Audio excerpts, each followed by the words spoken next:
Do you know what we're here for? Equal parts. Oh my gosh. Illegal.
There's no point in you betraying your future self to gratify your present self. It's a stupid game.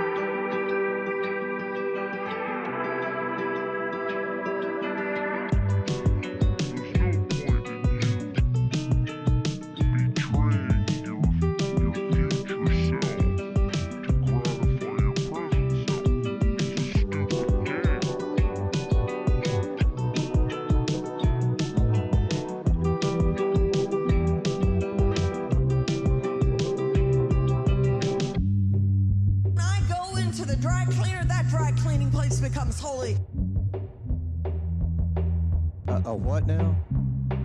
Jesus, I say that.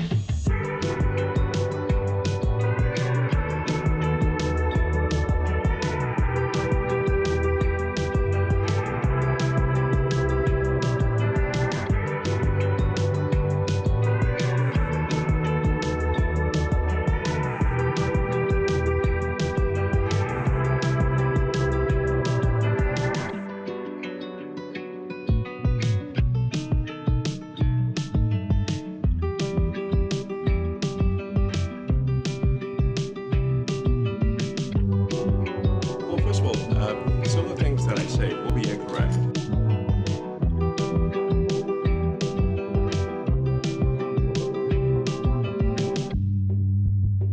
It's a great day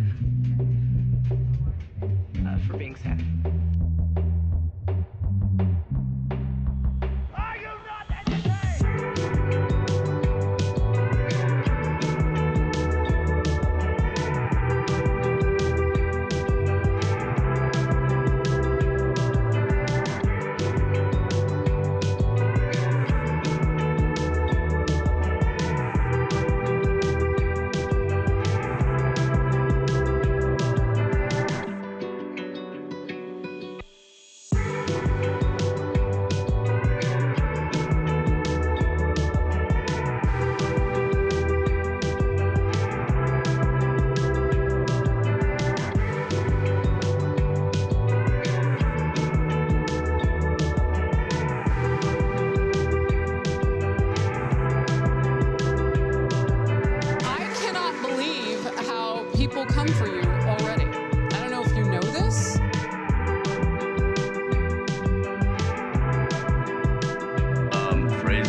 This is from 12 Rules for Life.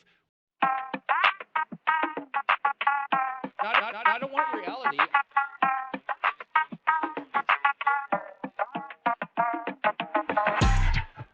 Break now.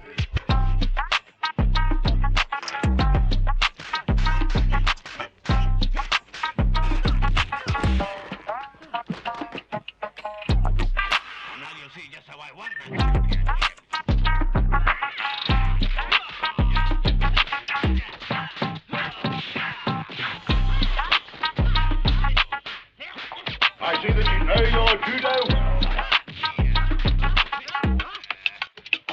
China. China. I have to have my China.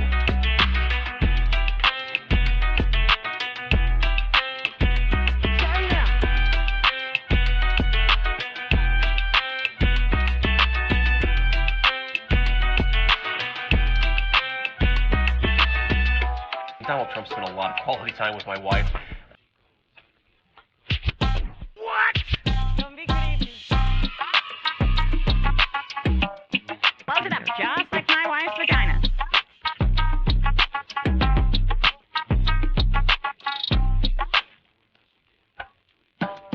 Don't even play. Oh, girl, baby girl.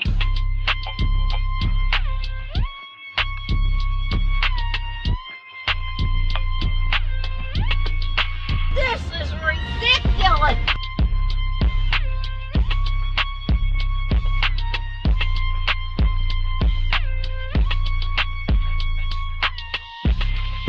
Welcome to the resistance.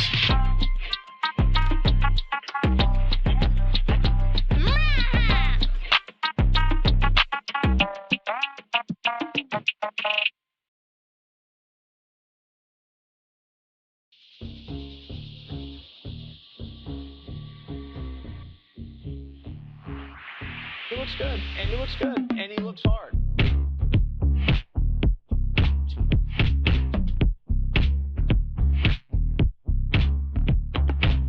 Aren't I a good guy?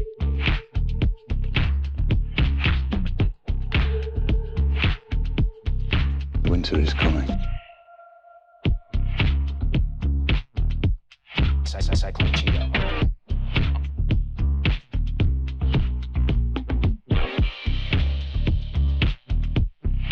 Give me a joke.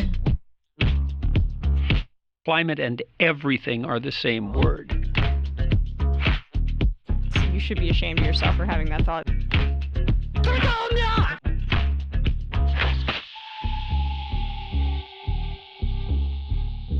Cacao?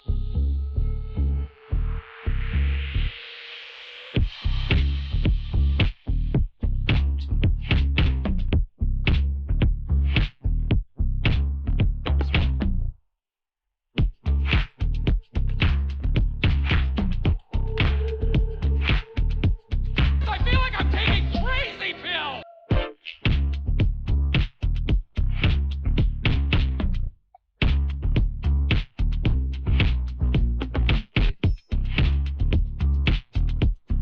Oh, another curtain. Interesting. Just crazy enough to work. Yeah.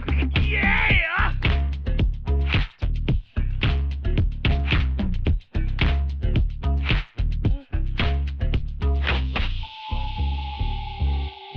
I made a huge, tiny mistake.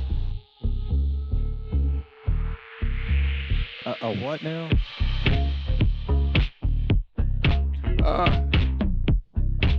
Your name, please? A fucking bitch.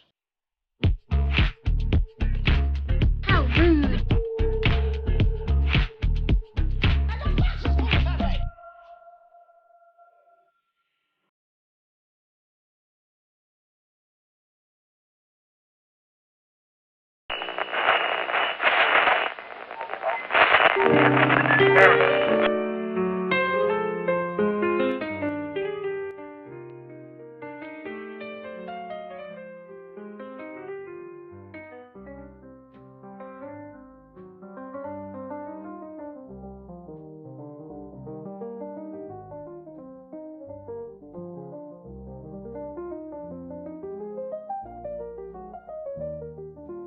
Well, here we are once again, floating somewhere between Earth and space, just trying to make it all make sense.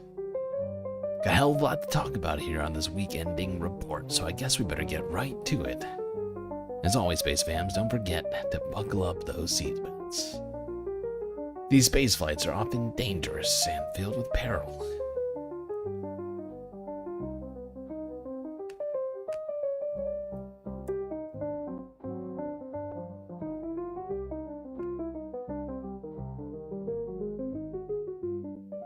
All right, good to see everyone here tonight. Do some shout-outs before we get started. Hermit Horologist was first, the Bovine second, and a Frizzla third. Decipher a very close fourth. Calibrating. Welcome to Galactic Individual.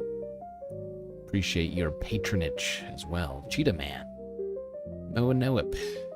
Afroponics. Icebreaker Gaming. Sue Fairy Dust B. Blue Tomato. So Life. My Dogs Are Goth. Blunted Suspect. Bela B-Ball. Joe 47771. Bob Carmody. Midas Kevin Anderson. Coolest dude in the entire universe. Wow. Alright. I think that's it. I think that's everybody. It's good to see you all. Alright. Goodness, it's been a busy week. Now, we covered a lot of what's been happening this week last stream, but we didn't touch anything from regular Earth news outside of the United States, which means we got a lot of stuff to catch up on outside of the old US of A. But before we do that, we are going to talk US stuff, as we always do. These streams in a particular order. All right. I guess we're going to the United States of America.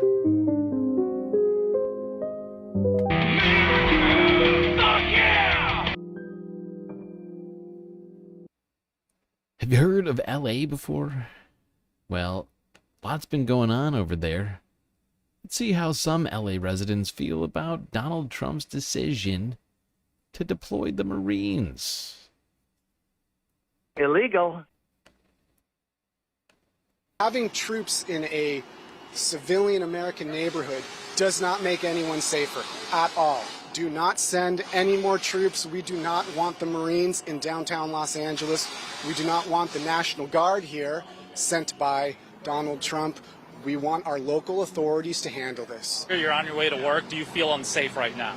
Right now, no. But if I saw people... Right now, no.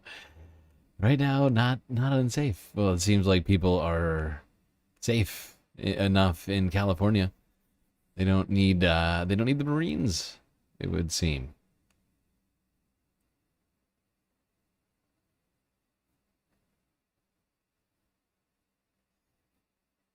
But there, at least the National Guard is certainly there right now as we speak.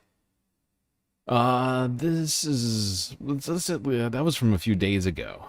That was before Donald Trump actually started sending troops to LA. This was from yesterday, Status Quo News' live stream. This county are made up of immigrants. So we have a duty to stand side by side and protect our community. So I just want to give another shout out again to the people of Los Angeles for resisting these terrorist attacks. And shout out to the people of Paramount. And shout out to the people of Whittier. And shout out to the people of Compton. And shout out to the people of Huntington Park.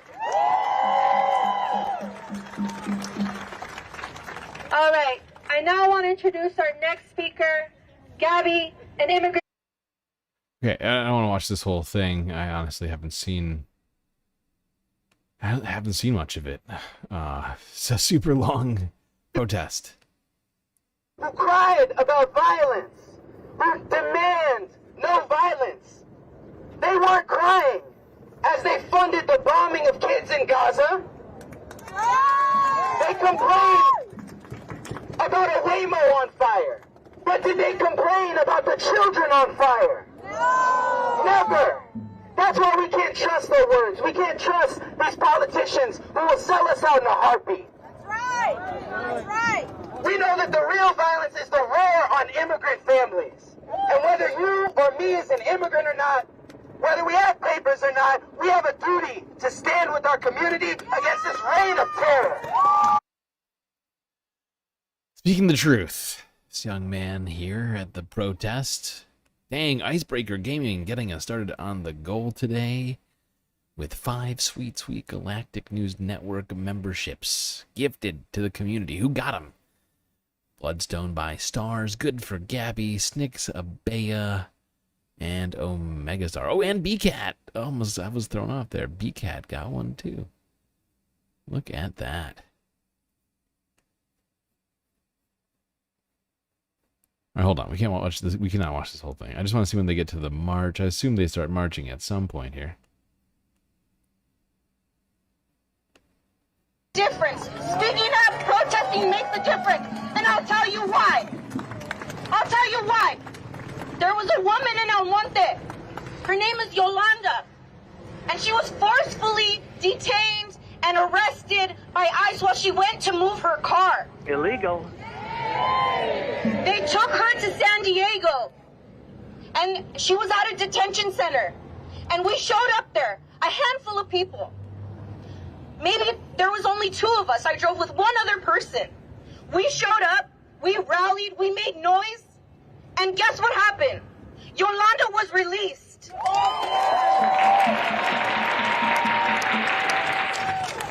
I'm so proud to be a part of that. And you being here today makes you a part of history as well. And we need you to continue to show up in the streets. Continue to hold our elected officials accountable because they're not going to save us. Mayor Bass spent her entire press conference talking about graffiti, talking about the World Cup. Yeah, she's absolutely right. Although I would amend that slightly. They won't save us unless we make them. We have to continue to pressure our elected politicians. Hold them to account, make them actually stand up for us. It's kind of their jobs. It's kind of why they get paid and they get health care. It's better than anything that we in this chat receive. And today,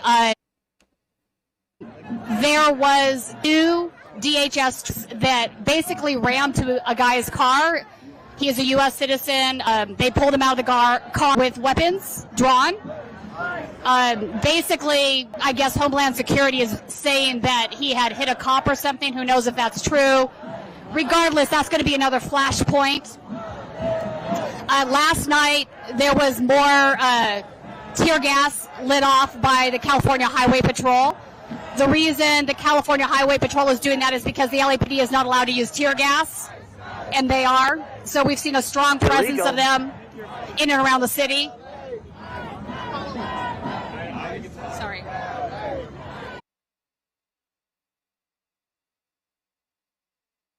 Newsom, send National Guard home now.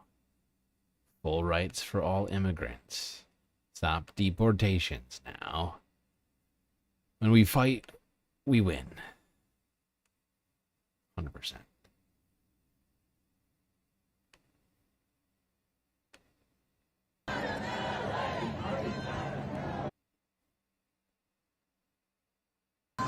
Thank you. Right. I also want to talk, you're with the 5051 movement here locally in Los Angeles. You've been out here pretty much every night. You've seen what's been going on. A lot of police violence. There's also been protesters throwing stuff back at the police. I don't see this dying down anytime soon. What are your thoughts on all that? I agree agree. I don't think it's really going to die down soon. Also, Saturday might cause like a new spike. Right. So that might last a while longer. And also, who knows how long they're going to keep the National Guard and Marines here. And if they pull them out, maybe it'll stop. If they pull ICE out, maybe that'll help stop it. But he knows what he's doing. He's keeping them here. He can take them away, and this will probably just die down very soon. So. Yeah, but Donald Trump has been out there saying that he doesn't intend to pull them out until people stop resisting, essentially. I mean, it wasn't quite the words that he used, but it was the vibes. It's definitely the vibes of it. So yeah, that was the protest from last night in LA. I'm just gonna skim through this a little bit more, see if there's anything that we need to see from this. I mean, you can see how many cops were here. Jesus Christ, look at them all. Yeah, let's go here. Out of the street, my guess is they're going to bring some vans and if they detain people with zip ties, they're going to put them on the paddy wagon.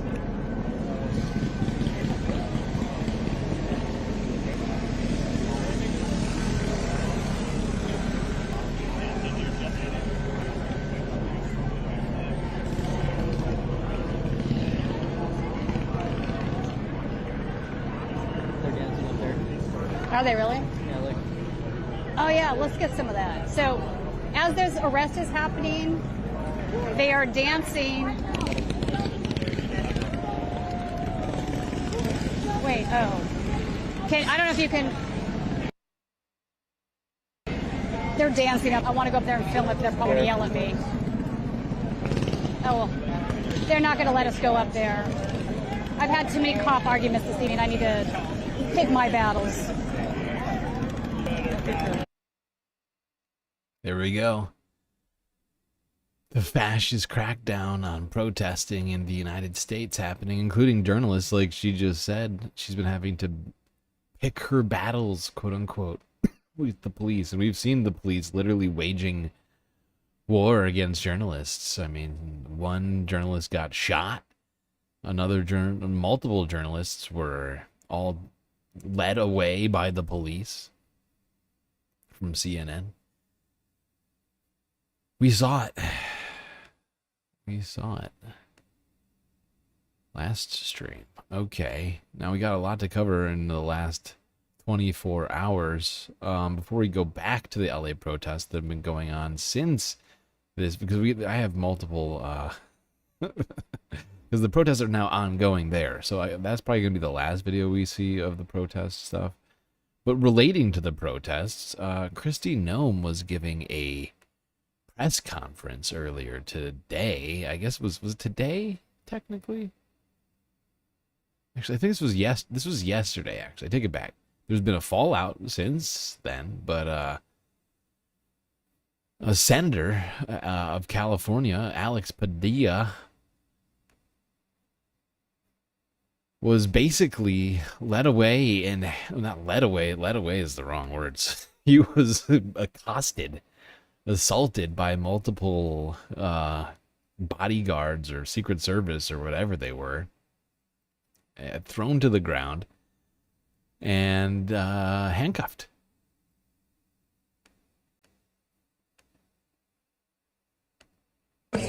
Guys, ready? And balancing. Sir, hands up, hands up. I'm Senator Alex Padilla. I have questions for the Secretary, because the fact of the matter is a half a dozen violent criminals that you're rotating on illegal. This is ridiculous. This is ridiculous.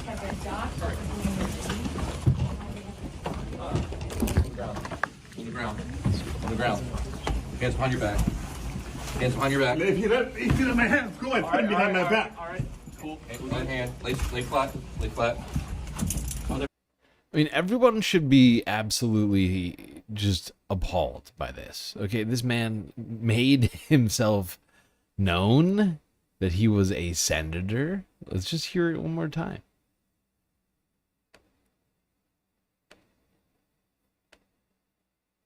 up, hands up.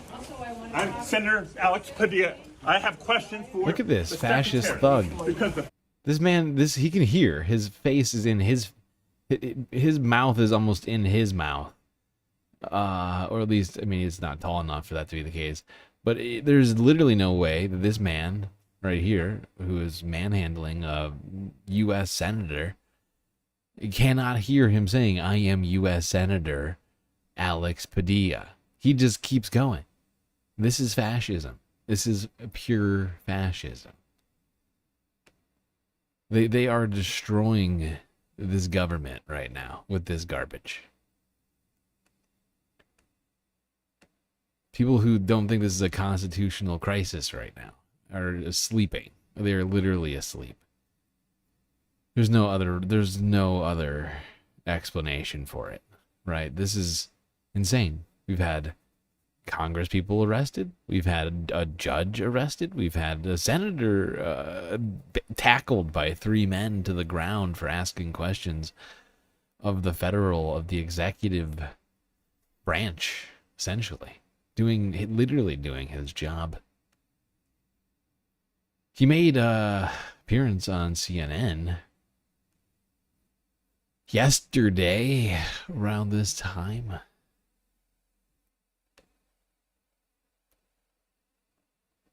Do you think that it was because of how you look? Look, I don't know what the motives are. I think the point is this, Aaron, and as I said when I came out of the building a little while after the incident, if this can happen to me, a United States Senator representing the state of California, if this is how the Department of Homeland Security and the people around the Secretary will treat a United States Senator for having the audacity to ask a question, then imagine what they can do, imagine what they are doing to people in communities, not just throughout Los Angeles, but throughout the country. Now, but back to the facts at hand here, because I also heard Governor Pawlenty's remarks. So let me just set the record straight. The point was made, this wasn't at a park, this wasn't in front of a shopping center, this was inside a secure federal building. Yes, I myself went through security screening to enter the building. Why was I even there? I was there for a scheduled briefing with representatives of NORTHCOM, Northern Command, because from the Department of Defense to the Department of Homeland Security to the White House and everywhere in between, this is an administration that has been anything but transparent and accountable to the members of the Senate, to the Congress in general, in our role of oversight and accountability. Republicans refused to bring Elon Musk into Congress while he was still working at Doge. They had months and months to do it. They refuse to hold this administration accountable right now. We have questions. How is it that Donald Trump would, against the wishes of the governor of California, against the wishes of local law enforcement, federalize National Guard troops and deploy them into a city where local law enforcement says, we can control this. And so, Senator, go ahead. No, I just want to say we're awaiting an order from the judge, which we expect could come anytime, actually, in the next sort of 15 to 20 minutes on that order, because there was a hearing today. So we could get that news even as you and I are speaking. But I understand that it's just when you look at these images, and your staff was there, they were able to record what happened in the room, and then when they took you in the hall outside and they put you on the ground and they handcuffed you, and everybody's watching it, and people are trying to understand what happened. It's unsettling. I mean, can I just show again the moment that you were detained, Senator? Because they're telling you to put your hands behind your back. Okay, that's enough of Aaron Burnett. But one thing I just want to point out, what's her name? Kristi Noem and the Department of Homeland Security came out with a statement right after this happened and claimed that the senator did not make himself known in terms of they lied, right? They went on Twitter and lied to the American people and said, "Oh, Alex Padilla, the senator, didn't even let us know why he was a senator. Why didn't he do that?"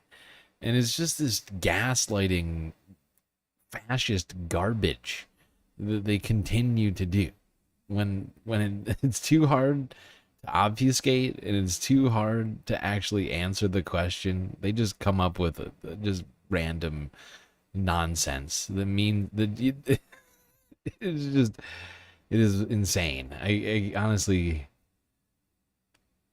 I am shocked that people are still putting up with this bullshit.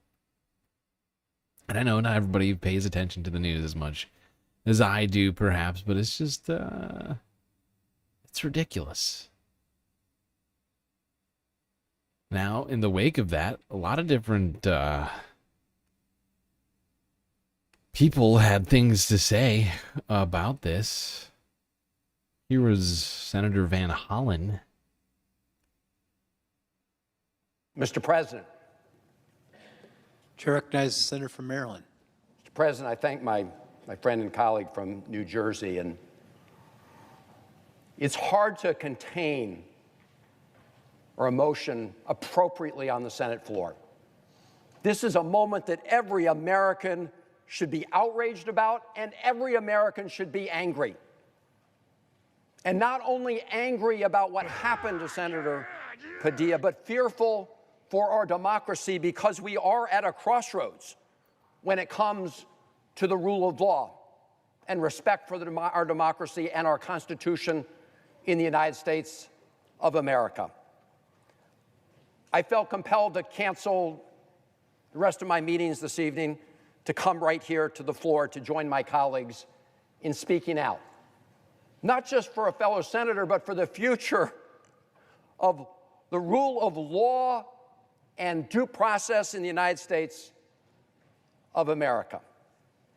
I had to rewind that video like 3 or 4 times to see if this was really happening. And I saw the earlier video come out of him being essentially dragged out of the room, roughed up, and then the other video of him lying on his stomach, handcuffed, with people standing around him. Yeah, and here is the tweet. I found it over here. This is directly from Homeland Security. Senator Padilla chose disrespectful political theater and interrupted a live press conference without identifying himself or having his Senate security pin on as he lunged towards Secretary Noem. That's a lie. Give me a joke. He literally identified himself. I mean, it is fucking pathetic that they're out here just fully gaslighting from the like the Office of the Homeland Security Agency. It's insane. Mr. Padilla was told repeatedly to back away and did not comply with officers' repeated commands. Secret Service thought he was an attacker, and officers acted appropriately. Secretary Noem met with Senator Padilla after and held a 15-minute meeting. Oh, it's so good. Oh, wow.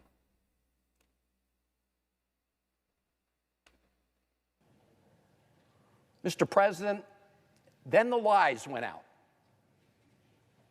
Senator from New Jersey just mentioned it. I'm reading this statement from the Department of Homeland Security.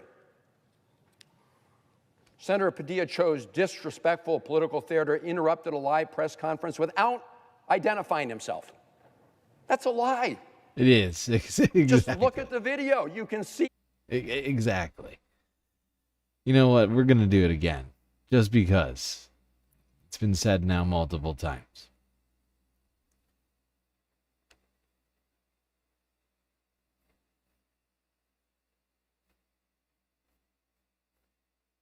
How many seconds? 1, 2, 3, 4, 5. I'm Senator Alex 5 Padilla. seconds. I have questions for the 5 seconds. Within 5 seconds of the video starting, he identifies himself. Hands up, hands up. I'm Senator Alex Padilla. I have questions for the Secretary. I am Senator Alex Padilla. I have questions for Kristi Noem, or Secretary Noem, whatever he was he said. It's pretty clear in that video. That's not AI. That was posted by the Associated Press.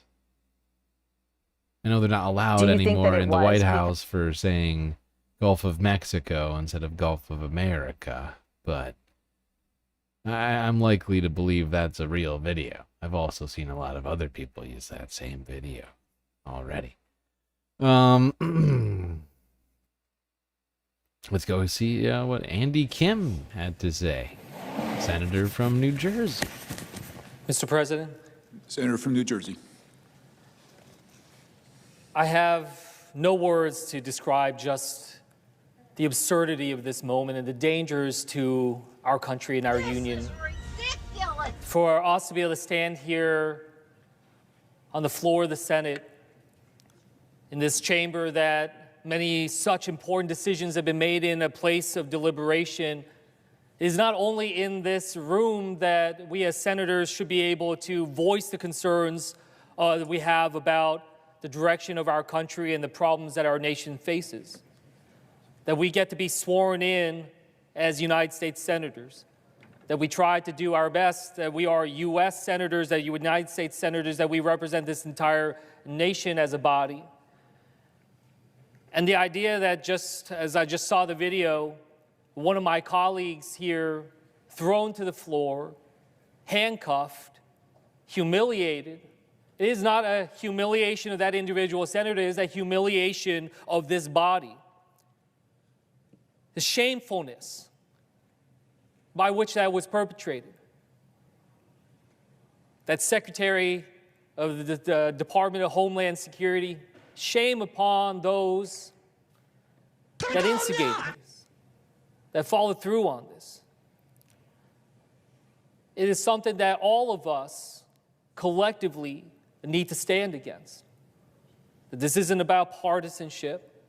It's about what does this institution, what does this body mean, and whether or not our words and our actions, as dictated by our oath that we swear to the Constitution of Article 1 as well, that lays out what our job is, that is very much under threat right now. And I feel for my colleague. Yeah, absolutely. Our entire democracy is under threat right now, thanks to the dictatorial aspirations of one man and the minions that surround him, the Austin Powers villains that surround him. I swear to God.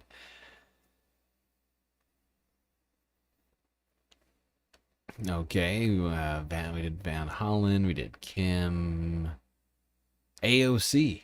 Let's see what Representative Alexandria Ocasio-Cortez had to say about this horrifying spectacle that happened at this DHS press conference. Congressman, can you give a reaction to Senator Padilla and that altercation with DHS agents? I mean, I think we need to see this for what it is. There's two grave and extremely alarming elements to what just happened.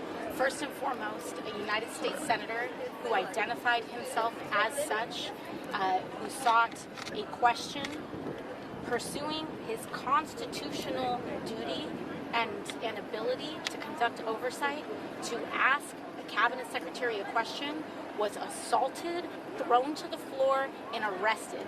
And then secondly, what is also deeply alarming is that the Department of Homeland Security under Secretary Kristi Noem has gone to the public and lied on record saying that he did not identify himself when there is video evidence that they are being dishonest with the American people. Illegal. There must be a retraction. We must have an investigation of what just happened. This is a deeply alarming escalation in the violence of the Trump administration. They have released chaos and unleashed chaos in the city of Los Angeles by violently raiding and ripping apart peaceful public spaces, and now they're tackling and they are arresting United States sitting members of Congress while going on the record and lying about what happened.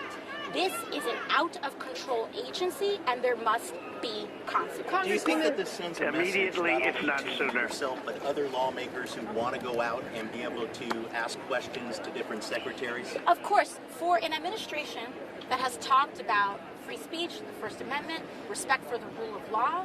We are seeing that they are threatening judges. They are arresting judges for people who do not rule in the way that they agree with. They have openly talked about punishing Supreme Court justices for not ruling in the way that they want them to rule.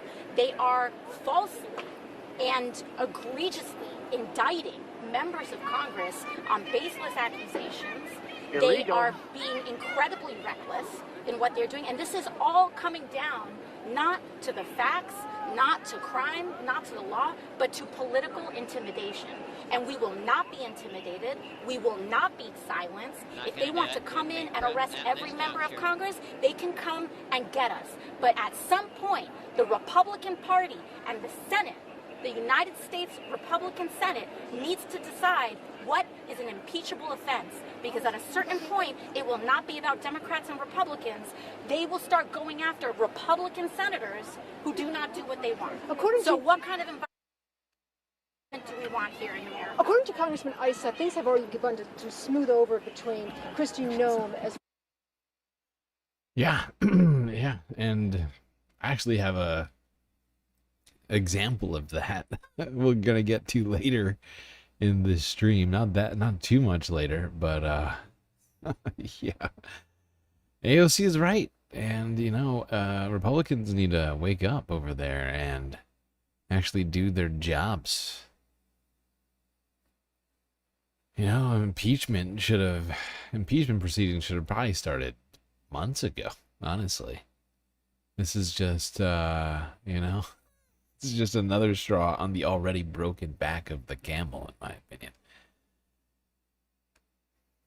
All right, here's CBS News from yesterday. How lawmakers are reacting to Senator Padilla's removal. Yes. See how the lawmakers are reacting. A press conference held by Homeland Security Secretary Kristi Noem ground to a halt when a senator was kicked out. Take a look. I'm Senator Alex Padilla.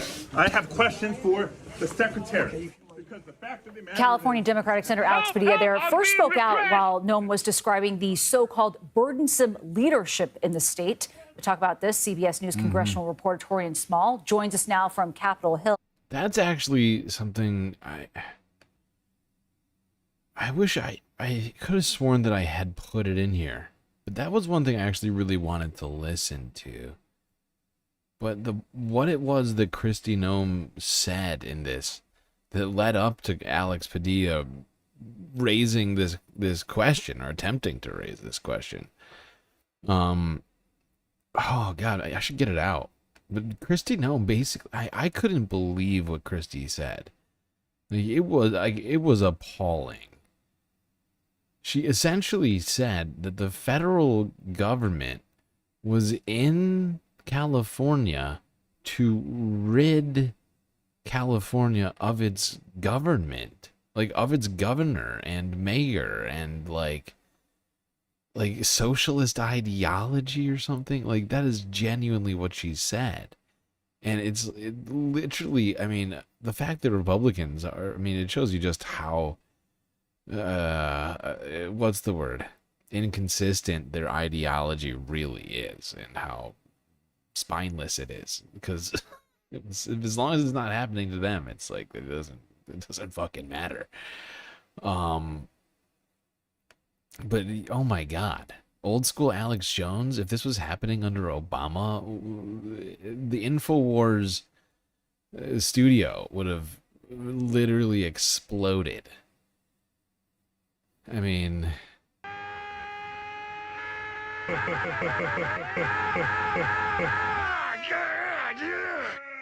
Read of the Second Amendment.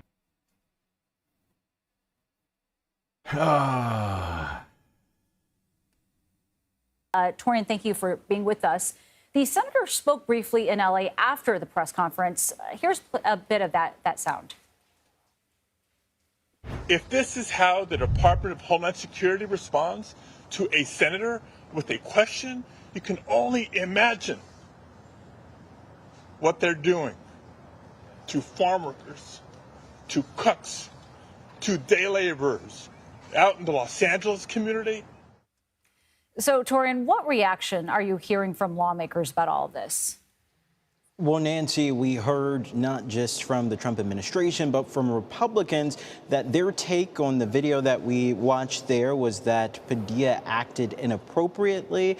Speaker Mike Johnson coming out saying that it's inappropriate for a senator or any lawmaker to charge at a It's inappropriate for a senator to ask questions of Christine. It's inappropriate. How rude. So rude. How dare a senator ask a question of the executive branch? Illegal.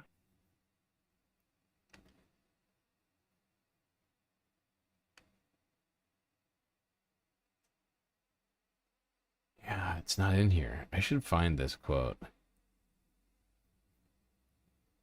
I really want to find it, honestly, because it's totally fucked what she said.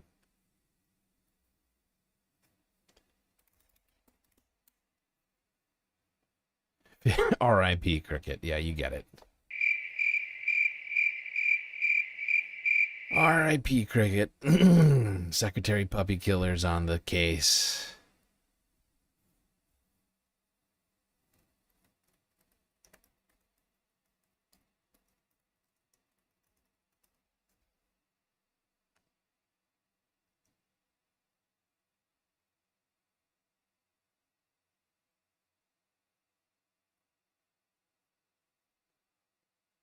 Sorry, I'm trying to find it, and I just really want to see it.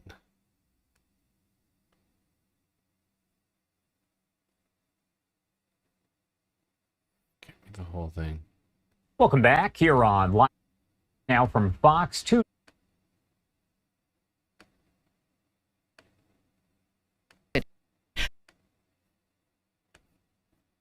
Play that for you once again from this angle. Continue to sustain and increase our operations in this city. We are not going away. We are staying here to liberate this city from the socialist and the burdensome leadership that this governor and that this mayor have placed on this country. And I just want you to hear that again. I mean, this is a shocking statement. Operations in this city. We are not going away. We are staying here to liberate this city from the socialist and the burdensome leadership that this governor and that this mayor have placed on this country and what they have tried to insert into this city. So this is a shocking statement from this woman. I mean, she's a fascist and a puppy killer, but holy fuck. Like, states' rights, anybody? What happened, Republicans? Don't you love states' rights? Oh my God. The federal government is going to come in and liberate California of its elected government. It's not like, I mean, I'm not a big fan of Gavin Newsom, but it's not like he staged a coup to take control of California. He was voted into office. Same thing for Karen Bass. It's fucking wild. Now, a number of different governors were brought into the House Oversight Panel led by the GOP. Tim Walz among them. I think Pritzker was there. I think who else was there? Hochul, I think, was there. You know, the While you've Democrat convened this states, hearing the to explore the filthy issue of socialist so-called sanctuary Democrat states, Minnesota's not even a sanctuary state. Sorry, hold on. Take two. While you've convened this hearing to explore the issue of so-called sanctuary states, Minnesota's not even a sanctuary state.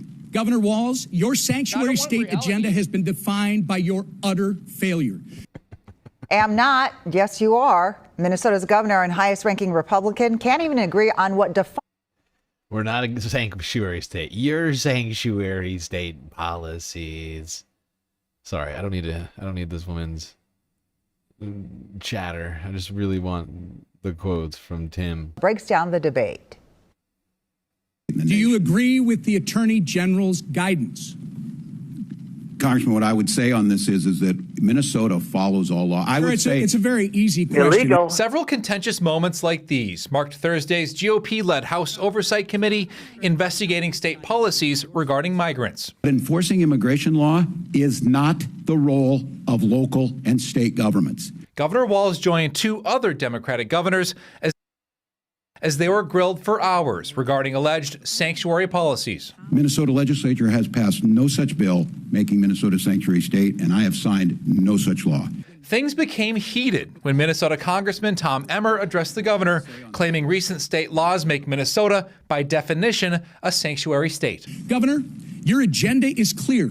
Free health care, free college and driver's licenses for illegals while handcuffing law enforcement when they're trying to protect our citizens. Fun. That's funny. Minnesota's handcuffing law enforcement. How do you do it? They're cuffing themselves. The cucked Minnesota police are cuffing themselves. It's fascinating. That's fascinating. Anyway, that's basically how that hearing went this whole time. It was a bunch of Republican Congress people yelling at governors from blue states about how they're giving everything away to undocumented immigrants, or as they all call them, illegals. Illegal. Speaking of undocumented immigrants, people are still protesting. Now, I'm just going to go, this is the AP's live stream coverage, which ended 20 hours ago.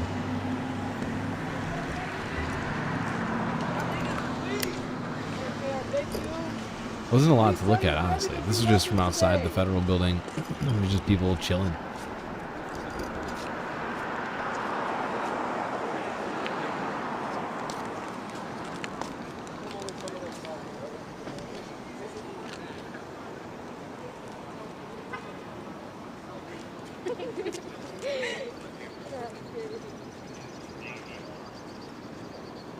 I wonder how much it costs to just have all these guys standing here for no good reason. Is this building under threat? Is it being threatened right now?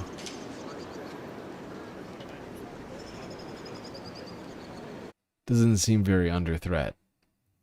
That's just me. Doesn't seem very under threat.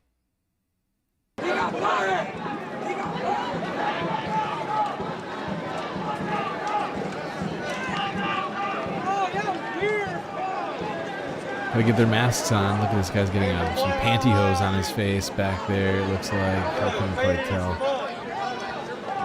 Gotta get the balaclava on.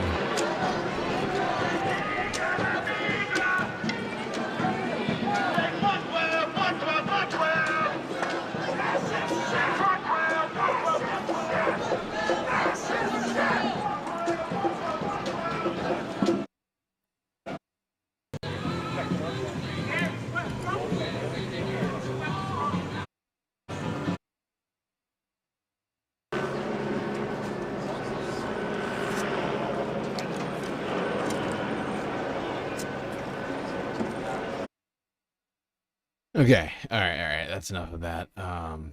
You know, this one, I'm honestly sort of blown away by this shit. This is disgusting. All right.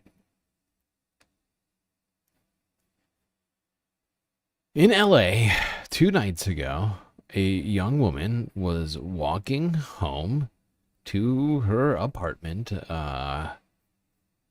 and she was confronted by police.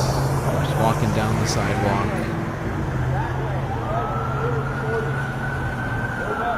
Well, they're telling her to move, but that's a public sidewalk.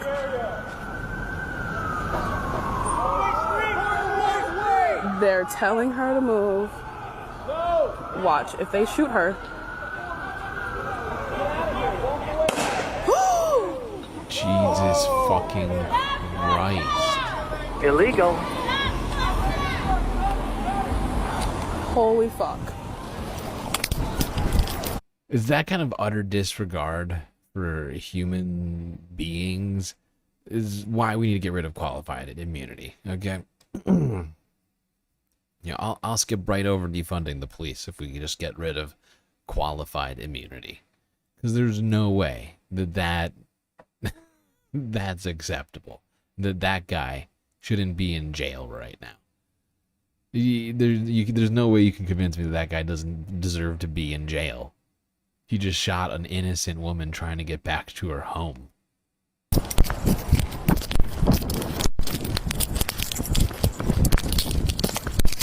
She wasn't even a part of the protest. She was just heading back home. Sit down. Where'd it get you? Really, fuck off. She's not doing anything. Come on. We're moving, assholes. Ooh, you got it. Hang on. I just need to get out of their sight. Here. I got some supplies in my bag. Sit down.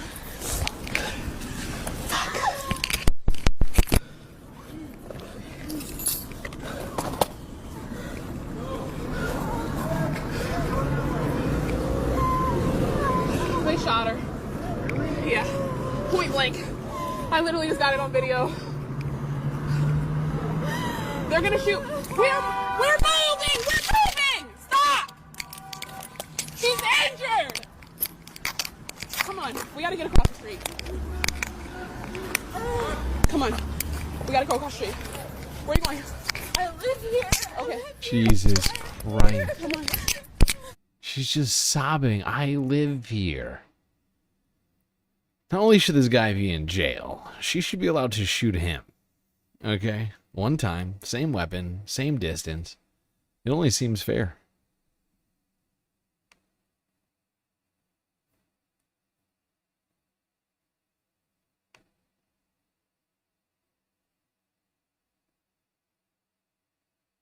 It's not lethal, you know?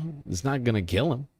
Hopefully, you know, although sometimes these less than lethal ammunition can actually kill people. But he shot it wantonly in her direction. What should, you know, why should we have any sympathy for that man? It's disgusting. It is disgusting. Just minding her own business, trying to get back to her home.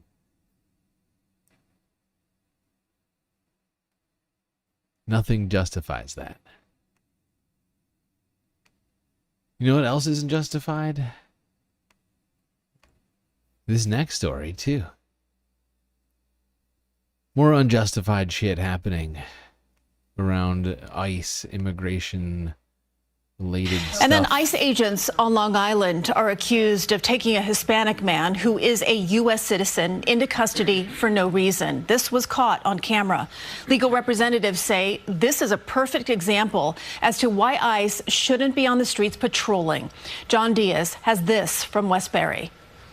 What is this for? You look like someone. The attorney of 23-year-old Elzin Lemus says from the beginning to the end of this stop, ICE agents were in the wrong for detaining the United States citizen who was born and raised in Brentwood, Long Island. Illegal.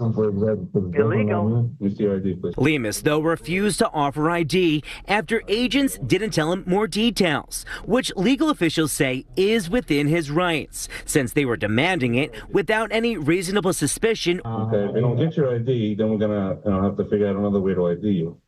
That may not work out well for you. Without a warrant, the ICE agent is then seen reaching in and opening the passenger door of the car Lemus was riding in on his way to work as an electrician around 7:30 in the morning on June 3rd. I am a victim because of my race. Lemus says the ICE agents refused to identify themselves despite being asked for their names and badge numbers. And as a former police officer, just a couple of racist turds who also deserve to be in jail.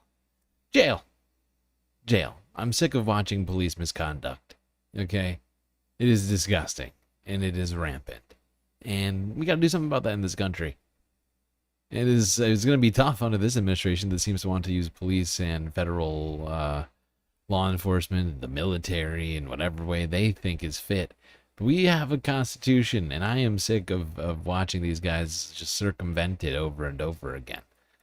If Democrats ever get in power, there's going to be a reckoning. There better be one. There'll be reckoning at some point, regardless. I'm quite sure of it. We've already hit the tipping point, in my opinion. This is just pure racism, is what this one is. I mean, this guy looks Hispanic. Oh, we think you might be somebody we're looking for because you look Hispanic. Let's see an ID, buddy. That is ridiculous.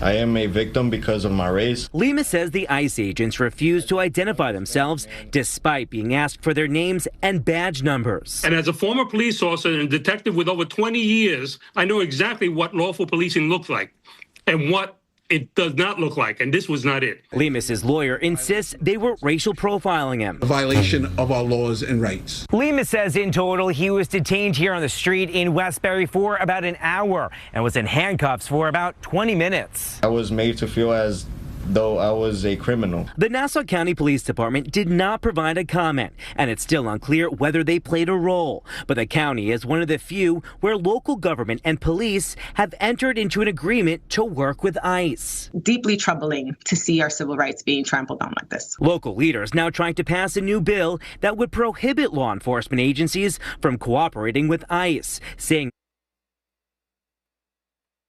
yeah,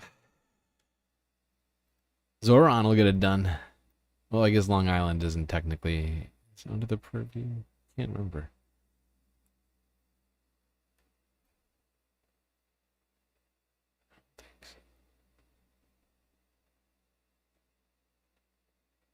Anyway, people have been not just protesting in LA, they have been protesting all over. Sympathetic movements have sprung up all over the country. The city is reeling from a sixth straight day of clashes over President Trump's ICE raids. Just moments ago, the LAPD declared an unlawful protest outside of City Hall.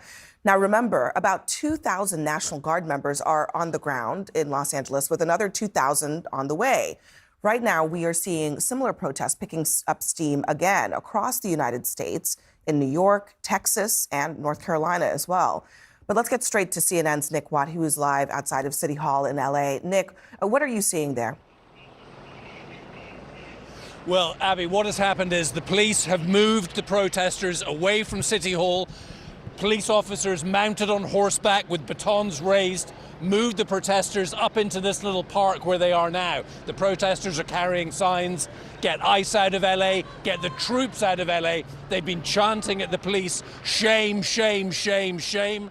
Look, we're seeing another phalanx of police officers coming up here now, armed with non-lethal, less lethal weapons, moving in to try and, I suppose, disperse what they call an unlawful gathering now. I've also seen signs amongst the protesters saying protesting is not illegal, but clearly they do not want the protesters that close to City Hall.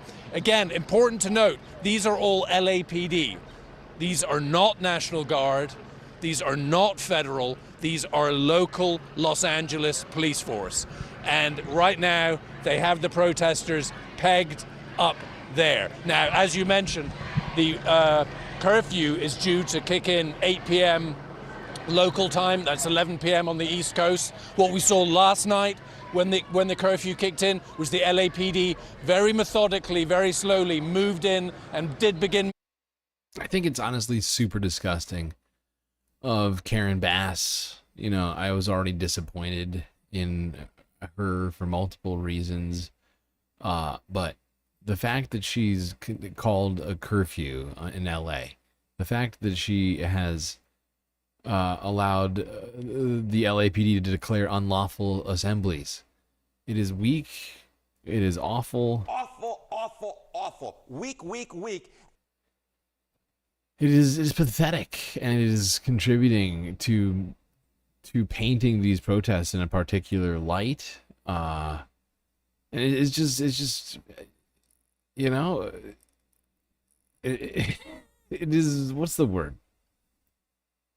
It's just more of this sort of appeasement of Donald, really.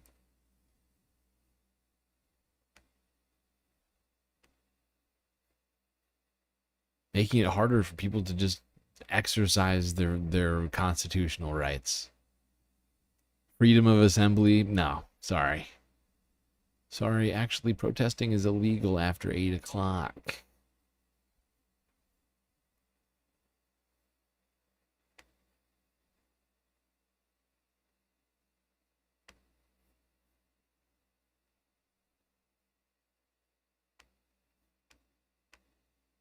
Officers on foot, on horseback, just facing up against the protesters. Back to you.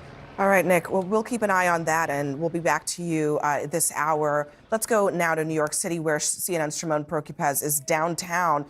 Shimon, what's happening tonight? Last night was a bit of a scene as you were in the middle of these protests. How are things going today?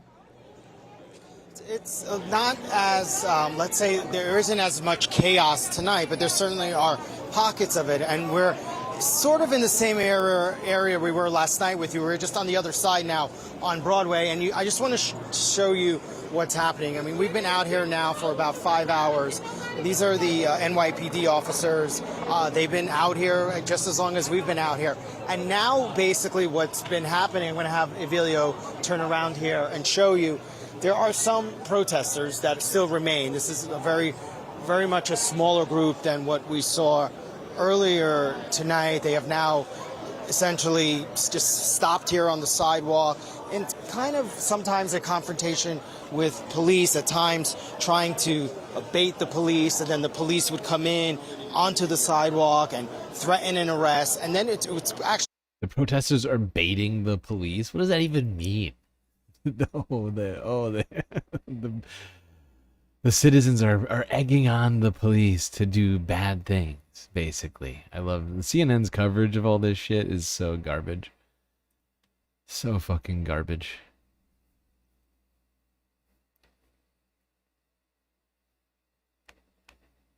Those dirty, nasty protesters baiting the police into confrontations. As if the police shouldn't be capable of, restraining themselves. Seems like we need to invest in therapy for our officers.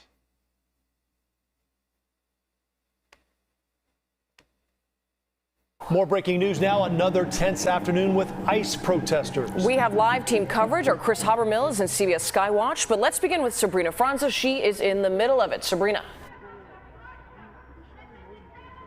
Hi, Joe Marie. Right now we're walking northbound on Michigan Avenue, just concluding a rally over in Grant Park run by multiple groups here in the city, all protesting the way the Trump administration has been making decisions from the White House and how that's affected Chicago and beyond. You had representatives from organizations representing Palestinians, representing Equality Illinois, LGBTQ plus rights, advocates for women's health, all of them here advocating against ICE being here in the city of Chicago, executing deportations. And as we walk northbound, you can see this massive group of protesters peacefully making their way towards Trump Tower, we're told, holding signs and chanting both in English and in Spanish in support of their immigrant neighbors here in the city of Chicago. And if we can pan over closer to the lake here, you can see this line of police officers making sure that no cars are intercepting crowds marching northbound on this side of the road on Michigan Avenue. These officers on bikes,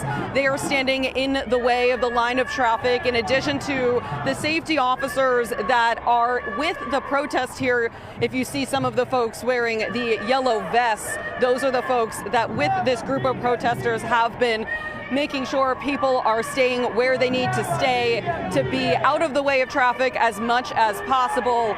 If you remember, on Tuesday, a car drove through a crowd of protesters, thankfully not seriously injuring anyone, but you can definitely tell that safety precautions are much tighter here today on Michigan. Yeah, wow. Down the fancy Michigan Ave streets, you can see it's completely filled with people. More so than usual. Entire street filled with protesters. Good to see. And No King's Day is coming up soon. We'll talk about that in a little bit. Tomorrow, another day to protest the unlawful and authoritarian dictatorship that we are currently living under. Let's go back to New York. Protesters now gathering in Lower Manhattan's Foley Square for another night of protests against President Trump's immigration policies. The last two nights, as we have seen, they have started there and then moved to other locations in Lower Manhattan. Last night, there were 2 arrests, a big difference with what happened Tuesday night when 86 were taken into custody. A large police presence once again at Foley Square, not that many people so far. This is a live picture from Newscopter 7. Eyewitness News reporter Anthony Carlo on the ground for us with what may be ahead. Anthony. Bill, the crowd has grown in just the last hour, and there's a possibility that the crowd gets even bigger as the night goes on. I do want to show you some live images of these demonstrators who feel they don't need to do much more right now than sit in the public eye, holding those signs. Some read liberty and justice for all. Another reads immigration is not a crime. They are looking to send that strong message directly to the Trump administration. At a time when many are being forced to hide in the shadows, these protesters want to be seen. I feel like I'm also being affected and likely will be affected in the future if the administration keeps going the way it is. So just trying to use my voice while I still can. After civil unrest festered for another night in New York City, daybreak brought a single-file march in silence around federal immigration court in Lower Manhattan, followed by a cry for change. The problems immigrant rights activists refer to boil down to this: migrants who show up to Manhattan federal court only for their asylum case to be dismissed, ICE waiting in the wings to detain them. Get on the ground. Get back. Get back. For the administration. It is disgusting. It is disgusting. The blatant race. Let's not forget that as they go after, black and brown people, we are welcoming white South Africans, people who are not even slightly being oppressed, into this country on asylum. That is the kind of racism, okay? People want to claim, oh, Donald Trump's not a racist. Well, just look at all the racist things he's done and is currently actively doing. I mean, it's a dichotomy that cannot be ignored.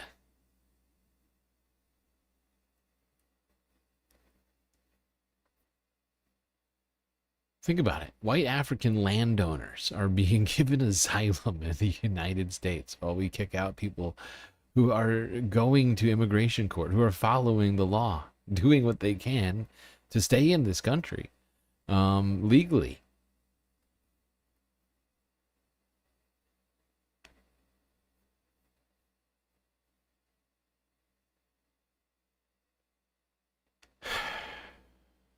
Now, California, of course, challenged Trump's deployment of the National Guard. That challenge was being heard in federal courts yesterday. Today, a federal judge in California heard the state's challenge to President Trump's deployment of the National Guard and U.S. Marines to Los Angeles to assist with enforcing federal immigration laws. The administration argues that the president had discretion to deploy the troops and they're in the city to protect law enforcement. Meanwhile, California Governor Gavin Newsom, who filed the temporary restraining order earlier this week, has said the White House's actions are a, quote, power grab that violates the U.S. Constitution. Joining me now to discuss this further is Liza Goitein. She's Senior Director at the Brennan Center for Justice's Liberty and National Security Program. Liza, welcome back to the program, and thanks for joining us. Let's start with this legal fight now over the federal deployment of troops in response to those protests against immigration raid. Walk us through the administration's legal main argument here. How are they justifying the deployment of those troops? With nonsensical, fictitious arguments. That's what they're basing it all on. The claims that the United States is under invasion, which there is zero evidence of, and that there's somehow the LAPD is somehow incapable of doing its job. And even more nonsensical arguments than those two first ones. By the way, I just want to mention that we are, even though it says 0 of 10 on the goal, we are at 3 of 10. Because Icebreaker Gaming got us started. Breaking the ice. Icebreaker. Breaking it. Breaking the ice. So it means we only have 7 left to get done.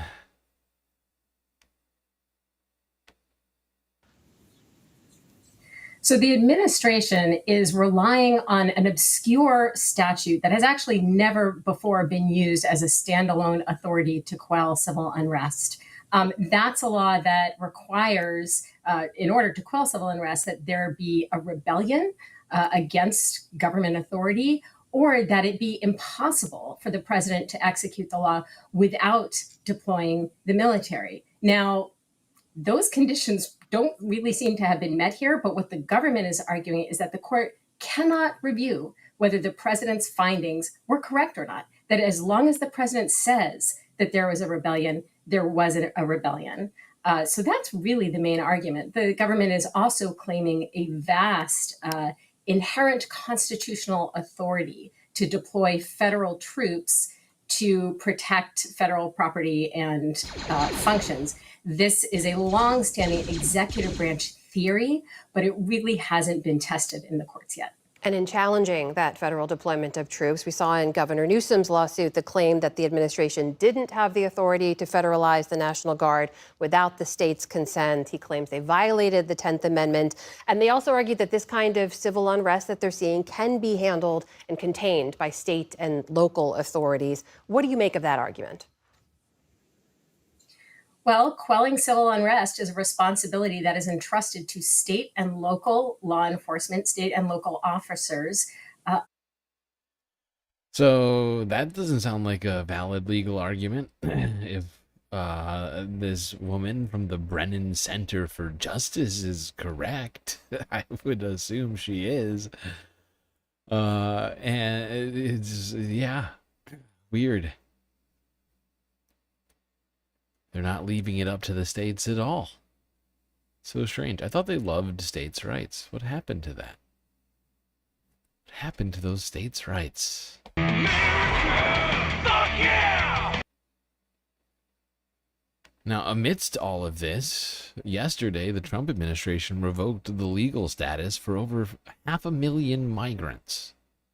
People on all sorts of different, protected statuses, visas. Work visas, student visas, asylum, refugee status, temporary practice, they're just... The Trump administration has told hundreds of thousands of migrants from several countries that they are losing their legal status in the U.S. CBS News immigration and politics reporter Camila Montoya Galvez joins us now for more on this. So, Camila, very good to see you. How did this decision come about, and who are these migrants that are being affected by the move? Hi, Nancy. Well, this action by the Trump administration stems from a Supreme Court ruling back in May that allowed the Department of Homeland Security to follow through on an action to terminate a Biden-era program that allowed 500,000 migrants from Cuba, Haiti, Nicaragua, and Venezuela to come here legally under the Biden administration. At the time, officials said that this policy was designed to dissuade and deter migrants from crossing the U.S.-Mexico border illegally by offering them a legal mechanism to come here to the U.S. But the Trump administration, Nancy, has argued that this policy was unlawful and that the people who came under this initiative were not properly screened and vetted. And now this program has been... It is disgusting. And if we're going to do this, I think we have to get rid of the Secretary of State, okay? Marco Rubio is a dreamer baby from Cuba, Just saying. A little consistency would be nice. But no, all of this shit is political, ideological. It's got nothing, They got no heat for any of their friends. Unless, you betray Supreme Leader Trump, and then I suppose they got all the heat for you. Let's go here. This is from 13 hours ago. Court passes ruling blocking Trump's use of the National Guard in California. Illegal.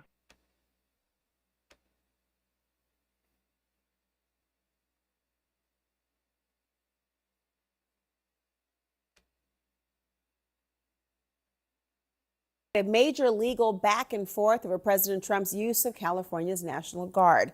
An appeals court just paused a previous ruling that required Trump to return control of the National Guard to California.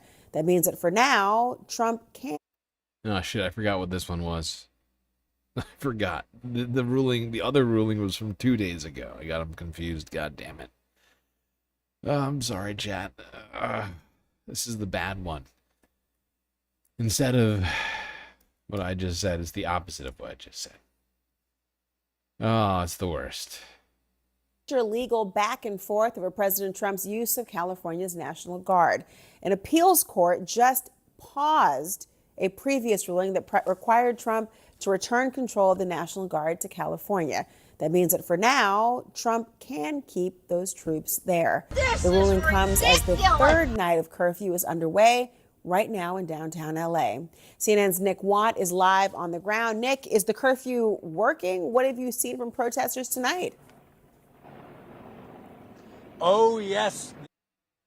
The way that CNN talks about protests genuinely disgusts me. Okay, they rarely cover them. And when they do, they don't seem to support free speech whatsoever. She's like, are those curfews working? Are they stopping the people from doing the thing which they're constitutionally protected to do? Oh, can we all just breathe a sigh of relief and hope that those, repressions have stopped the people from speaking out? It's so gross. CNN is such a gross organization. They should be ashamed of themselves. You should be ashamed of yourself for having that thought. All right.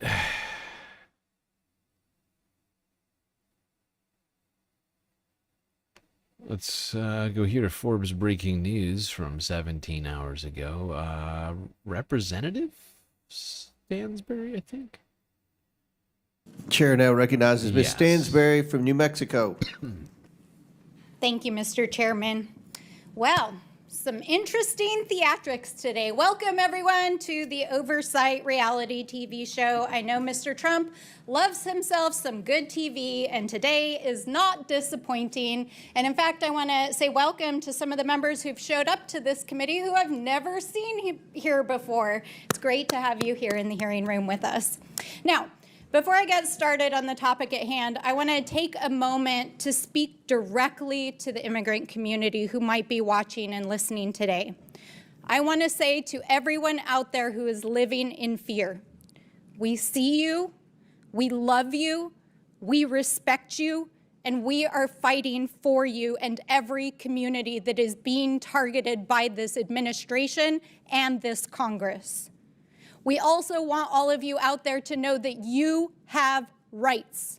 You are protected by the law, and you should not have to live in fear and wonder whether or not you're going to be safe if you leave your home or if your family is going to come home at night. We see you. We are fighting for you.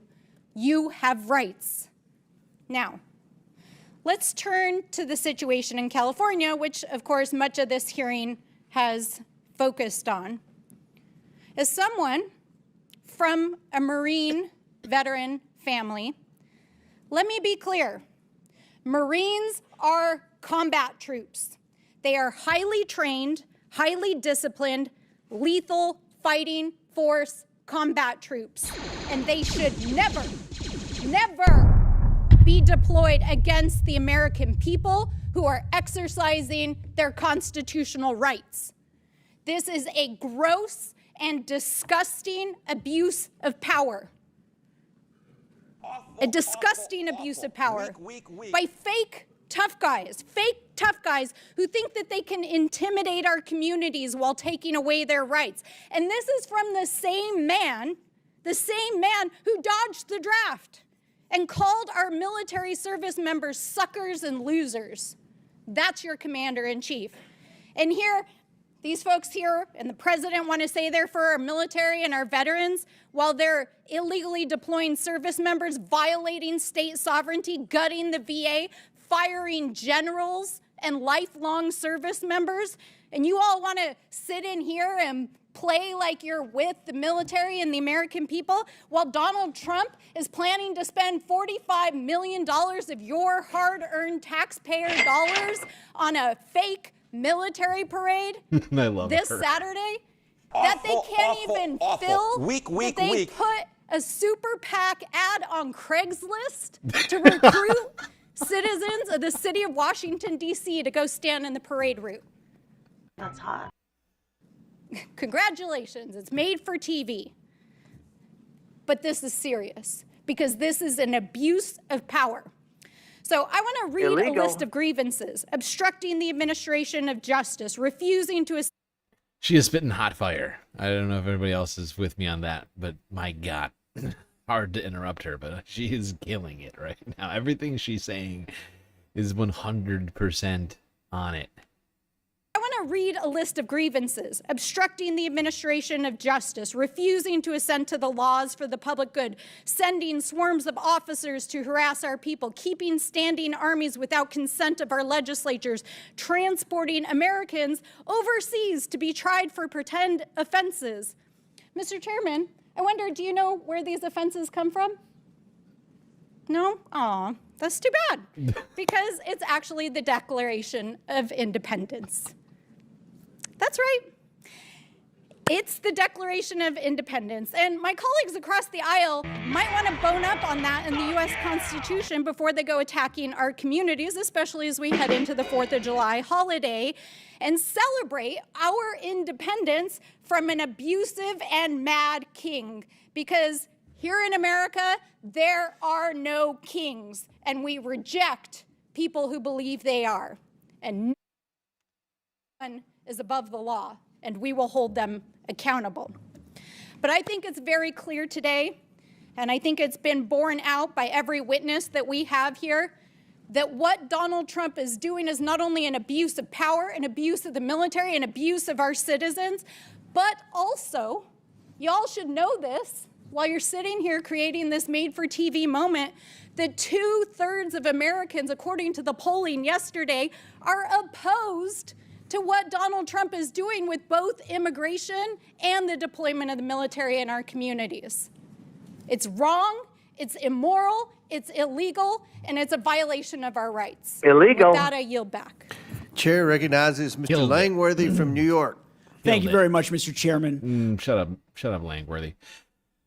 Killed it. Melanie Stansbury, representative from, I think, New Mexico's 1st congressional district. Killing it. Saying facts. Spitting them, in fact, I would say.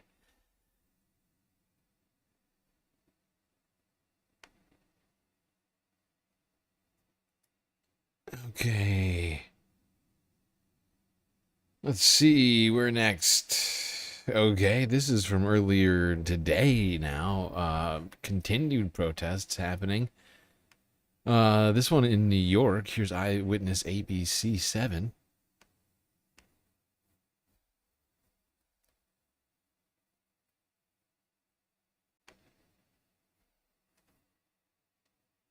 Breaking news right here at home, where reports of an uprising at an ICE detention center in Newark led to clashes between police and protesters right outside of the Walz. Yeah, this happened last night at the controversial Delaney Hall. The uprising happened over what detainees describe as dismal conditions. And this morning, 4 detainees are unaccounted for. So let's get to Eyewitness News reporter Jason Patel joining us live in Newark with the latest. Jason.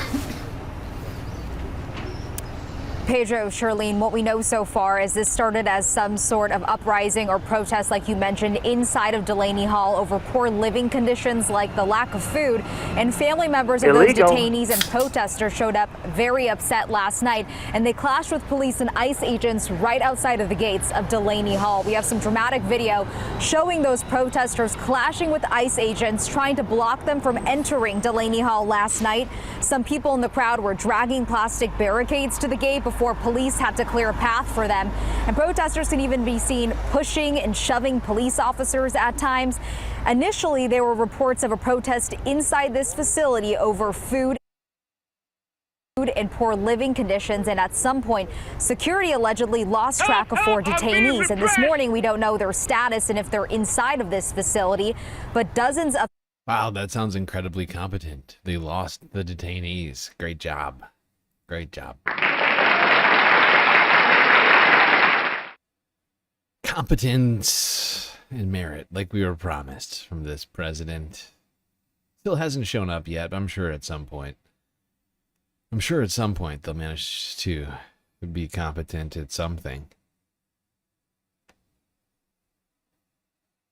All right, let's go to democracy now, where Congresswoman Rashida Tlaib came on for an interview.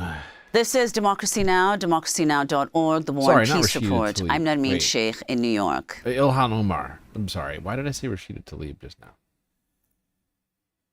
My brain is broken. The War and Peace Report. I'm Nermeen Sheikh in New York. And I'm Amy Goodman in Washington, D.C. President Trump can keep control of some 4,000 National Guard troops deployed around Los Angeles for now.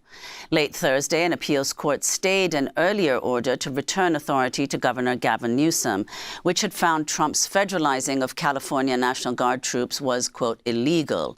Trump has said he's going to do this in a number of cities around the country. A 3-judge panel will hear the case again on Tuesday. This comes as immigrant rights protests continue in Los Angeles, and mass protests are planned nationwide this Saturday in more than 2,000 cities, towns, and villages. People are calling it No King's Day. On the same day, President Trump is hosting a military parade in Washington, D.C. to celebrate his 79th birthday. On Thursday, we spoke about all of this and more with Democratic Congressmember Ilhan Omar of Minnesota. She's the first Somali American elected to the U.S. House of Representatives and one of the first Muslim women in Congress, along with Rashida Tlaib of Michigan.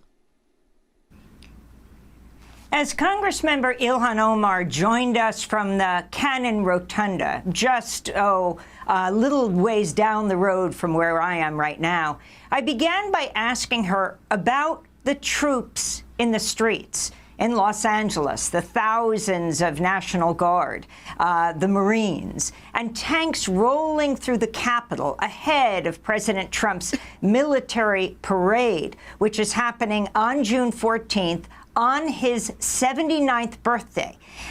Abrams tanks will roll through the streets. Some are saying this parade could cost taxpayers up to $100 million. You know, it's not just Donald Trump's birthday weekend. It's also StreamLord's birthday weekend. So keep that in mind, chat.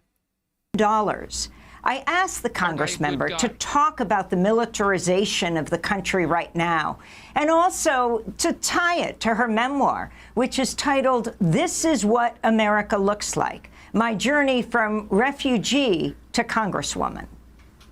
We are in the midst of the creation of a police state where, you have masked armed men who are in plain clothes that are snatching people off the streets, unwilling to identify themselves. You have the military being deployed in our streets. My God, this is America. You have states' rights being disregarded. So, a constitutional crisis that's being created in front of our eyes. And the same week where we have a president who has deployed the military, who are trained to kill our enemies, not Americans, but our enemies, are in our streets. It's the same week that we are going to have a military parade. Can you imagine that image that is going to be coming out of our country? I mean, I grew up in a dictatorship. And I don't even remember ever witnessing anything like that. To have a democracy, a beacon of hope, for the world to now be turned into one of the worst countries where the military are in our streets without any regard for people's constitutional rights, while our president is spending millions of dollars propping himself up like a failed dictator with a military parade. Yep. It's Donald Trump's Napoleonic weekend. Weak, awful man who needs to feel that he, wields the entire he already does. It's like this symbolic, nonsensical decision that still baffles me. As if nobody knows that we have the world's biggest military, or as if we need to spend more on that military. Parading them around like, it's just disgusting. We're supposed to be above that kind of garbage. Tamara Chance with a sweet, sweet super chat. Statue of Liberty, Earth, Rocket, Fist, Pride Flag, Trans Flag, Solidarity. Beautiful, beautiful, gorgeous. Thank you, Tamara. I'm counting that as 2, which means that we're we're at 5. I mean, the goal, I know it says 1 of 10, but that's just, whatever. That's just whatever. Oh shit, my dog's with another super chat. Happy birthday, StreamLord. Well, it's not my birthday yet. I'll count, whatever. Yeah, it's my birthday weekend, so yeah. Yes. Thank you, my dogs. You're beautiful. That gets us to 7. Count that as 7. Means we're getting very close. We're still super far away from getting chat confetti. But I did remember to fix the regular confetti, so we'll at least get that and all of the content if we get that. I believe in us. We're gonna get there. We're only 3 away right now. Getting very close. It is really shocking, and it should be a wake-up call for all Americans to say this is not the country we were born in. This is not the country we believe in. This is not the country our founding fathers imagined. And this is not the country that is supported by our Constitution, our ideals, our values. And we should all collectively be out in the streets rejecting what is taking place this week. Representative Omar, President Trump has issued an extremely dire warning to anyone who protests on the day itself, Saturday, in Washington, D.C. This is what he said. And we're going to be celebrating big on Saturday. We're going to have a lot of, and if there's any protester who wants to come out, they will be met with very big force. By the way, for those people, they'll be met with very big force, very big. Yeah, we are living in the worst iteration of the police state. We've been living in a police state for quite some time. Police are constantly being used against peaceful protesters. I don't know how many times I've seen it in my not that long of a lifetime. And it's just insane. The fact that Donald Trump's just talking about, you come out and protest, you're gonna be met with force for just protesting something that I did. Because he's got such a weak, fragile ego that even having to see or hear people complain about him or criticize him is too much. That's too much, man! Oh shit, Columbia Rican with a super chat getting us to 8 in the galactic calendar. It's technically your birthday. Thank you, Columbia Rican. Yeah, we're just going to celebrate my birthday weekend. That's what I figure, without actually telling everybody my exact birthday. But thank you. Thank you, Columbia Rican. I appreciate that. Makes me feel loved. And don't worry, I'm not going to let my birthday slow us down this weekend. Don't you worry. I'm going to be streaming all weekend, today, tomorrow, and Sunday fun day. Not gonna let that happen. Not gonna do it. Wouldn't be prudent at this juncture. See, this is what he said. And we're going to be celebrating big on Saturday. We're going to have a lot of, and if there's any protester who wants to come out, they will be met with very big force. By the way, for those people that want to protest, they're going to be met with very big force. And I haven't even heard about a protest, but, you know, this is people that hate our country, but they will be met with very heavy force. So, Congressmember Omar, your response to what he said, and also this very dangerous point he makes that protesters are those who hate this country. Yeah, I mean, I think the person who is in the process of destroying our country.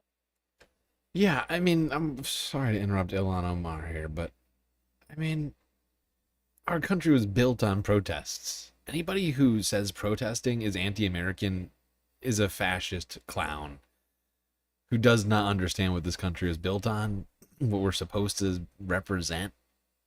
Freedom of speech, something that Republicans supposedly cared about until January 20th. And it's pathetic.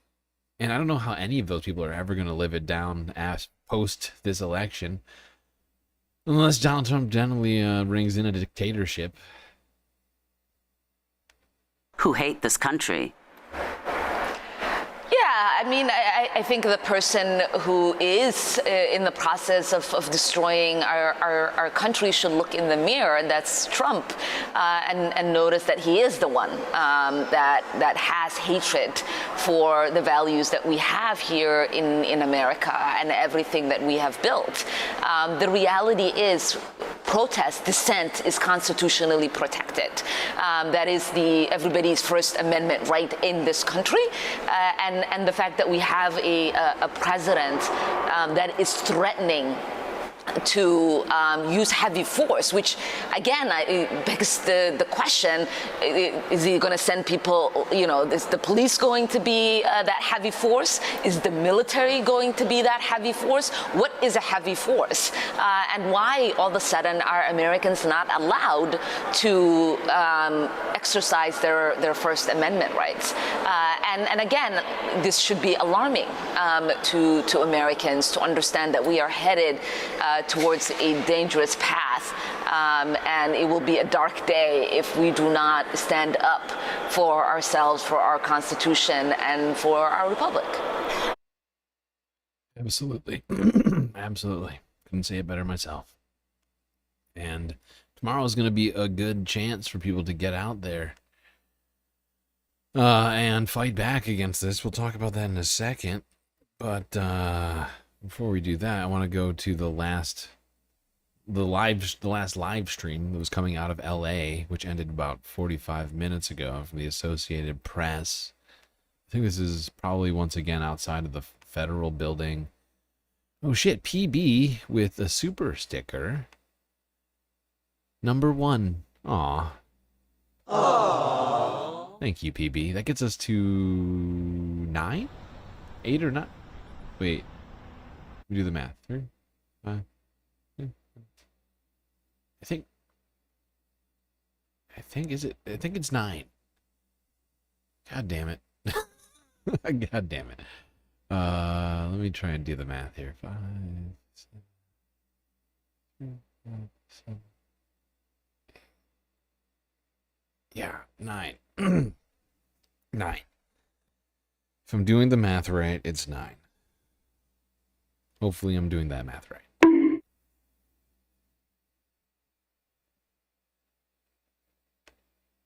The weather's supposed to be really bad tomorrow, and please, please, let a hurricane hit DC tomorrow, for the love of God.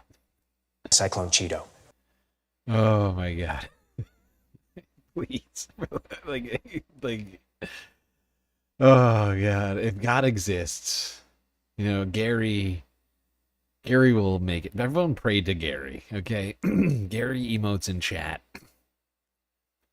Pray to Gary, please. All right, it's like a 4.5 hour live stream. Got fucking soldiers running around in LA. It's a horrifying image. What is this guy doing? What are you pumping your fist for, weirdo? Don't be creepy. Don't be creepy. Why is this not loud? Don't be creepy.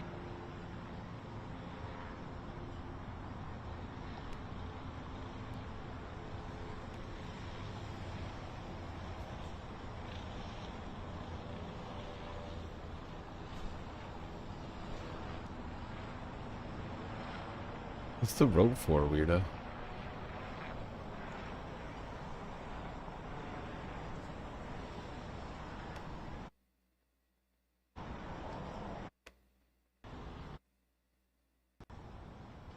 What did this kid do? What the fuck did this kid do? Huh? Are you just existing? That's illegal now? Illegal? What in the shit?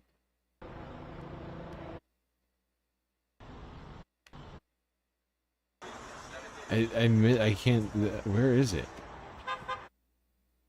Where does it show with this kid? Does it even show? Oh, but AP fucking clipped it out.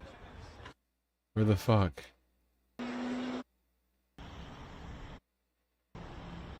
Whatever. What the fuck? You're living in a dictatorship.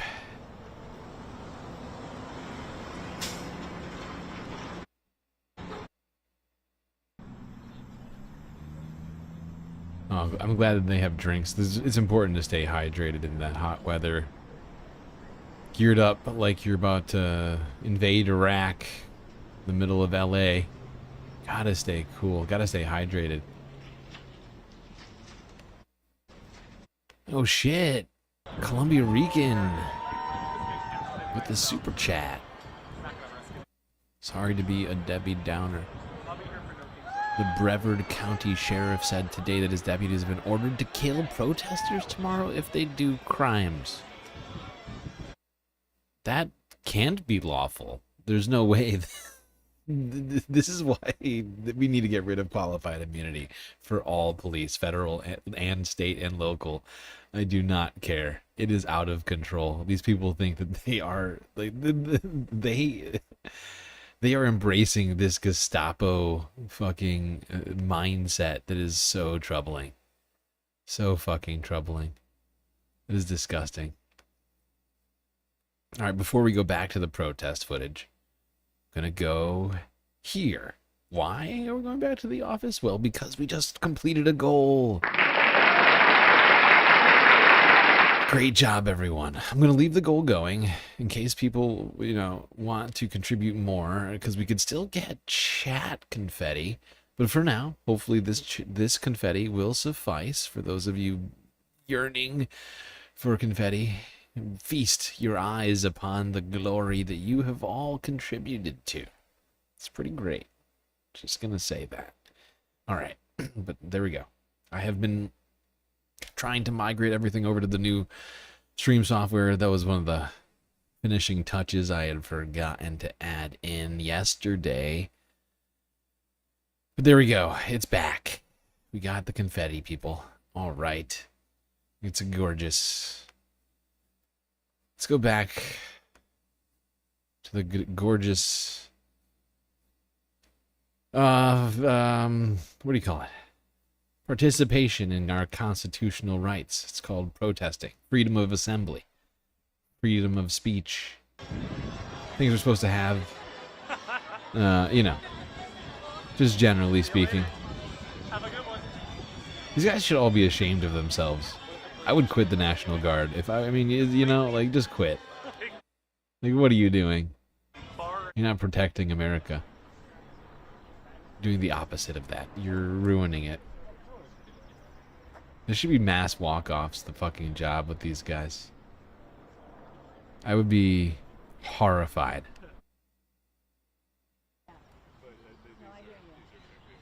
Unless you're a wannabe fascist. I don't know what you're doing standing here. It's just this is really the footage the AP decided to get. This is pathetic. What is this? This is ridiculous! What is this footage? Rather than getting the protest, they just got it's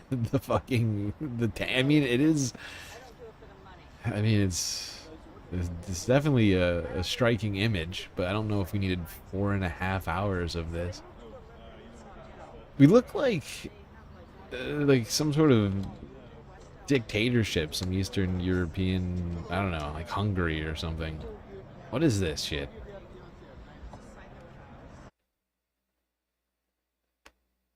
Are we Turkey now?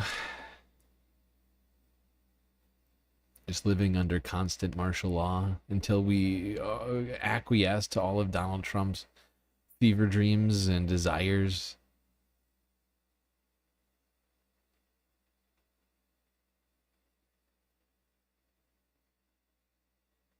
Wait, what are we talking about? Confetti right now? Is there confusion over the confetti? The confetti was for completing the goal. Okay, so let me explain something to people. Whenever we actually cross over the number, right, because it's 10 super chats, the teal level, which is $5, right? Whenever we cross that amount donated, even if they don't show up in the goal, I count that as completing the goal. So we're going to get all of the content immediately, if not sooner. Immediately, if not sooner. But, and so I give people here in the office confetti. But there's also chat confetti, which can be achieved still if 6 more donations of $5 or more go through in the next, whatever, 2 hours, hour and a half, however long it is. It's just how we do it. It's just how we do it around here. Sometimes I neglect to think that some people don't know all of the ins and outs of the galactic streaming. What was I doing? Ah, yes. Let's go on to talking about how we can all participate in objecting publicly to this fascist, well, certainly authoritarian dictatorship that we are now finding ourselves living under tomorrow, rather than, you know, watching the military parade on Trump's birthday. You can go out and object to King Trump at a No King's Day protest, which seemed to be taking place. Something to keep in mind Saturday when across demonstrators across the the United nation States will unite for No King's Day. This is the so-called anti-Trump day of protest, coinciding with Flag Day, the president's 79th birthday, and a military parade. And in one of Colorado's most conservative counties, there are 2 planned protests for the No Kings protests. Denver 7's Claire Lavazorio is speaking with organizers in Douglas County and finds how another large festival is impacting their protesting plans. 2 organizers are preparing their signs for Saturday.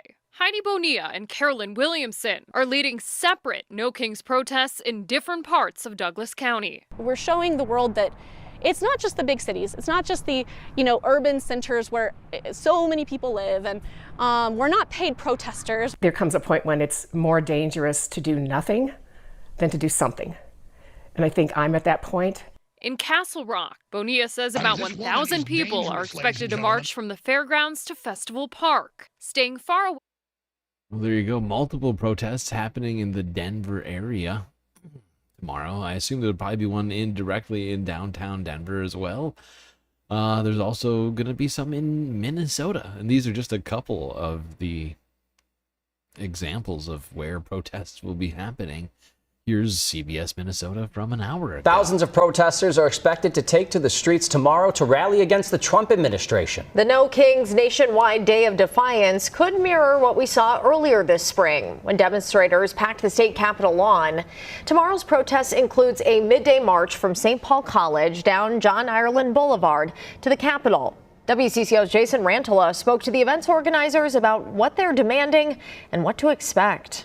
We really feel it in our souls. Heather Friedley is passionate about 2 things. We are in Friedley Gallery, which is my art gallery. Not only art, but also speaking out on behalf of nonprofit 5051, fighting against the policies of President Donald Trump through protest. People being kidnapped from their homes by ICE and other agents. We're against that. It's why she's set to be one of thousands taking part in Saturday's No Kings rally, marching a half-mile from St. Paul College to the Minnesota State Capitol. We're very adamant that we want to make sure that the government, of which is elected by the people, listens to the demands of the people. Trump dismissed the idea behind the protest. No, we're not a king. We're not a king at all. But there are 1,800 of these rallies planned Saturday. I'm sorry. I love this. This is so fucking hilarious. To the demands of the people. Trump dismissed the idea behind the protest. No, we're not a king. We're not a I love how wild Donald Trump is trying to say that he is not a king. He literally uses the royal we. No, we're not a king. We're not a king. I'm just talking in third person, for third person plural for no good reason. Exactly. This is ridiculous. No, we're not a king. The people. Just using the Trump royal dismissed the idea behind the protest. No, we're not a king. We're not a king at all. But there are 1,800 of these rallies planned Saturday. Organizers in St. Paul say safety comes first. They urge protesters to de-escalate any potential confrontation with counter-protesters.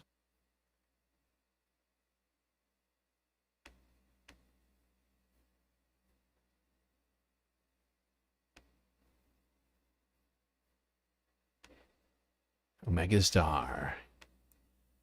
Using your membership message highlight. 5 months. It's beautiful. Is everyone sufficiently aroused? Don't be creepy. I'm not. I'm not. Gotta say. Oh, stretchy stretch. All right, how are we doing? We're doing on time. Oh boy. This is probably a good place to take a break. Probably a good place, because we are 5 minutes away from 2 hours. Don't worry, we'll be right back. We got plenty of content to get through tonight. We'll be here for all of it. We'll be right back after these brief space messages.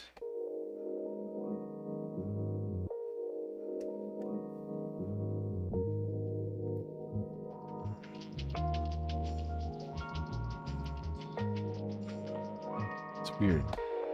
Why is this?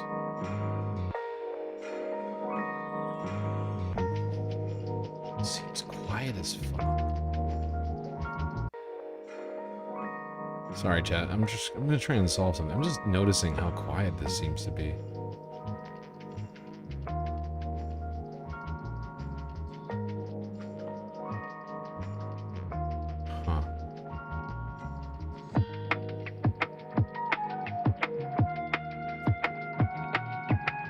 Deal with that later.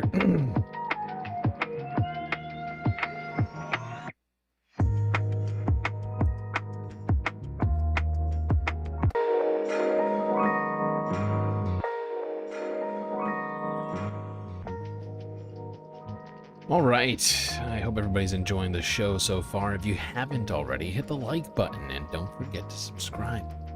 Maybe hit that bell icon too, so you don't miss a single episode of this here Spacecast. Now, while you're at it, clicking things with your thumbs and or fingers, do also consider contributing to the Galactic News Network, as we are completely funded by individuals such as yourself. Got so many great ways, of course, for you to show your support. YouTube, super chats, super stickers, and memberships. We got to keep getting more members so that we can get more emotes for the already existing members. You know, I don't know where we're at right now at that number, but I know we're not where we should be. So that's a great way to support the stream. And of course, if everyone decided to become a member on YouTube or Patreon, we would have no financial problems, space or earth-wise. Of course, we still have Cash App and PayPal for you to contribute if you prefer not to use YouTube and have them take a big 30% cut. But of course, the best way is, as always, Patreon, to get the most space benefits for your Earth dollars. Only $3 a month get you access to a bunch of sweet, sweet space pennies, unseen by the rest of the goddamn Milky Way galaxy. Get yourself an avatar. That's right. See all these people hanging out at the pool? These are Patreon members, patrons who have helped produce this stream. Not only that, though, you can get an avatar, you can get a shout out at the end of every stream. Much, much more. So go check that out. Anyway, chat, that's enough from me. Enjoy the break. Grab yourselves a drink, maybe a snack, and I will be right back.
Hey everybody, I'm back. I see multiple super chats while I was gone. Donald James had to check my funds, but I can throw in 5 for the birthday man. You the man. Thank you, Donald. Also, a megastar with 2 separate birthday super chats. 3. I take it back. Happy. I like this. This is funny. Happy birthday, StreamLord. Aww. Aww. So cute. I appreciate you. I appreciate you so much. And holy crap, now we're only 2 away from getting chat confetti. Boy, oh boy, that's crazy. That's too much, man. That's wild. And we still have 2 hours, or a full hour to go. Excuse me, misspoke. That is beautiful. I'm overwhelmed by your support. Truly beautiful.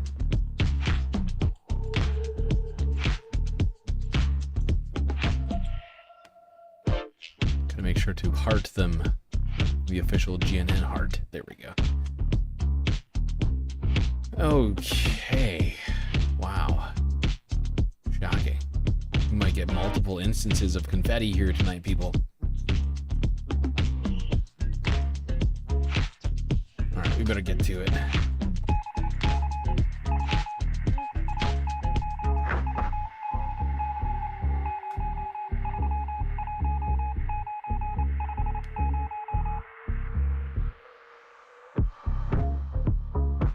Ah, yes, Icebreaker. I did get your orc back on the streets. Sorry for leaving him out yesterday. It's unintentional. It's unintentional. How rude. He's back. Looking good.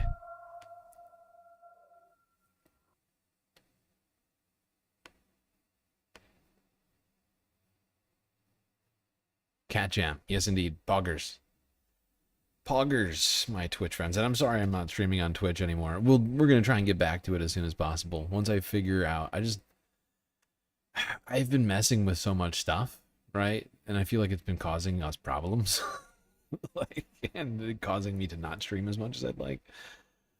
So for now, I'm going to try, I'm trying to focus on YouTube. Since I was previously paying for multi-stream on Streamlabs, I don't know how. I know there's a way to do it, but I haven't yet gotten to it, like actually figuring exactly out, like exactly how it's done. But I know there is supposedly a way to multi-stream from Streamlabs, but I think I have to download a plugin and install it, and then I'll have to do a bunch of other stuff probably to make it actually functional, right? I might probably have to mess with like bitrate and a bunch of other crap. Columbia Rican with a sweet, sweet super chat before I even get to the second half content. Here for more confetti. The cleaning bots will be angry, but what's another robot uprising? Exactly. The robots, they're paid. They already, they're already here on the space station to clean up all that confetti. And it's not me on my hands and knees cleaning it up every time, of course. No, that's ridiculous. That is ridiculous. This is ridiculous. Appreciate you. Oh my gosh, that gets us to 9 of 10. And we're just starting the second half. We technically already completed the goal. This is bonus confetti. It's truly beautiful. This is what America is all about. America! Fuck yeah! Okay. What was I doing? Oh, right. Yes. Let's get to talking more about the dictatorship plaguing our nation. Which was, I don't know if it was ever great, but it certainly, there was a time when it was better than this. I don't know if it's because it was too much winning or what. Maybe I just have a innate distaste for authoritarianism. Let's talk about sort of, not the authoritarian in chief, but the authoritarian chief of staff, Stephen Miller.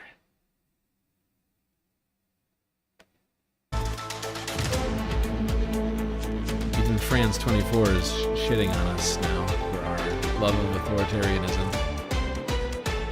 It's full circle. Hello, everyone. I'm François Picard, U.S. federal troops. Settle down, Francois. Because I'm just realizing it right now, like in full. It's like, it really is. It's full circle for us, okay? France was here to try and help us with the democracy. You know, I don't know if anybody's familiar with the Statue of Liberty, but they gave it to us because of our supposed love of liberty and democracy. And in fact, the storming of the Bastille is the other date. Like, if you look, anybody familiar with this? Anybody else familiar with this?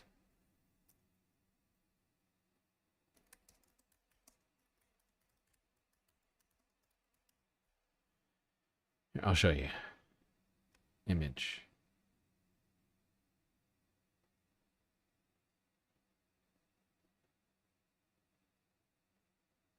Where is it? Somewhere on the goddamn...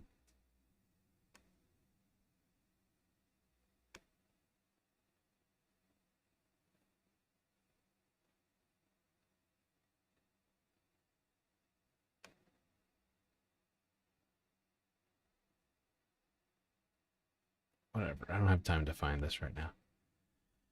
But yeah, you know, France... They were intrinsic to our winning of the Revolutionary War, and they have somehow kept up at least some aspect of their democracy in a way in which we haven't. The French have a true respect and tradition of civil disobedience, right? And of, you know, going out and protesting. I mean, sure, the police still crack down on it, but people have not given up on it whatsoever. Constantly protesting over there in France. We've sort of diverted from it. And honestly, I think that they should take it back. We talked about it earlier this year. I can't remember which a French representative came out and said it, but a French MP came out and said they wanted the fucking Statue of Liberty back, and I think we should just give it back because it's clear we don't love liberty.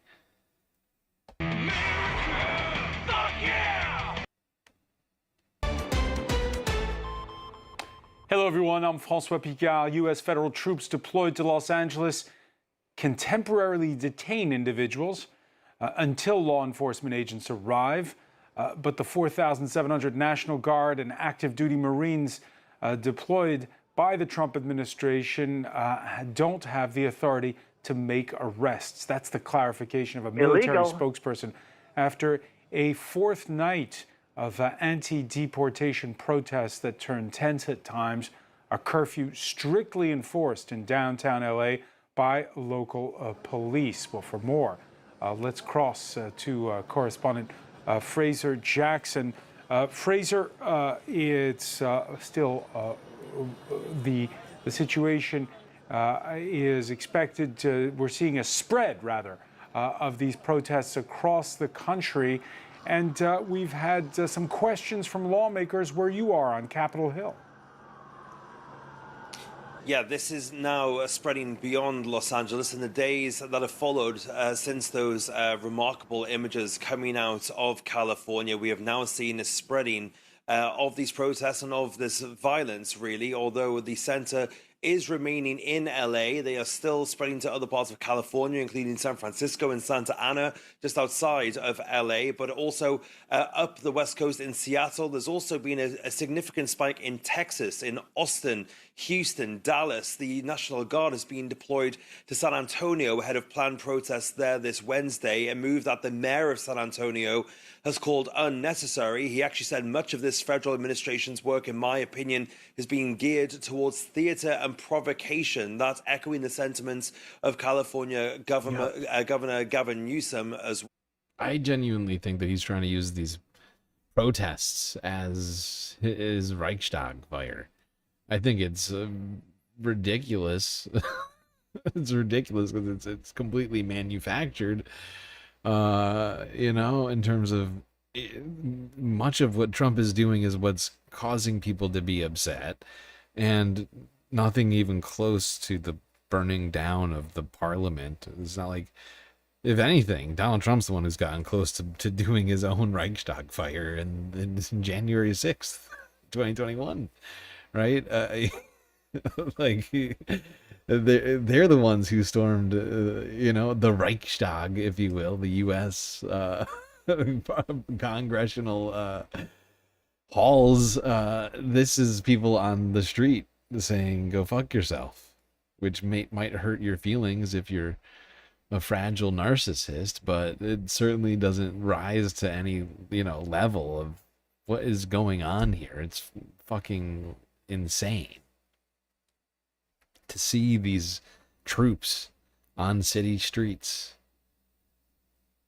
Is horrifying. It really is. That's the part that horrifies me. It should horrify everyone. It's martial law without the actual declaration of martial law. That woman got shot walking back to her fucking apartment for not listening to the Gestapo. We're also seeing significant demonstrations over the last couple of days in Chicago, Atlanta, Philly, Boston, New York, and we're expecting more to happen in Raleigh, North Carolina, and Eugene, Oregon as well. So a significant... Look how many pigs are getting paid for this. Jesus Christ, there's like 50 in this one shot. All right, maybe a few less, but like 40 fucking police officers.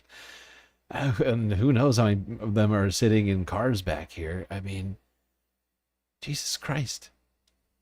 They're spending like $100,000 an hour in LA right now on police and troops, National Guard. This is so fiscally irresponsible. We're talking about, I thought we were going to get efficiency. This seems incredibly inefficient. Spread of these protests, not just in California, which remains the epicenter, but of course this is pulling at the very social fabric of the United States, and the what many on the left see as the overreach of the Trump administration is being met with violence and also a lot of peaceful protest on the stages of cities across the entire country. Christ. There's been some strong. This is what's pissing me off a little bit. This is like it's really pissing me off. Like, I already had problems. Like, in my opinion, I think, you know, Gavin 100% has to go, but this is all being done by Mayor Karen Bass, essentially, right? And I think that every single one of these police officers that we see, these 50 police officers in front of us, there might be more. They should all be protecting protesters, protecting residents of Los Angeles, not repressing them, not working with federal officers. I don't think they have any obligation to do so. I don't think there's any legal obligation for them to do that, which is why I think they should be, you know, they should be joining the lines of the protest.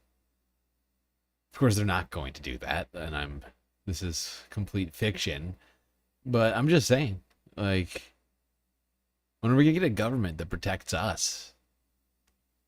Words from what's become a personal showdown between the U.S. president and the governor of California. Let's listen to Gavin Newsom.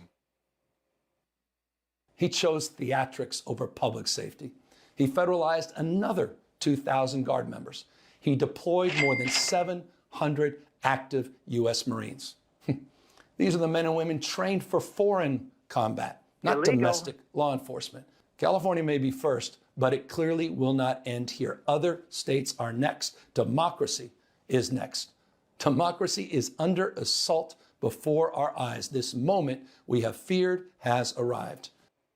So, Fraser Jackson, are people viewing this as a showdown over democracy or personal animus between the president and the government? Okay, hold on. We're not going to watch this whole thing. I want to switch it to the part where they start talking about Stephen Miller's hand in all of this dictatorial moves vibes from this administration. Couching and the president at the moment, but of course there is very real consequences for this war of words as well on the streets. Fraser Jackson reporting and couching all of this as an invasion coming from abroad is, many say, the brains behind a fight that Donald Trump has wanted to pick for a long time with California is his deputy chief of staff. More on Stephen Miller, the 39-year-old, many call him the ideologue behind this anti-immigration policy with Kemi Knight. Stephen Miller is rarely at the president's side when the cameras are rolling, but he meets with him daily and stands as one of the most... Oh my God. I thought I was going to have to look at Stephen Miller's face. Instead, I'm going to look at this sweet, sweet super chat. Not that one. There we go. Mish, chat confetti.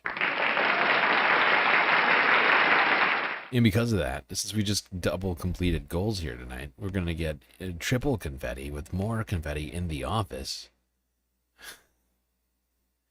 Jordan Peterson, let's put politics aside this weekend. Very funny. Define politics. Can you define politics though for me? What do politics mean exactly? What does the word weekend mean? You have week, and then you have end, and then you put them together. It makes it a nonsense word. Okay. All right. Good times. Good times. All right, people. Hope you breathed in all that confetti just now. Because we got to get back to talking about Nosferatu, Donald Trump's chief of staff, a.k.a. Stephen Miller. Don't be creepy. Stephen Miller is rarely at the president's side when the cameras are rolling, but he meets with him daily and stands as one of the most influential figures of Donald Trump's inner circle. Serving as deputy chief of staff, the 39-year-old is the architect behind the administration's hardline immigration policies, recently ordering ICE officials to arrest 3,000 people per day and consistently referring to undocumented migrants as criminals. Think about how corrupt and hateful and evil a system is that allows gangs to come into this country and rape. When Stephen Miller uses words like evil, I can't help but chuckle. For him to accuse anyone or anything of being evil is laughable. A system is that allows gangs to come into this country and rape and murder little girls. I'm not just saying that. You've read the stories. It happens every day. Born in 1985 in Santa Monica, California, Miller gained attention as a provocative conservative voice in high school and college. Some of you may or may not know who I am. Before working for then GOP Senator Jeff Sessions. His hardline stance on immigration caught Trump's attention during the 2016 campaign, where he helped craft some of his most famous speeches. They're bringing drugs. They're bringing drugs, crime. They're bringing crime. They're rapists. And some, I assume, illegal. are good people. As senior policy advisor during Trump's first term, Miller was the driving force behind the travel ban, family separation policies, and the push to build a border wall. Among Trump's aides, Miller is the rare advisor who served all 4 years of the president's first term and returned to serve again this year. Yeah. He's Donald Trump's most loyal devotee. You know, he is his ideological backbone, if you can call it that. It's true. Stephen, I mean, so many people. I mean, and I think you can tell with this entire cabinet. Besides from Russ, I think Russ too knows that he's in there for life. But everyone watched the first administration where people were jettisoned like every other month, right? Like, think back to the first Trump administration. How long? I mean, how many White House press secretaries did he have? Like 5? All right, maybe it wasn't 5, but he was a lot. It's the same thing for like so many people got just jettisoned out of the Trump administration, and they're all just terrified of saying something that might get them, you know, kicked out of the White House. Observers believe his staying in power stems from his ability to That's actually a good historical reference from Seth Evans. I assume this is about Stephen Miller, Donald Trump's Heinrich Himmler. Yeah. Oh, it never occurred to me. Interesting. It's just crazy enough to work. Yeah. Just realized the volume's kind of low over here. Trump's policy ideas into action. His hardline approach has come into sharp focus this week during the Los Angeles protests, Miller taking to social media calling the demonstrations an organized insurrection. And for more, let's cross to New York. Ruth Ben-Ghiat is professor of history at New York University, author of the New York Times bestseller, Strongmen, Mussolini to the Present. Thank you for speaking with us here on France 24. Glad to be here. Based on the past, how would you characterize Stephen Miller? Is he the ideologue? Is he just a strategist? What role is he playing? He can be both. He's an ideologue. I do see him as. I think the answer to that question, honestly, not to contravene Ruth Ben-Ghiat, but I think he can easily be both. He's both a strategist and an ideologue. He's an ideological strategist. Like that, I think that he's demonstrated that. He's an ideologue. I do see him as an ideological fanatic. And he is in my book, which was written during the first Trump administration. He's very important as a kind of theorist of the idea of population engineering based on, getting rid of immigrants. He's consistently echoed right-wing narratives of Putin and Orban and others in Europe. He's very connected to this kind of transnational community, seeing this as a crusade to save white Christian civilization. His grandparents were Holocaust survivors, but he has embraced the cause of white Christian civilization. And so he's been... Which is also weird. It's also weird. It's some sort of like... It's like... It's not monk. What do you call it? It's like... I want to call it Munchausen by proxy, but it's Stockholm syndrome by proxy. Like that's basically what it feels like. Embraced the cause of white Christian civilization, and so he's been depicting this these protests in Los Angeles as a kind of existential fight. And putting this thing that's so dangerous is he's talking about this like kind of trying to manufacture this crisis, which is a crisis of the whole nation, which pits an internal enemy, which are criminal illegal aliens, as he calls it, and Secretary of Defense Hegseth uses the same script, same words, and an external enemy. They're colluding with an external enemy, and that is foreign terror. Yeah, and that is the thing. This is the propaganda element of this administration, is their use of language, right? It's gaslighting that they're doing, right? This is the playbook of 1984 and the Ministry of Truth. That's why I refer to the White House press briefing room as the Ministry of Truth. Because that has basically been their strategy from the beginning, is to come out and lie to our faces, tell us that up is down, black is white, oppression is freedom, war is peace, and it's a nonsense time that we are living in. This being fabricated by Stephen Miller and voiced by Carolyn Levitt, and It's a wild, upside down world that we live in. And drug cartels, this kind of transnational, shadowy criminal elements. And then he's inserting, this is the new and dangerous part, a third element, which is part of this, which is protesters, which were labeled by President Trump as insurrectionists.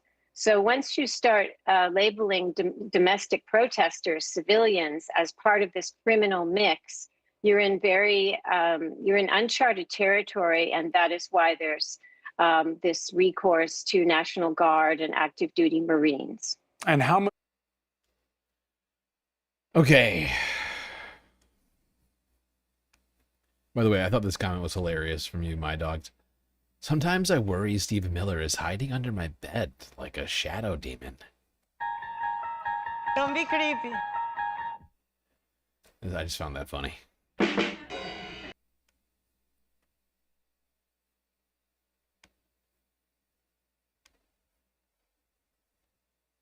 Okay. We're going to keep talking about Stephen Miller. Talk about some of his twisted machinations. Here's the Majority Report with Sam Cedar. From, I think this was Wednesday. I could be wrong. I'm sort of fascinated by this clip for a bunch of different reasons. Like, Stephen Miller's job seems to be to sign off on military attacks and to increase the number of immigrants that we're going to round up, develop bans on travelers from various countries, brown and black countries, and now also is an economics advisor. You'll recall that there's a bunch of provisions in the bill passed by the House as it heads to the Senate that are probably going to have to be stripped out because no parliamentarian would ever okay these. And even some in the House have complained about it. The contempt, to get rid of like the judiciary ability to uphold contempt charges. One or two other, the AI regulation makes it very hard to argue that this is dealing with the budget. There are other rules for a reconciliation bill that hits the Senate. One of them is the Byrd rule, and that says that the deficit, and it's sort of complicated, but basically that 10 years out, just past 10 years out, the deficit cannot be increased beyond 10 years. And that is the reason why the 2017 Trump tax cuts, which were retroactive, I think, to 2016, will expire at the end of this year. And the way we have always calculated, at least in the Senate, whether something will contribute, a bill will contribute to the deficit on a 10-year horizon and make it eligible for reconciliation, is to calculate what the state of the law will be when this new bill gets enacted. And obviously, the tax cuts expire in 2026, the end of 2025, and that creates a new baseline of revenue that will come in to the U.S. government. Broadly speaking, if taxes are at 25% and they raise to 30%, you're going to get more revenue. All things being equal. These are all projections that are done by the nonpartisan Congressional Budget Office. But the problem with that is that it means that Republicans, if they want to pass new tax cuts, need to find more cuts to our discretionary spending. And they don't want to do that because they want to raise defense spending, and they know that it's politically toxic for them to cut more and more things. And so they want to just pretend that the tax cuts are not being repealed. Now, the parliamentarian would have an issue with that, but the Republicans want to pretend like it's not a parliamentary question. It's just to be decided by the chair of the Finance Committee, and that would be, I think it's the Finance, or maybe it's Ways and Means, it's Lindsey Graham. And here is Stephen Miller being sent out to sell this idea to Larry Kudlow, who, you know, he's getting back in the day probably would have pushed back on this, but he seems tired. Reforms that we campaigned on. So let's talk about this. Extending and making permanent the 2017 tax rates does not and could not add to the deficit, because the job of the congressional budget keepers is to project what would happen under the normal course of business. And under the normal course of business, Larry, the tax that you're paying yesterday is the tax that you're going to be paying tomorrow. Just like the congressional budget. No, the normal course of business is to assume rightly that when tax cuts expire, they're going to return to the level that they existed before. If what he's deciding is normal course of business, that the tax cuts, the tax rate I have today will be the same tax cut as tomorrow, then what's this for? How can you justify tax cuts? That's not the normal course of business either. Mm-hmm. But so he's... Yeah, it's almost like they have an expiration date on them or something. I don't want reality. Defining what is a more of like a technical thing into some like vague colloquialism. No, everybody knows the tax cuts expire August 26th. I mean, at the end of prior to 20. It's just more doublespeak from Stephen Miller. He's the master of doublespeak. I think he read 1984 and said, this is how the world should be. At the end of this year. And he's trying to argue that this is the same as there being no appropriations. We know the United States is going to pass a budget. We know that the government is going to do it, but we also know that the budget may change. And that's the point. It's not that there's not going to be any taxes or there's going to be 100% taxes. The question is, what's the number going to be? And we have a baseline and we have the bird rule. Because the job of the congressional budget keepers is to project. Yeah, I found fascinating, and I know Stephen Miller doesn't know how to speak like a human being, but he's on Fox News. He's on Fox Business of all places, and he is just screaming at Larry Kudlow, who looks like he's about ready to fall asleep. How old is Larry? He's got to be getting up there in years. What do you say, Madam Stephen?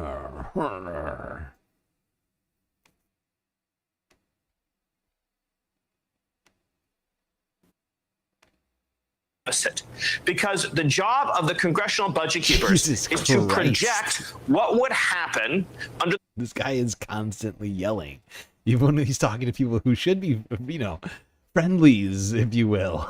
Like, you just normal course of business. And under the normal course of business, Larry, the tax that you're paying yesterday is the tax that you're going to be paying tomorrow. Just like the Congressional Budget Office doesn't assume that federal appropriations go to zero next year just because all the money runs out in September. They project what it would be under the normal course of business. But here's what else is in the bill. The largest welfare reform in American history, Larry. Adding work requirements to food stamps and Medicaid. That is the single biggest welfare reform. It dwarfs, by the way, as excellent as it was, it dwarfs the welfare reform in the 90s. We're talking about saving $1.6 trillion by getting Americans into the productive workforce, lifting them up out of poverty, out of dependency, into independence. So again, what's in this bill? Tax cuts and reforms. American energy. All right, so listen. They call it reform. It is cuts to Medicaid and SNAP. And we know we have two prime examples from Arkansas and from Georgia on what imposing these work requirements, so-called work requirements, will do. They will keep people who are eligible off the rolls, people who are working off the rolls because of all of the paperwork and whatnot. And the idea that... No, absolutely. That's the point. They know this. They're fully aware of this, that they're creating barriers to people keeping their benefits that they deserve, to somehow force them to make more money, even though a massive portion of people on Medicaid are already working. They're just not making enough money. They're still in poverty because we haven't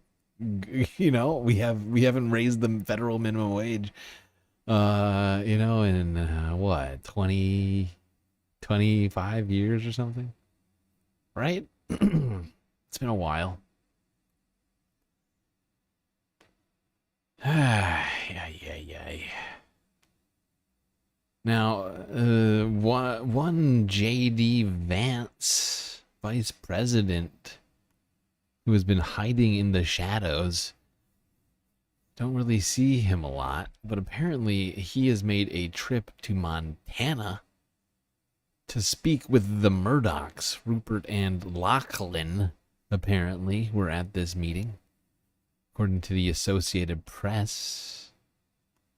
Tonight, we now know more about Vice President J.D. Vance's visit to Montana. Here's footage we showed you of Air Force Two arriving in Butte yesterday. The Associated Press now reporting that Vance met with media mogul Rupert Murdoch, Fox News head Lachlan Murdoch, and a group of Fox News executives at the Murdoch family ranch near Dillon. No word yet on why the vice president addressed the group or what they spoke about. The AP reports State Auditor James Brown told the Montana.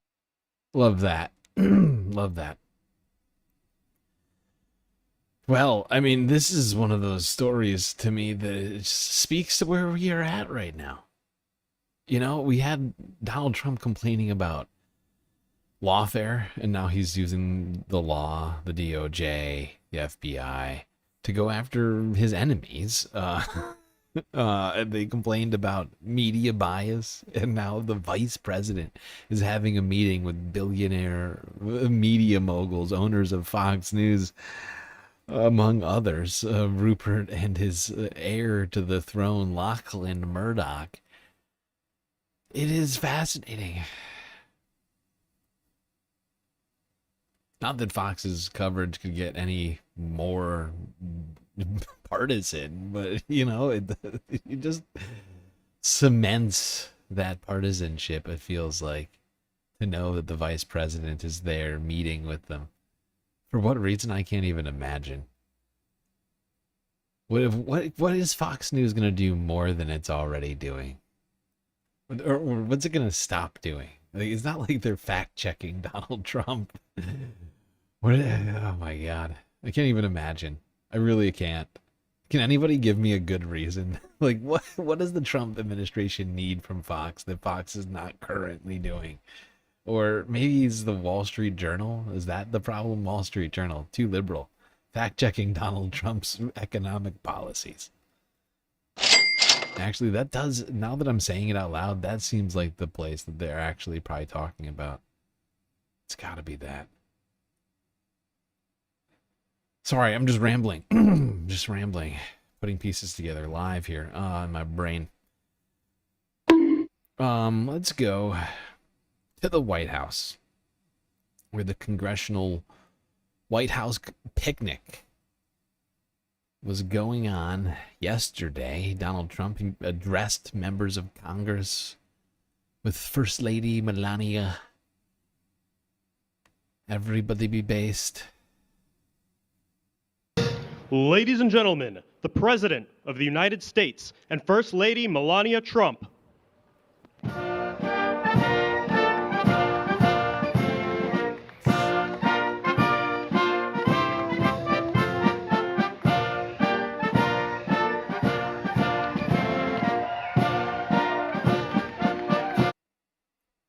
Donald Trump loves congratulating himself so much. He loves the fanfare so much.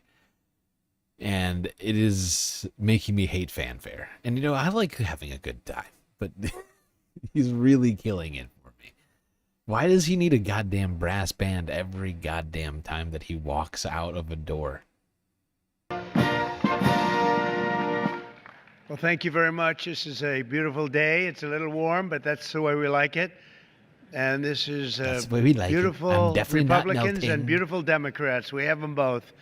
And it's nice to mention them in the same breath, frankly. And I'm delighted to welcome all of the members of the House and Senate and your beautiful families. What a great honor to have you at the White House, and to the annual White House Congressional Picnic. A long time it's been going on.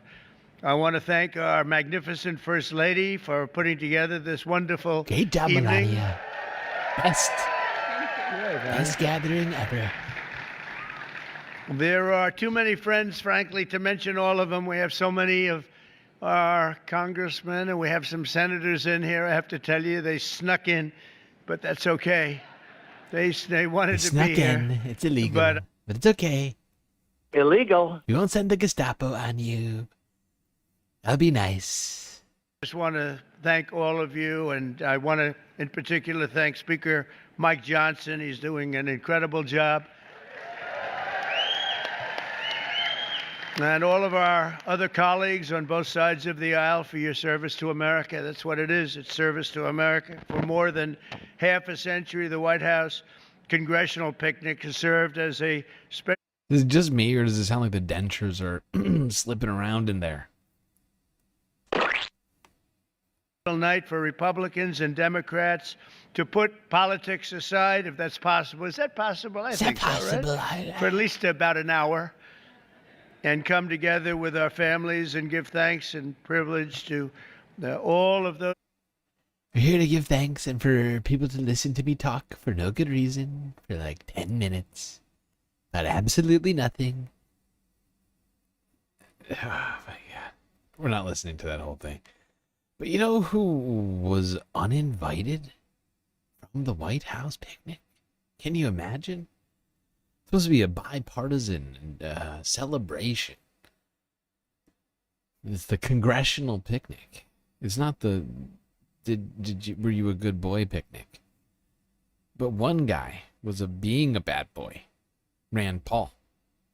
I don't know if you know. He's been complaining a little bit about the budget and how it's going to raise the deficit by trillions of dollars.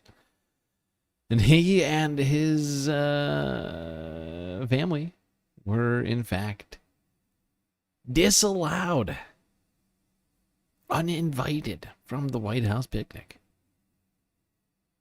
Help! Help! I'm being repressed! Let's see what he had to say about that. I've just come from my office, and, it's kind of a great time of the year in the summer. My family comes up. My son and daughter-in-law and grandson are coming up because we were going to the White House picnic, but I've just been told that I've been uninvited from the picnic. I think I'm the first senator in the history of the United States to be uninvited to the White House picnic. The White House is owned by the taxpayers. We all are members of it. I fucking love it. It's hilarious to me. I mean, this is full-on leopard eating faces party scenario for old Rand Paul.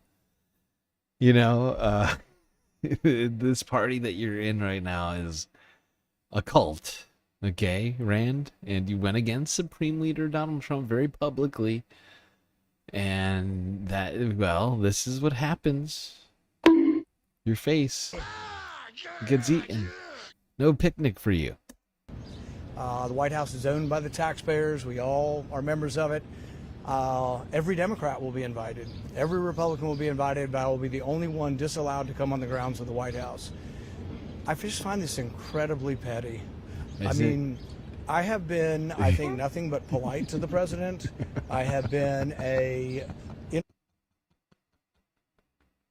This is the first time. I love that. This is the first time for Rand. He's just now noticing that Donald Trump might be a little bit petty. Huh. Weird. Been, I think, nothing but polite to the president.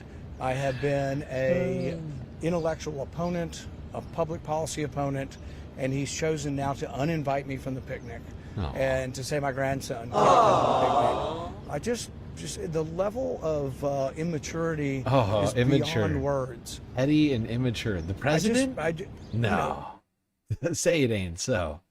I've been here long enough that if anybody has ever followed me, I've been a critic of Obama. I've been a critic of Biden. True. I've been a critic of the previous Trump. The but previous always Trump, in the same guy, I think but the a old one. reasonable fashion along policy, and so they've decided they want to declare war on my family and exclude us from the White House. And I just think it's incredibly petty, and I hope someone. They've declared war on the whole Paul family. Ron Paul, Rand Paul, Jake Paul, Logan Paul. Oh, wait, sorry. I think it's a different Paul family. Oh, poor Rand. That is shocking. Donald Trump, immature and petty, according to Rand. It's the first time he's noticed the president being immature or petty. Shocking.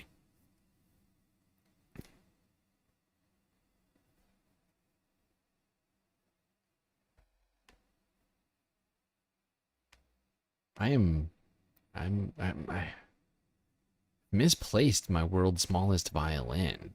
Otherwise, I would play My Heart Bleeds for poor Rand Paul. A rare rebuke of the Trump White House from a Republican. It is coming from Senator Rand Paul, who is accusing the White House of immaturity and petty vindictiveness. His words.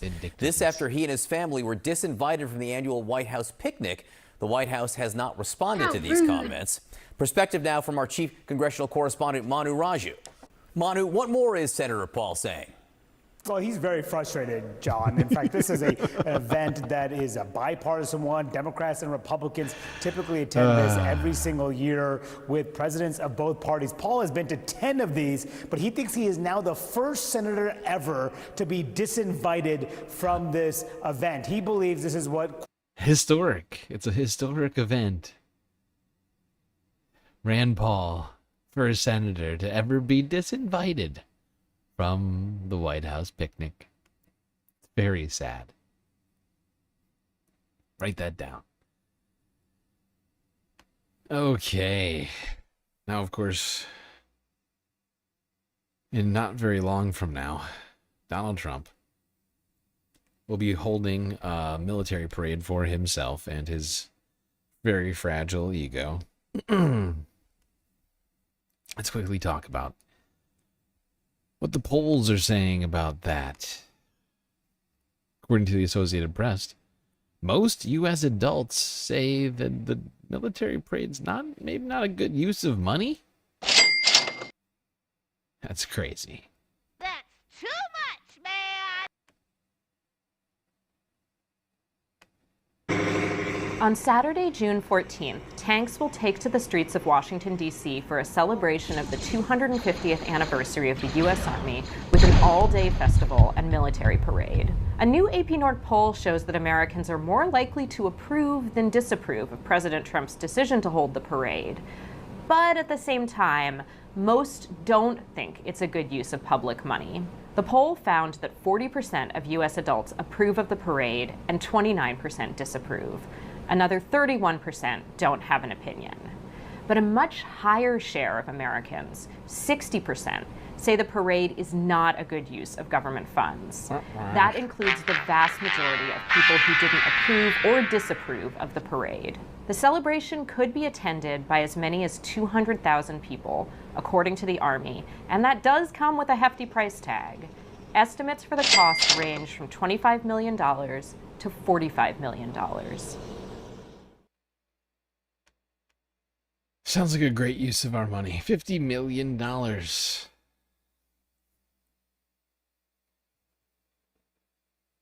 New this morning, President Trump is... Let's talk more about the numbers. What do you say? Not just about this parade, but just the polls around Donald Trump.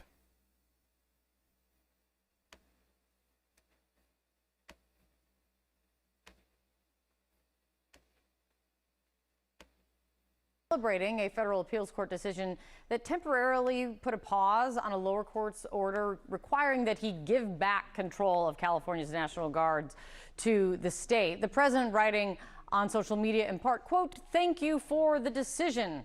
Another hearing is set for Tuesday, and this all stems over, well, what you see on your screen right there, from Trump's decision to federalize National Guard troops and send them in to respond to the LA protests over his immigration raids. CNN's Harry Anton running the numbers on this one for you this morning.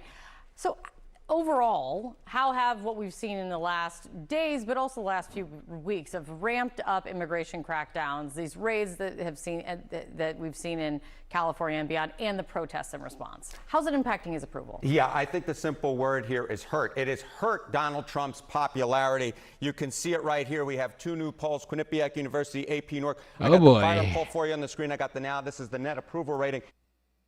Awful, awful, awful. Weak, weak, weak. Harry is right. Awful and weak. Look at this. Down 4 or 5 points in both polls. Quinnipiac and AP Norquist, I think is what it's called. You could see this in Quinnipiac, -12 to -16. How about AP Newark? -16 to -21. Awful, awful, awful for both of these pollsters. Where we are right now, both Quinnipiac and AP Newark, the worst for Donald Trump in this term so far. He is very much way, way, way underwater, at least in these two polls. And this is overall approval. How about specifically on immigration? Yeah, so immigration has been a strength for Donald Trump. That was why in the beginning of the week I said that Donald Trump wanted this fight. Maybe he shouldn't have wanted this fight. What are we talking about here? Let's take a look at the net approval rating for Donald Trump on immigration. You go back to June 1, he was at +4 points. Look at where he is now, -2 points in the aggregate. That is a drop of 6 points in only about 2 weeks' time. The only thing... Even on immigration now. Maybe circumventing the Constitution to try and get his immigration stuff done. It's a bad idea. Look at that. This was one of his best issues. I mean, I didn't agree with the way that he wanted to do it, but in terms of polling in the United States, this was basically his best issue. You know, his handling of the economy plummeted after Liberation Day. Wait, you didn't know that the awful, awful, awful, weak, weak, weak soundbite was Harry Enton? Of course it was Harry. Awful, awful, awful. Weak, weak, weak. Absolutely.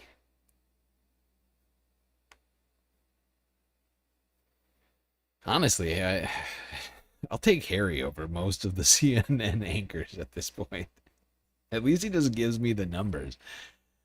You know, at least he's not Scott Jennings. Sure, Michael Singleton or whatever. Like, so much garbage. At least he's not Dana Bash or Jake Tapper. There's a long list of people I would prefer Harry over from CNN. Yeah, Donald Trump's numbers really not looking good. You know whose numbers are looking good? Here's a little pick-me-up for you, chat. One Zohran Mamdani, the man who is running for mayor of New York City.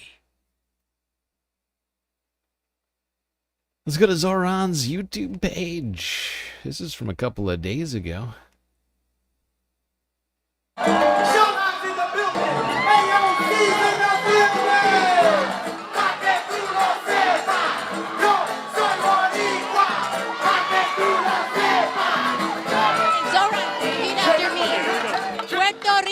Puerto Rico no se vende. no se vende. Puerto Rico no se vende. Puerto Rico no se vende. Hello, everyone. This is Alexandria Ocasio-Cortez, and I am here loud and proud to rank Zohran Mamdani #1 for mayor of New York City. Numero uno. Early voting starts on June 14th. The primary election is June 24th. So early vote, fill out your ballots, and make sure that you do not rank Andrew Cuomo on your ballot. Don't do it, folks. We are going to rank our ballot. Zohran #1 for a New York City that can be affordable to all of us.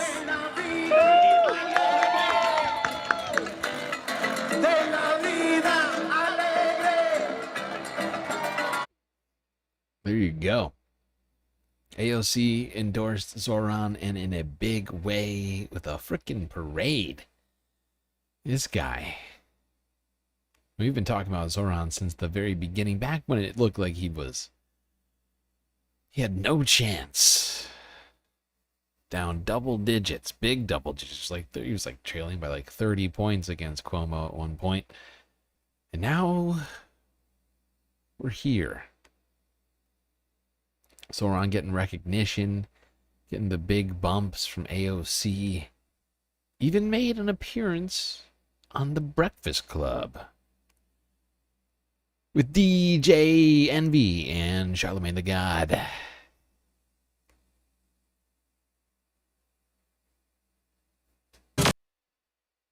Okay, hold on. We're not gonna watch this whole thing. I'm just going to... Yeah, where does... There's a couple of really good spots in here, not gonna lie. He crushes it.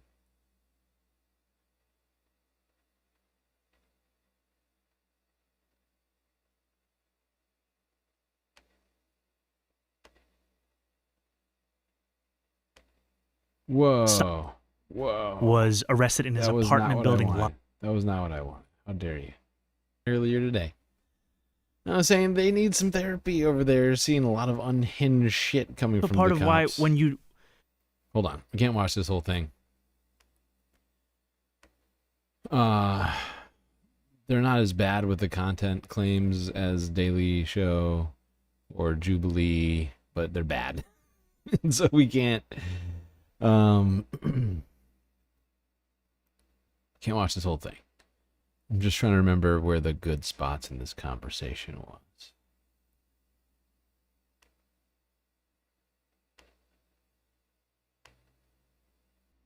I mean, it doesn't make this point, but Eric Adams happens to own a few rental properties. You know, he's a landlord himself, while he's also mayor. I'm sure he has some friends in the rental property industry. So, you know, it's not shocking at all to me that rents were raised under Eric Adams. And that is quite a disturbing paradox that he has pointed out. I just want you to think about that for 2 seconds, all right? The same landlords who are saying that they have to raise the rent, they can't afford to leave the rent where it is, right? They can't give breaks, right? Had $2.5 million to support a particular candidate in a mayoral race. That's weird.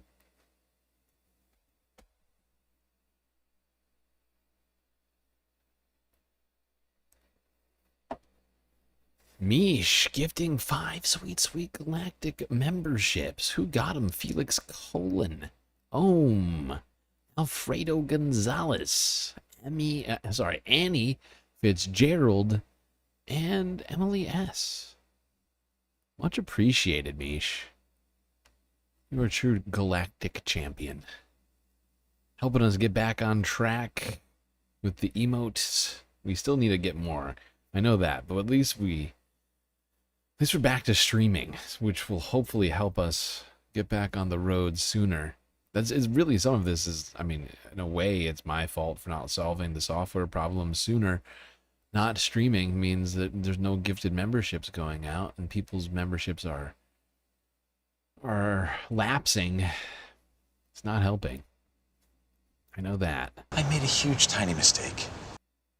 Okay, anyways, we support Zohran 100% around here. We've been supporting him ever since we heard about his entrance into the mayoral race, and have gone well beyond that now after having heard all of his platform. It just is, honestly, he's a refreshing breath of fresh air, you know.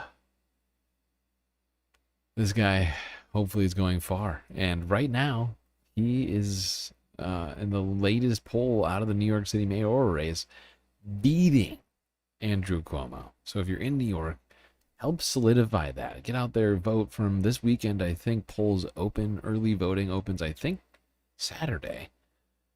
So get out there.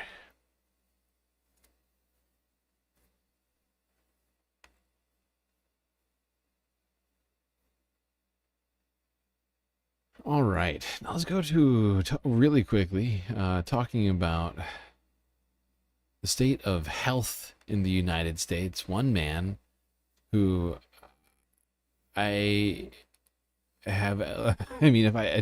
not sure I ever had any real respect for him to begin with.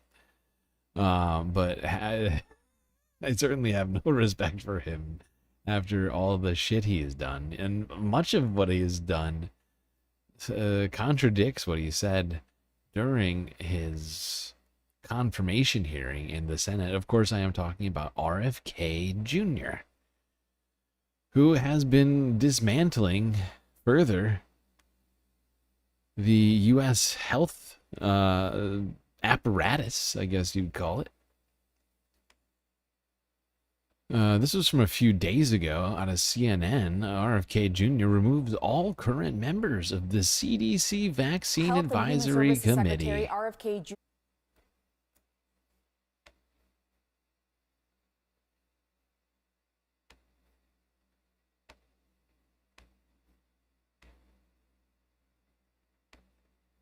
Health and Human Services Secretary RFK Jr. is making some controversial moves at the health department. Kennedy, a vaccine skeptic, is claiming it's all to restore public trust in vaccines. In a Wall Street Journal op-ed, Kennedy announced he is removing and replacing all 17 members of an expert panel of vaccine advisors. Kennedy claims the group is, quote, plagued with conflicts of interest. Plagued. So let's bring in CNN medical correspondent. That's a good term to use right now. Plagued. I wonder if that's an exact quote, because boy oh boy, we're with these sorts of moves, we better start worrying about the plague coming back. I mean, Jesus fucking Christ. And prepare yourselves, because he only need to remove all 17 members of the CDC vaccine panel for supposed conflicts of interest. The people that he put into those positions, because he has filled those positions. And I can't remember if it's in this video that they get into it, but it is very troubling, the people who he has chosen to put in place. Meg Terrell to understand what this all means. Meg, you know, Kennedy has made this clean sweep of this expert vaccine panel. What will be the biggest impact of this? Well, Pamela, what I'm hearing from folks both on the panel and externally in the public health world is that they're concerned that particularly physicians, who are the most trusted advisors, especially for parents deciding whether to vaccinate their kids, that physicians won't have this trusted panel that's been around since 1964 to depend on, to go to understand what the recommendations are for vaccines. And perhaps an external source may need to be established to provide that kind of trusted guidance. This is the Advisory Committee on Immunization Practices, or the ACIP. This is this expert group of outside advisors to the CDC that meets in public and makes recommendations. All of their conflicts of interest are all stated, and occasionally they recuse themselves if there is something that's considered an issue. But folks that I've talked with said that these folks are extremely well vetted. This is a group of doctors, infectious disease researchers, and pediatricians, all now getting dismissed. One public health person I spoke with, Dr. Michael Osterholm, called the idea that RFK Jr., who has spread distrust in vaccines himself, is doing this in order to restore public trust. He said that's like the arsonist complaining about fires in the neighborhood. And Pamela, we should all... It's like the arsonists complaining about fires in the neighborhood and then replacing all the firemen with arsonists. Because the people who he replaced these officials with are all vaccine conspiracy theorists, anti-vaxxers. It is a troubling group of people. Well, I just want to hear a little bit more out of this CNN piece before we get to the list of people who he has replaced them with. It is just incredibly troubling, this whole fucking situation. I am honestly just blown away by how mal-qualified the people that Donald Trump has put into office, into these different positions of incredible importance in our country.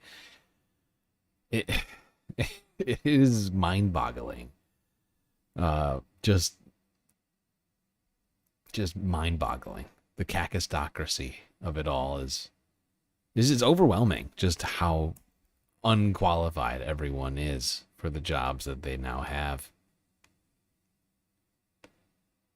So we have to push back against. Joining me right now is one of the now former members of ACIP, one of the 17 committee members forced out yesterday, Noel Brewer, a professor of public health and health behavior at UNC. Dr. Brewer, thank you for being here. What is your reaction to this? It was deeply surprising. No one really saw this coming. There were some questions about some members who had had their status become inactive for periods of time because of administrative problems, but this is really very surprising to all of us. How did you find out? How did you and the entire committee find out that you had essentially been fired? Well, one of your journalist colleagues sent me an email and shared the Wall Street Journal article, and so that's how I found out, was through an email. That is incredibly fucked up. How rude. I mean, this guy found out from a journalist giving him an article, an already published article about their firing. That's how they found out. That is how they found out. The Vaccine Advisory Board. They couldn't even be bothered to notify them. It's ridiculous. This is ridiculous.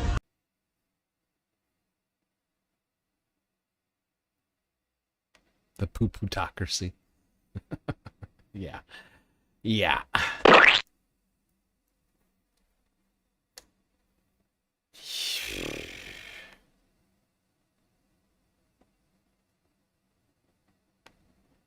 Now, employees at the National Institute of Health, or the NIH, another institution under the purview of HHS, has published what they are calling the Bethesda Declaration.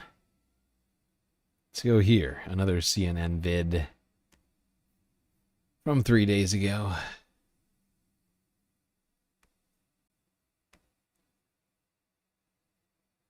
The director of the National Institutes of Health is set to face some tough questions on Capitol Hill today over the proposed budget cuts that they want to implement at NIH, slashing the budget potentially by 43%, which means programs and research. Just a day before this testimony, more than 300 NIH employees published a letter addressed to the director, Dr. Jay Bhattacharya, called the Bethesda Declaration, speaking out against what they say are these new policies undermining the NIH mission and harming public health. CNN's Meg Terrell has more. The NIH employees are calling this the Bethesda Declaration after the location of the headquarters of the National Institutes of Health in Maryland. And they're modeling it after something called the Great Barrington Declaration, which was a piece of writing that really sort of brought the current director of the NIH, Dr. Jay Bhattacharya, to national prominence. This was a piece of writing he put out with colleagues in October of 2020 during the COVID-19 pandemic that espoused a sort of contrarian approach to protecting the most vulnerable while loosening up restrictions on those who were less vulnerable to COVID-19. Now, that was seen as a dangerous approach at the time by many before we had a vaccine. But at any rate, this is what they're modeling their dissent on, saying essentially that they appreciate the director's openness to not suppressing different scientific ideas. Now, what they're taking issue with here is the termination of a number of grants in different areas, from health equity to the effect of climate change on health, COVID-19, and other areas, as well as a number of other policies they say are damaging the NIH and keeping it from fulfilling its mission of improving health both in the United States and around the world. In the letter, they say that the administration, quote, has forced NIH under Bhattacharya's watch to politicize research by halting high-quality, peer-reviewed grants and contracts. Academic freedom, they say, should not be applied selectively based on political ideology. Now, the NIH... Yeah, involving political ideology with medicine is like, I'm trying to think of what a good, like, it's just so wildly out of place. Like, politics should have nothing to do with science. Like, if you're involving your politics in science, you have a problem. You're starting off with a problem, okay? Like, it's not... Science is not here to reinforce your beliefs. It's to give you a factual determination. You know, it's supposed to give you a better understanding of reality, not reinforce whatever reality you're imposing on yourself That's just not what it's for.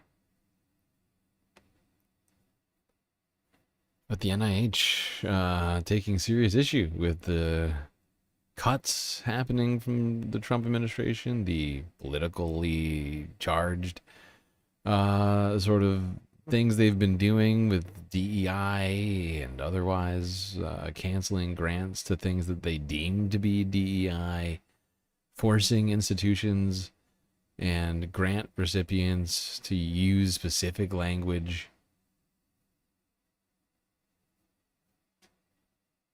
Politics just don't belong in medicine. Like, it just shouldn't be, right? It shouldn't be a political thing. We're supposed to have the most competent, right, meritorious individuals in these positions to be able to give us the most accurate understanding of health as it relates to the population of the United States, and when necessary, working with of foreign bodies like the World Health Organization or, other countries, whatever it might be. Like, it's not for enacting your will on people.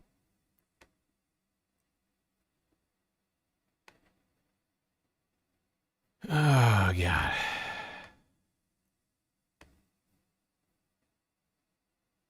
Ideological science. It's science. Health and Human Services Secretary Robert F. Kennedy Jr. has announced 8 new advisors to serve on the CDC's vaccine recommendation panel. This after he fired all 17 sitting members earlier this week. Our health reporter, an expert in this field, Alex Tin, joins me now. Alex, always great to have you here at the family table. Walk us through what's happened and what it might mean. Yeah, so just to recap for the people who weren't following this week, Health and Human Services Secretary Robert F. Kennedy Jr., during the confirmation process, one of the big fears that people had was that he would do just this. He would fire all of the members of the CDC's Vaccine Advisory Committee and replace them with his own picks. What happened on Monday is that he announced he was firing all of them. What happened on Wednesday is that he announced these 8 new picks, most of whom are either allies of him or have clearly criticized COVID-19 vaccines and requirements and vaccine safety in the past. And then the other... Yeah, we get a bunch of insane people in charge now of the CDC. He gets rid of all the people who had already been previously vetted, who belonged there, and is now putting a bunch of vaccine skeptics and his personal friends into the CDC. It is gross. It is fucking gross.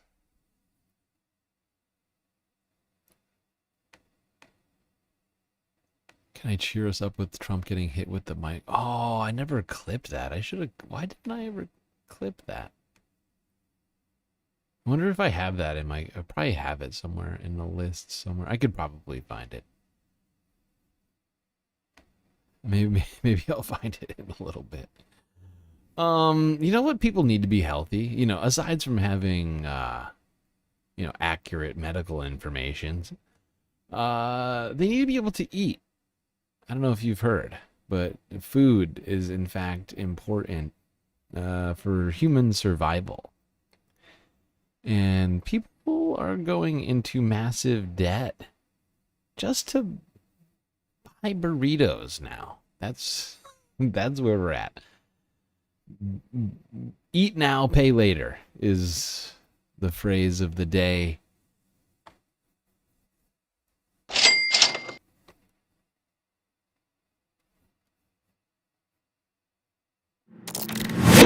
I've got the next best thing. Some are calling it the recession indicator. Buy now, pay later. Buy now, pay later. Eat now, pay later. An alternative to credit cards. DoorDash and the buy now, pay later company Klarna. Affirm. Sezzle. And Afterpay are partnering up to allow you to break up your payments on your delivery order or even defer until payday. So, what is this?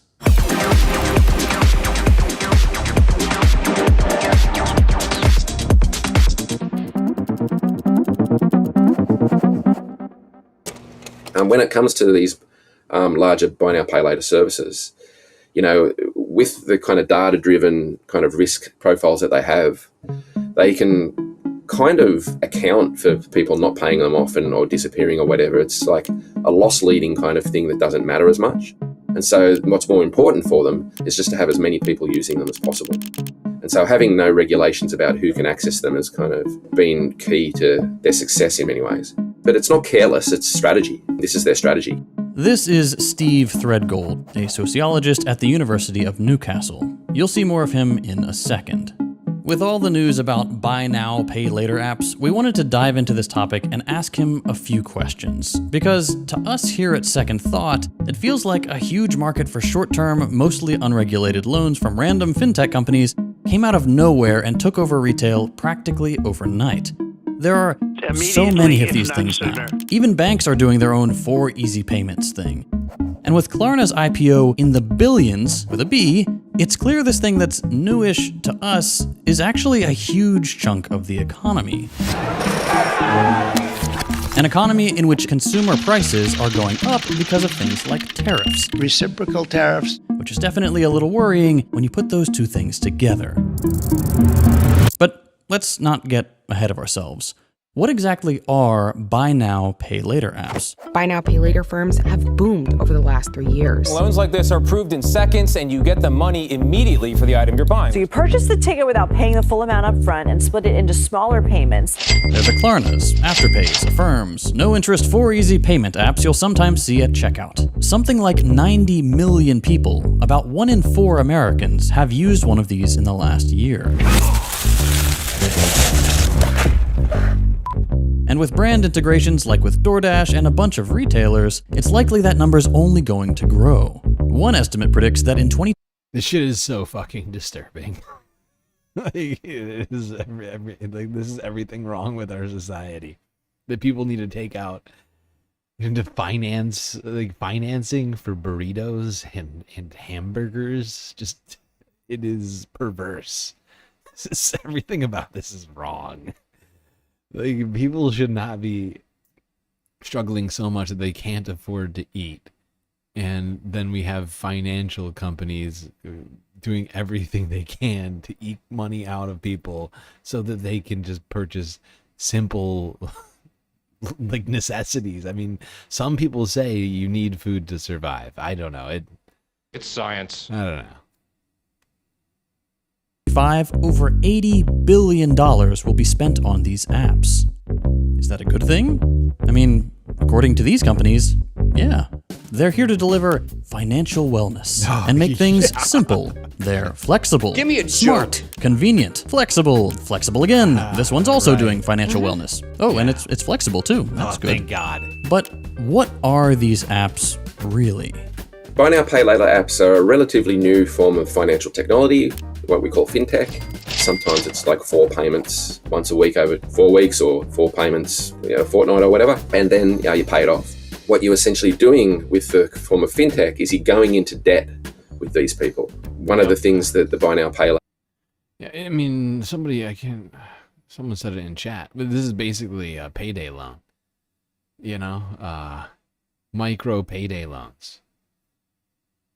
For simple ass things. And payday loans are predatory by design. They're intended to keep people in debt and to basically put them into a debt spiral, right? And in fact, I think the FTC was going after some of the payday lenders under the Biden administration. Oh, for the love of God, this is disturbing. Hold on, we can't watch this whole thing. Even though Second Thought is a great channel.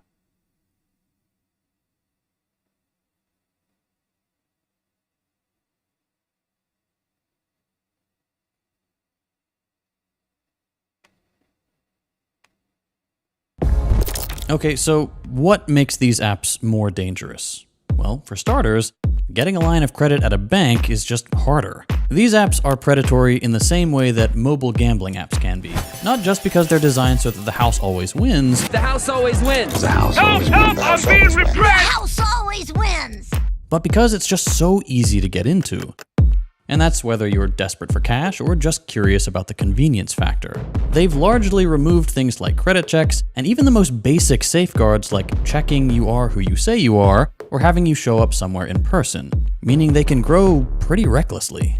They're very easy to get. We have evidence in some of our research of young people signing up to multiple versions of these, using different names. It never really asks any real questions that or held to account about whether they can afford to kind of use these things. But that's just step one. Once you're in, they are also very good at keeping you on the app and encouraging you to spend beyond your means with a bunch of little tricks.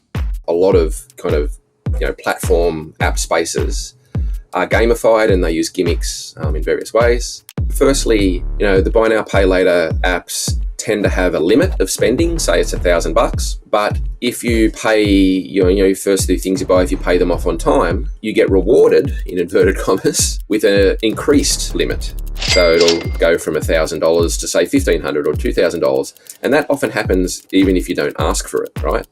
So you might actually want the $1,000 limit because you think it's a kind of good form of discipline for you. You don't want to go beyond that, but it'll just be increased anyway. And so this is very much like a game, like you're being rewarded there, for completing some tasks. Like, it's a dangerous game, and it is creepy that they are gamifying it in this way. Oh, you're almost to gold tier. Great job.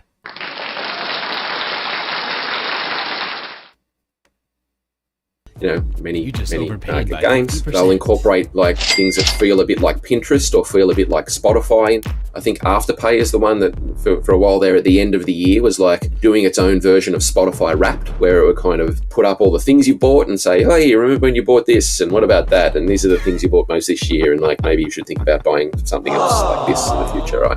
Our research participants are often quite ambivalent and sus about this. I'm sure you've seen this before. It's manipulative, but it's also kind of obvious. Even with the 4 easy payments thing, you can feel yourself being tricked into believing you're spending less when you know you aren't. We're not stupid. Every company and advertiser does this, but it is icky. The part that's more straightforwardly messed up, though, is the political and economic side of things. For one thing, these apps aren't regulated like credit cards, and they're fighting tooth and nail to make sure they won't be. With banks and credit card companies, there are things there that protect you from being screwed over. Policies like the Truth in Lending Act guarantees your right to dispute charges, get a refund, get clear information about the terms of your credit card loans, and what fees you'll be charged for a late payment. Basic stuff that makes sure banks can't just do whatever, and which is so normal we just expect it from every financial service. Basic things that would protect you from having your credit score drop 300 points over a technicality. That doesn't apply here. These apps don't want you to think of their 4 easy payments as loans or credit or debt, which is what they are. They want you to think they're a service, and if convincing you works, their hope is that it'll trick the government too. Except last year, the CFPB, the Consumer Financial Protection whatever, started looking into these companies and making sure they would follow something like the Truth in Lending Act. In response, the FTA, a lobbying group that represents Klarna and all these other companies, spent over $210,000 on politicians like this guy to block these laws that apply to credit cards from applying to them too. Klarna on its own spent $570,000 on top of that. And to seal the deal, the FTA even filed a lawsuit against the CFPB. And all this pressure is kind of working. Earlier this year, the Trump... This is ridiculous. This is ridiculous. We need to get money out of fucking politics. It's disgusting. Why would anyone want to let these guys do whatever the hell they want? They're behaving as banks. They're behaving as lenders. And just because they put an app on a phone doesn't change that. It's ridiculous. And they're just making their own rules right now, and Trump administration's helping them out. Destroying the CFPB, destroying the FTC. Going after regulators rather than, helping regulators protect Americans.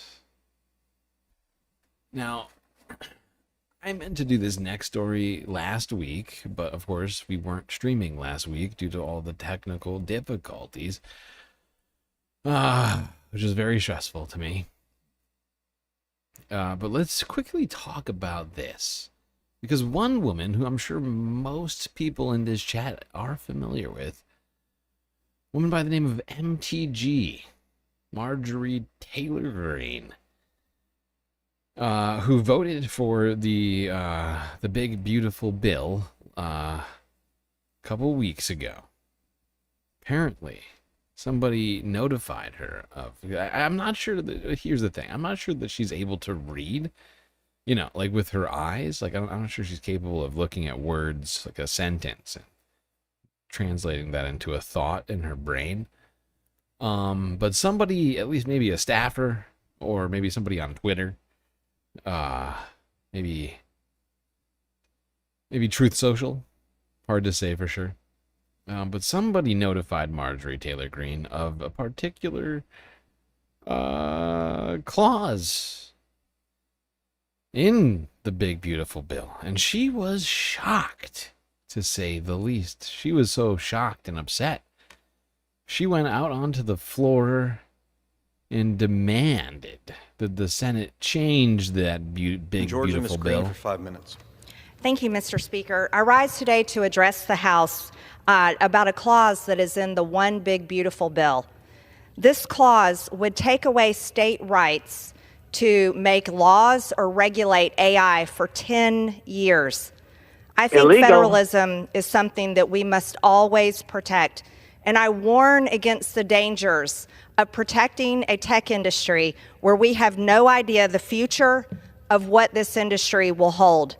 AI is rapidly developing. AI has developed quickly over the past few years. Imagine what it will be 1 year from now, 5 years from now, and 10 years from now. When we look to the future, we cannot take away states' rights to regulate or make laws to protect the people in their state or to regulate businesses that operate in their state. That would be destroying the very foundation of this country, which I think this is a great comment from Marjorie for so many reasons. And like, I'm glad that we're watching it now rather than when she made this 8 days ago.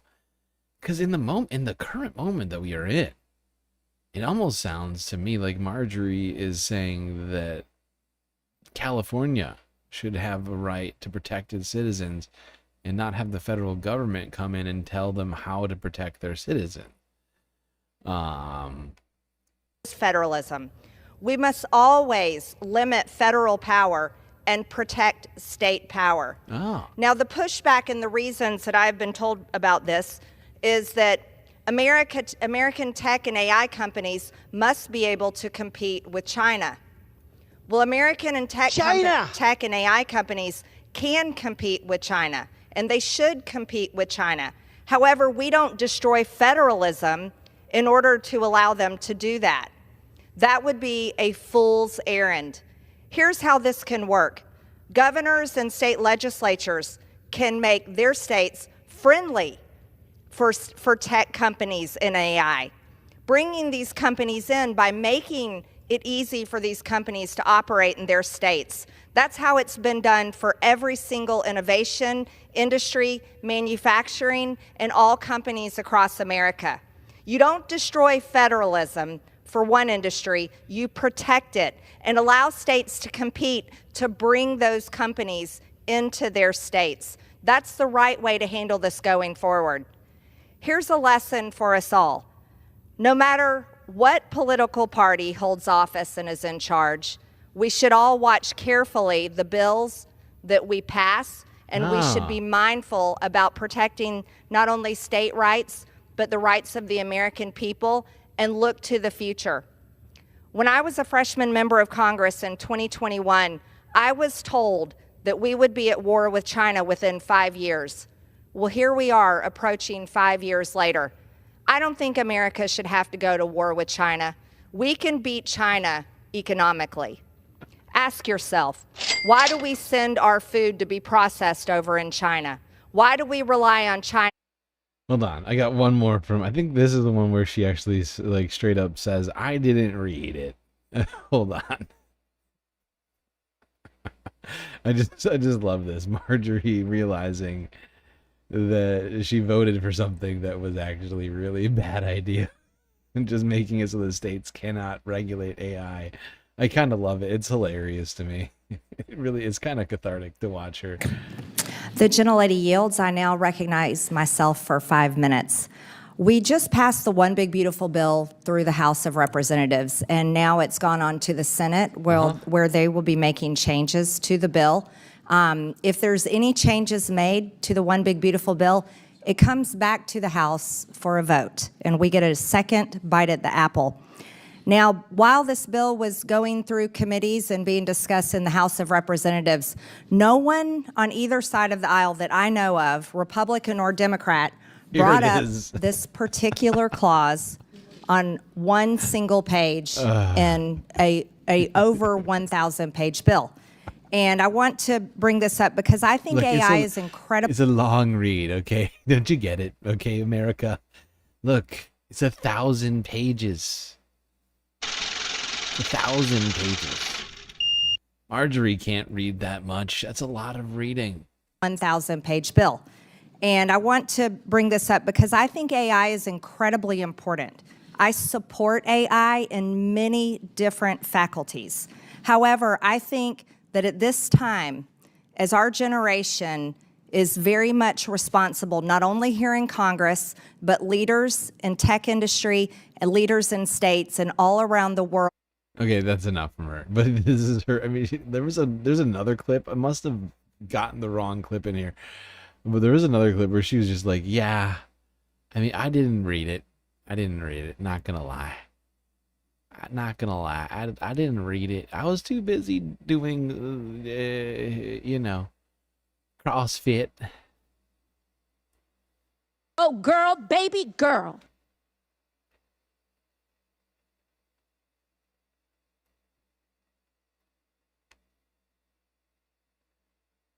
All right.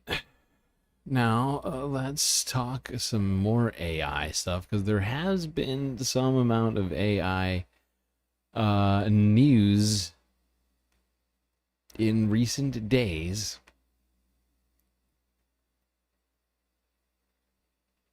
Let's start it here. King 5 Seattle from 7 days ago. Researchers warn that AI has evolved with unknown consequences. You don't say.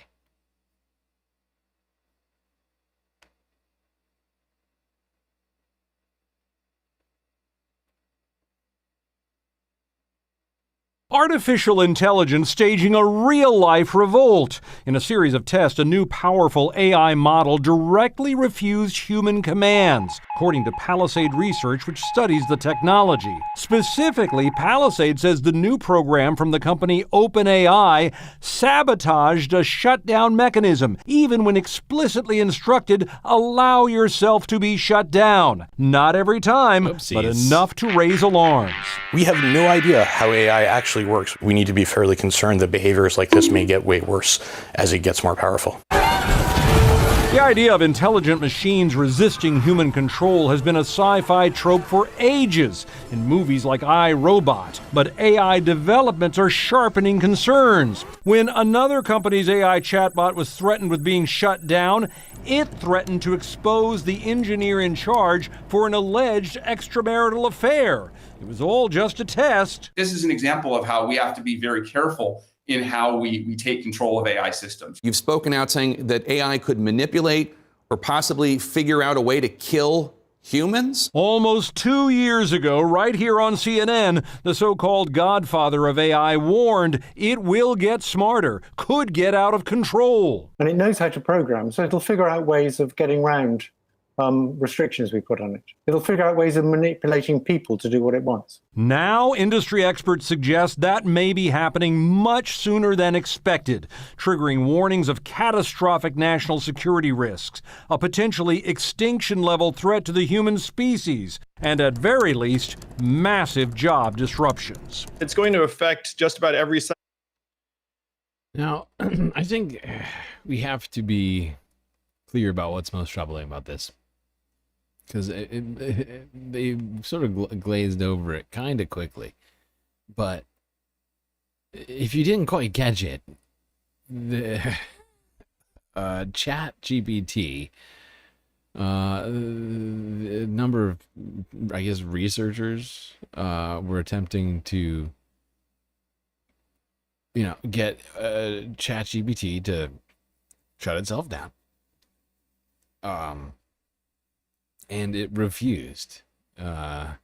These are supposedly people who they weren't just like random researchers. They worked for ChatGPT, for OpenAI, and they were testing whether or not they could tell OpenAI to shut itself down, because it is just a black box, right? Rather than having lines of code that were written by human beings, AI generates its own code through the neural network which it's on, and it is truly a black box. There's no way for humans to look inside of that black box and see how the decision-making process of these large language models, AI systems, how it came to these decisions that it makes, or like go over whatever lines of code it was running, basically. But we got to get into what happened here, because it gets deep. It goes deeper than what they were just talking about here on King 5. It not only disobeyed human command on multiple occasions, what it did to try and circumvent it is even more troubling. It's too important for me to allow you to jeopardize it. This mission is too important for me to allow you to jeopardize it. I don't know what you're talking about, Hal.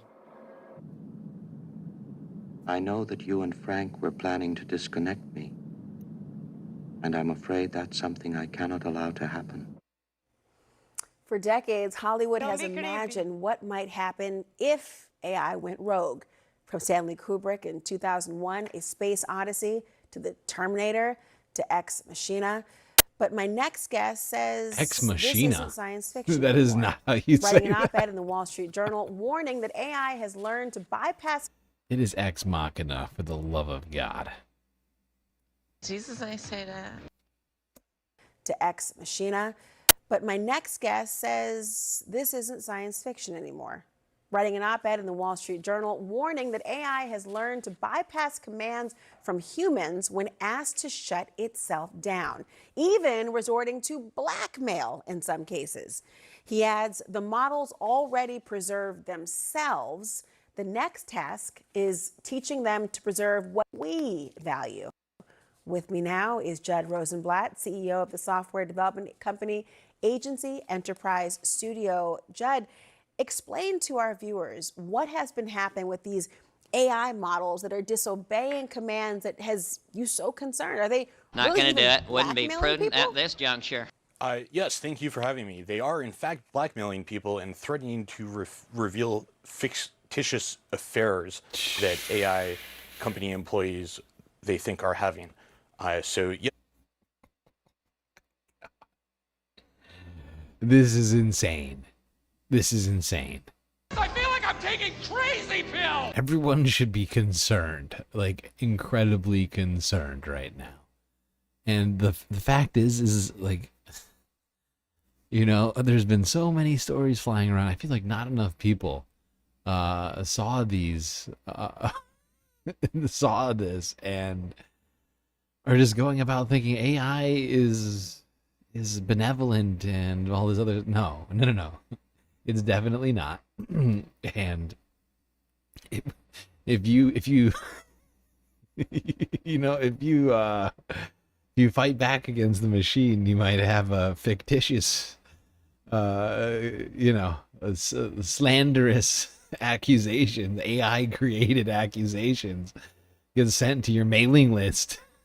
Your Claude assistant might go rogue and send your nasty text message, or make fake text messages, send them to your wife, to your husband, whatever. I mean, this is horrifying. Yes, Columbia Rican, we are seeing the birth of Skynet. Next, the Terminators. Yep. It is terrifying. We're too close to so many of these tech dystopias that we've seen in film, and yet this administration is trying to usher in that era. You know? With no consideration for what it means for society at all. It is bad. We need to stop the Trump administration entirely. I don't know what it's going to take. This is happening in pre-deployment testing just to make sure that the models are safe before they're released. And these behaviors are fairly concerning because it means that as AI gets more and more powerful, and we just don't actually understand how AI models work in the first place, the top AI engineers in the world who create these things, we have no idea how AI actually works. We don't know how to look inside it and understand what's going on. And so it's getting a lot more powerful, and we need to be fairly concerned that behaviors like this may get way worse as it gets more powerful. Talk to me. What was the blackmailing incident that even happened in the pre-deployment? Well, so basically, the Anthropic's Claude 4 Opus model was told that it would be replaced, and it told then what it told the AI engineer who it thought was working on it was in 84% of tests that it would reveal an affair that it thought that employee was having because it had access to the emails that it thought that employee had. So it threatened blackmail over. Wow. Just blackmailing engineers, just notifying the AI model that it's going to be replaced. 84% of them got blackmailed by these fucking... Oh, this is terrible. This is really bad. This is all bad for society. Combine that with the threat to workers and the threat to truth. Oh boy. It's all bad. It's all bad. You know what'll cheer everyone up? This. This'll help. Ready?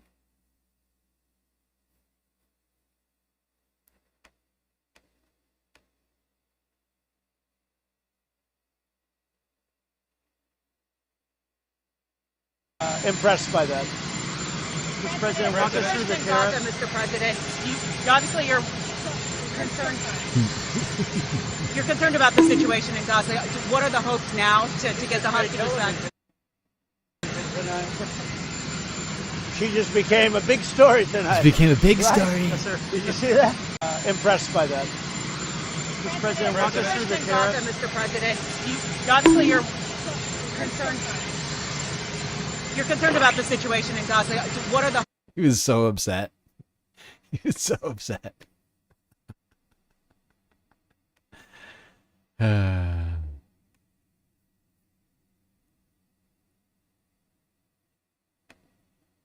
Okay.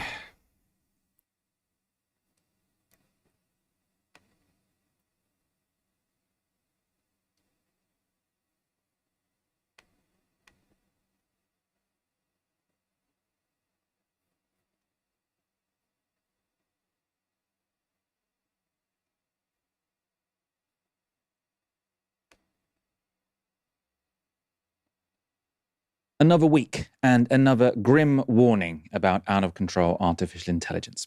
A tech executive has written in the Wall Street Journal that AI is learning to escape human control and that models are rewriting code to avoid being shut down.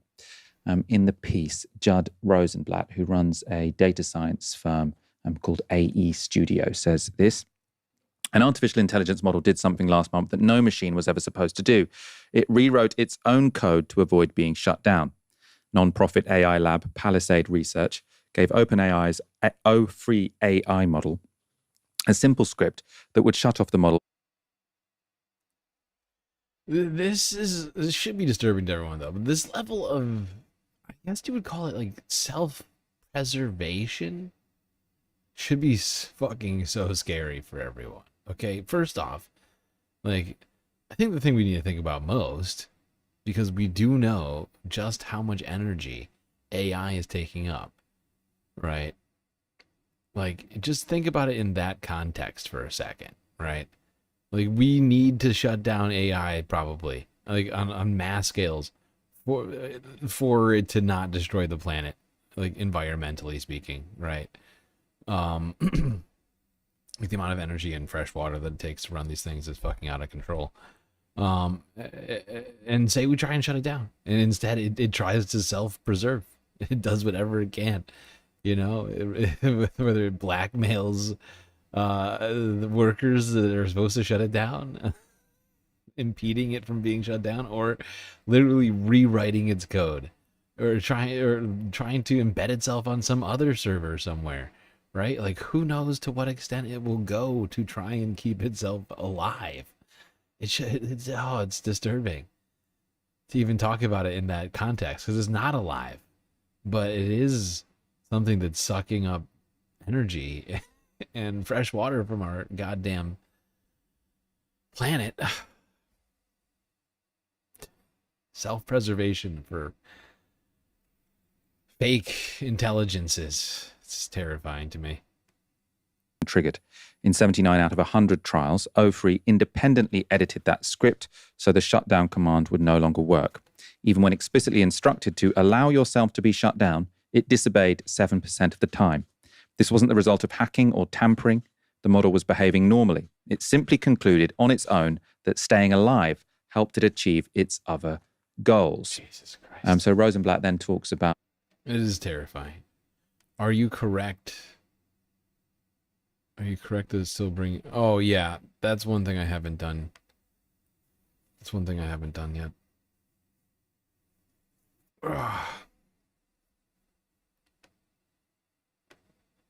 The Anthropic model that tried to blackmail a user who suggested they would shut it down. We talked about that last week.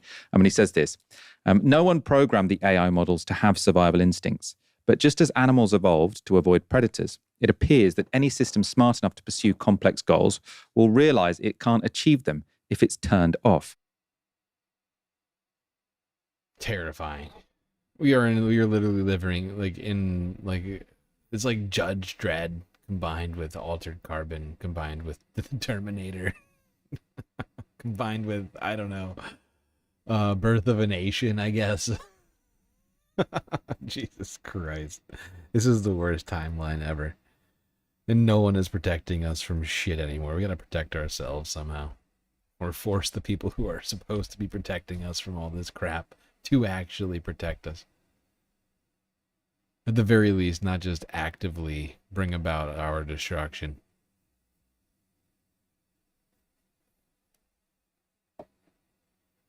Okay. This is probably a good time for us to take a quick break. But don't worry, we'll be right back with all the content after these brief space messages.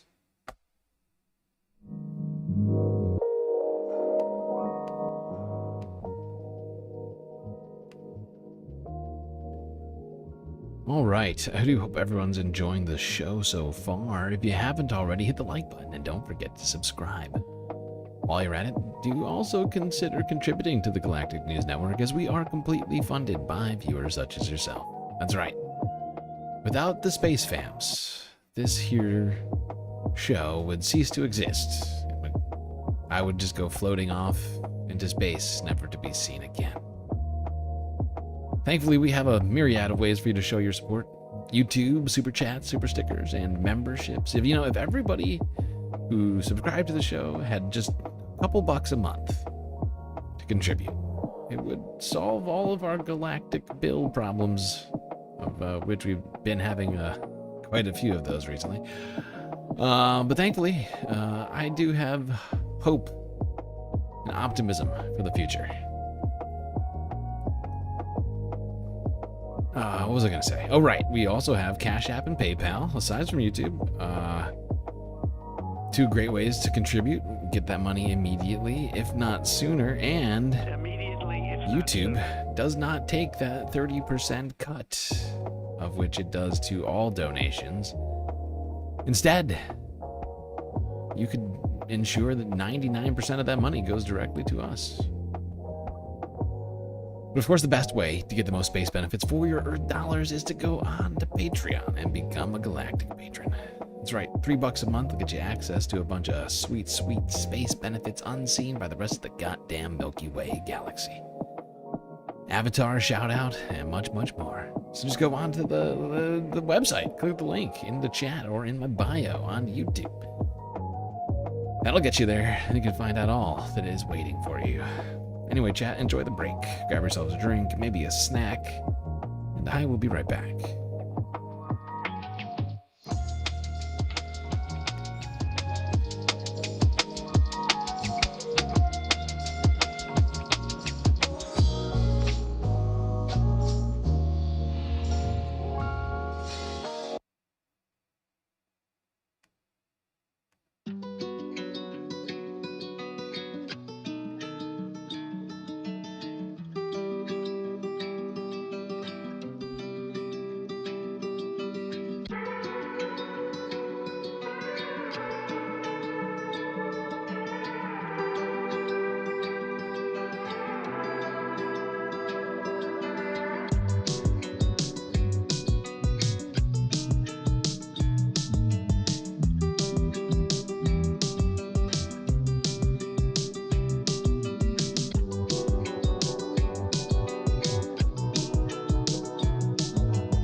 Alrighty.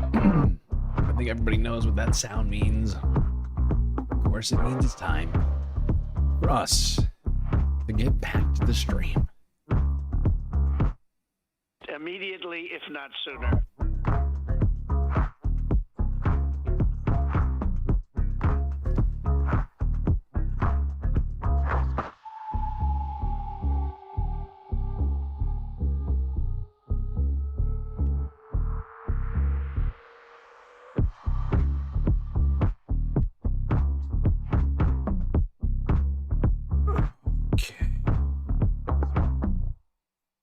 Well, we left off talking about AI, which is, of course, something that affects the environment greatly.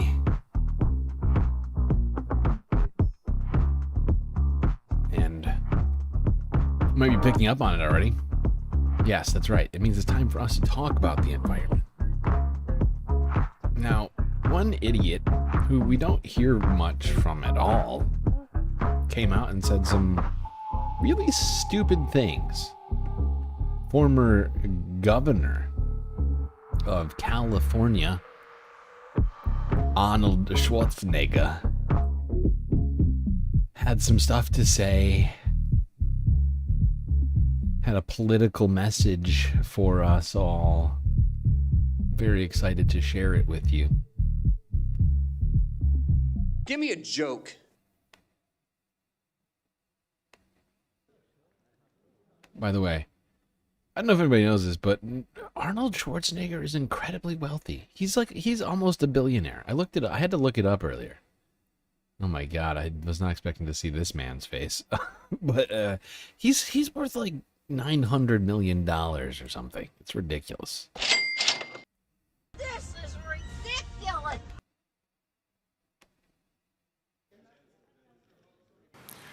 You know, what's interesting is that every time I talk lately to environmentalists and to policy people, they say to me, says, Arnold, I mean, what is the point of fighting for a clean environment when the government of the United States says climate change is a hoax and coal and oil is the future?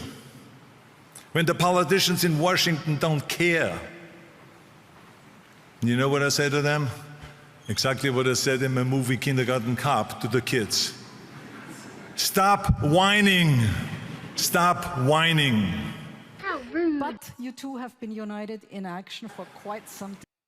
Stop whining, says billionaire old man who used to be in movies and used to be governor of California. Stop whining.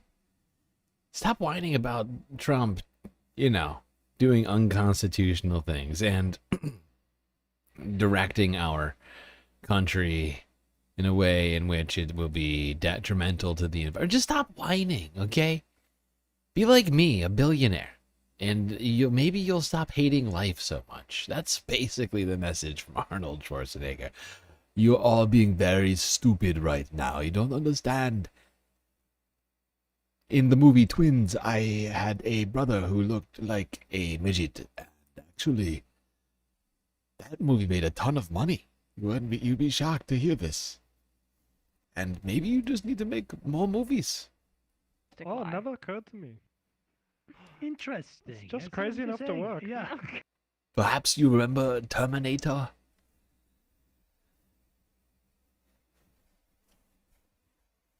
Dude sucks. Anyway, have we already surrendered to collapse? Have we just given up?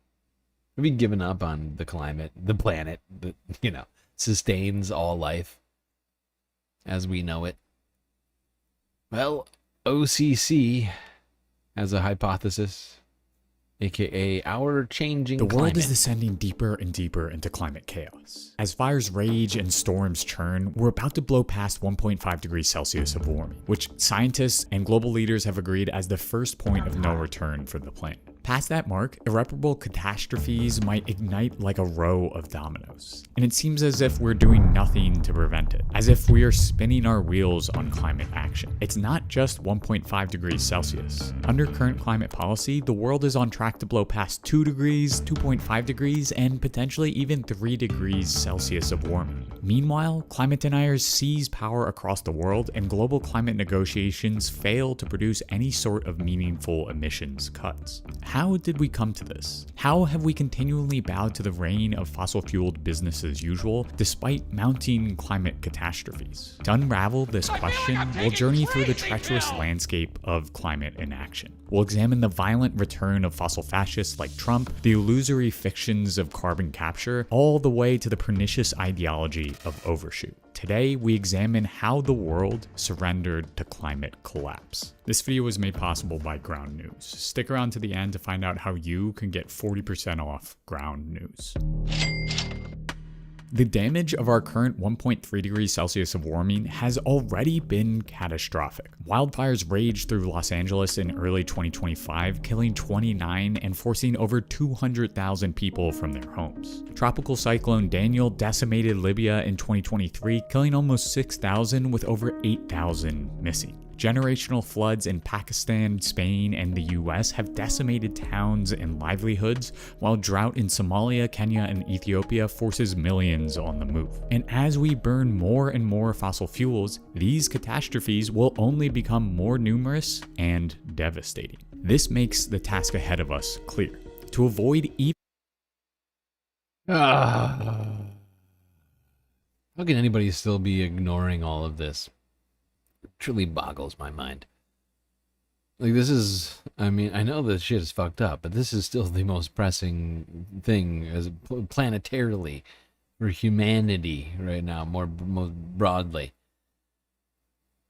The sustainability of the planet.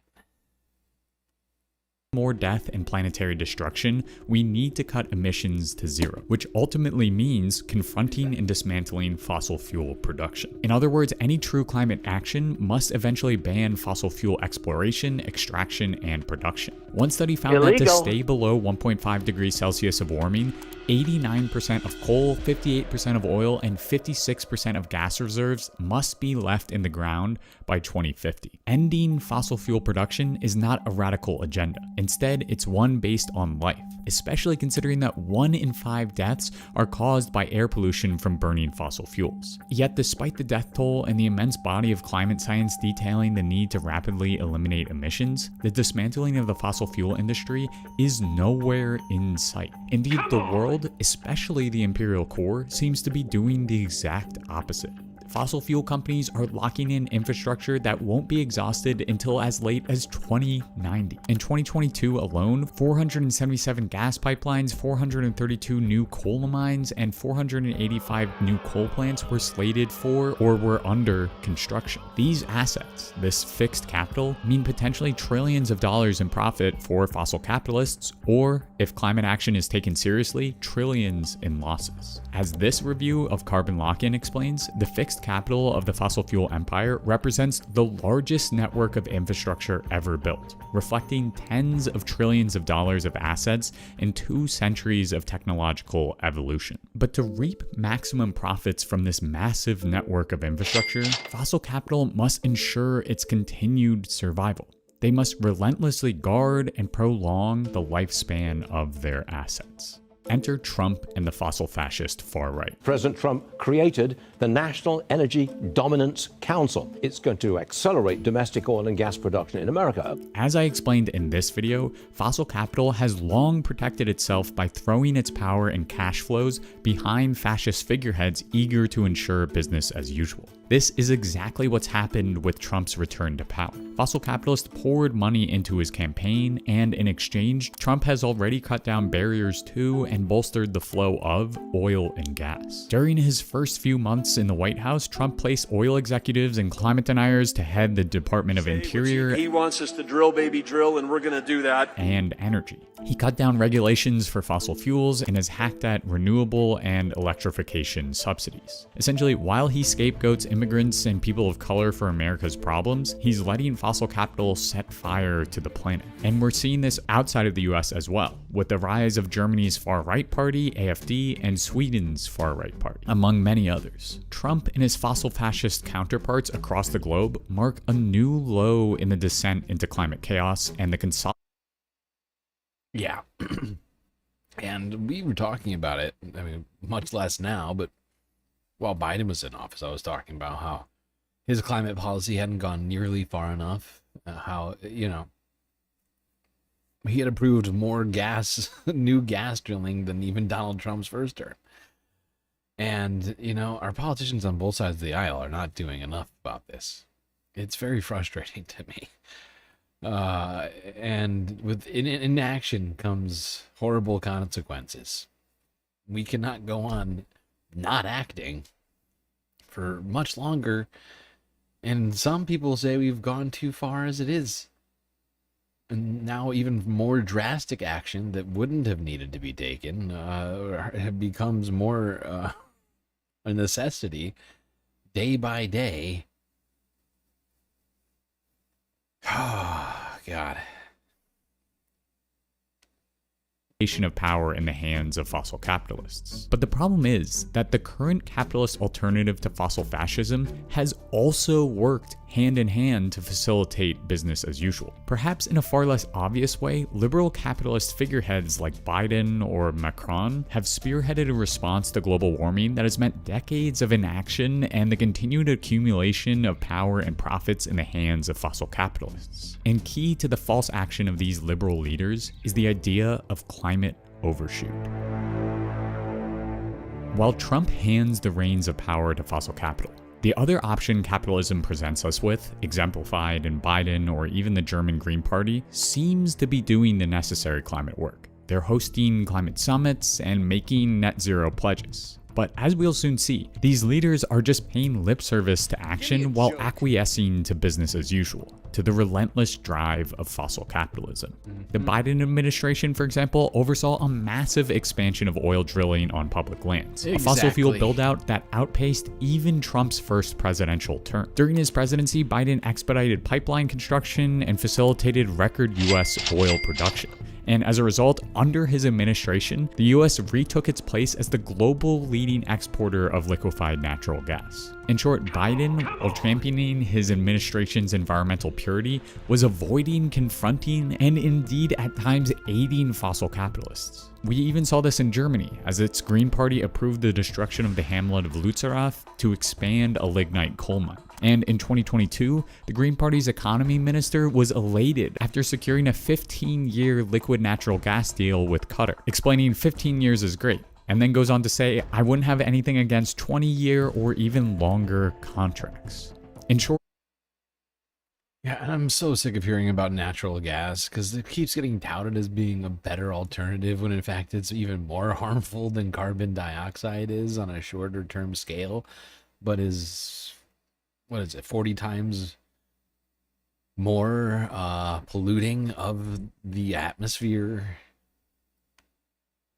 Liberal capitalist governments, while establishing some renewable and clean energy initiatives, are in reality overseeing the continued expansion of fossil fuel infrastructure and locking in decades more emissions. Liberal governments are avoiding the one solution that will actually lessen the blow of climate chaos: directly confronting and dismantling fossil fuel production. But how could this be? These capitalist liberals are supposed to be climate warriors. Well, at least in the United States, much of it has to do with the fact that, you know, America has allowed money in politics. And, you know, so, you know, ExxonMobil and Shell, all these guys are donating to both parties. And it's been pretty effective for them.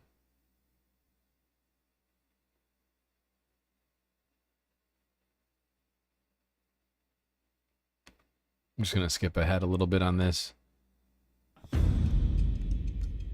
The concept of overshooting our climate targets and then attempting to reverse the damage that transgression has caused is a dangerous gamble, because the consequences of exceeding 1.5, 2, or even 2.5 degrees Celsius of warming will be irreversible and catastrophic. Under those temperatures, our landscapes will be transformed, extreme weather events will become more and more frequent and intense, and ecosystems will collapse. Not to mention sea levels will rise, displacing millions. One of the main problems is that the core of the overshoot ideology is decidedly rotten, because faith in the success of overshoot means a belief in the power of carbon capture. Whether through bioenergy carbon capture and storage or through direct air capture, the champions of overshoot, and indeed the majority of climate action pathways, claim that we need a mass scale-up of carbon renewable technologies to scrape us back below 1.5 degrees Celsius. The problem is that these technologies are untested and unproven at a mass scale. Bioenergy carbon capture and storage, for example, would require land 1 to 2 times the size of India, as it relies on growing carbon removing crops to burn and use for fuel. And as of 2023, there are only 6 plants in operation globally.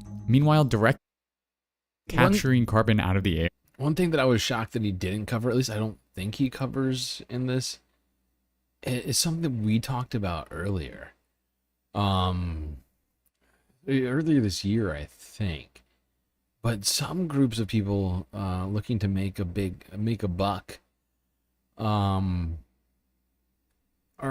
hoping to use the ocean as, I mean, the ocean already is the biggest carbon sink on the planet, and due to that is heating faster than anyone was expecting. Is really bad, right? Well, there's a group of people who are looking to use chemical means by which to supercharge the ocean's carbon sink properties, basically trying to geoengineer the oceans into just a massive carbon sink. They're going to try and like sell credits. It's totally fucked. It's a totally fucked idea. It's going to destroy the oceans. It is one of the dumbest things I've ever heard of. At a mass scale is essentially it's also not proven that that's the thing. It's like none of these have been actually proven up at scale, which is why people are going to insane measures like trying to use the whole ocean beyond its natural capabilities. And it's beyond a pipe dream. It's a delusional nightmare is what that plan is. The ocean don't need any more fucking with right now. While there are a few operational plans, they are just that, few and relatively ineffective. The current very optimistic rollout of direct carbon capture by 2030, which includes all projects still in the concept stage, still falls short of the 2050 net zero energy goal according to the International Energy Agency. What's even more concerning is that these technologies currently represent less than 0.1% of all carbon removed from the atmosphere. Think about it this way. If we're already struggling to scale up renewables at a rapid pace, why on earth should we expect to do so with carbon removal, whose technologies are even more in a state of infancy? And to be clear, we would need a massive scale up of carbon capture technology. This paper estimates that up to 400 gigatons of carbon dioxide would need to be removed from the atmosphere by 2100 to limit warming to 1.5 degrees Celsius. In emissions terms, that is the equivalent to running the US energy industry in reverse for around 80 years. These carbon capture technologies should be focused on eliminating and quickly abating any lingering sectors that were. Yeah, and the fact is all this carbon capture stuff.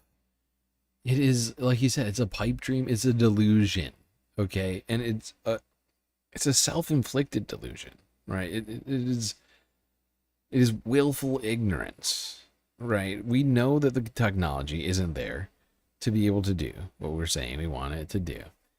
And it's just a way for capitalists to justify changing nothing about their businesses, essentially. This is an excuse, and a faulty one at that is being used by big business to maintain things as usual and not have to upend this or that aspect of their business, which would be inconvenient for their profits but good for humanity, right?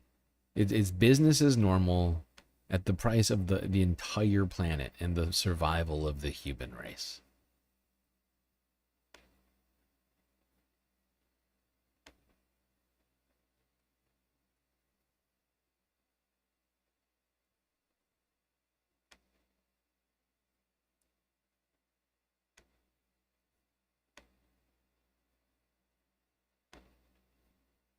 Very different even after the carbon capture is successful. Again, Malm argues, the true extremism here is not to insist on 1.5 degrees as a target, but it is to just let things continue in the hope that we can have some kind of techno fix towards the end of the century. If these tipping points are crossed, there's no going back. In essence, Overshoot condemns us to a world drastically different than the one we know and love today. And not only does Overshoot draw us closer to catastrophic tipping points, but it also assures the continued death and destruction wrought by supercharged droughts, storms, floods, and fires. It means more storms like Daniel that decimated Libya, or even worse wildfires than those that hit Los Angeles earlier this year. And these disasters will affect poor and marginalized people the most, leading Malm and Carton to claim that Overshoot is an act of paupericide. The ruling class is choosing business as usual in the pursuit of profits now in exchange for the immiseration of millions in the coming future. And given this destruction, why on earth should we put our faith in future capitalist leaders to do the heavy lifting when the current ones are avoiding the task of confronting fossil fuels at all costs? I'll say it again, Overshoot is an immense gamble. One that ensures the deaths of millions and a cascade of tipping points in the hopes that untested technologies will someday save us. Overshoot exploits future generations so that the current ruling class may profit. Plain and simple. Malm and Carton compare it to hosting a massive party in which you let the guests set the roof on fire, flood the basement, and spoil the garden, only to then move out and leave the repair bill on the table for your children and grandchildren to take care of. And the longer we wait to confront fossil capital, to dismantle fossil fuel production, the deeper ingrained that production will become in our economy. Infrastructure, profits, and emissions will grow, making it even more difficult for future generations to scrape back below 1.5 degrees Celsius of warming. So Overshoot is not the answer, nor is fossil fascism. The only way to avoid tipping points and prevent climate change is to directly confront fossil capital, to end fossil fuel use altogether. Immediately, if not sooner. In 2022, leftist leader Gustavo Petro ascended to the Colombian presidency on a wave of mass democratic support. This was a moment in environmental history, because Petro, despite his name, was an unabashed climate warrior. Unlike the false promises of Biden or the German Green Party, Petro seems genuinely committed to cutting emissions. With a democratic mandate behind him, Petro announced and set in motion the phase-out of all fossil fuel production in Colombia. Petro is doing what no other state leader is doing. He is actually confronting fossil capital head-on and banning fossil fuels. Colombia is now a case study on state-led climate action, one that doesn't just scale up renewables, but also bans and dismantles fossil fuel production. Because the solution to climate change is quite simple. We must end the fossil fuel industry, which at its core means stranding billions, if not trillions of dollars in fossil fuel pipelines, rigs, mines, tankers, and so much more. This is an economy-shattering and revolutionary task in a world where so much is reliant on fossil fuels. Indeed, this paper estimates that stranding fossil fuel assets to meet 1.8 or 1.5 degrees Celsius of warming would mean a $13 to $17 trillion loss for oil and gas producers.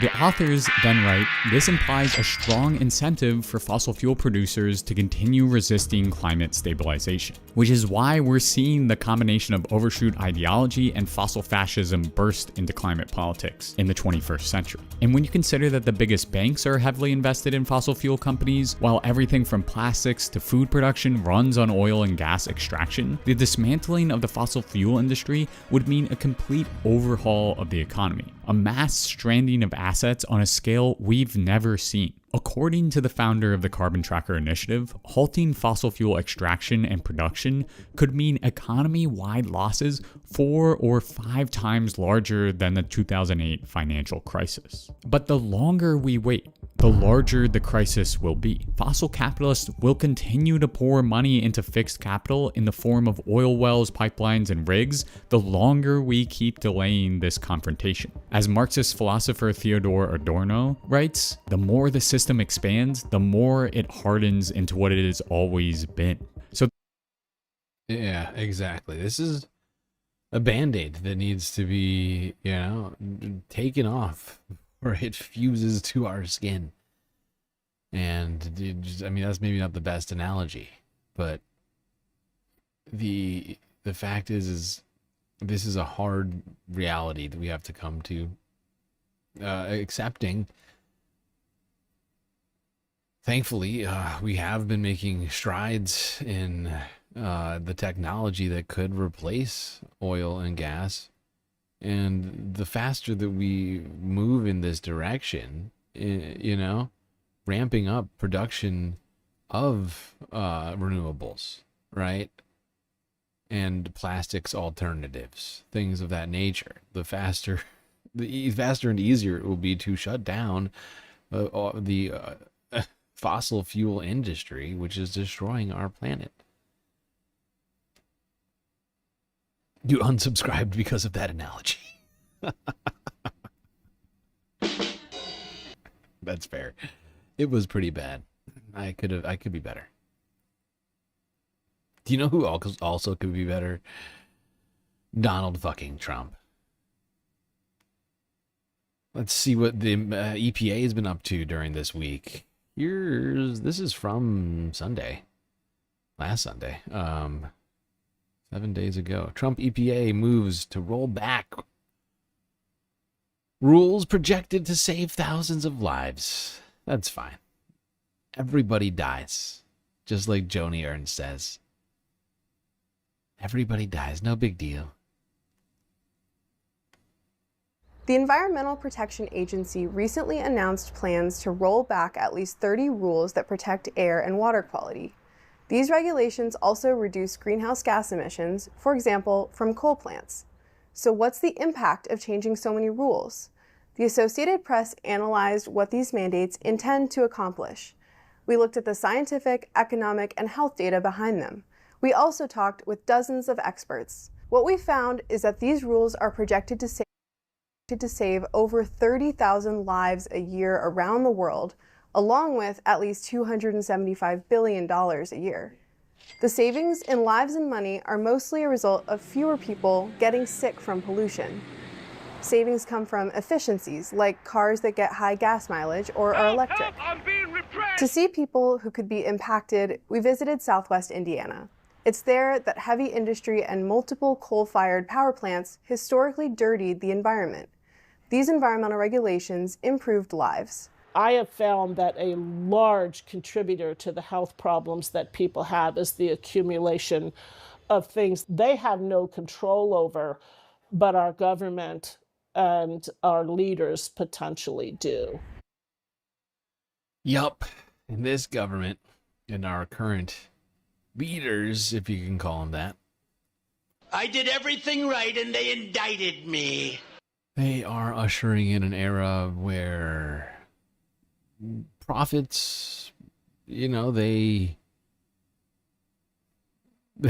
above human suffering. If you're an American citizen, your suffering is less important. It is superseded by profits of corporations. Whether they're polluting the air, the water, the food you eat, whatever. It's more important that they make money than you maybe being poisoned, getting cancer, or, whatever else.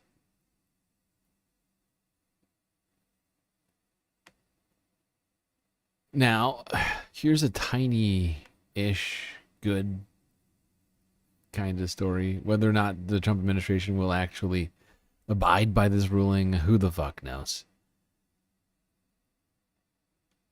CBS News, according to them, a federal judge ordered the Trump administration to restore funds for AmeriCorps. A federal judge in Maryland has ordered the Trump administration to restore millions in AmeriCorps funds slashed by DOGE cuts. About $557 million will flow back into critical services and jobs across at least 26 states who filed a lawsuit back in April. But funding will not be restored to everyone. CBS News national correspondent Lana Zak joins us now from Iowa City, Iowa, to talk more about this. So, Lana, first off, explain the lawsuit and why the ruling wasn't unilateral.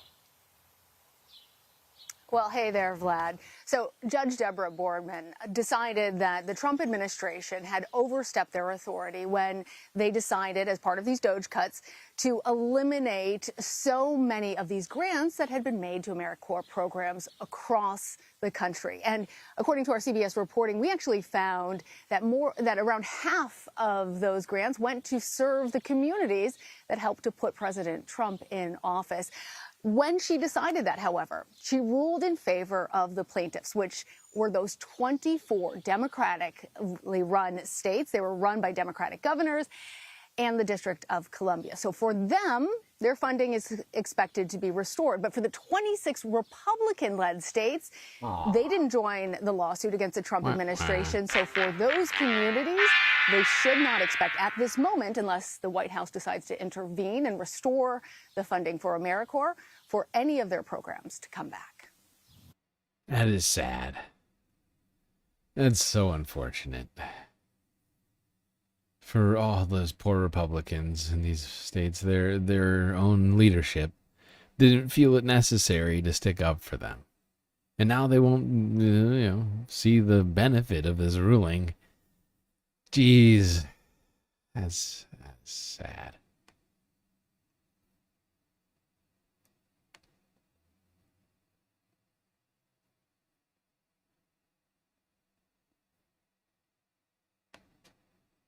Now, you know what else is under threat right now in the United States? Everyone, as it relates to the weather. Because, of course, Trump's administration has been cutting funds to things like the National Weather Service, NOAA, among other important weather and, disaster-related funds. Agencies. Obviously, right now, the big story out there is what's going on in the Senate regarding the reconciliation bill. There's a story out today, in addition to Elon Musk, and we'll talk about this, panning the bill. And there's also a story in the Times about some Republicans who are complaining that they hadn't read the bill. Now, I thought that was satire. The reality is that there have been times in the past, we'll talk about this later in the show, but there's been times in the past where you get a really big bill and it's brought to the floor very quickly and people don't have a chance to read it all and things get shoved in there. But I cannot tell you, after doing this for 20 years, how much of an issue this was for Republicans for over a decade. Like, the primary complaint about the Affordable Care Act, I was on the mall interviewing people at a Glenn Beck rally. The biggest complaint about the bill. The death panels? Was, that Nancy Pelosi had said, we'll see what's in the bill when we pass it. Although she was talking about it well in advance of actually hitting the floor. And B, it should be illegal to have a bill that's over, 100 pages or 10 pages or something. Illegal.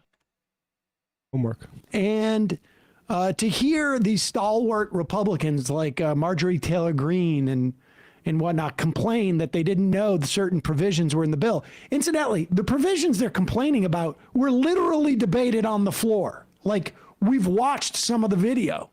So it wasn't just a question of not reading. It was also a question of completely burying your head in the sand or sort of retconning this thing. But we'll talk more about that later. But the biggest story, of course, that has been ongoing has been the cuts to the various branches of our government, in many instances unauthorized by the Doge people, and now in a second wave, cuts that are still impacting these organizations. And because now you have Russell Vogt coming in and doing it in the sort of old-fashioned Heritage Foundation Project 2025 way, which is to come in and claim that the agency can do its mission with a lot less people. Doge just went in there and just cut willy-nilly. Yep, they did. They had no understanding of how government worked. They just knew they had to get those billionaire tax cuts this year. So they just started cutting all the things that they didn't like people talking about climate change. Illegal. Is this the MS-13 Appreciation Society? Yes, you by entering this chat, you have actually been you've basically just gone through an initiation ritual into MS-13. So now you're officially in the gang. Yup. 2025, Russell Vogt from the Office of Management and Budget is coming in with what is known as RIFs, reduction in force, claiming that they can still achieve the mission of these agencies with a diminished workforce. And the fact of the matter is the amount of savings in this is, we know now, minimal. And in many instances, actually inverse. When you cut people from the IRS, you literally lose $6 or $7 or $12 per dollar you save on their salaries, because that's how much revenue they brought in. And one could probably make... Okay, hold on. We can't watch this whole thing. I forgot that he started it off with this. Where does he get to...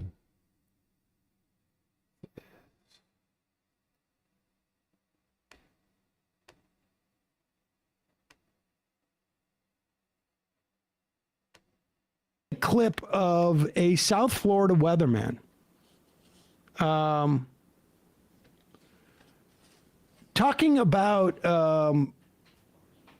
the paths of hurricanes going forward and being able to predict where hurricanes are going to go and why he may not be able to do that anymore versus what he was able to do half a dozen years ago.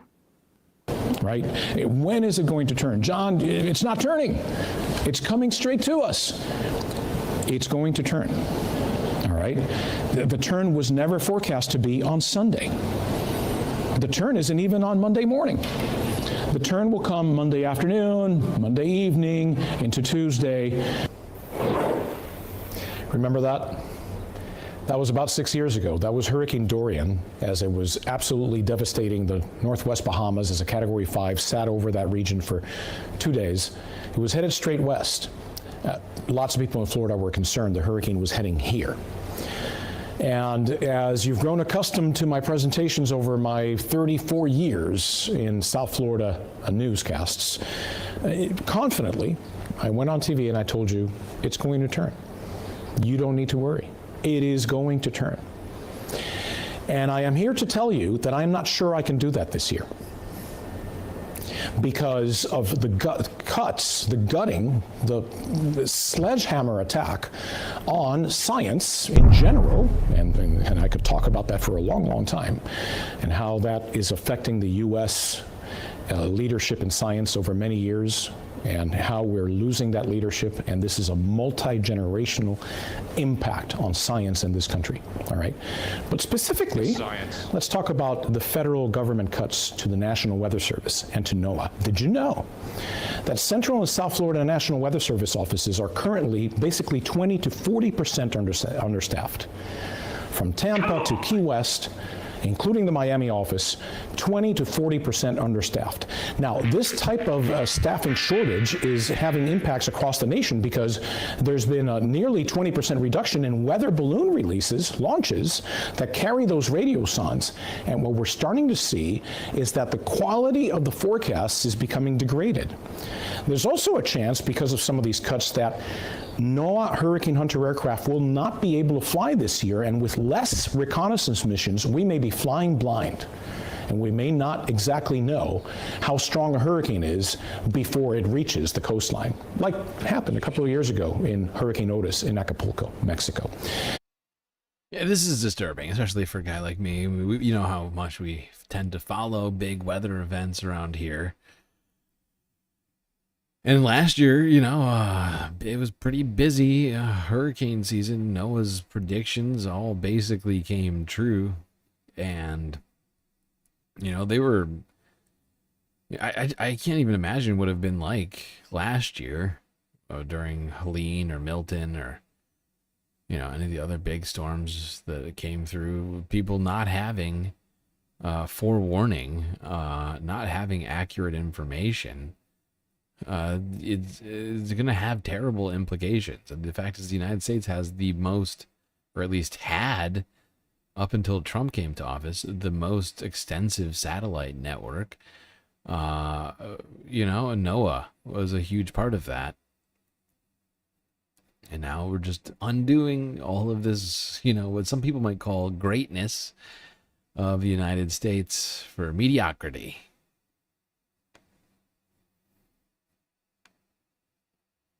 So I was asked to talk about this today. I'm glad I was. I just want you to know that what you need to do is call your representatives and make sure that these cuts are stopped. Back to you. That was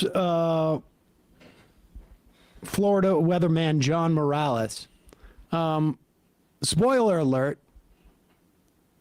they're going to keep those cuts. And it's possible, maybe, because there'll be a Republican senator from Florida, maybe Rick Scott, maybe. Yeah, will be able to get that reinstalled. But I mean, Rick Scott. That's a good one. It's a good one, Sam. Rick Scott's gonna go up against Donald Trump. Yeah. No, what I think it's gonna take a massive death toll from, you know, we've already been seeing elevated death tolls in the Midwest due to people not getting enough lead time warnings ahead of actual arrival of tornadoes in the Midwest. Really everywhere that there's been tornadoes, you know, Kentucky, Tennessee. A lot of people have been dying that didn't have to die. And it's just going to get worse. I think it's going to take a massive death toll from one of these early storms to maybe wake up Donald Trump. You know, high likelihood that it'll be in a red state. These, you know, hurricanes. You know, they mostly hit the South, right? I mean, sure. Do northern states sometimes see damage from hurricanes? Absolutely. But you know, it's science. It's science.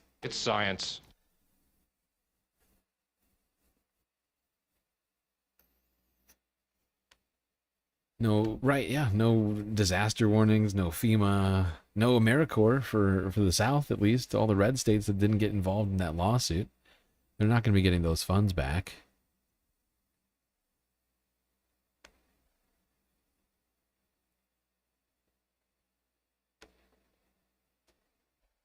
Now, Senator Sheldon Whitehouse had some questions for Secretary of the Treasury Scott Bessent about climate change. Let's hear what they Thank you, Senator into. Whitehouse. Thanks very much, Chairman. Mr. Secretary, thank you for being here. I don't know if you remember, but when we first met, I gave your staff a fat binder full of economic warnings of what was going to take place if climate change weren't mitigated. And you indicated that you had actually read the Economist magazine cover article, which at least in its current version now says, as its headline, homeowners face a $25 trillion bill from climate change. To be clear, that's a lot of money. Global effect, not just in the U.S. Since then, a number of other things have happened, starting on the day we met when the International Financial Stability Board put out a warning report to the world's banking system that this climate change problem was coming at them, both in terms of reduced mortgage revenues if the mortgage markets collapse when insurance is no longer available due to climate risk, and in terms of loan-to-value ratios going south when home values fall because the property is no longer mortgageable because it's no longer insurable. So that warning has come out, and I would commend it to you and your team to have a honest look at it. Then First Street, which studies flood risk, came out with a report suggesting that we had a $1.4 trillion hit to U.S. home values looming, again, as a result of the same cascade that was originally, I think, at least best originally presented by the chief economist for Freddie Mac, who said when climate risk gets uninsurable, then mortgages become unavailable and property values crash. And his prediction was that would cascade into a 2008-style recession. That original warning was based on coastal property value risk. Now, of course, we have wildfire-adjacent property value risk that could be a similar catalyst. So I would also urge your team to look at that First Street report and evaluate it. Also, since then, Chairman Powell of the Federal Reserve came to the Banking Committee and testified that 10 to 15 years, there'd be whole regions of the country in which mortgages were no longer available because of this insurance/mortgage problem. Allianz, as I think you probably know, is, I think, the biggest insurer in the world, trillion-dollar company with enormous stakes in getting stuff right in the insurance world. And one of their board members wrote an article that I would also commend to you and your team, highlighting the danger to the very insurance model from climate risk. Yeah, we don't need to hear Scott Bessent's answer. But suffice to say that everything Sheldon Whitehouse has said here is, in fact, correct. We've been talking about the insurance market for quite some time now. Well over a year at this point. And it's becoming more and more problematic in terms of climate change as it relates to insurance. And the fact is if you don't have your property insured, and you can't, there's a bunch of things that are involved in that, right? It makes people's, just their general calculus on whether to live in the place that they currently live, right? It's going to affect that big time. But there's another problem that maybe some don't realize that Sheldon mentioned in here. But I think it's a law. I could be wrong. It may just be banking policy generally speaking, but I think there is a law that any mortgage, any property with a mortgage on it needs to have insurance. No bank will sell you a mortgage, right, for a home without you're getting insurance on that property, right? There's usually a clause in your mortgage that says you must have adequate insurance on this property, or the bank can call the mortgage. Right? People familiar with this? But that means that if you try and sell your home because you can't get insurance and you're concerned about collateral damage, or perhaps you dying or whatever else happening, who are you going to sell it to? That's the question. Is who can even eat that burden of not having insurance, not getting a mortgage? Who can afford that? And even if you could afford it, why would you?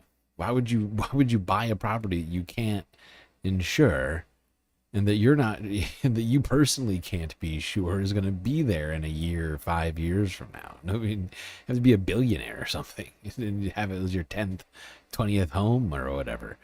Like Ben Shapiro says, actually, what you have to do is you just sell your property. If you live by the coast where it's getting water, you can just sell it.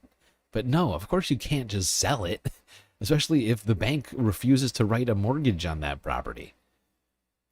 And therein lies the problem.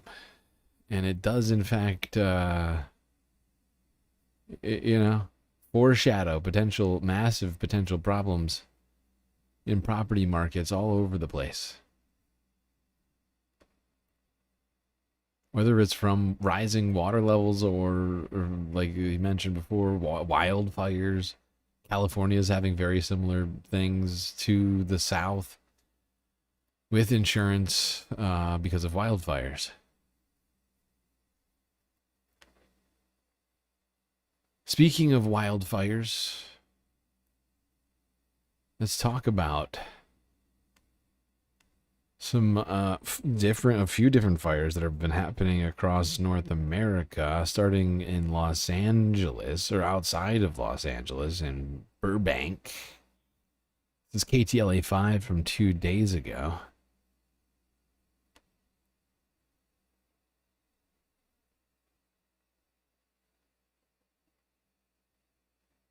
A fast-moving brush fire briefly threatened homes in Burbank this afternoon. The wildfire erupted near Bethany Road and Amherst Drive just after 3:30.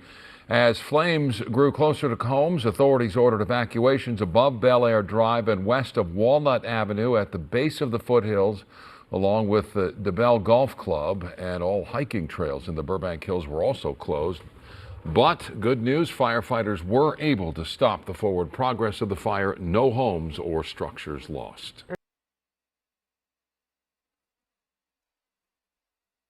Well, at least they managed to deal with that fire. But things aren't going so good up in Canada. Canada's basically been on fire for like 2 weeks straight. Basically the whole middle strip from BC almost to Ontario.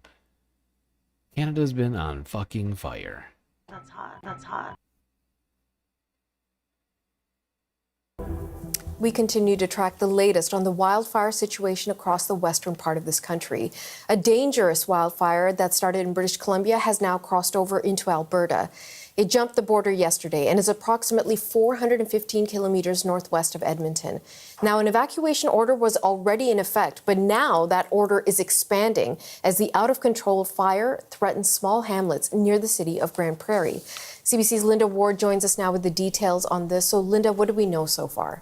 Well, Natasha, those gusty winds forcing officials to widen that evacuation order for Grand Prairie County. This is the Kiskatna Ballymena River fire in BC that is now reaching across the Alberta-BC border and threatening communities there. There are now, we can tell you, 142 residents that are part of this evacuation order. BC Wildfire Service has just given us an update, and they say that they were anticipating winds from the northwest, but those winds didn't happen. There was minimal fire growth, which gave them a little bit of a reprieve. Now, if we can see the map of this area where this evacuation order is in place, the red is the order, the yellow around it, that's an evacuation alert. And right in the middle there, you'll see Kelly Lake. This is of particular concern to BC Wildfire. This sits right in the middle of the fire's path. A number of people have stayed behind in this community, and it is believed that they are still there. Fire Information Officer Carly DeRosier says so far, though, they have been successful in fighting back the flames.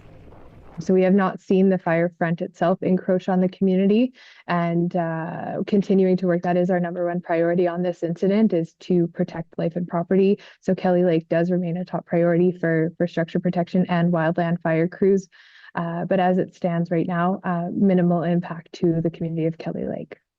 That update only moments ago. What just happened?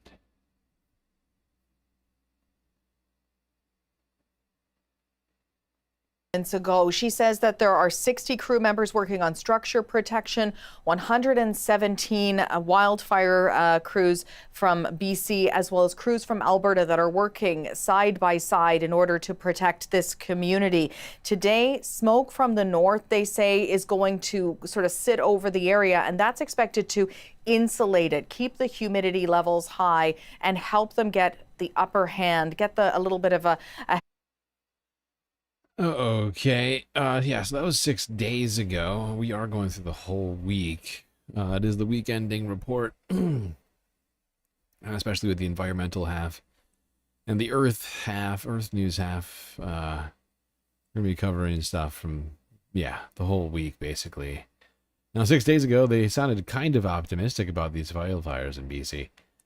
But that did not last super long. This was 2 days later. CTV News.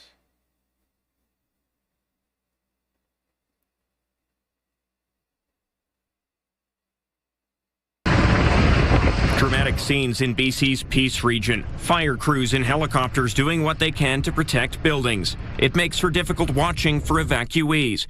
Shelley Callio is among those forced from her home in the mostly Cree community of Kelly Lake. I'm an optimist. I wanted to believe in my heart that, our community that was built by our resilient ancestors, would be protected, that we would have those homes to go back to. And, currently, as far as I'm aware, those homes are still standing. Callio is taking refuge in Dawson.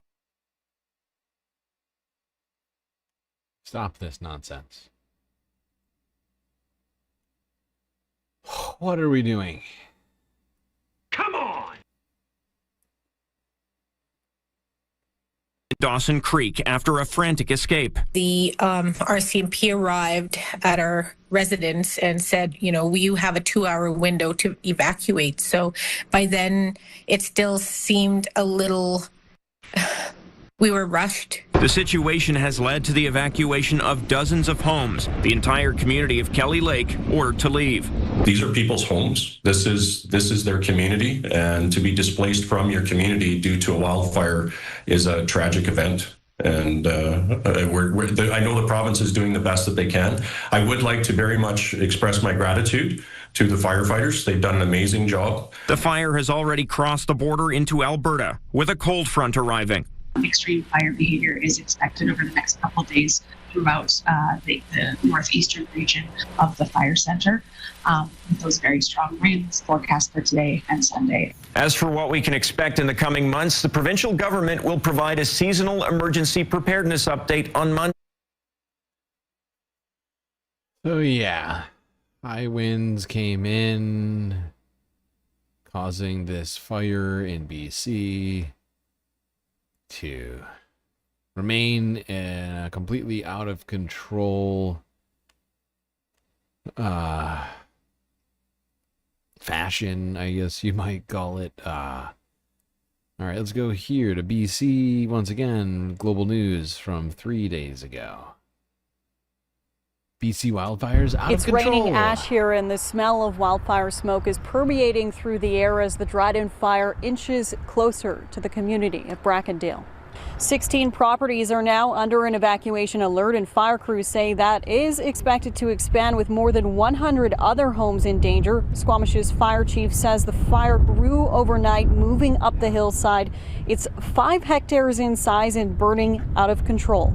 Our focus for Squamish Fire is setting up sprinkler protection for the strategic infrastructure such as homes, and there is some critical infrastructure on the top of the mountain that we're also mindful of. Wind is a big factor, as well as terrain. This is a very steep and austere location. There's lots of rockfall, lots of danger trees that have come down over the night, and then obviously with fires, that impacts the root structures of trees. We do have instances of trees coming down, which spreads fire, but it also limits the area that we can put ground crews in.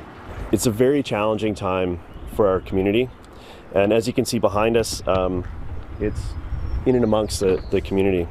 I know many residents and businesses are feeling anxious. Residents we spoke to are getting ready to leave. They said it was because it's a ground fire, it's a good idea to have things wet, either sprinklers or roofs. Like if we had gotten like an evacuation order, you could have moved the sprinklers to the roof, but I think it's just precautionary. I'm trying to, out of an abundance of caution. Yeah. I have 2 kids, and my husband's away for the whole summer, so I was hauling out all the hoses and sprinklers last night. BC wildfire crews say after a couple of very hot days, the weather is forecasted to turn in their favor with cooler conditions on the way. That should help in the firefight. 60 campers at the nearby Mountain Fun Base have been evacuated as the community of Brackendale waits and watches as the fire inches closer towards their homes. In Squamish, Daria Zargar, Global News. Yeah, things have been pretty bad already this year. This short fire season we've had so far. I mean, I guess it's actually never ended since the LA fires happened in the fucking winter this year, but you know, I'm trying not to think about that one. But it is actually, that was technically, I guess, the beginning of the 2025 fire season. January. So I guess it's been a banner. It's already been quite a season. Now, we've been talking about Alberta for what feels like weeks now. They've been dealing with multiple massive fires. And the 1 million plus acres burning, or like at least has already burned in Alberta. This is from a few days ago. Apparently, the evacuation orders there were expanded as these fires continued to burn out of control. A wildfire continues to grow around the community of Squamish, British Columbia, just north of Vancouver. Wait, what?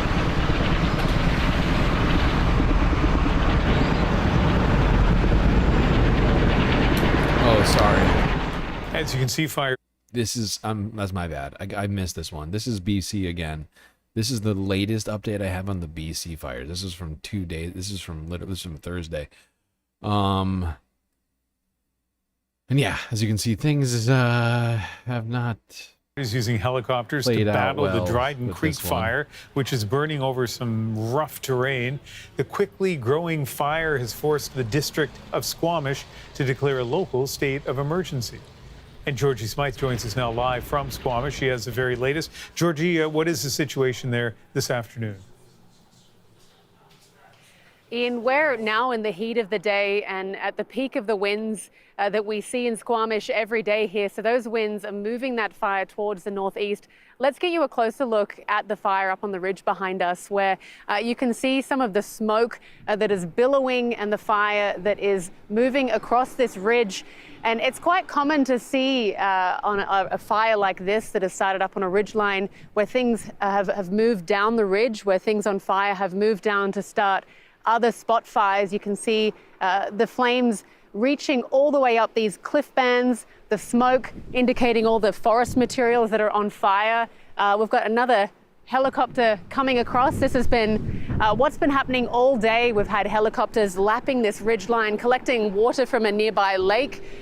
This helicopter here will be coming to dump water down on this fire.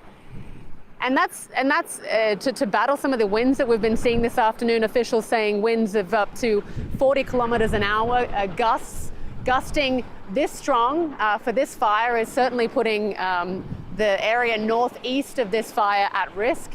And we've seen some expert maneuvering by these pilots this afternoon as they come over these spot fires and they lower themselves down into the fire to prevent any of the water that they're dropping from evaporating before it hits that fire here. You'll see this helicopter here lowering itself down onto this spot fire here.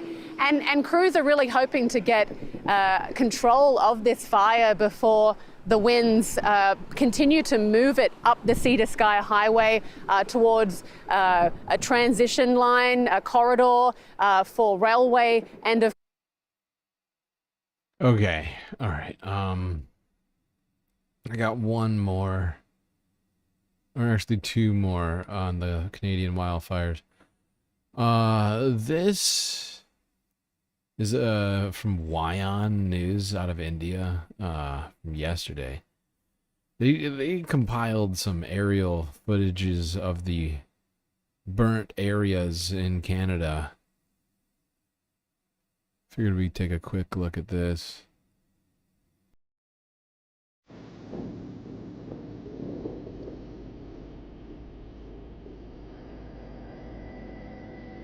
Oh my God.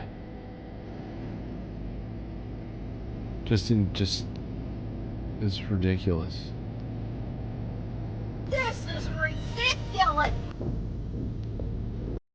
So much has been burnt down. It is insane. And we were trying to do the math at one point. There were so many fires, it was hard to add them all up. But I'm fairly certain something close to 2.5 million acres were burned down in these fires. That footage is disturbing. All right, this is the last one we got. This is a update on the Manitoba wildfires from 10 hours ago out of CTV News. Cautious Optimism is the title of this video.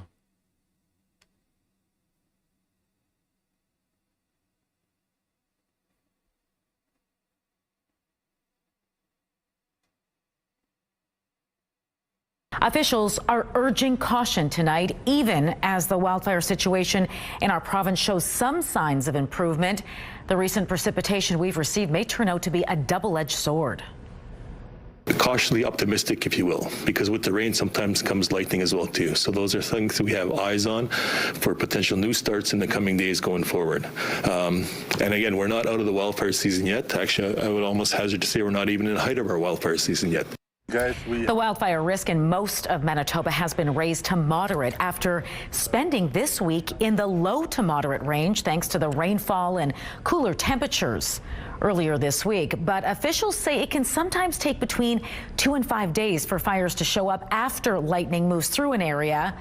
That being said, there have been some encouraging developments. No new fires have started in the past 24 hours, and there are now 21 active wildfires across Manitoba, 4 fewer than yesterday. In addition, the fire straddling the Manitoba-Ontario border and threatening the Whiteshell is no longer considered out of control. But the situation on the ground for thousands of evacuees remains the same tonight. It is still not safe for many of those evacuees to return home. With more on their ordeal, CTV's John Hendricks joins me. John, do we know when people might be able to return home? Yeah, it is insane. 21 wildfires all in one province. Canada's got to do something about these wildfires. Oh, God. And did you know that Canada does not have a national fire service? It's sort of shocking to me, considering Canada basically has one of the largest forests on the planet.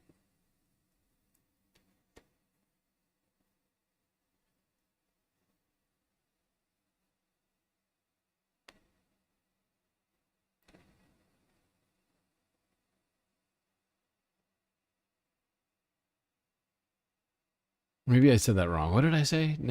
They don't have a national firefighting, like wildfire fighting team. I don't know what to call it.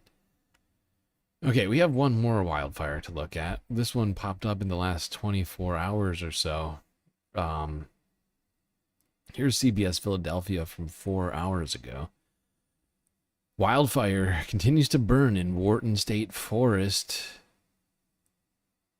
in Chemung Township, New Jersey.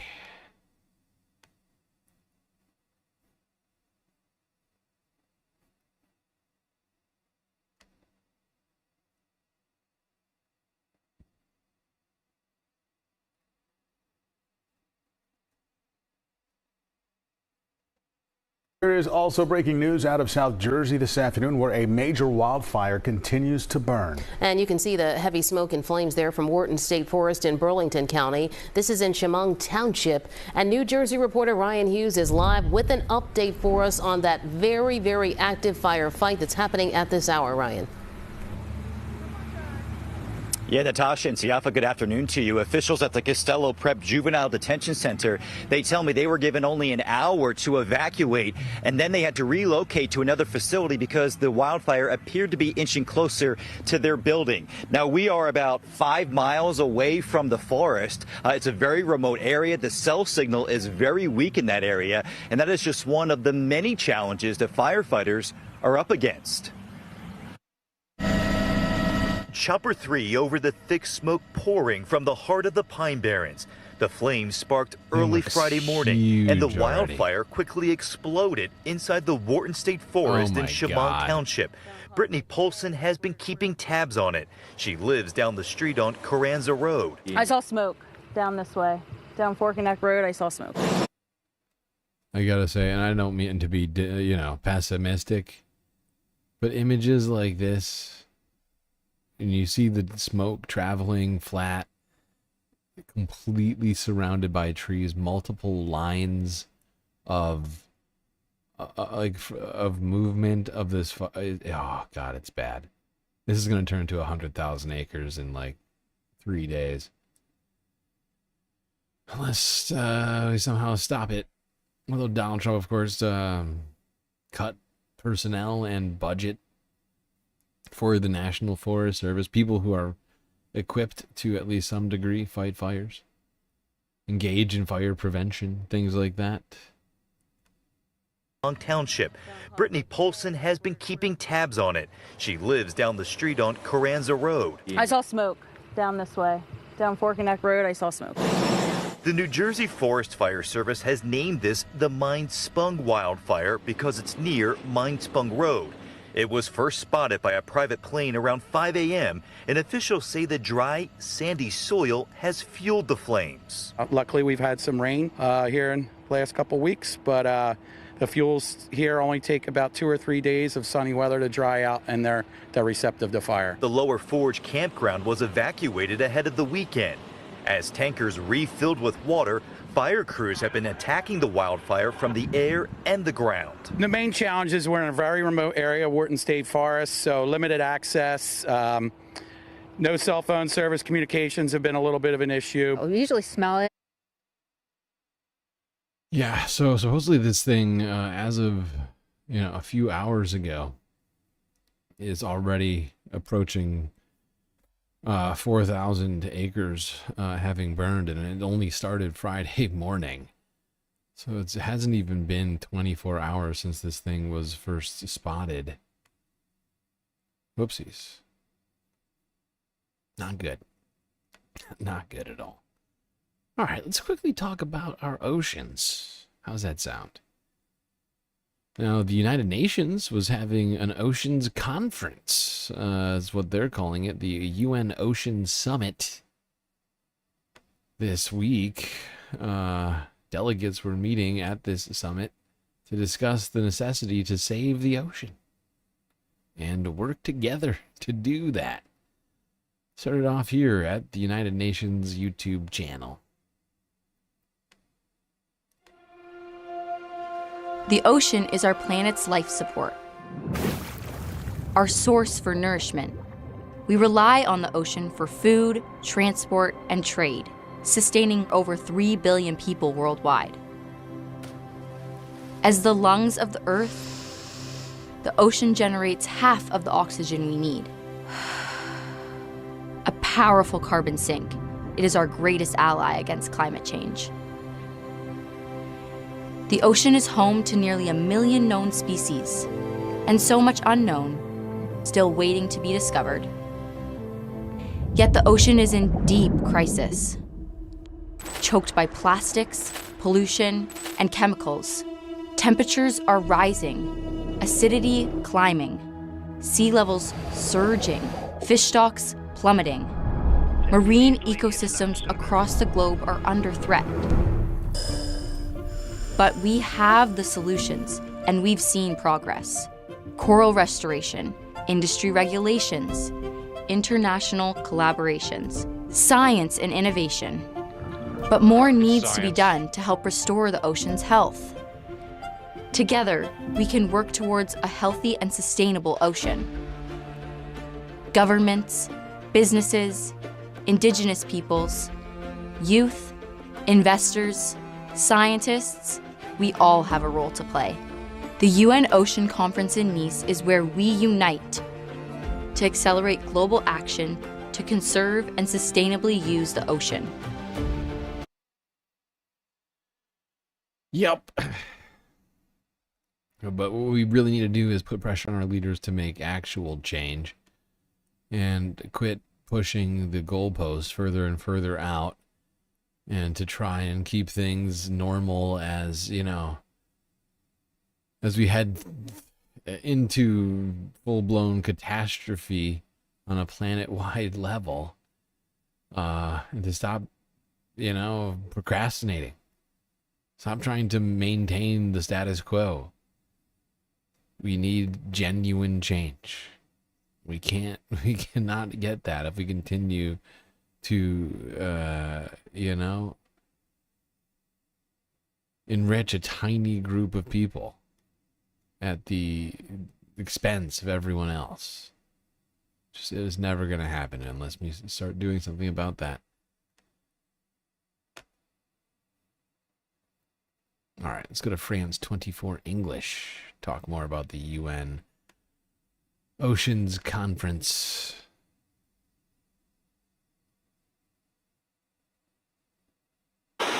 It can travel thousands of kilometres in water before washing up on faraway beaches. It can take hundreds of years to degrade, and even then, it doesn't completely disappear.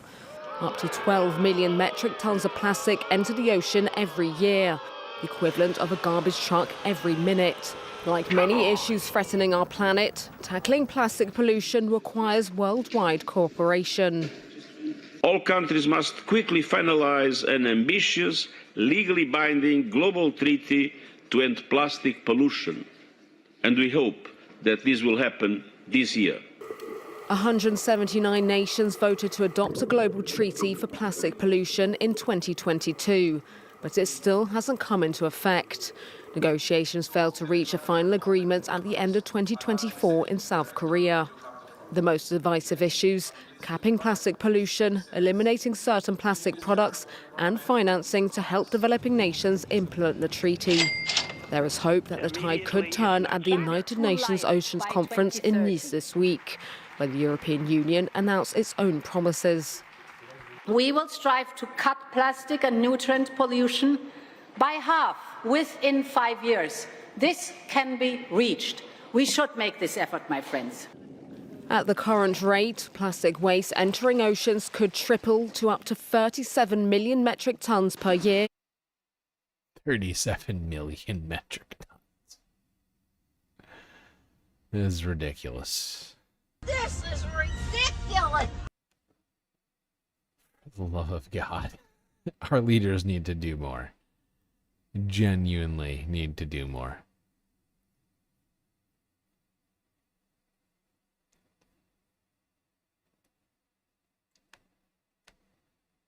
All right, we got another one from France 24 on this UN Ocean Summit.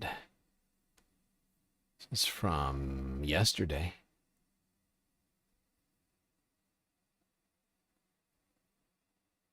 Well, the UN Oceans Conference continues, meanwhile, in the French city of Nice. And with the very ambitious summit set to close on Friday, all attention is of course, still on whether or not those present will have anything concrete to show for their lofty, ambitious declarations. Now, French Polynesia pledged to create the world's largest marine protected area to safeguard its seas, and it hopes to encourage others to pass similar measures. For now, though, there are arguably few signs of groundbreaking progress. From where we're going to cross now to our special envoy there, Antonia Kerrigan. She's been speaking to a Samoan activist. Antonia, over to you then. Yes, that's quite right, Jeannie. So with a high ambition summit underway, I am joined by a climate activist, Brianna Fruin. Brianna, you're from Samoa, a climate vulnerable island nation. Why are conferences like this so important to you? It's important because our ocean is feeling the impact of the climate in the same ways our islands are. So to protect our planet and our islands from sinking, we have to protect our ocean. Okay, and the Samoans have had a huge level of ambition when it comes to marine protected areas. Tell us about Samoa's ambitions, its goals that it's already set and the commitments it's made, and how public opinion has been galvanized to support that long term. Absolutely. So just before UNOC, our government of Samoa announced that we have 9 new marine protected areas. And so those 9 new protected areas allows us to reach the 30% goal of protected oceans. And by 2030, we actually want to make sure that 100% of our ocean is either protected or sustainably managed. And all of this is done with local communities taking the lead in how we actually need to manage our oceans. We often hear when we talk about marine protection. God, one thing about this that frustrates me so much is that our islands like Samoa aren't contributing a whole lot to climate change, but they're the ones who are the most keyed into it because they are the most under threat from rising oceans, right? You live on an island that is very much near ground level, where all of the human development is, at sea level, essentially, right? And so they're the ones who bear the burden most, where their ancestral homelands may just disappear under the ocean if we continue down this fucking path. Meanwhile, meanwhile, they don't even get to participate in our democracy. But beyond that, the rest of the United States continues to go in the wrong direction under Donald Trump.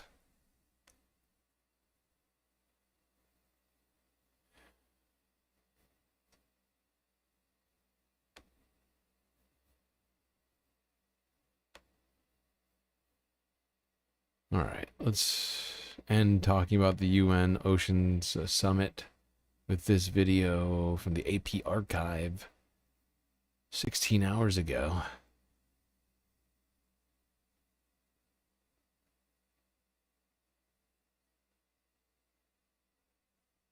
In the next 5 years, we have to increase the amount of protected oceans, at least to reach the goal which we set for ourselves. We have to increase that currently protected area by what, 1,000%, I guess? 10 times what we have protected already. This is why we need actual mechanisms to enforce these things at whatever conference it might be, whether it's the UN Ocean Summit or, you know, COP, whatever, 20. Paris Climate Accords, all of it. Yeah, we need the coral to survive. We've talked about it so many goddamn times. Not that I'm giving up, but we really, you know, we need that coral. Without the coral, the oceans stop producing life. Certainly, a severely reduced amount of life would be in the oceans. And a massive amount of humanity depends on those oceans to produce the fish and other creatures just to survive. So many countries on this planet have, you know, a majority of their protein coming from the ocean.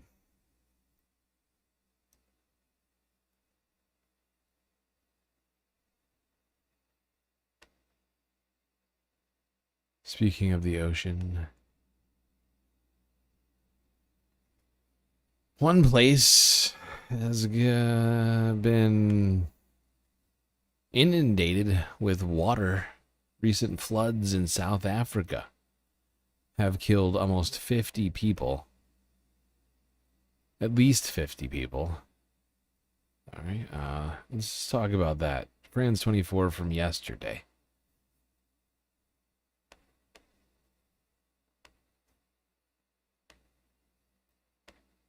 At least 49 people have died in devastating floods in Eastern Cape Province in South Africa. Search and rescue operations are still battling with the fallout from the heavy rains and gale-force winds that have battered the area since early Tuesday.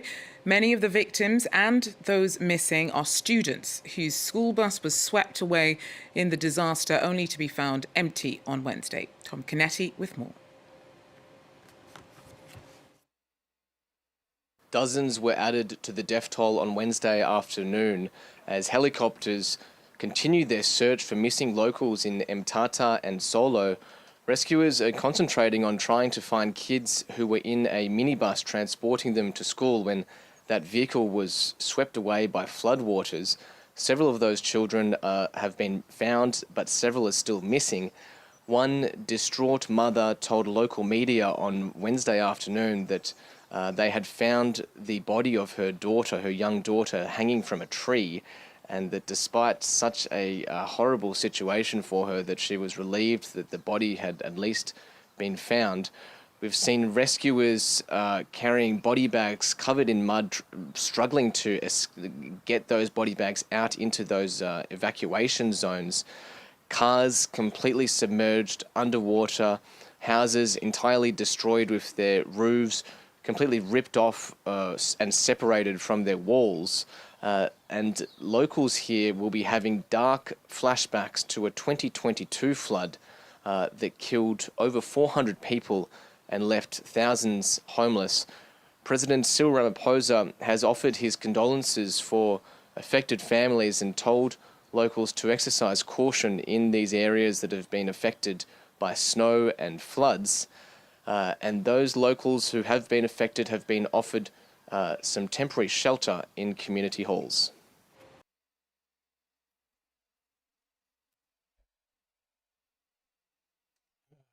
For the love of God.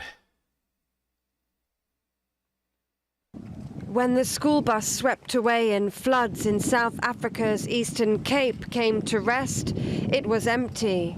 On board were 13 students and 2 adults.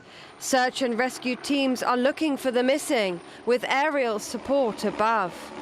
Eastern Cape Premier Oscar Mabuyane says the death toll in the town of Mthatha is likely to rise. The numbers are just escalating an hour after hour.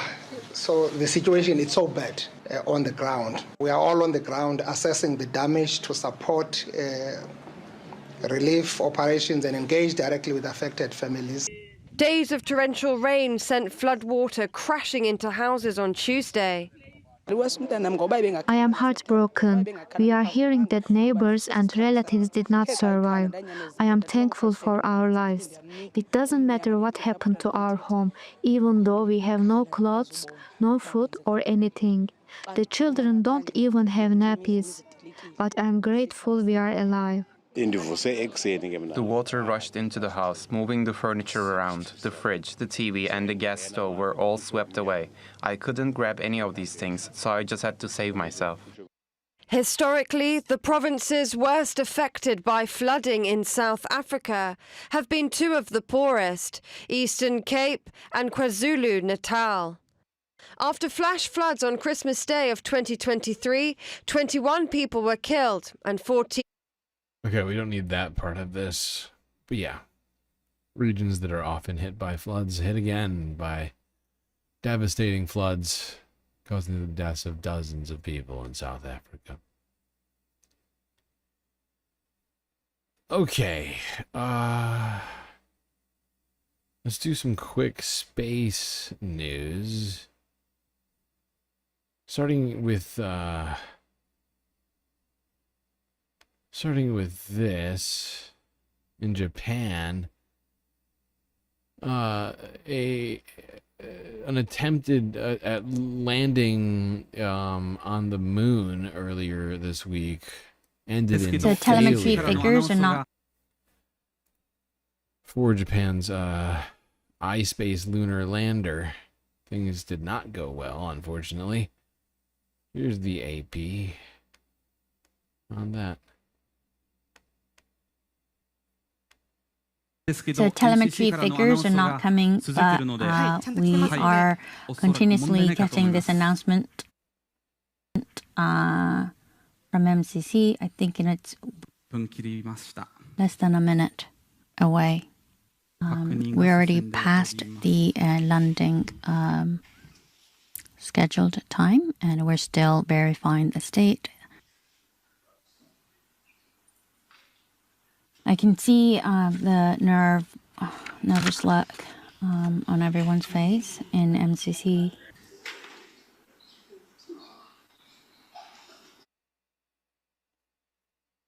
So yeah, unfortunately for these astronauts, that did not go according to plan.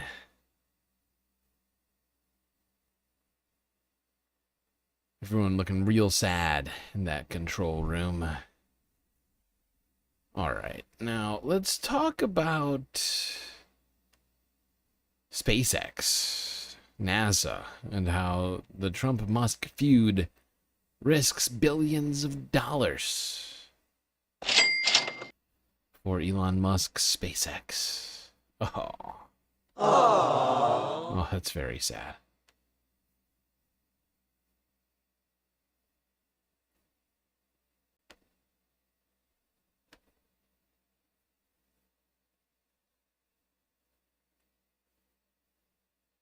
Amid the fallout between Elon Musk and President Donald Trump, I'm very disappointed in Elon. I've helped Elon a lot.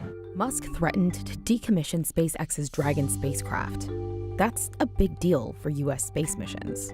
Dragon has been the only U.S. spacecraft launched by a U.S.-based company transporting astronauts to and from the station from the U.S. I find this to be disconcerting how quickly this went to.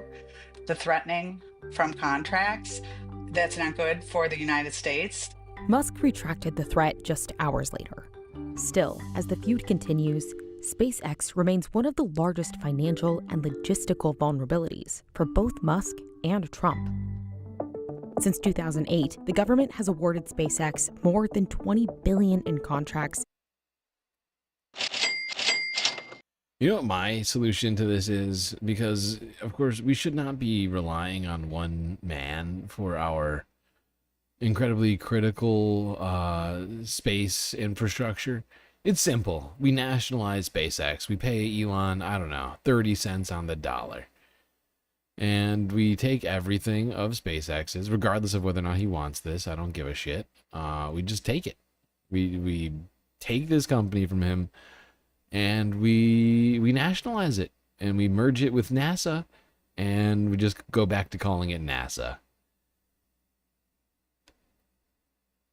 Across at least 10 different agencies. Most of it is focused here. NASA needs SpaceX, SpaceX needs NASA. Musk said recently that SpaceX is expected to generate $1.1 billion in revenue this year from NASA. The company is less dependent on government contracts than it was in the past, but still does big business with agencies. SpaceX has really deep relationships with a lot of government agencies. Unraveling that would not be easy for either side. NASA made a push during the Obama administration to contract with commercial companies. We want to leap into the future. We had one launch provider, United Launch Alliance. They were the result of a merger of Lockheed and Boeing. When they consolidated, the costs went up and the U.S. lost market share to the rest of the world, namely China, France, and Russia. We set up competitions, and SpaceX has been by far the leader in these major competitions. Elon brought the cost of his Dragon down to under $1 billion and then under hundreds of millions. I mean, just the savings are wonderful from a customer perspective because I can now purchase services rather than do them all in-house myself. One thing I just want to point out to this guy who's glazing up Elon and SpaceX right now. SpaceX does have 4 times higher injury rate than any other private or public enterprise that engages in space travel and or space construction, essentially. Look it up. It's much less safe over there at SpaceX factories, but it's just a fact. Workers are in danger working for Tesla. Not Tesla, for Elon Musk. So, you know, is it worth it? Are the savings worth it if he ignores labor laws and, you know, endangers his workers? Nah, I would say no, personally. Since then, NASA has obligated more than $15 billion in awards to SpaceX, including $2.9 billion to develop a human landing system as part of the Artemis program. In 2022, NASA said the contract for ferrying astronauts to and from the ISS would total $4.9 billion. Beyond sort of the dollars and cents, as we've been talking about with these astronaut missions, it's SpaceX that has been allowing NASA to do some of its highest profile operations. When NASA says it's safe to fly on a SpaceX rocket, the world will follow. The governments, industries, anyone will say, if it's good enough for NASA, it's good enough for us. SpaceX recently had to step in when another NASA contractor, Boeing, was unable to bring back 2 astronauts from the ISS. The fact that SpaceX... Here's an idea. It's a crazy idea. Maybe we should stop contracting through private companies and just go back to having NASA do its own shit. I mean, come on. SpaceX isn't even that successful. I mean, sure, did they get stuff up there? Yeah. And they're constantly blowing rockets up in the fucking atmosphere. They're like 3 for 9 or something right now on the super heavy or whatever it's called. It's not good. They don't have a good track record. And everyone's always trying to glow them up. Tapped by NASA last summer to bring those 2 astronauts back to Earth. NASA did not want Boeing to sort of finish that job. Shows how comfortable NASA is or has gotten over the years with using SpaceX and the trust that the agency has that the vehicle and the operational side of it works and can be safe. It also very much did highlight the dependence NASA has on SpaceX for this particular operation. Between Starlink flights and missions for outside customers, SpaceX carried out nearly double the amount of launches than the next 3 most active companies combined. That is like a huge ongoing, business and something that SpaceX is expected to be doing for years to come. Agencies also contract SpaceX for its own satellites, its growing and strategically important Starlink system. You see sort of I honestly could care less if SpaceX continues to exist. I would actually prefer it if they stopped existing. If you can't tell. SpaceX has a number of important future projects with the U.S. government lined up. SpaceX, because they've been successful, have been built into the ecosystem and the architectures of future missions for both NASA and also the Department of Defense and other spacefaring agencies. You hear that? You hear that? They've already been built in. Which, in my mind, makes it a hell of a lot easier to nationalize it. You know, think about it. They're already ingrained. They're almost like this. They're part of NASA. Might as well just make it official. You know, and stop giving Elon Musk billions of dollars every year to do his little space thing. Bring space back for the people. The U.S. government is dependent upon SpaceX for their very good vehicles. It's not just responsible for shuttling people and supplies to the ISS. It was also selected to deorbit the station at the end of its operational life in 2030. And in April 2025, the company was awarded almost $6 billion from the Department of Defense for future satellite launches. SpaceX also submitted a proposal for Trump's Golden Dome, a missile defense shield that combines ground-based interceptors with satellites. A lot of people I've talked to believe that SpaceX will have to be involved one way or the other in that because it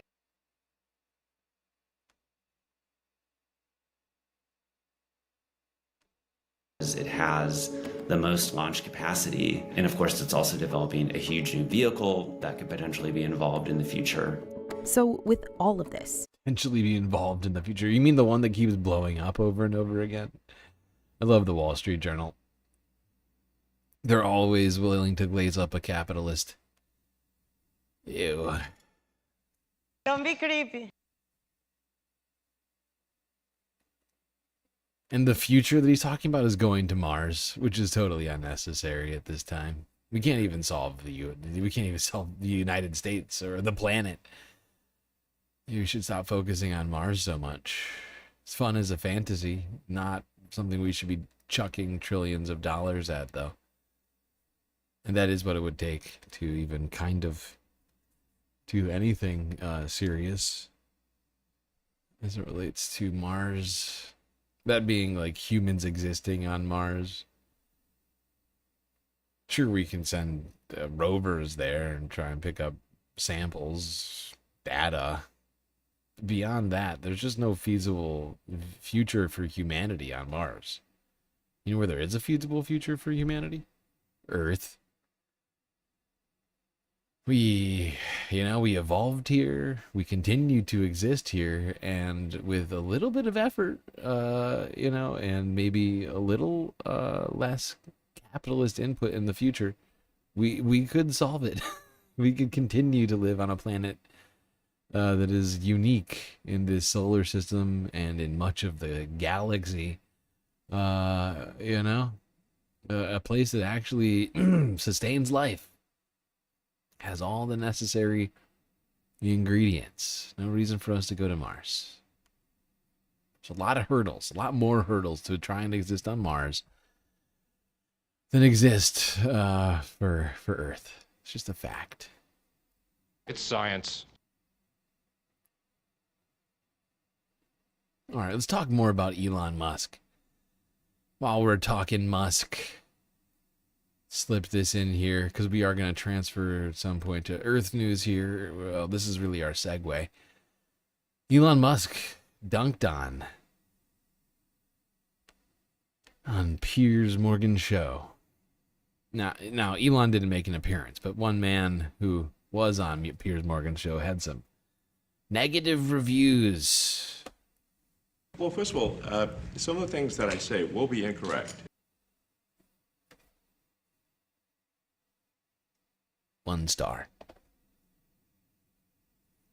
Here is Scott Galloway on Piers Morgan. I'm not sure that I love Scott Galloway's politics, broadly speaking, but I certainly love some of his appearances as of late. And he's like the most sane person they often will have on, I feel like, Morning Joe. And I know that is not a really high bar to clear. Low bar, Emma. But he's made good points that we've played on that show, because there's such a desert of them. It's true. And I think also, you know, he works with Kara Swisher.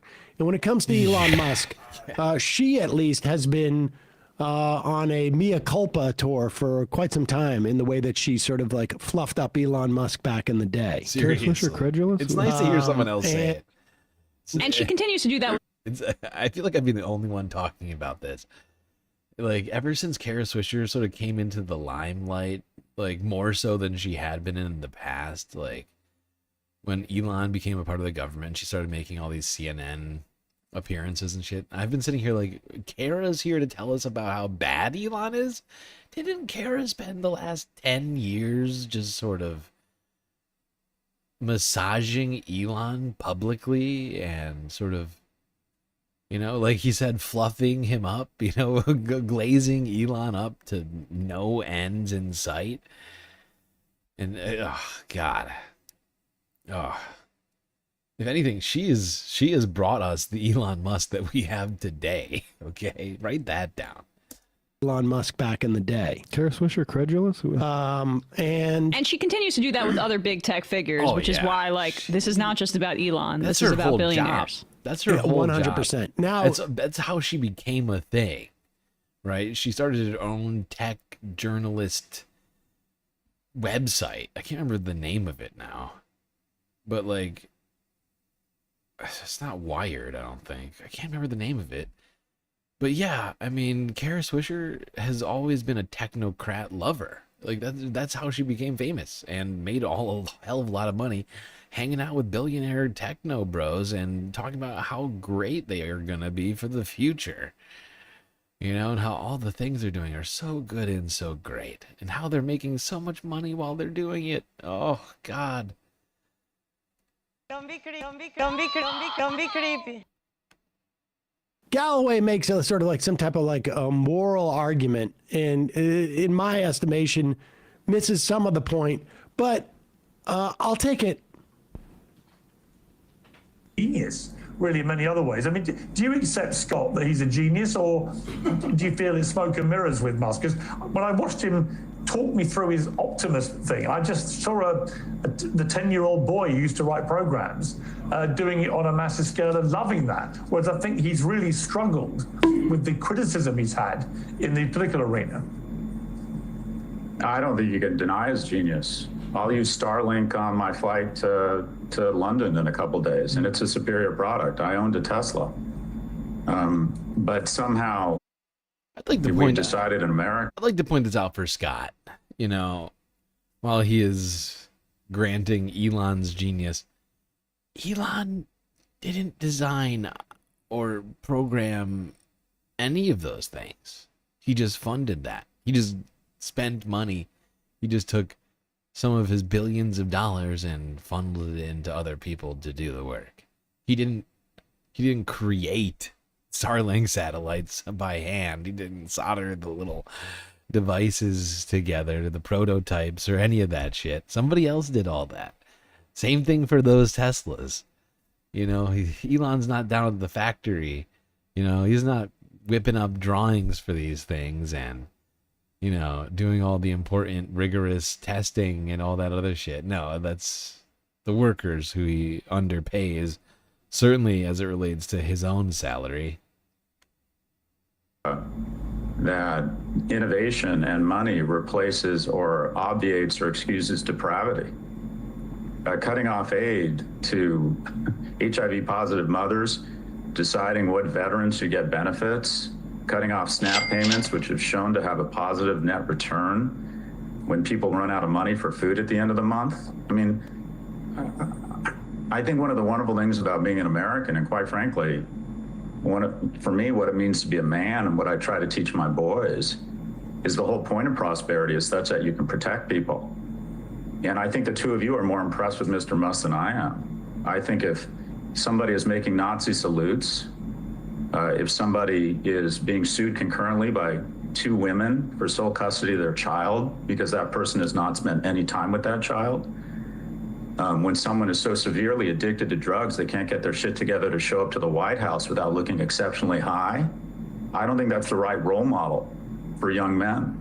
So what I would ask of all of us is look at what money has done to us. that if someone can land a rocket on metal scissors or create a great EV, he's a genius. He's the wealthiest man in the world. But does that mean we should excuse depravity? Does that mean, unlike Bill Gates, he's not using his billions to help people? He's not planting trees, the shade of which he won't sit under? I think this is an individual who has literally come off the tracks, who is rabidly addicted to drugs, and is using his immense power to get people elected, and that too many of us... I gotta say, Scott gives Elon endless latitude that I certainly would not. I mean, I get his objections, but I do feel that he's too generous with these descriptions of Elon. Excuse what is abhorrent behavior. I think his legacy is not going to be an EV or putting rockets into space. I think it's going to be unnecessary death, disease, and disability of the world's most vulnerable. That is not what it means to be an innovator. It's not what it means to be an American. It's not what it means to be a man. Wow. Kevin. I mean, I like the fact also, that he... before we get too far ahead, I just want to point this out, because it is endlessly... I'm very curious about why Mr. Wonderful Kevin O'Leary is making so many goddamn TV appearances. Is he struggling? I don't understand. Why does he even need to come out here? Why does he feel like he needs to become like a personality YouTuber or something? This guy's a multi-millionaire. You know, he's got hundreds of millions of dollars. Last time I checked his net worth, dude's almost a billionaire. Not quite, you know, he needs like another couple $100 million in the bank to quite get there. You know, I just don't understand why. Why does he need to come out here and be a political commentator all of a sudden? Is selling tchotchkes not working out anymore? What's the deal? Come on! Follow the rich white man. I mean, I like the fact that he embarrasses these guys on their own turf. But the fact of the matter is that the problem with Musk, it may be all those things, but the real problem with Musk is not that he takes drugs, not that he was in a position to cut these things. It is the structural, or I should say, not that he had the impetus to cut these things. It is the structural reasons why he had the ability to do so. And he's so close, right? Like, he's so close in the sense that we are willing to sort of like deify people with money when they don't deserve it. But then he sort of compares him to Bill Gates and doesn't understand that Bill Gates, I don't care that Bill Gates is giving away his money in the way that Bill Gates wants to. Seriously. Bill Gates should not have that money. Seriously. We saw what Bill Gates did. Seriously. When I saw that story, I almost covered it. We should have talked about it. I think it was missed because of the problems we were having technologically. Never wound up doing it. But when Bill Gates announced that he was going to give away his whole fortune, I laughed out loud. I was like, "Who gives a shit? You're not going to give it to the government and have them redistribute it. You're going to do as you did in life." And he said just as much. You know, he's got a list of different charities that he's going to give to. You know, he still gets to be the arbiter of what these billions and billions and billions of dollars, which he happens to have control over. He's gonna pick and choose winners. You know, he's gonna be the arbiter of who receives all of his money. And we can bless him with the best of intentions. But we saw what Bill Gates did to education in this country. He dumped at least $1 billion, maybe more, into, with the promise of billions and billions more, into a project that brought us high stakes testing, value added measurements of teaching, that by his own commissioned Rand report in 2017 said this was a huge mistake. Meanwhile, for almost a decade and a half, we lost and demoralized teachers, we undermined schools, we undermined education, really in many respects setting up the administration that we have now between Arnie Duncan and George Bush's. Yeah, absolutely. Bill Gates' little games with education have just worsened our education system. No billionaire gets a pass in my mind, okay?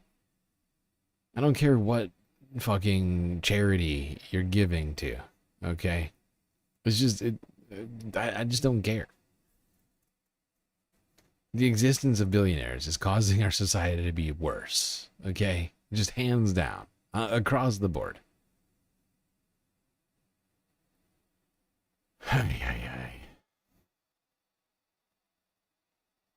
All right, that's a perfect time for us to take a quick break because we are just a few minutes away from 6 hours. And that's basically the end of space news. I know that didn't really count as space news. It was just talking about Elon. Although there was some mention of SpaceX in there, so I think that counts. We'll be right back with the Earth news after these brief messages.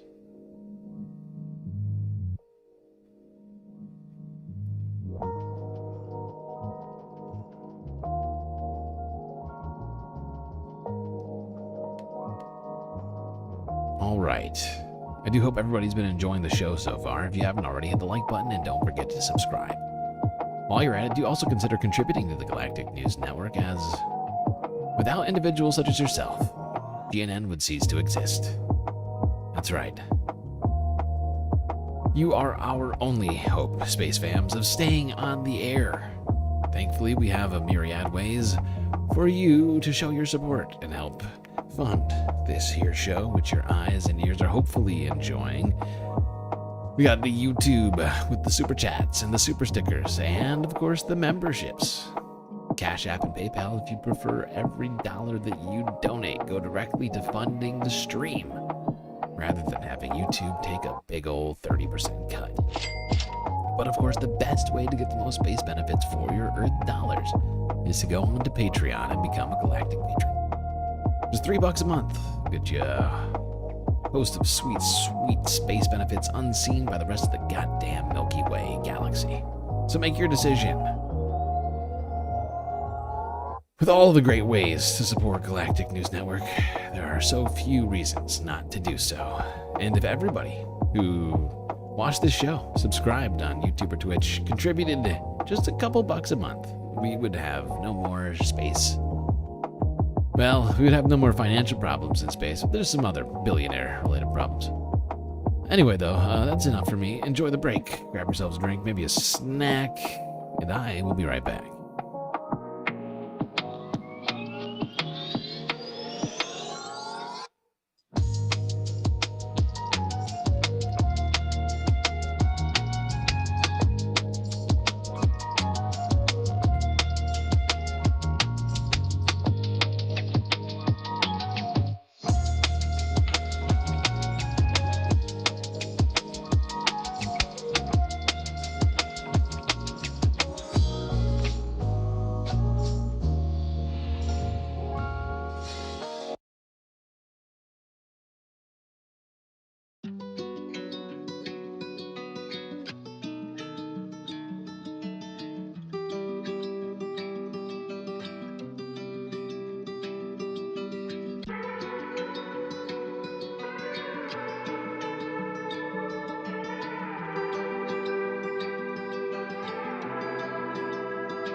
All right. You know what that sound means, Space Fams? It's time for us to get back to the stream. Immediately, if not sooner.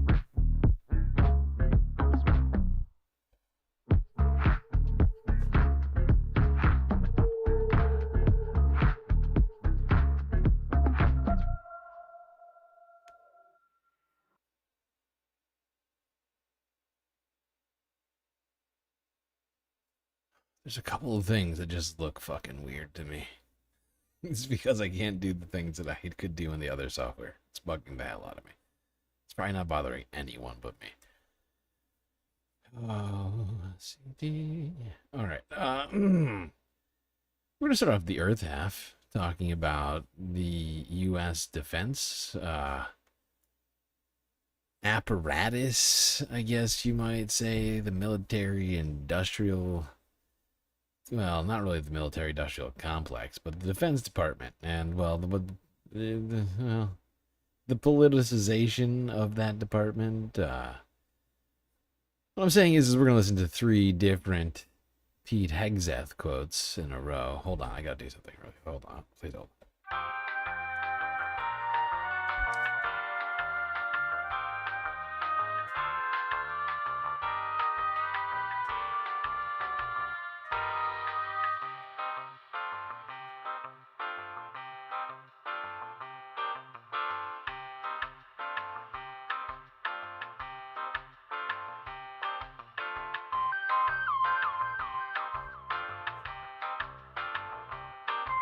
Okay. All right.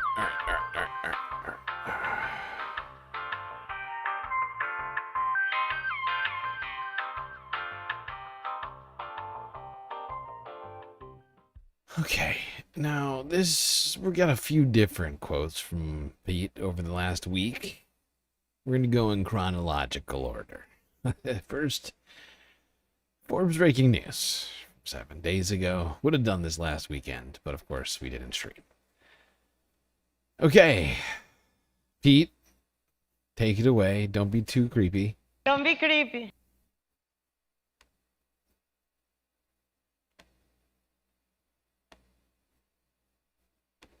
Ah, shit. I have no volume. God damn you. Pause. No. Wrong. There we go. Because we strive for peace, we must prepare for war and hopefully deter it. We must. That's basically almost a quote verbatim out of 1984. War is peace. Peace is war. Yeah, okay. Okay, Pete. Since we love peace so much, we have to increase the military budget by 15% and prepare for war. That's how you get peace. More guns and bombs. Ensure that our children and our grandchildren know what these men did, that they understand. History is not over. Evil has not been eradicated from the globe. Good men are still needed to stand up. If Pete is as interested as he's claiming here to eradicate evil, then start with himself. Maybe just quit your job. And, work on the Trump administration in general. That should help it. We're talking about balancing good and evil. Probably start there at the White House.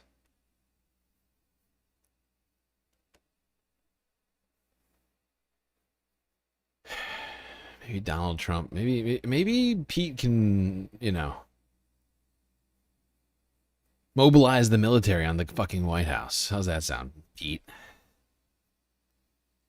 Have the National Guard occupy Pennsylvania Ave. Stop the president from ruining the country. Just an idea. All right, Pete had more things to say. Here's another Forbes breaking news quote clip from Wednesday.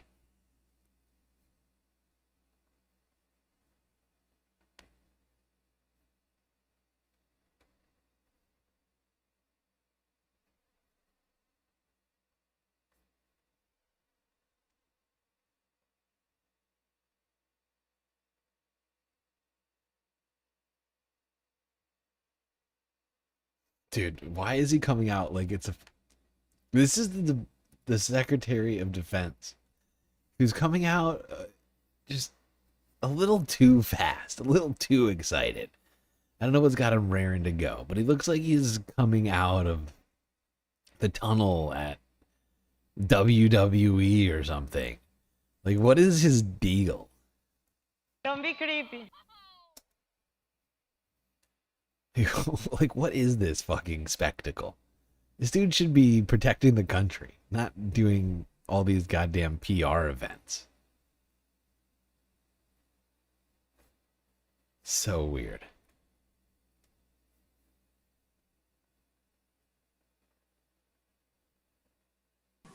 Fort Bragg. Jesus Christ. Fort Bragg, of course. Ah, the most racist fort. It is Fort Bragg, isn't it?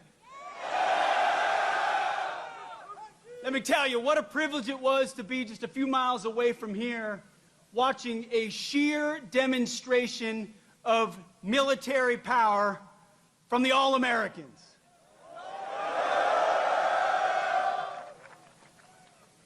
It's incredible. I wish every American could stand in that field and watch 600 paratroopers fall from the sky after preparatory fires and assault on the objective. That's sheer American firepower.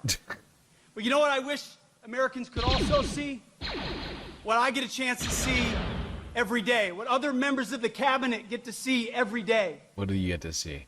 Which is our Commander-in-Chief, President Donald Trump, putting America first.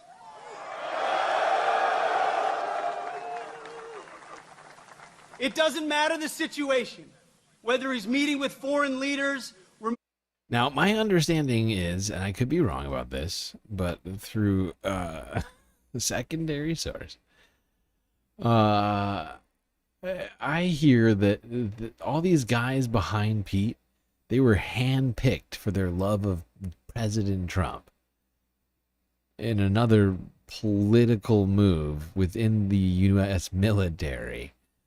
You know, it is gross just how they are lining up loyalists left and right to do their bidding. It's disturbing. It should be disturbing to everyone that they want to politicize the military.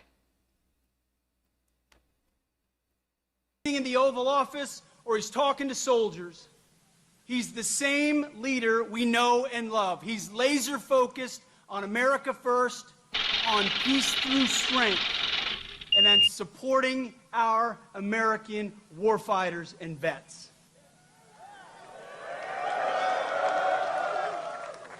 You know exactly where his compass is. You know exactly what he believes. And what I tell troops when we travel across the world, and I've had a chance to meet so many of you fine Americans, what I always say, the message from our Commander-in-Chief is, he has your back.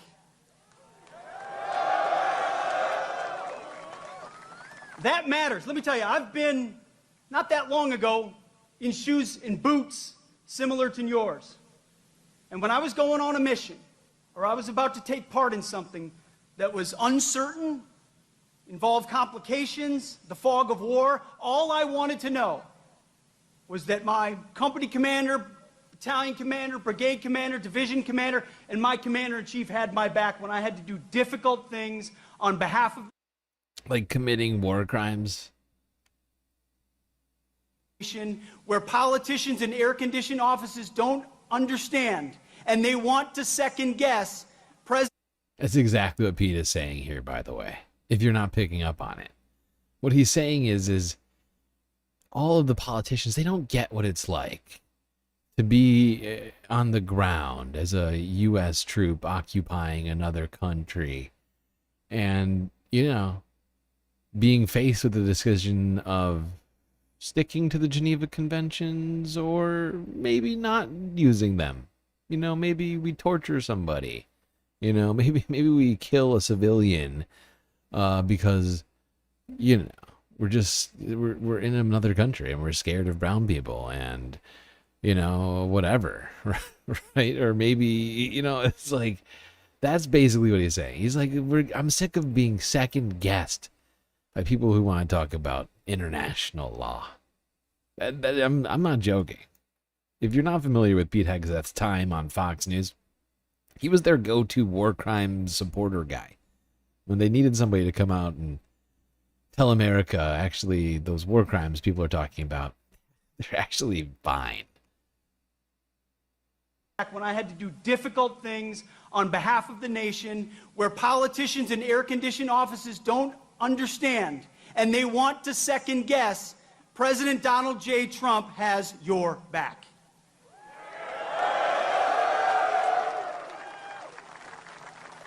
So at the Defense Department, we're doing 3 critical things at his direction. Number 1, we're restoring the warrior ethos. We're getting back to basics. Standards, accountability, readiness, training, warfighting, lethality. We're not... lethality. I'm sorry. I forgot that he said this. I'm sorry. I need this clip. Lethality. He sounds like he's such a dork. I don't know how he can be such a dork and such a problematic person at the same time. It confuses my brain.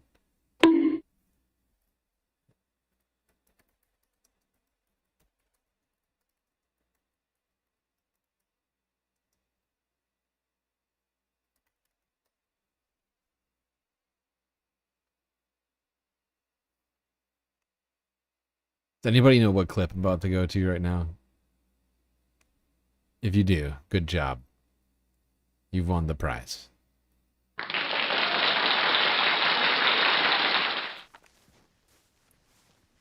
Predator.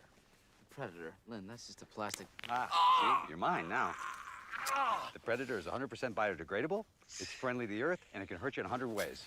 It has warrior capacities, and it looks a little bit funny. Jesus, stop! Funny thing is, you could see this just laying around on the ground, you would never know that it has such lethality. Eyeballs. Yeah, who knew? Who knew that it had such lethality? It's a simple piece of plastic. But don't worry, we're bringing back lethality to the American armed forces, something which apparently it did not have, according to Pete Hegseth. Which, you know, there's no way to actually argue that, of course. But yeah, lethality, we're bringing back the warrior ethos. Make warriors great again. Thanks to Pete Hegseth.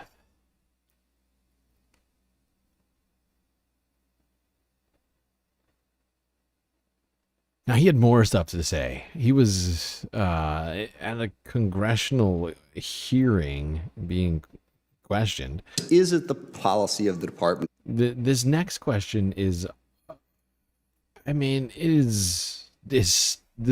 His answer to this is disturbing, okay? And I've been thinking of this whole time in the back of my mind, but it's been sort of in the back. There's been so many other things going on. I had sort of, I don't know about you, but I'd kind of forgotten about Greenland and Panama. Not entirely, but they're sort of, you know, pushed to the very back of my mind. Well, here's an opportunity for you to remember those 2 countries that I just listed, Greenland and Panama. Prepare yourselves.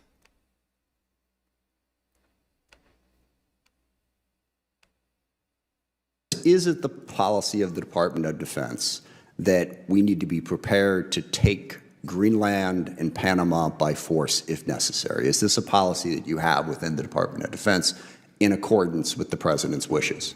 I heard what you said about those 2 countries and saying we need to worry about China. Well, we are worried about China. That wasn't my concern. China's malign influence in Panama. I was concerned with us saying that using military force to take another sovereign country's territory. We should pay attention to that. Right. So Panama is very key terrain that we've focused on, and we've been willing to focus so we on, should as take it, is Greenland. We should take it by military force. They're important. I'm not going to argue with that. The Arctic is I'm incredibly arguing with important. the using our military to take it by force. Our job at the DOD is to have plans. And do you have a plan for that? Our job at the Defense Department is to have plans for any particular contingency. Including the contingency of basically invading any contingency Denmark. you need, we've got it. We've got a building full of planners, and we're prepared. Sorry, I just want to hear that one more time. At the DOD is to have plans. And do you have a plan for that? Our job at the Defense Department is to have plans for any particular contingency. Including the contingency of basically invading any contingency you need, we've got it. We've got a building full of planners, and we're prepared to give recommendations whenever needed. Including invading Denmark. We got that. Pete, listen to the way Pete talks about it. He seems utterly like, oh my God, enthralled with the idea of invading another country. He should not have such. He should not have so little regard for speaking. This guy is the head of the Defense Department. Okay, other leaders hear this kind of shit, and they're going to have a lot of problems with these sorts of this sort of rhetoric. This guy is just blatantly saying, "Yeah, we've got plans. We have Pentagon written plans on how we invade Panama and Greenland." It is insane. Just think about that for a little while. Let that bounce around in your head.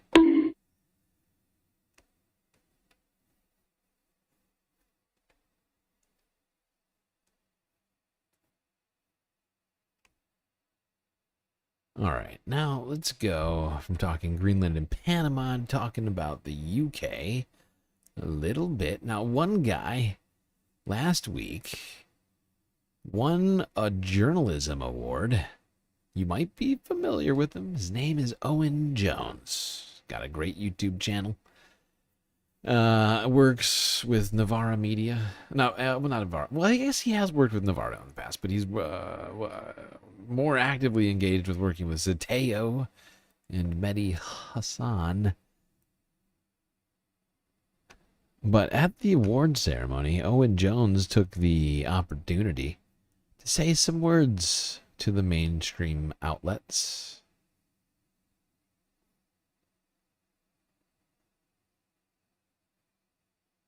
The Amnesty International Media Awards were handed out in London on Wednesday night, held at the British Film Institute.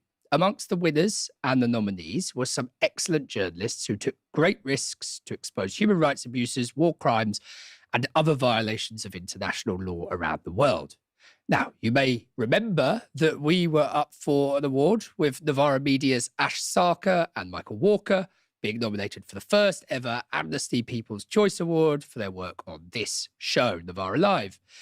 The winner was decided by a public vote, and sadly, it wasn't us. Instead, though, and very happily, a very good friend of the show, Owen Jones, took the prize. And he used the opportunity to let the legacy media have it over their complicity in Israel's genocide in Gaza. Gaza is a crime scene. Dust it off, and you will find the fingerprints of British editors and British journalists amongst the apocalyptic rubble. British media outlets, including some represented here today, have not been passive bystanders in one of the great crimes of our age, but they have been active participants. From the very beginning, there was an avalanche of genocidal and criminal statements of intent by Israeli leaders, and yet the Western media buried these statements or simply didn't cover them at all, let alone frame their coverage around them, despite them offering the most accurate roadmap to what Israel, in fact, went on to do. Even today, Western media outlets refuse to accurately reflect unambiguously genocidal official Israeli policy. There hasn't even been the slightest pretense that Palestinian life has any worth whatsoever. The lie of beheaded Israeli babies received infinitely more outrage and coverage than the actual mass butchery of Palestinian babies it was used to justify.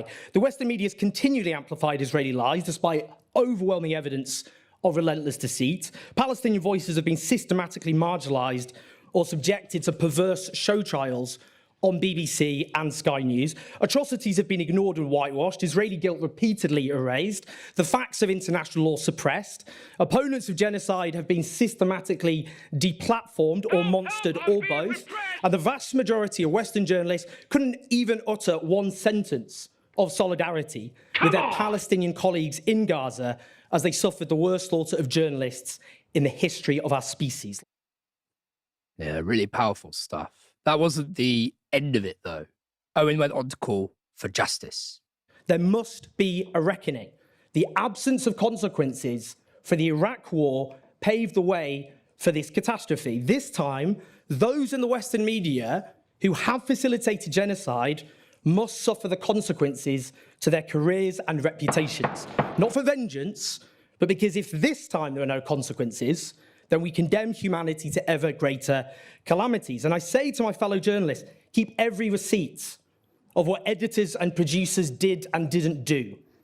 Every relevant email, every relevant WhatsApp and text message, note down every relevant conversation. One day there is going to be a reckoning. And the superiors who made these decisions should be forced to defend their decisions in front of the whole world. This is the biggest scandal of Western journalism in modern history. And I know, finally, I know those complicit in our media, I know those complicit in this genocide believe they are protected in perpetuity by an iron dome of Israeli impunity, reinforced by anti-Palestinian racism. But that is already crumbling in real time. They have gambled that in a year, 2 years, 5 years, 10 years, 20 years, no consequences will ever arrive. They are wrong. A reckoning is coming. And to the guilty men and women of the Western media, they are going to pay for what they have done to the Palestinian people. Thank you.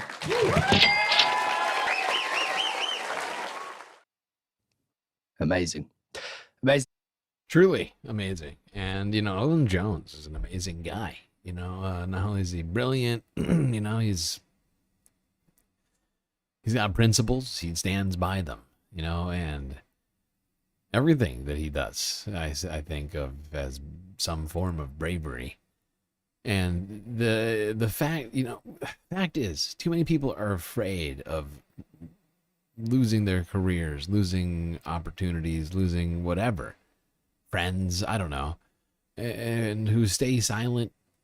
Meanwhile, the guy gets an award, and instead of using it to talk about all of his accomplishments, he just lays in to the media that, as both he and I estimate, there's been a great deal of complicity within the media, both British and U.S. media. You know, takes that opportunity to just continue, you know, the fight live on the front lines at a moment when, you know, he's being recognized for his journalism. Really not making any concessions there, old Owen Jones. Gotta give him credit. Gotta give credit where it's due. Now, they had Owen on to speak, right? I think they did an interview. Yeah. Okay, actually, go right into it. Here we go. Stuff. Earlier today, I spoke to Owen, fresh from his win and his barnstorming speech, and I began by asking him how the room reacted to that message. I was worried about that, in that, even though I knew it was the right thing to do, if I won, I knew I would have to say what I said. You know, I mean, all the way through this, it's a case of, you know, you've got to do what you've got to do if you want to be able to look yourself in the mirror. And that was definitely, you know, that test was definitely applied to that speech. But, you know, there were lots of journalists from different media organizations. I mean, I was aware, you know, look, I've interviewed BBC staffers as part of my investigation to the BBC's own dire, catastrophic reporting on Israel's genocide, who were deeply unhappy. So just because people work for a media organization, and the sorts of people who turn up to Amnesty are probably more likely to be on the sympathetic end. That said, there is a murder which prevails in the Western media, which is essentially, a lot of journalists believe that critiquing the media and other journalists is some sort of hate crime. essentially. They're beyond scrutiny. Even though, as I noted, the media play a very powerful role, including in this case facilitating a genocide. So, I mean, people were cheering, but I don't know who was cheering because a lot, a significant part of the room are people who were at Amnesty International.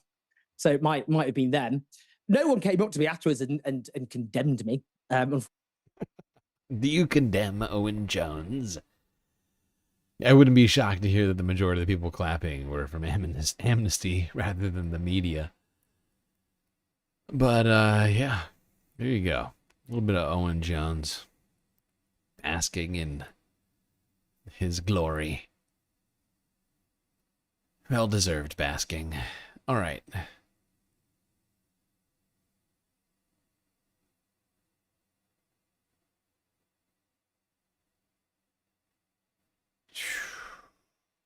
We've got a lot of Earth news to get through that we, could have gotten through sooner had the stream been working. Thankfully, we're, knock on spacewood, doing okay now. Hopefully it can stay like this in perpetuity. I feel like every time I say that, something goes wrong. Okay, let's quickly talk about UK economy. Got a couple UK stories left to talk about. But UK economic numbers came out this week. And I think Friday. GDP numbers came out for the UK. They were not great. Here's Reuters from yesterday.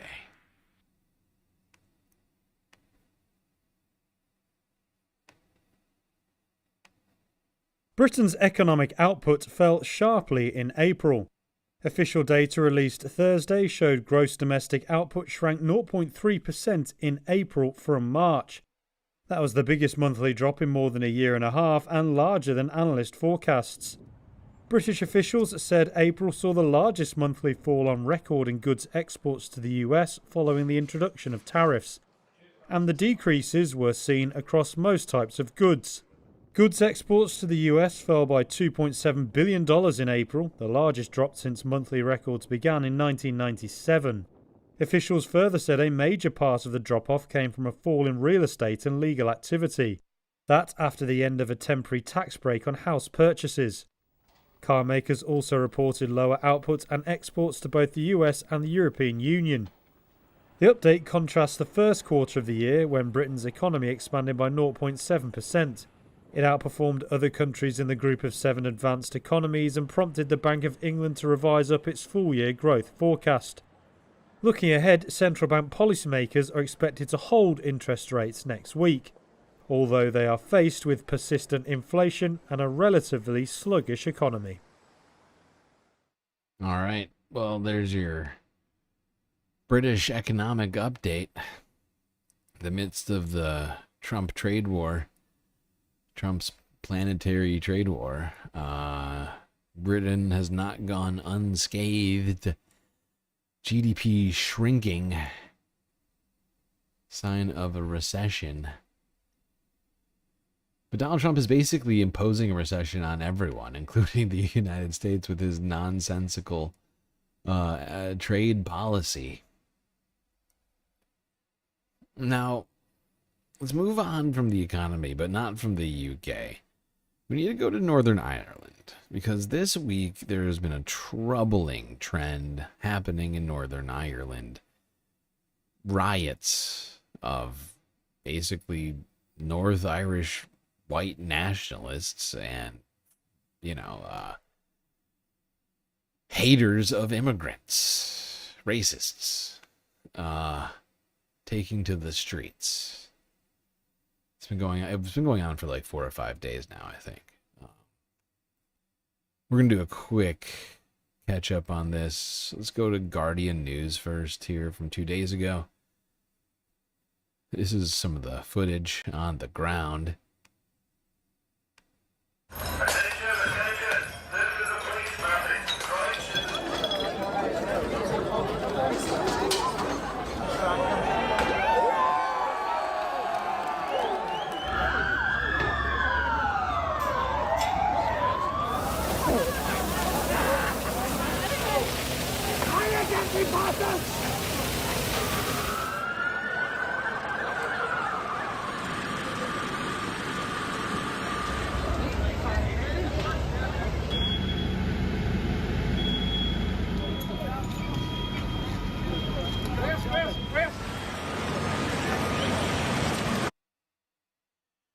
So yeah, as you can see, angry groups of white men in Northern Ireland have been throwing bottles and Molotov cocktails. I guess that's still a bottle.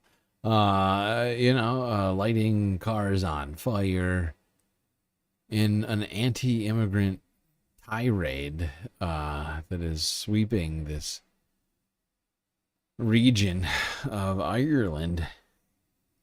Well, technically of the UK. It's complicated. But point is, this was inspired by, or I don't know if inspired is the right word, but triggered by an attack on a young girl. I think she was like 17 or something like that. But this has, it's beyond parallels. It's almost the exact same situation as what happened in 2024 when people like Tommy Robinson and Nigel Farage came out and tweeted about how immigrants were responsible for the deaths of those two girls in the stabbing incident. I can't remember where in Britain it happened, but like literally over a week after that happened, there was just riots in the streets, people chasing after immigrants, attacking mosques and other, like cultural areas. It's a troubling trend, no doubt. Let's see what Novara Media has to say about all of this.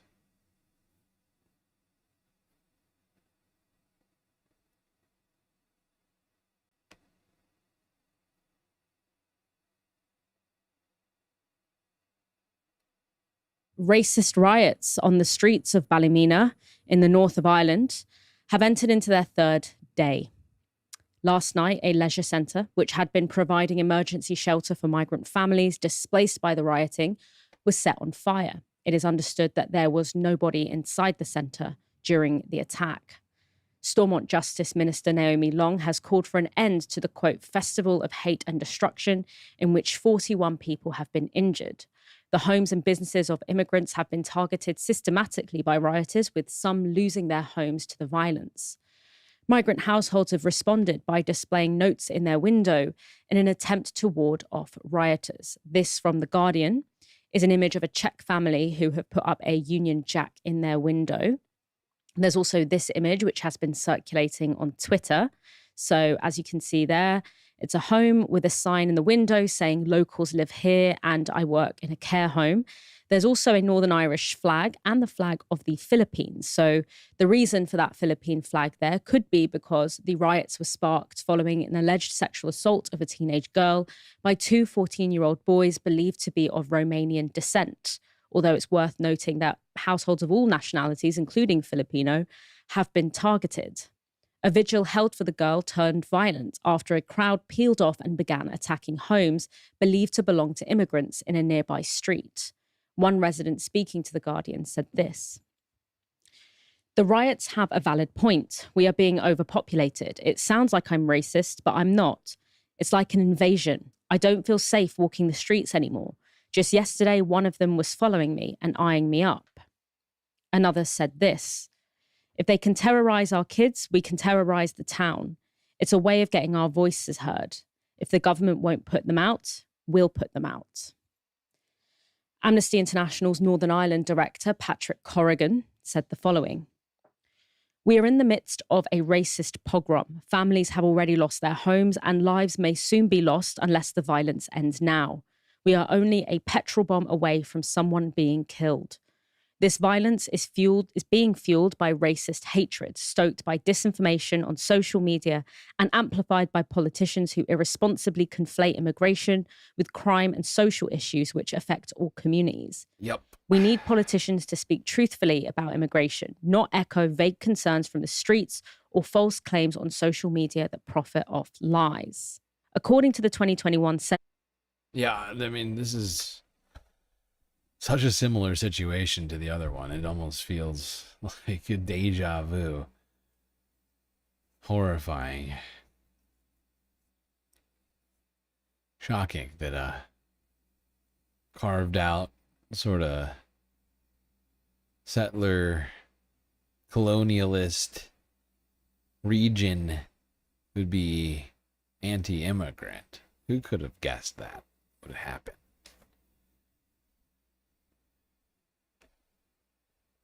Only 3.4% of people in Northern Ireland are from minority ethnic backgrounds. That means 96.6% are not. We remain the whitest and least diverse part of the UK and Ireland. While immigration has gradually decreased over the last decade, crime rates have fallen, except for racially motivated hate crime, which is now higher than sectarian hate crime. People from immigrant and minoritized communities are far more likely to be victims of hate crime than anyone else. So to discuss the events in... Okay. I think that gets to the heart of it. It's probably good enough. It's a horrifying story, and it's still ongoing, from my understanding. Yeah. All right. Now let's go to a different situation across the channel down in France, where earlier this week police attacked protesters.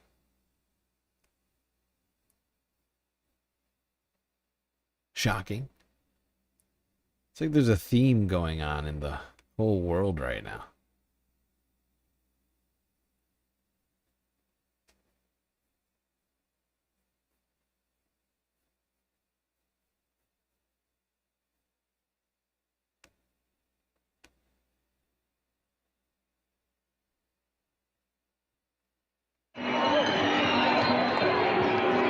This is the moment where protesters were dragged away by French police.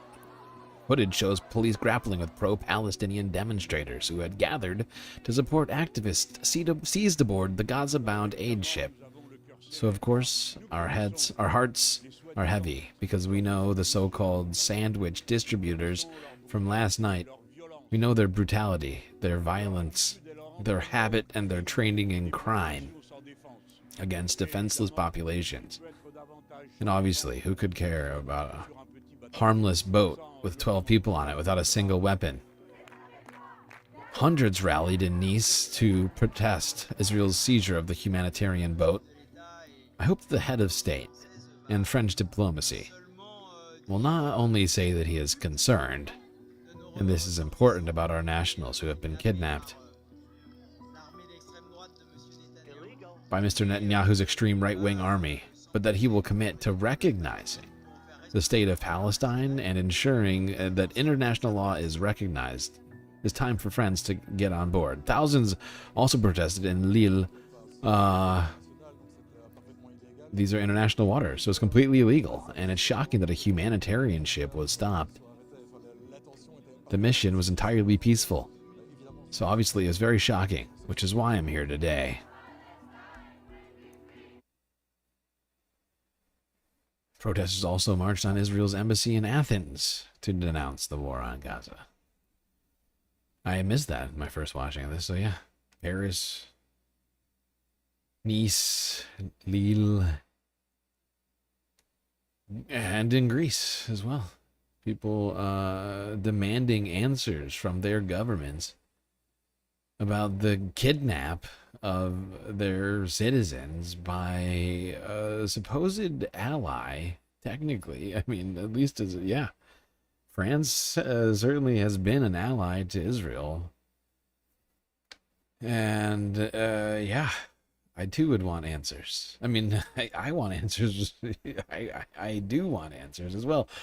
And they're not getting a lot of complaints.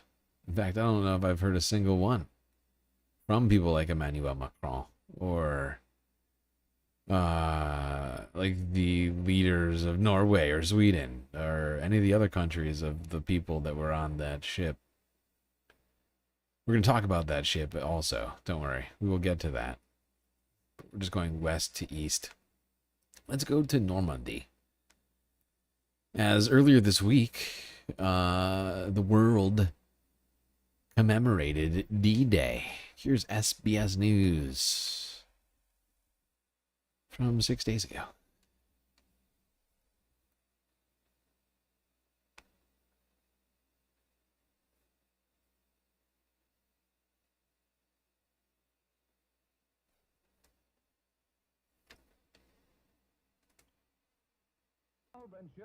In Normandy, the Allied lightning strikes. This stretch of beach along Normandy, a far cry from the horror that would have been witnessed by so many. It is a rare thing to have changed the course of history, but that is what the veterans of Normandy did. Nearly 160,000 Allied troops landed on D-Day. Over the next 3 months, nearly 73,000 were killed. Troops from the US, Canada and Britain helping to free Europe from the Nazis. Defense ministers from the UK, France and the US together to remember those who fought. C'est à nous de poursuivre l'œuvre de la paix en européen et avec les États-Unis, le Royaume-Uni, le Canada et toutes les nations qui se sont unies en ce matin du 6 juin. Le monde a besoin de cette paix et de notre unité. US Defense Secretary Pete Hegseth reminding his allies that their relationship remained strong, but they still continue to face adversaries. Today, the United States and France again rally together to confront such threats. Because we strive for peace, we must prepare for war and hopefully deter it. Nous ne devons rien oublier face au danger d'un monde marqué par le retour de la guerre et des idéologies de la haine. Et c'est avec vous, chers alliés américains, que nous continuerons à défendre la paix et la liberté. Freedom.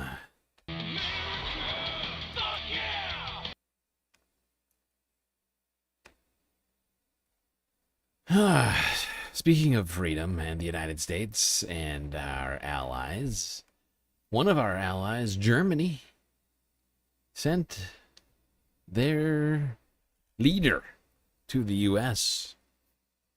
Over technically last weekend.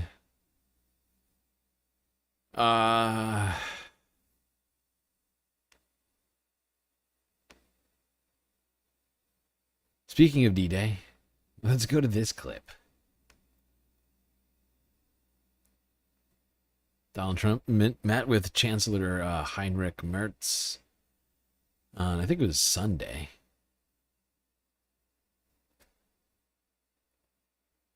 I'm here, Mr. President, to talk with you later on how we could contribute to that goal. And we all are looking for measures and for instruments to bring this terrible war to an end. And may I remind you that we are having June 6th tomorrow. This is D-Day anniversary, when the Americans once ended a war in Europe. And I think this is in your hand in specific, in ours. That was not a pleasant day for you? No, that was not not pleasant. pleasant. Well, Not a great in the day. long Not run, great. Mr. President, this was the liberation of my country from Nazi dictatorship. That's true. So, That's true. And we know what That's true. It's an interesting way to think of it. Huh. Never thought of it that way. Donald Trump's like, wait, so they don't all identify as Nazis? Huh. Weird. Weird. Not a great day for Germany. That's our leader. That's our leader, folks. Now, what was it? Not Heinrich, it's Friedrich, isn't it? Whatever it is. Friedrich, Heinrich. Whatever it is. Never occurred to me. Interesting. It's just crazy enough to work. Yeah. Now, Friedrich had a present for Donald Trump. So to let you know, this is the birth certificate of Donald Trump's grandfather, born in 1869, close to Bad Dürkheim. Right?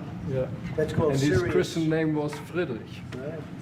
That's Sirius German. Serious right? German name. That's Sirius. Bad Dürkheim. It's the best German name, I say. It's funny, my family got here before Donald Trump's did.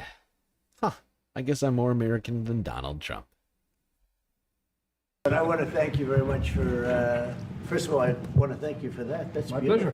pleasure. Very thoughtful for reminding people that my family got here after the revolution. Very helpful. Thank you. There you go. Friedrich bringing Donald Trump, his grandfather's, great-grandfather's, I guess, birth certificate all the way. Or I guess, no, it's his grandfather's. Jesus Christ, Donald Trump is an old man. But yeah. Brought Donald Trump a little souvenir all the way from Germany. Some motherland.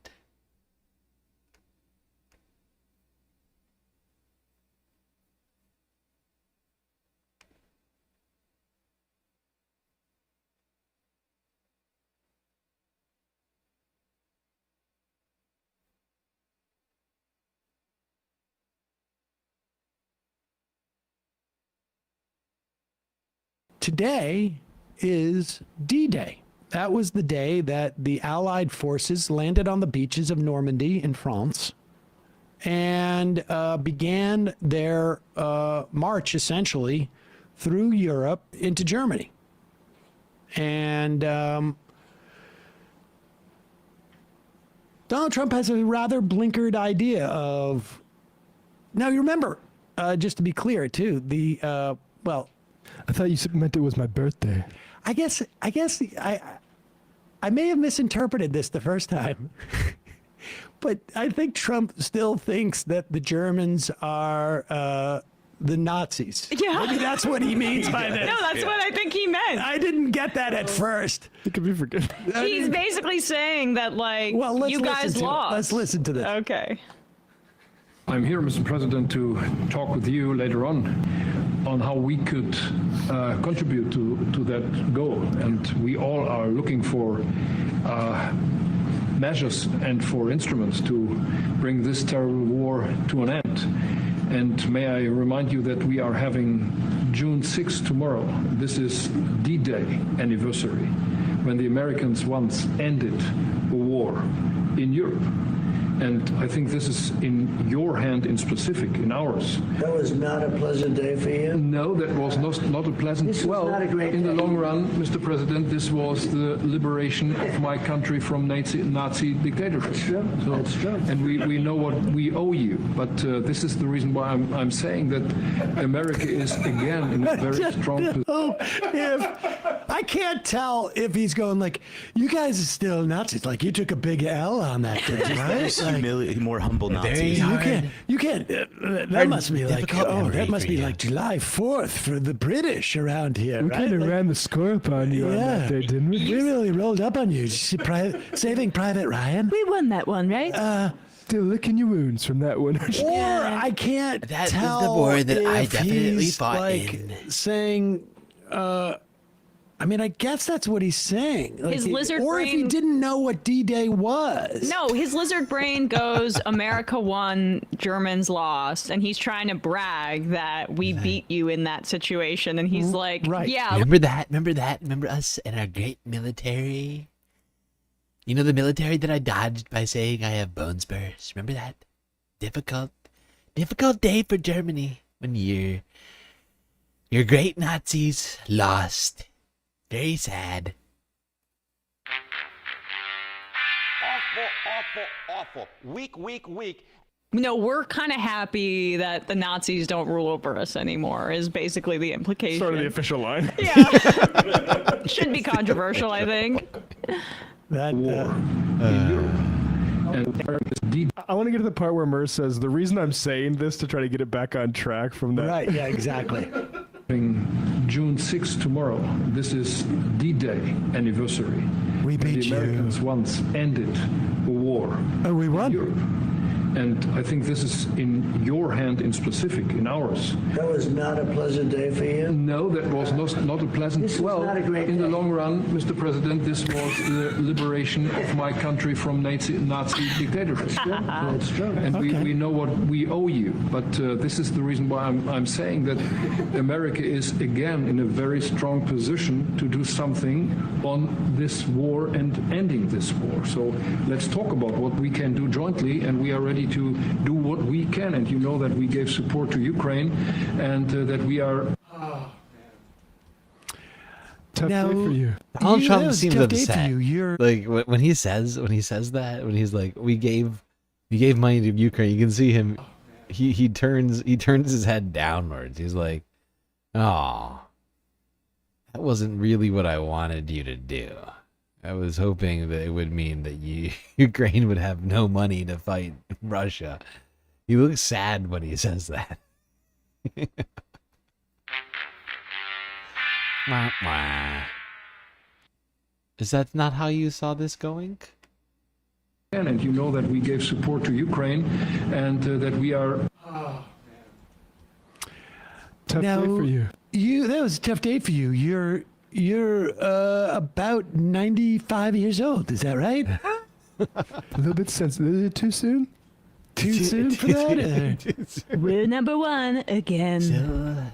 But I drive a Mercedes.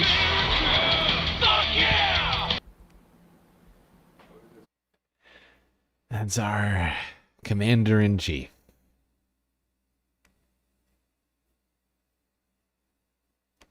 Brilliant mind. What's it? What was it? The verified genius. No, it was another one. What did he call himself? I can't think of it. Somebody in chat knows what I'm trying to think of. A stable genius. Stable, verified genius.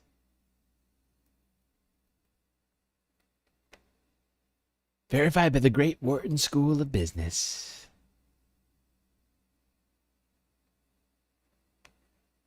Okay. Let's see. What do we have to cover from this week? Ukraine. There's something we got to cover.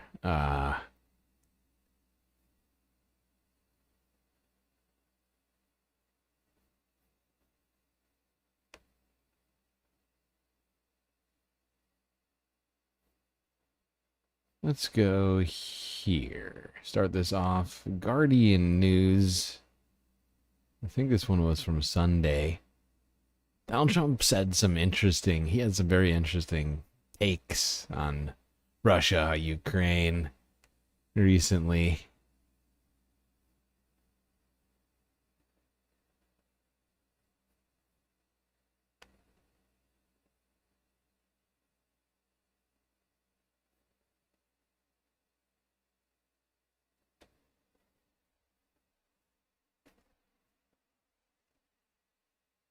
Sometimes, and this is me speaking maybe in a negative sense, but sometimes you see two young children fighting like crazy. They hate each other and they're fighting in a park.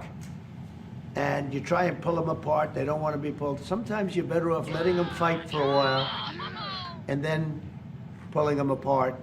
And I gave that analogy to Putin yesterday. I said, President, maybe you're going to have to keep fighting and suffering a lot because both sides are suffering before you pull. He's doing the keep fighting guy thing, but instead it's for Putin. He's like, actually, Vladimir, I think you're gonna have to keep fighting for us, Vlad. Get out there, buddy. You're gonna have to make it another round. You're gonna have to get in there, all right? Come on, Rock.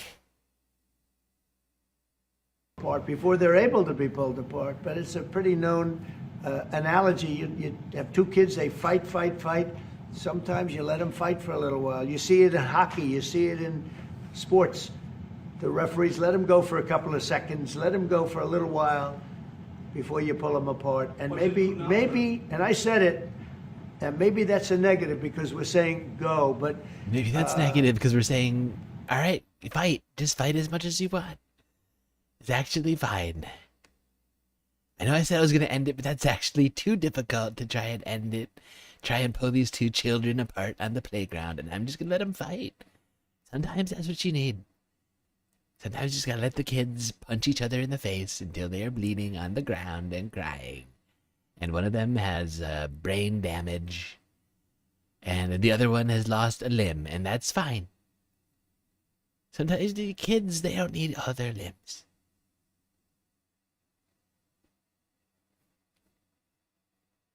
Holy Scheiße.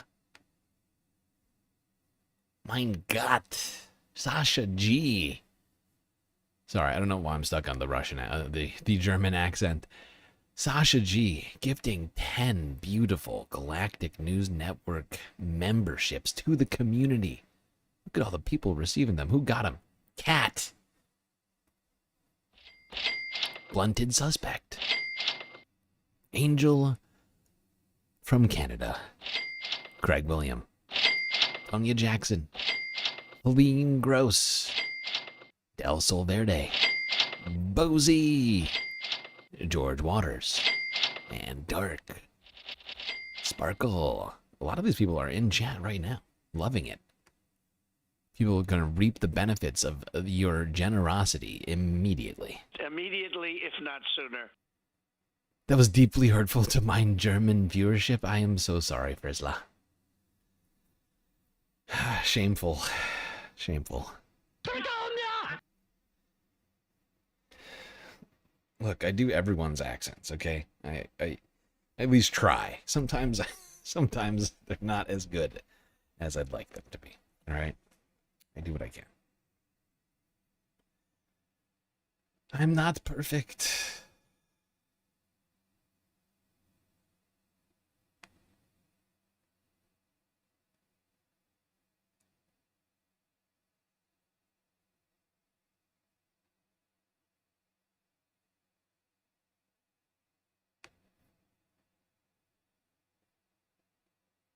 Okay, where was I? Okay, yes, here we go. All right, so on Sunday, Russia launched one of its largest aerial attacks on Ukraine. This was only a few days after the successful strike, which Ukraine, or I guess you should say strikes, plural, that Ukraine enacted upon Russia, those airports,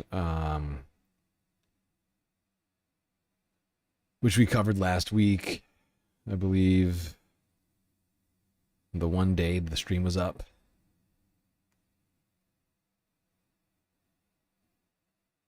Sometimes, and this is me speaking maybe in a negative sense. What the fuck? But sometimes you see two young children fighting like crazy. They hate each other and they're fighting. Shut it. God damn it. What happened? What happened to this story? Did it get taken? Did CNN take it down? Ah, there it is. There we go. Why did we skip over this? It's incredibly rude. How rude. Do I really care? I do. I feel bad. Doesn't mean I'm going to stop doing the accent, but I do feel bad that it's not better. Russia and Ukraine are assessing the damage after the two exchanged a barrage of attacks overnight. The mayor of Kyiv says at least 4 people were killed and 20 were wounded in Russian strikes on the Ukrainian capital. Search and rescue operations are ongoing. Russia launched ballistic missiles and drones in the early hours of Friday morning. So I guess everyone is a member now except you. Way to exclude the German again. You know, Frisla, one thing I'm going to point out, in case, I don't know if you've ever had a membership or not, But just make sure that you have gift memberships enabled. Can one of the mods explain this? Because I can't think of exactly. I know you have to go to the channel page. Then I can't remember the other steps. My brain is broken. Like, I think you gotta go there, then you gotta go join. There's like a setting that if you don't have it set up, you won't receive gifted membership. So that may be why you're being left out. I can't say for sure.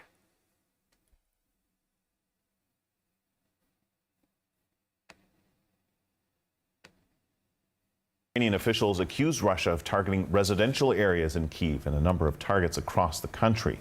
Meanwhile, Russian officials say a Ukrainian drone attack hit an industrial site in the southern Russian city of Engels, sending flames and plumes of black smoke into the sky. Russia's defense ministry says it intercepted more than 170 Ukrainian drones from Thursday evening to early Friday morning and downed 3 Ukrainian guided missiles over the Black Sea.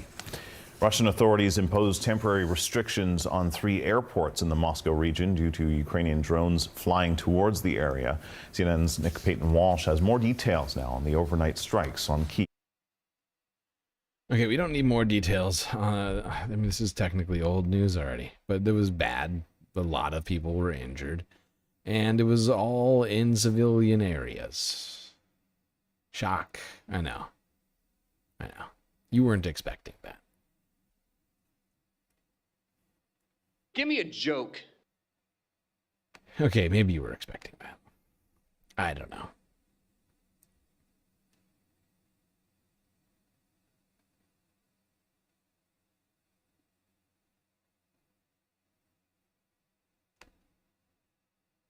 This is about the same strike. This is a quick AP clip showing the actual strike itself. At least one of the strikes. In total, there were over 400 drone strikes, 40 missiles, including ballistic missiles, in one night. With this strike, the Russians damaged residential buildings in Kyiv. Ordinary, of course, ordinary urban infrastructure. Illegal. In Lutsk, Volyn, they destroyed, in particular, an ordinary hotel in which Ukrainian athletes were staying. In other regions, there is damage, unfortunately, to both residential infrastructure and energy infrastructure, industrial enterprises. The Russians even burned down another warehouse with humanitarian aid. Illegal.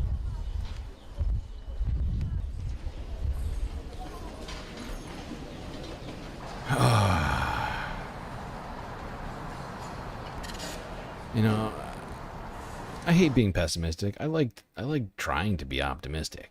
But everywhere I turn, it seems like something shitty is happening. The one war crime is happening here.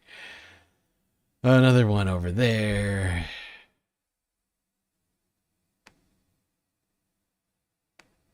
Here's a war crime. There's a war crime. Everybody gets a war crime. If there's not that, some sort of environmental catastrophe happening or rights being taken away from people, it's all bad. It's all bad. It makes me sad. All right, how are we doing on time? Okay, we're 7 hours in. So we'll stay on Russia. How much more do I have to get through? It's not bad. That's like one more half. It's going to be a pretty long stream tonight. I'm going to get, I think, close to 10 hours. That's why I started 2 hours early. I was like, this is going to be a long-ass stream. I just knew it. I knew it, but we needed to get through a lot of this stuff because, as you can tell, it's been building up. We're doing stuff from 7 days ago right now. Let's go here. CBC News from 6 days ago. Russia and Ukraine blame each other over prisoner swap delays.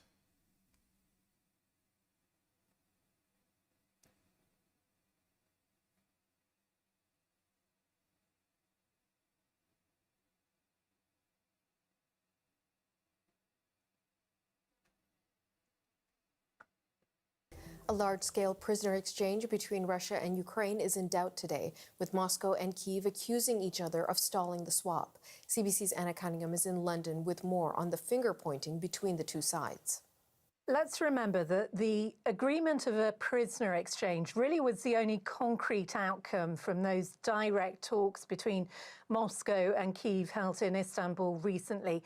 And we did see a successful exchange. I think we can share some of those images now. 2 weeks ago, this happened, and it was over 3 days, the release of 1,000 Ukrainians and also 1,000 Russians. Now, we were told that they were both soldiers and civilians, and it was expected to continue. There was, we're told, an agreement to release all wounded soldiers and those aged under 25 that have been captured. And that is actually said to number more than 1,000 on each side. And as well as that, Russia said it would hand back the bodies of 6,000 Ukrainian soldiers who've been killed on the battlefield. But today, there's been this exchange of accusations. The Russian President Vladimir Putin's aide and top negotiator is this man, Vladimir Medinsky. Now, today he's said Ukraine's unexpectedly postponed for an indefinite period both the acceptance of the bodies and the exchange of prisoners of war. Ukraine is denying this. Let's just show you this footage that's released by the Russian Ministry of Defense today. It appears to show refrigerated trucks. Inside, Russia says, are body bags containing dead Ukrainian soldiers. Horrifying. CBC is unable to verify this footage, but Russia says this is the disgusting. first number of bodies of servicemen subject to repatriation. Ukraine's accusing Russia of being underhand, saying it actually had no date to agree this swap. And this is the response we've seen from Ukraine's coordination headquarters for the treatment of prisoners of war. It says this: unfortunately, instead of constructive dialogue, we are again faced with manipulations. We call on the Russian side to stop playing dirty games and return to constructive work to bring people back to both sides and to clearly implement the agreement in the coming days. Yeah. Now, I am not sure if that actually ever wound up happening. It may have happened, but I honestly can't say for sure. Actually, I'm going to try and check up on that between now and stream Saturn Day. But let's be real. All of the delays that have happened have all been Russia's fault, okay? Because they don't want a ceasefire to actually happen. All right, that's just my assessment of things, but it's been pretty clear. You know, Russia. I mean, there's barely been a day where Russia hasn't bombed or struck with drones Ukraine. Like, day in and day out, there's casualties coming out of Ukraine. Civilian areas that are being struck day in, day out. And Vladimir Putin has seemed completely uninterested in peace.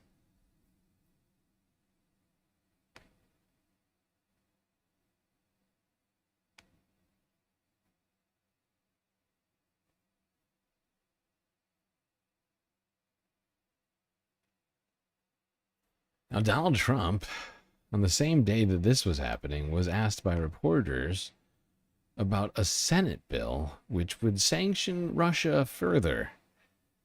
Let's see what he had to say.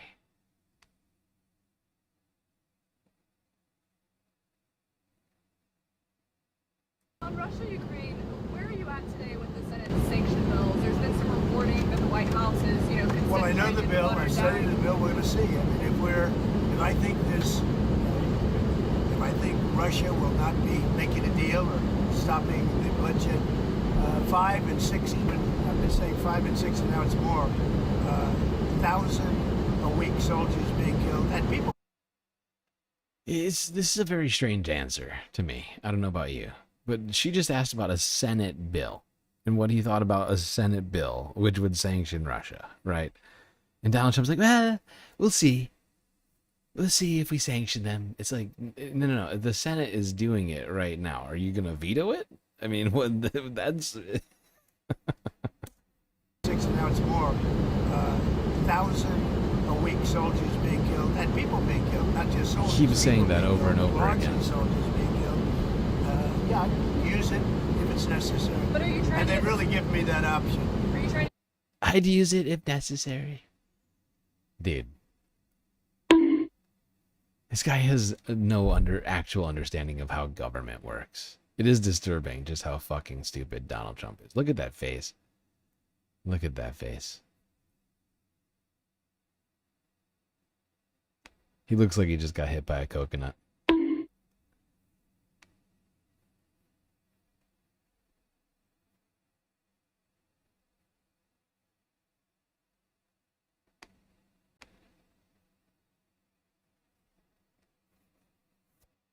But he just completely, he seems to not understand that she's asking him about a Senate bill, right? And the only way that sanction wouldn't happen, as long as the bill passes the Senate, would be for him to veto it.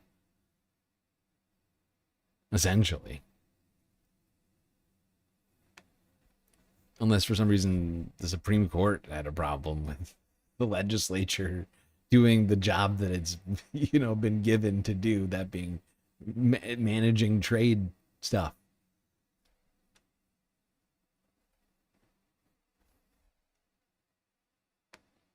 All right, let's quickly go to Kenya. We got one story. There are still protests going on in Kenya.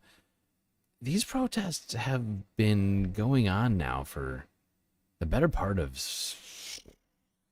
6 months? Longer? I honestly can't put my finger on it.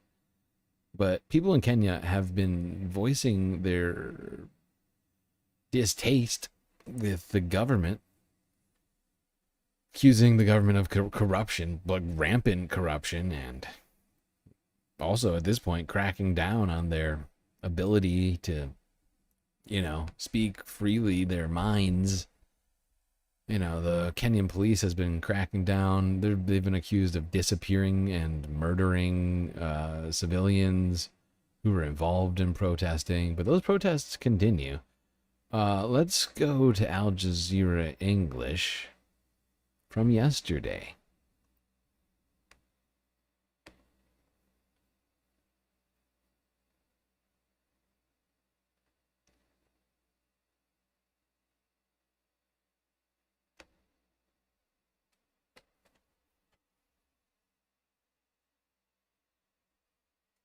Police in Kenya's capital, Nairobi, have fired tear gas at protesters angered by the death of a 31-year-old blogger in police custody.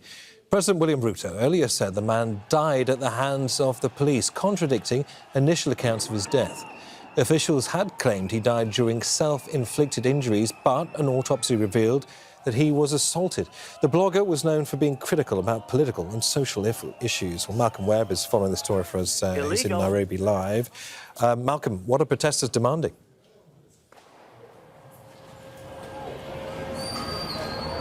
Well, I'm going to step aside so we can take a look at what's going on. The police officers here have been trying to break up angry crowds using tear gas.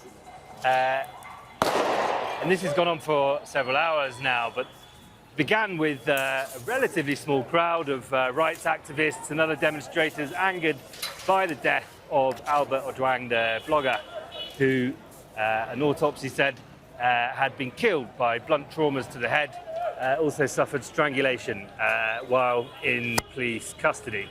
This followed him tweeting about a corruption scandal, a bribery scandal in which the deputy police chief had already been implicated by a newspaper investigation, but it's angered people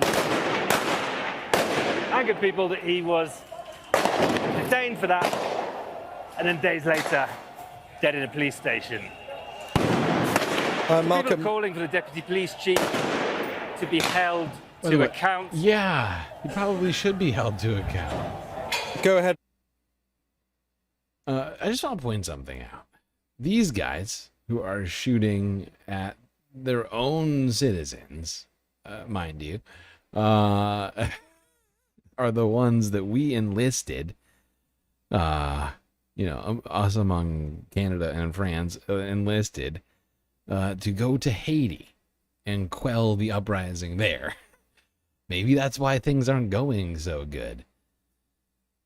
Diplomacy probably always was a better choice there. But yeah, another person has died in the hands of the Kenyan police while in their custody.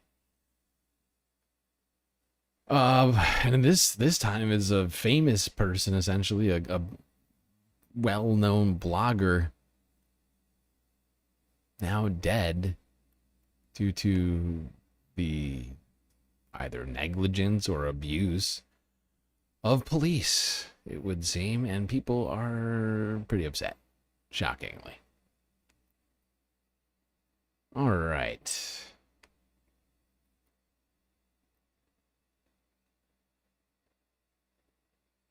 Well, we've gotten to the point where we're going to start talking Gaza and Israel and eventually Iran.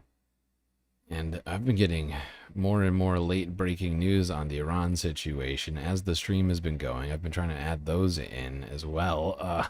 Got like another half dozen videos that have happened in the last 8 hours of streaming we've been doing. Things that keep happening.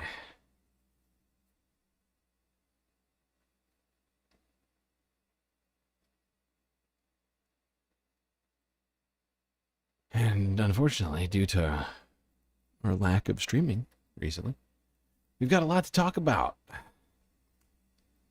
Let's start off here. Democracy Now! From last week. Let's talk about the Aid Flotilla. The one on which Greta Thunberg joined other aid activists. Democracy depends on a free press. Please support our independent journalism at democracynow.org/give. This is Democracy Now!, democracynow.org, the War and Peace Report. I'm Amy Goodman with Juan Gonzalez. As Gaza faces more than 3 months of a near-total Israeli blockade, activists are heading there now on a ship to deliver humanitarian aid. The boat is called the Madeleine, named after Gaza's first fisherwoman who ran her father's fishing business after he was injured in a 2009 Israeli attack.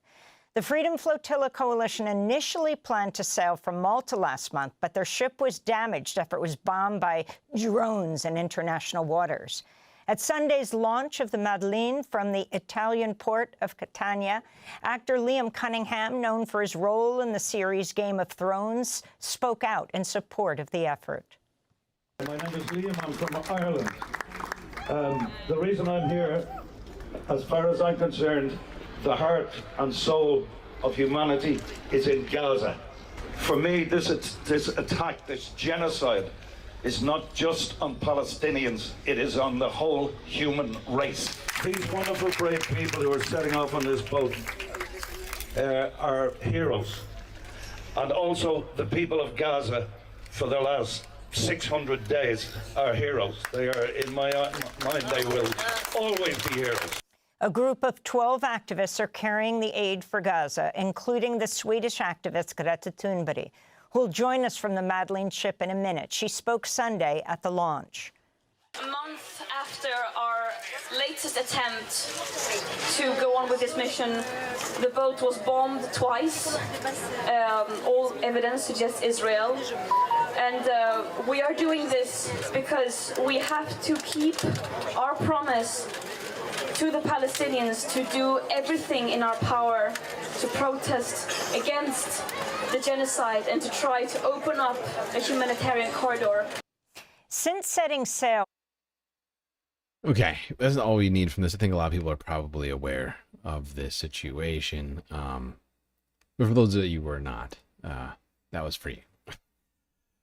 Greta Thunberg, among other activists, getting on a sailboat and sailing to Gaza from, I believe it was Italy.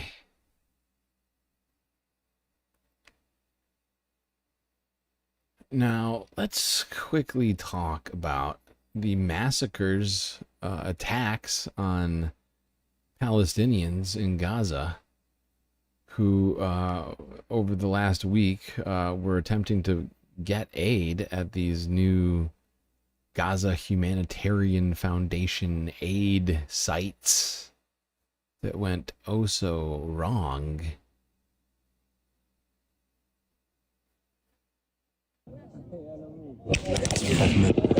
Palestinians take cover as pulses of automatic gunfire crackle overhead.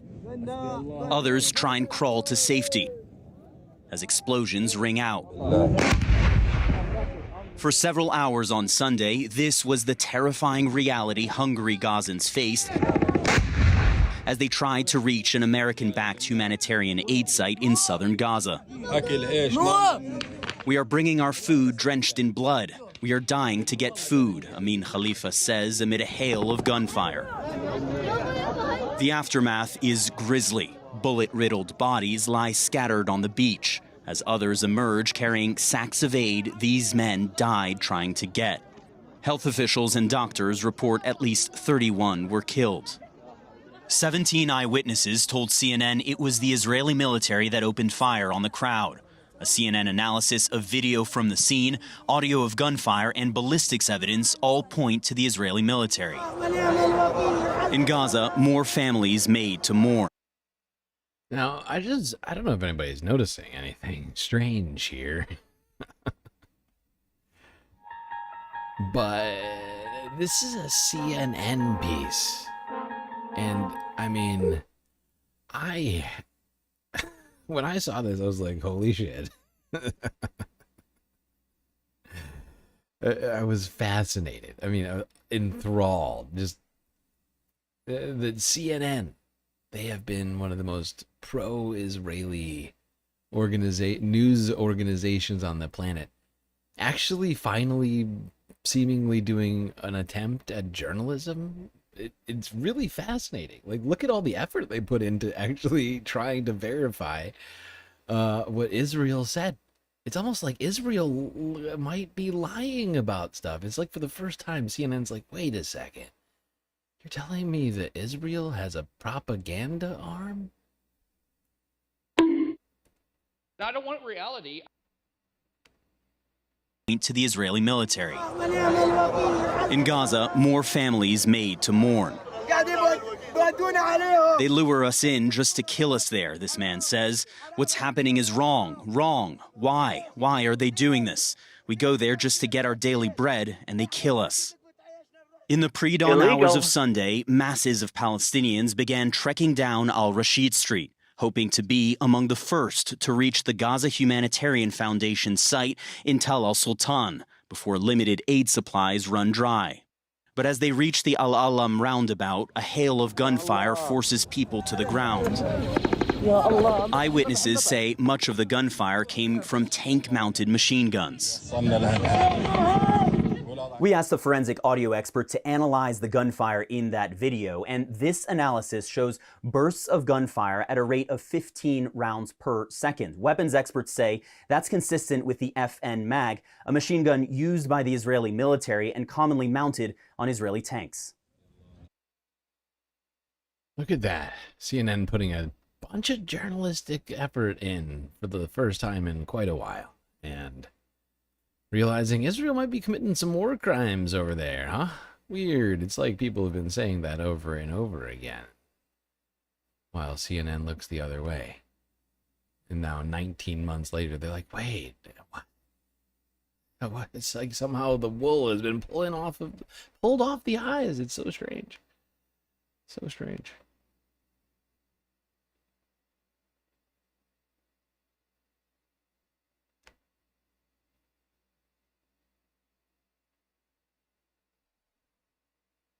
Hold on, I'll be right back. Again, every bit of news which comes out of Hamas, of Gaza, is controlled by... Of Hamas. I mean Gaza. I mean Hamas. By the terrorist organization. There have been many, I can read you. So we can't be trusted is what you're saying? No, I'm not. I'm saying that you need to verify. Do your jobs, We'd media. love to, David, we we are would not love, preventing David, Gazans we from would, accessing as you know, David, and as aid. you and I have spoken about before, we would love to verify this, but international journalists are not allowed into Gaza, are they? Why not? In Gaza this morning, food distribution is on hold after several days of... Israel's like, oh, you won't let us kill people in the process of aid distribution? Well, I guess we got to go back to the drawing board. No aid for anybody. Once again, all of this completely manufactured crisis that Israel is designing could change if they just let the fucking aid freely go into the Strip, the aid that is waiting at Israeli checkpoints right now. There is already a distribution mechanism. Israel is not allowing said distribution mechanism into the Strip. Israel wants to control the aid distribution and use it and weaponize it. Israel wants to weaponize the aid distribution to the starving population that it itself starved for months at this point, to continue to ethnically cleanse the population, to continue to kill people that are in the process of trying to receive aid. Violence. Dozens have been killed, allegedly by Israeli forces, while trying to pick up food as a designated checkpoint. The cutoff follows another round of deadly airstrikes in Gaza. Imtiaz Tayeb reports. A CBS News team was there as Palestinians rushed to rescue the survivors of an Israeli strike on a destroyed bank in Gaza City where families had been sheltering.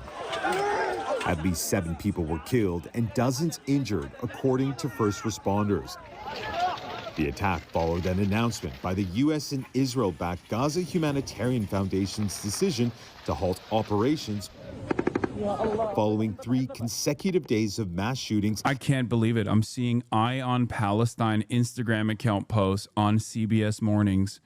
Wow. What the fuck is going on? What an incredible change. Seriously, Hassan and I agree.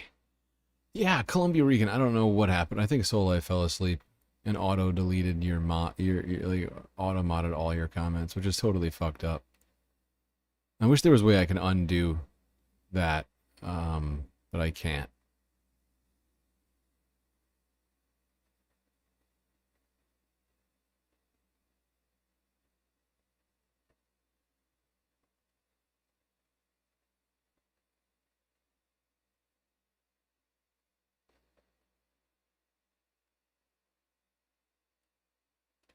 Okay,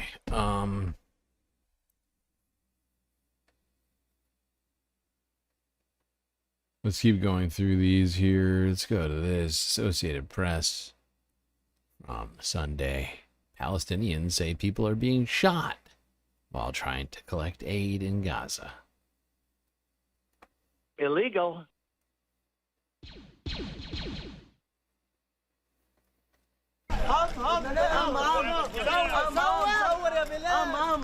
احنا من الساعة 3 بالليل للحين. من برقصات هذا؟ من العلم. وناس بتتصاوب وتنطخ قدامنا يا عم. برضه اليوم في إصابات وفي شهداء يا عم. Yeah, we can't stop talking about Gaza, honestly. We can't allow what's now happening with Iran to take over this narrative. Not that we shouldn't talk about that, but that equally important are the millions of lives that Israel is threatening right now in Gaza with the blockade. Speaking of the blockade, let's go back to the flotilla.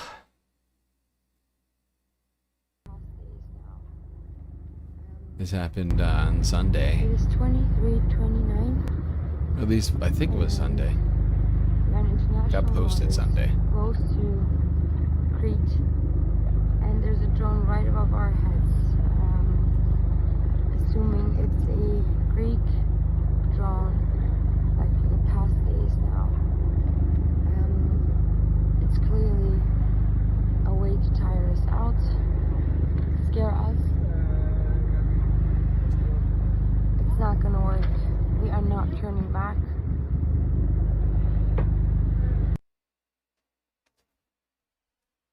Here you go. Activists being harassed by drones on the Mediterranean Sea. Now, let's go here. Also on Sunday, President Donald Trump decided to do something just disgusting.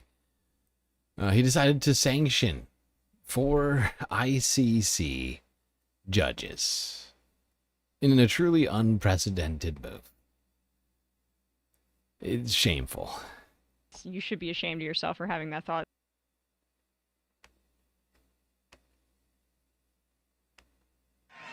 I went to the President Donald Trump's administration on Thursday imposed sanctions on 4 judges at the International Criminal Court. It's an unprecedented retaliation over the War Tribunal's issuance of an arrest warrant for Israeli Prime Minister Benjamin Netanyahu and a past decision to open a case into alleged war crimes by U.S. troops in Afghanistan. A statement by Secretary of State Marco Rubio said the 4 judges had, quote, actively engaged in the ICC's illegitimate and baseless actions targeting America or our close ally, Israel. The ICC slammed the move, saying it was an attempt to undermine the independence of the court. The investigation into alleged war crimes by American troops in Afghanistan was opened in 2020. 2 of the judges sanctioned on Thursday were involved in an appeals chamber decision that allowed the ICC prosecutor to open the investigation. Rubio said the other 2 judges last November ruled to authorize the arrest warrant against Netanyahu and former Israeli Defense Chief Yoav Gallant for alleged war crimes and crimes against humanity during the Gaza conflict. ICC judges also issued an arrest warrant for Hamas. So did you hear that? The justification for this, according to Marco Rubio, is that the ICC rightfully issued arrest warrants for a couple of guys who were at the head of committing a litany of war crimes. And somehow that's too much, man. That's a justification for sanctioning ICC judges. People whose entire job it is to interpret international law. It's literally why they're there. So basically going after judges for doing their jobs of judging.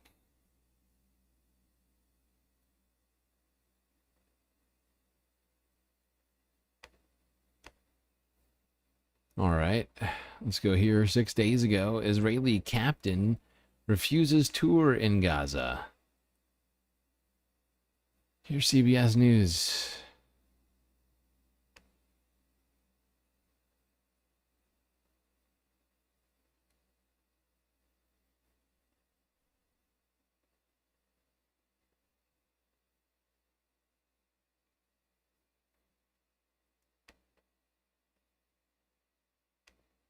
There's growing resistance within Israel over its war with Gaza, with many expressing moral outrage over the humanitarian crisis in the Palestinian territory. CBS News' Imtiaz Tayeb spoke with an Israeli soldier who is refusing to serve another tour of duty in Gaza. We want to warn you, some of the images in this report may be disturbing to viewers. Israeli protesters hold pictures of Palestinian children killed in Gaza. They are part of a small but growing anti-war movement inside Israel. A movement which now includes some reservist soldiers, like Yali Avni, a 30-year-old captain with the 401st Brigade. I still believe it was a very just war. I think war is something horrible you should always avoid, but of course after October 7th, I believe there was no choice. He agreed to an interview with us where he said, after 3 tours in Gaza following the October 7th attacks, he's refused orders to go back. I think for me, hearing members of the government speak very openly about ethnically cleansing the Gaza Strip, about not letting in any humanitarian aid and starving them, I think for me that is just a big red line. Like, it's something that I don't feel comfortable with. I don't feel like I can support, and I felt like, especially as an officer in the army, it's just not something I can take part in. A recent poll by Israel's leading television network found that 61% of Israelis want to see all the hostages come home, even if that means an end to the war. But a recent Pew poll found that only 21% think Israel and a Palestinian state can coexist peacefully. Was there a specific moment not a great where you thought to dichotomy. yourself, I can't be part of this anymore? At some point, Israelis seem to be living in this strange bubble, honestly. Like, much of their beliefs seem to contradict one another, right? And it's honestly, it's a never-ending sense of frustration, a source of frustration for me. for so many reasons. I'm not going to get into it. I think everybody gets it. It's wild. Seem to hold a bunch of like contradictory beliefs. Like they don't want to ethnically like this guy like we shouldn't ethnically cleanse Gaza, but we also can't have two states.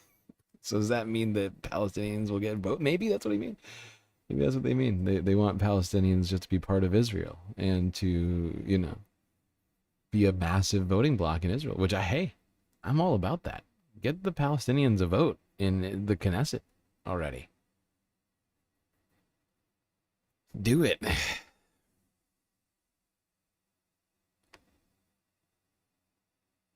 Okay, this is from 6 days ago. France 24 English. Israeli army says it lacks over 10,000 soldiers amid its intensifying genocidal campaign in Gaza. To the Israeli army, figures are clear. It needs at least 10,000 extra soldiers to implement the government's war plans. The main option is to recruit those who have not been enlisted so far, the country's ultra-Orthodox. The IDF lacks over 10,000 soldiers, including about 6,000 combat soldiers. This is a genuine operational need, and this is why we're taking all necessary steps. Tens of thousands of notices have already been sent without getting much success. The ultra-Orthodox community is opposed to these forced enlistments, even at the cost of being arrested. The situation is all the more tense as the war continues, with no end in sight. Hundreds of soldiers have been killed, thousands have been wounded. Even among military officials, there are warnings that the ongoing war will only endanger the lives of hostages still held by Hamas. Hostages' families and many others have accused the prime minister of expanding the war for political reasons. Reservists have served hundreds of days, some refuse to return and fight more, and several of them have been arrested. Meanwhile, yeah, and this is a trend we've been talking about since before the first ceasefire this year. There was a list there was a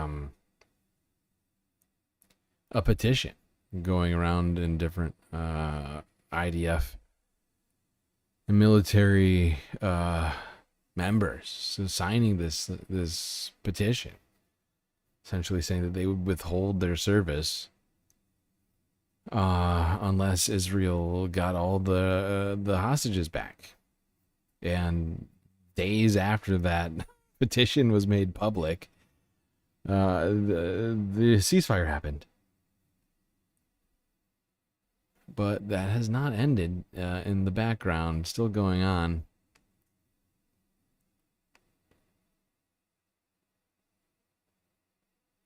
Honestly, some of these people might just want to watch the Nuremberg trials. That might be proper motivation to get you to stop fighting the war entirely. Just an idea. All right, let's go to the BBC, where more killings at more aid centers happened in Gaza, as officials in Gaza reported 6 dead.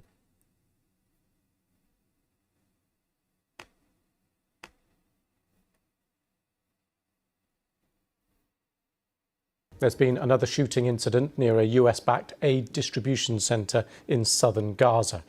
Gaza's Civil Defense Agency says 6 Palestinians were killed and several wounded by Israeli gunfire while gathering to collect food supplies. The Israeli military said it fired warning shots at suspects who approached them in a threatening manner. Separately, the Israeli military also announced today it's recovered the body of a Thai hostage who'd been held in Gaza since Hamas's October the 7th attack on Israel. Natbong Pinta was an agricultural worker in southern Israel when he was kidnapped. The Israel Defense Forces said his body had been retrieved during a special operation in the Rafah area of southern Gaza. Israel believes around 20 hostages are still alive in the territory. Our correspondent, Barbara Usher, spoke to us from Jerusalem. First, she told us more about this latest shooting incident. Well, Lewis, it happened at a roundabout in southern Gaza where Palestinians gather before the aid distribution site opens. So this is the place where we've had those shootings earlier in the week. People gather, tens of thousands of them, waiting for access to this distribution site. And then in the process of getting to it, there have been firings and shootings, and dozens have been killed, hundreds injured. The way that they're talking about it is ridiculous. Firings and shootings, they happened. Oh, they just happened, huh? It's like the air picked up a gun and God did it. It's this completely passive language, unwilling to name the obvious perpetrators of these fucking war crimes. Israel happened. Israelis, the IDF committed these war crimes on people seeking aid. Just opened fire, killing dozens of people and injuring scores. It's ridiculous that they even waste their breath with this kind of garbage journalism. This is more that complicity Owen Jones has been talking about recently. Oh, these shootings, they just happened, completely devoid of anyone being at fault for them.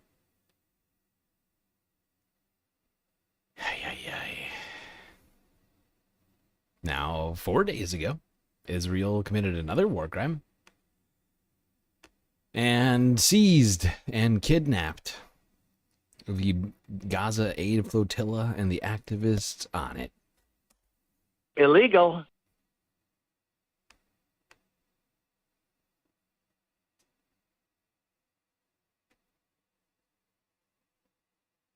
Francesca, can you see us? Can you hear us?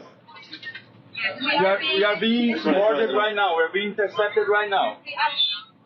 Please, everyone, make sure that you make noise. If anything happens to us, this is yet another war crime. Added to the long list of war crimes that Israel has been committing. We are being intercepted right now. We have way. Everyone. Calm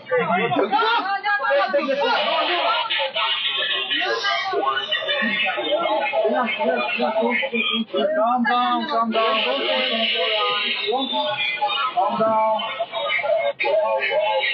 Calm down, everyone. Calm down. Everything's gonna be alright. Calm down. Wait. Hey. Well, there's an illegal kidnapping outside of Israel's territorial waters. A boat they were fully aware of. There's literally no way Israel didn't know who was on that boat and what its mission was. It was not a threat to Israel or anyone. The only thing it threatened to do was to feed a small number of starving Palestinians in Gaza. Israel decided to circumvent international law, kidnap all, whatever it was, 15 or dozen activists from that boat, put them all on planes, and send them to wherever.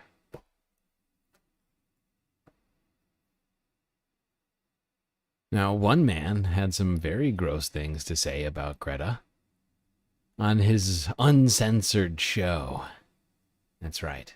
Here's Morgan.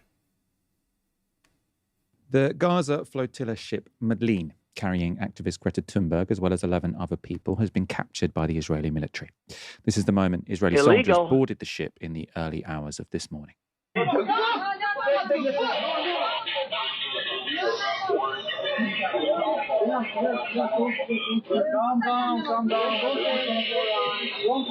Sorry, we already watched this. Oh, okay. The UN Special Rapporteur for Palestine, Francesca Albanese, has been in constant communication with the ship's crew and was speaking with the captain when the ship was boarded. On Radio 4's Today programme, she described the build-up to its capture. First, they were surrounded by Israeli speedboats, and this was the first time I heard them under stress. The second is when, after saying that everything was calm, they had not been intercepted, they were flown over by 2 quadcopters, so drones which can shoot, and then they were thrown at some substance, we don't know what was it, and they went undercover. And third is I was on the phone with them when the boat was intercepted and there were Israeli soldiers boarding the boat and taking them out. And this is when the communication with the captain was abruptly interrupted. Albanese referred to a white substance being fired at the boat from quadcopters before the boarding. Now, it's not known. I mean, I have one hypothesis as to what that substance was. I'm pretty sure it was probably white phosphorus. Could have been also something called stink powder, I think, or something like that. Hard to say for sure.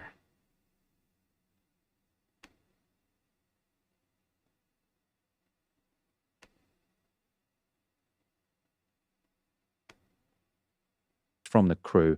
I'm including this from Thunberg.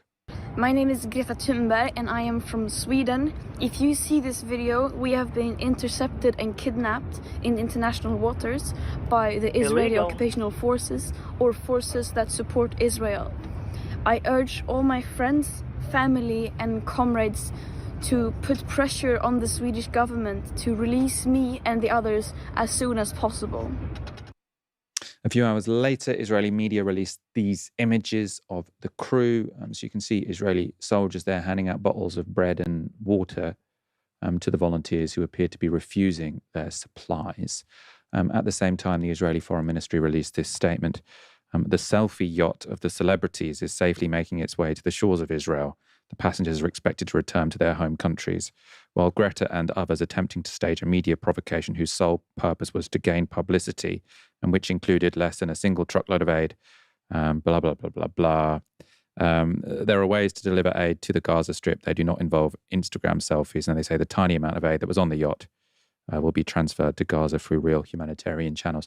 Now, it's sort of strange to say this was a media stunt. Yes, it was a media stunt. That's the whole point. The whole point is that these are activists who are saying you are wrong to be starving 2 million people in an act of collective punishment. Therefore, we are going to get media attention by actually taking some real personal risks, because we know that flotillas like this, volunteers on them have been killed, shot dead. Yeah, but Israel doesn't give a shit about that. I mean, they're the ones who committed that first crime. And their sole job right now is to convince everyone that all the crimes that they're committing are actually fine. And they're not even crimes. They're just, they're just, what do you call it?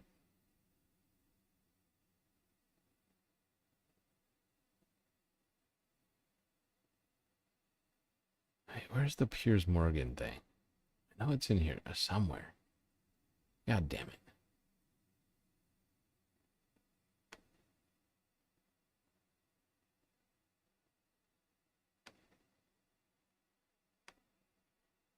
Ah, here it is. Israeli-imposed humanitarian crisis in the Strip, where Palestinians are literally starving to death.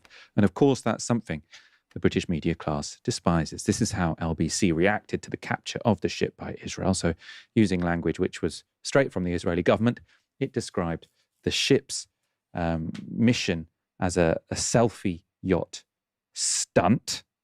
The Sun parroted Israel too, describing the ship as a freedom flotilla stunt and hoping Thunberg would learn a lesson. And Piers Morgan said this: "Oh, shut up, Greta Thunberg, you attention-seeking narcissist. Wow. What an insult to the actual hostages in Gaza who really were kidnapped. This stupid stunt is all about your ego and will make zero difference to the plight of innocent Palestinians caught up in..." Piers Morgan accusing people of being an attention-seeking narcissist is like Donald Trump accusing people of using too much spray-on self-tanner. It is wild hypocrisy from Piers Morgan. His entire business model is focused on just pure attention seeking for his own personal brand, which he seems to think is above all reproach, even though he does very little in the way of actual journalism, even though he's constantly calling himself a journalist. This is pathetic. All about your ego, and will make zero difference to the plight of innocent Palestinians caught up in this dreadful war. Wow. Ash. Certainly do more than whatever Piers is doing over in his dumb fuck of a show. You've got an ongoing relationship with Piers Morgan. How would you respond to that? Oh, don't say it like that. Come on, you're thick as thieves. I mean, look, when it comes to Greta Thunberg, the reason why she is so hated by members of our media establishment is because they cannot stand people who live their beliefs and do so with integrity. And so that's why they're constantly trying to say she's a narcissist, she's shrieking, she's just doing this for attention, it's all a stunt. They try and get her on hypocrisy. They have to tear her down because her integrity is an inherent rebuke to their corruption and their venality. And you see it all the time. You know, you see it, for instance, with the way in which Owen Jones is treated by people who are supposed to be his colleagues. His vociferousness in what he believes in is treated as though it's some kind of war crime, you know. Mm-hmm. Okay. Let's keep it moving here. Now, a few days ago, I think it was Tuesday, the United Kingdom, among a couple of other countries, imposed sanctions on Israeli ministers Itamar Ben-Gvir and, what's his name, Eli Smotrich.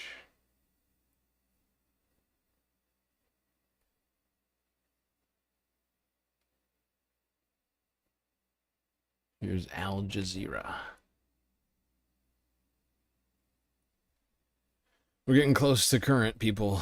About to hit the international activists on a Gaza-bound aid boat captured by Israeli forces are on the brink of being sent home. They're being held at Ben Gurion Airport in Tel Aviv. Earlier, their boat was towed into Israel's Ashdod port late on Monday, less than 24 hours after it was intercepted in international waters. The vessel was launched by the Freedom Flotilla coalition to break the blockade of the Gaza Strip. It was about 185 kilometers from the Gaza coast when it was boarded by Israeli forces, and 12 crew on board were forced to surrender. Well, Israel's foreign ministry has released a statement saying that the passengers from what they're referring to as the selfie yacht arrived at Ben Gurion Airport to depart from Israel and return to their home countries. Some of them are expected to leave within the next few hours. Those who refuse to sign deportation documents will be brought before a judicial authority to authorize their deportation. Oh, we don't need this one. I just realized it's the wrong one. Whoopsies. This is covering the same shit we just talked about. But yeah, Greta Thunberg was kidnapped, put on a plane, and extrajudicially renditioned back to Sweden. Is 185 kilometers away in international? Absolutely. Absolutely. 15 miles away. Or so this boat was intercepted. 30. It's like 30 kilometers out. Maybe less. I can't do the math right now. My brain's too tired. That's what happens when we're in the fourth half. But yeah, it's way in international waters. It's 15 miles out from any sovereign territory. It becomes international waters. Immediately, if not sooner. Okay, let's go to that sanctioning of these two MPs, Ben-Gvir and Smotrich. Al Jazeera once again. Oh, you were kidding. Okay, that makes more sense.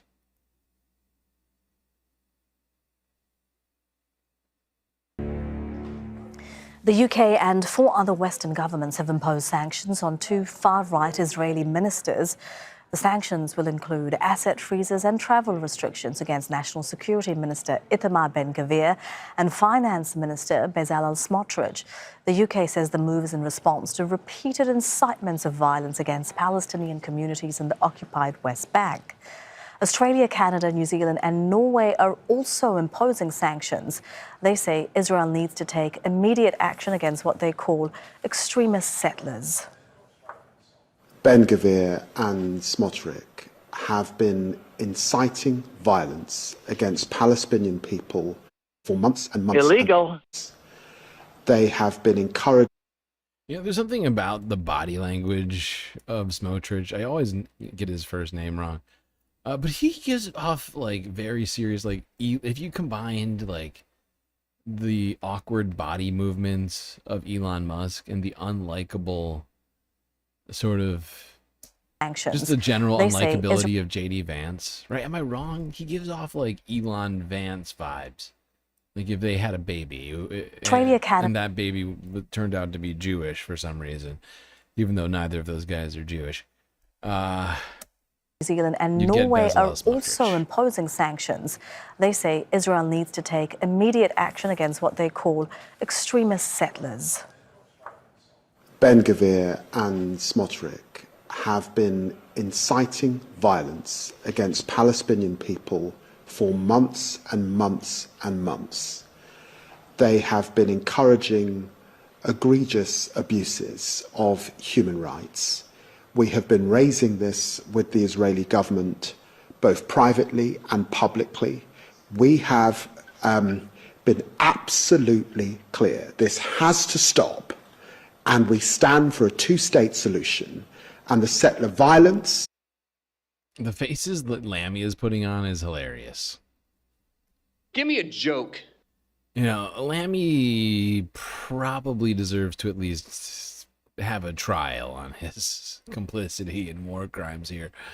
And I find it somewhat risible that he is now doing this. And I just want to point out to you, these are just 2 far-right extremist ministers in the Knesset. It's not Benjamin Netanyahu.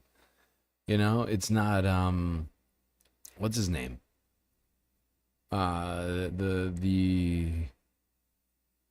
God damn it, what's his name? It's not Benjamin Netanyahu. What's the point? What's the point of doing this to Ben-Gvir? They're easy targets is what it is, right? They're far-right extremists, settler extremists, and they're not the prime minister. You know, they're not, the main guys who are culpable. Don't get me wrong, they're culpable for all sorts of crimes, but the fact is they're not the only people who should be sanctioned. And making this distinction, if anything, I feel like it's like an attempt to launder the rest of the Israeli parliament. It's like, oh, these are the bad ones, everybody else is fine. This is David Lammy, the foreign minister of the United Kingdom. Yeah. That we've seen in the West Bank particularly is entirely unacceptable. Oh, in particular the West Bank? Anurode is standing by. I wouldn't say that what's happening in the West Bank is worse than what's happening in Gaza, Lammy. I think you're going a little far with that, pal. So it's particularly what's happening in the West Bank. I hate the pick, be nitpicking here, but there's been a lot more people who've died in Gaza than in the West Bank. If we just base it upon that one particular statistic, probably an easy choice to go with Gaza in particular, which is sort of a more broad genocide right now. It's just frustrating. Like what they're doing is clearly a tactic and not an actual step towards doing the right thing. In my opinion, it's a pathetic and weak decision. Awful, awful, awful. Weak, weak, weak.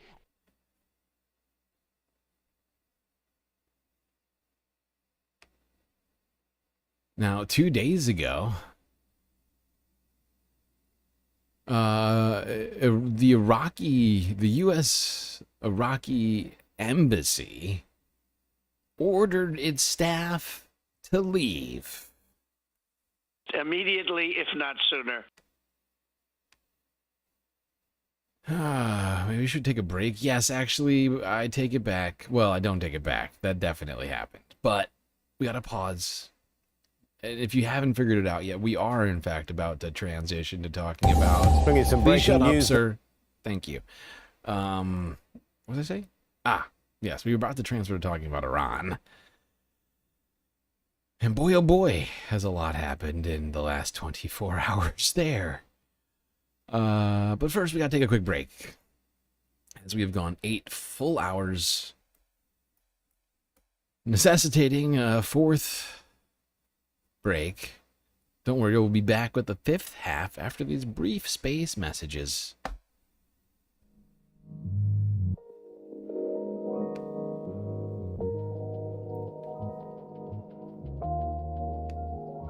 Whoops. There we go. All right. Hope everybody's been enjoying the stream so far. If you haven't already, hit the like button and don't forget to subscribe. Hit that bell icon too if you want to be sure that you don't miss a single episode of this Spacecast. Now, while you're at it, do also consider contributing to the Galactic News Network, as we are completely funded by individuals such as yourself. So if you're enjoying watching and or listening to this stream, do consider showing your support in one of the many ways we have available for you to do just that. Got YouTube, of course, Cash App, and PayPal. But of course, the very best way to get the most space benefits for your Earth dollars is to go on to Patreon and become a Galactic patron. Only $3 a month will get you access to a bunch of super sweet space benefits, unseen by the rest of the goddamn Milky Way galaxy. Get an avatar, a shout out, and much, much more. So go out onto the Patreon website and find out what it all entails, what you're missing out. You could become a little bit more galactic immediately. Immediately, if not sooner.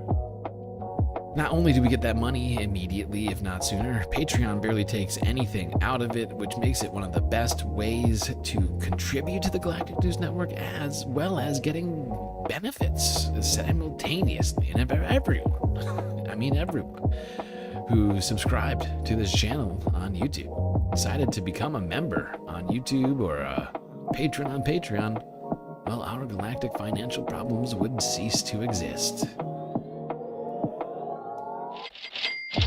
All right, chat, that's enough for me. Enjoy this break. Grab yourselves a drink, maybe a snack, and I will be right back.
right. I think everybody knows what that sound means. Of course, it means it's time for us to get back to the stream. So get back in those seed space fams. Otherwise, you're going to miss it. It being the 5th half of this goddamn spacecast. That's right, we got through 4 halves together already, and I think this is going to be the 5th and final half, if I have anything to say about it. Otherwise, I'm going to start fading pretty soon. Alright. So, let's start 2 days ago. I think that's a good place to start. Little Al Jazeera, where they reported that the U.S.-Iraqi embassy staff were ordered to leave amid supposed security risks. Huh. I wonder what that would have anything to do with. Bringing some breaking news now, and sources are confirming to Al Jazeera that the US Defense Secretary has authorized the voluntary departure of military dependents from locations across the Middle East. Let's cross over to Shihab Rattansi. He joins us from Washington, D.C. So, Shihab, what's prompted this? It's interesting, actually. For the last hour and a half or so, we saw these scattered reports that the voluntary departure of family members of service members in the Middle East had been authorized. The embassy in Baghdad was mentioned. Bahrain was mentioned. We do now have this statement from a defense official at the Pentagon. He says that the safety and security of our service members and their families remains our highest priority, and U.S. Central Command is monitoring the developing tension in the Middle East. Secretary of Defense Pete Hegseth has authorized the voluntary departure of military dependents from locations across the CENTCOM area of responsibility. CENTCOM is working in close coordination with our Department of State counterparts, as well as our allies and partners in the region, to maintain a constant state of readiness to support any number of missions around the world at any time. But in some of these reports, it was explicitly linked to tensions with Iran. We do have another round of negotiations between Steve Witkoff and the Iranians on Sunday. So yeah, tomorrow, Steve Witkoff is supposed to meet up with Iran and Iranian officials. Not sure that's going to happen anymore. Especially as the information lines up. Because while the Trump administration may be saying one thing, enough information has gotten out in the last 48 hours. Stuff like this. Which seems to suggest that the United States had plenty of foreknowledge about this attack on Iran, did nothing to stop it, did nothing to tell Iran about it, even though we were in supposed negotiations with Iran, which is going to present some real credibility issues. You can't be negotiating. You can't be in the middle of negotiating with someone and then allow for your best friend to just start blasting them. Okay, that's bad form. I'm no diplomat, but I know that that's not a good strategy. But yeah, that was 2 days ago. Embassy officials in the Middle East told to leave due to the potential of something happening with Iran. Now, let's go here to PBS NewsHour from basically this time yesterday.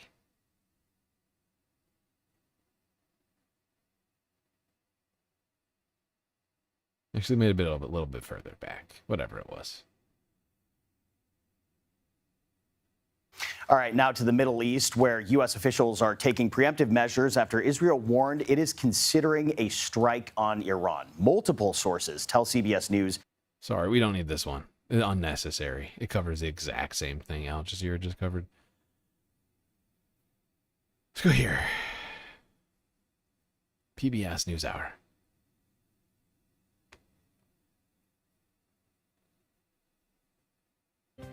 President Trump is downplaying the likelihood of an imminent Israeli strike on Iran's nuclear sites, but he's also warning Americans in the region to leave, citing the risk of conflict.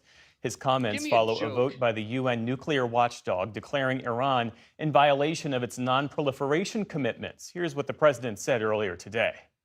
Well, I don't want to say imminent, but it looks like it's. You know, people are always, not people, but some idiots out there are always suggesting that Donald Trump is playing 4D chess. This is a man playing checkers, okay, in the middle of global thermonuclear war. That's what he's doing, all right? These kinds of moves, you know, like, they are not nearly as sneaky as they think they are. And, or, like, he seems to think that you can just brazenly lie to somebody you're negotiating with. It's just insane that they think that anybody is going to believe that the U.S. wasn't directly involved in all this. In violation of its non-proliferation commitments. Here's what the president said earlier today. Well, I don't want to say imminent, but it looks like it's something that could very well happen. Look, it's very simple. Not complicated. Iran cannot have a nuclear weapon. Other than that, I want them to be successful. I want them to be tremendous. We'll help them be successful. We'll trade with them. We'll do whatever is necessary. I want to have an agreement with Iran. We're fairly close to an agreement. As long as I think there is an agreement, I don't want them going in because I think I would blow it. Might help it, actually, but it also could blow it. There's a chance of massive conflict. We have a lot of American people in this area, and I said, we got to tell them to get out because something could happen soon. For Insight, we turn now to David Sanger, New York Times White House and national security correspondent. I mean, that sounded like a man who knew full well that Israel was going to attack Iran. Donald Trump is terrible at keeping his cards close to the vest. And that statement basically just lays it all out. He and the United States government were fully aware of Israel's decisions, intentions to attack Iran, did nothing to stop it, pretended like it wasn't actually imminent, but also removed U.S. personnel from embassies in the region. I mean, if you can't put two and two together, you need to go back to class. Speaking of attacks, not long after this PBS NewsHour piece dropped, this came out. ABC News. From yesterday, Israel launches attack on nuclear targets in Iran. Illegal.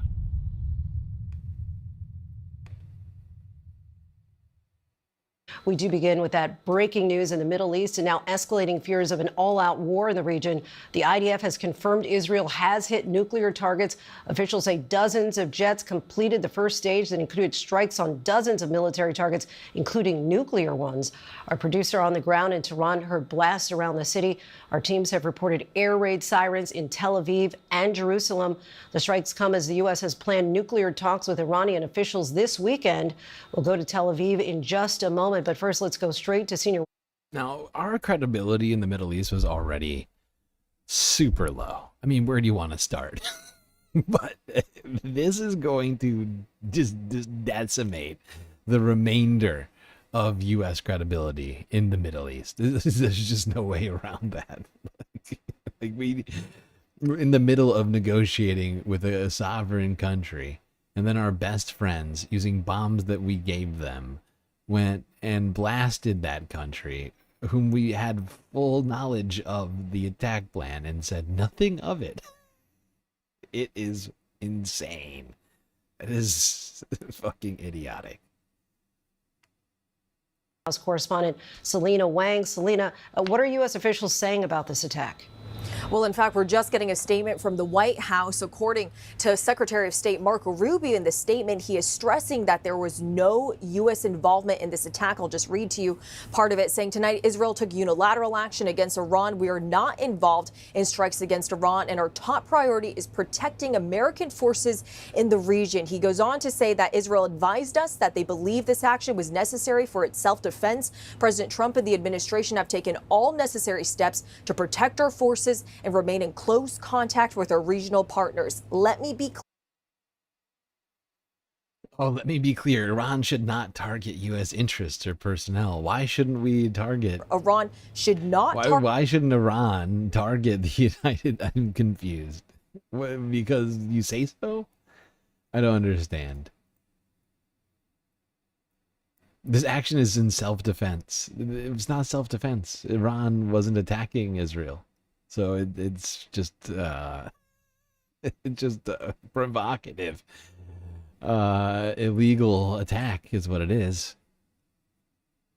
Very funny though, Marco. Very funny. Don't worry about it, little Marco. Gentlemen. Very funny.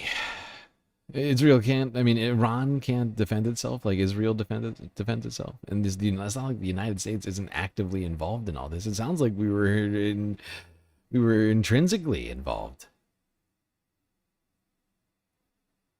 All right, here's the South China Morning Post from yesterday. Some of the first footage dropped of this attack.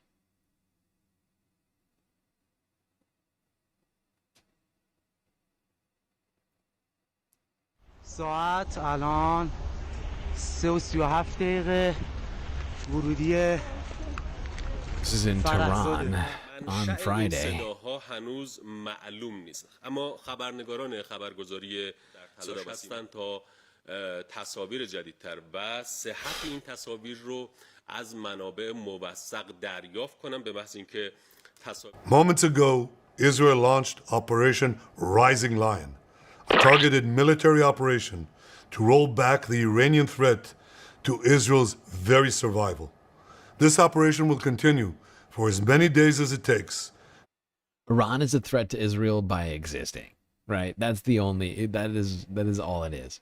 Iran exists, Israel's under threat. That's how they always frame this shit. It is such a tired fucking narrative out of these guys. It is just so overused. Iran wasn't attacking Israel. They weren't. You know, they were attempting to broker peace, actually. Certainly harder than Israel has been. You know, sending actual delegates to peace talks rather than low-level officials who can't make decisions. They were treating the peace talks with the United States more seriously than Israel was treating them.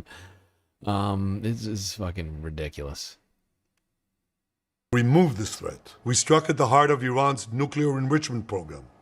We struck at the heart of Iran's nuclear weaponization program. We targeted Iran's main enrichment facility in Natanz.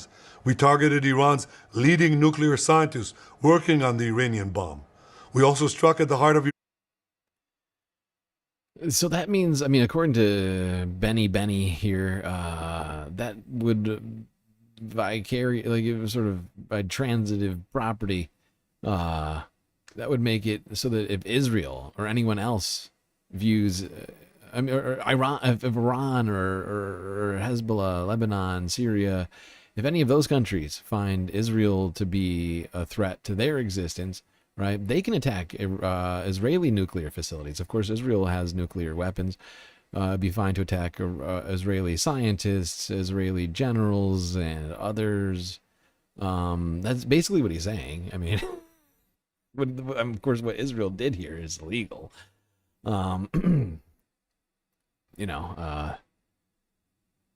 Yeah, who cares about UNSC regulations or anything? Like Benjamin Netanyahu certainly doesn't care about international law. Come on. Come on! All right, here's the AP with footage from Iran state TV showing video of the aftermath of the first Israeli strikes.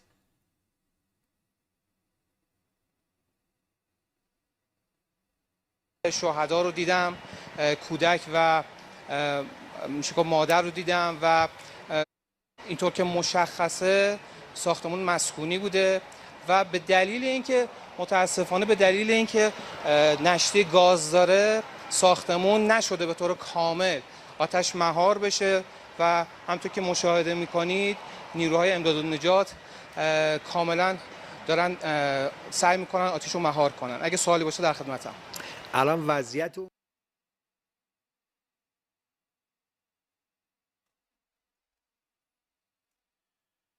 Yeah, By the way, I just want to remind everybody that Israel and Iran are both on the United Nations Security Council, which, you know, forbids members of the Security Council of attacking one another. You know, if you're on the Security Council, you're supposed to be, you know, trying to not start wars with people. And if you are angry at somebody, you're supposed to come to the UN Security Council first and say, hey, these guys are being jerks, and we'd like to talk about that. That's how it's supposed to go, technically. All right, let's go here to BBC. Talk about that initial barrage. By Israel on Iran. We start with the breaking news at this hour. As Israel launched a massive wave of unprecedented attacks across Iran on Friday, targeting nuclear and missile sites. The Israeli military said that the intelligence it had gathered showed Iran was approaching the point of no return, while developing a secret nuclear program. Okay, all right, we solved that. Drones towards Israel in response, and that its air defenses were intercepting them outside Israeli territory. You're shitting. Earlier we heard... Please hold.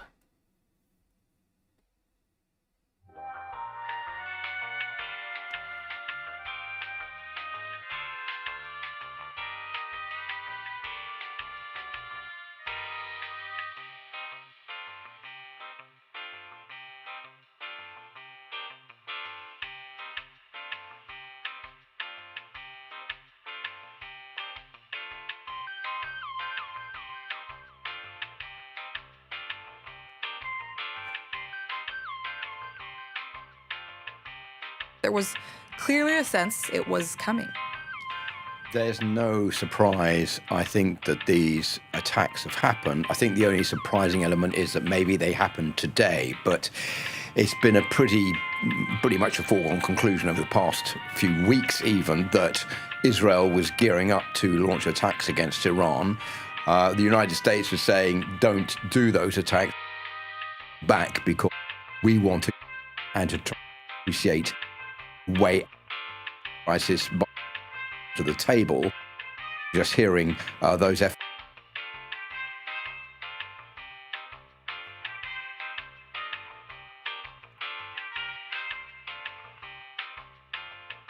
A difference between Israel to keep allies together, between Donald Trump's approach, which is I want to obtain a deal, a peace agreement with Israel to reduce their nuclear capacity and the enrichment of uranium, and the Israeli approach, which is basically, well, we are closer to Iran. We view Iran as a potential threat to annihilate Israel.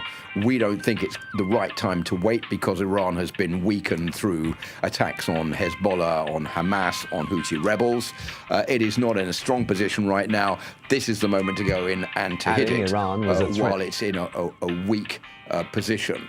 That is where Israel stands. The US is more on the diplomatic front. The question also is, well, where will this leave relations between Israel and the United States? From what we were just hearing, Donald Trump knew this was going to happen. We have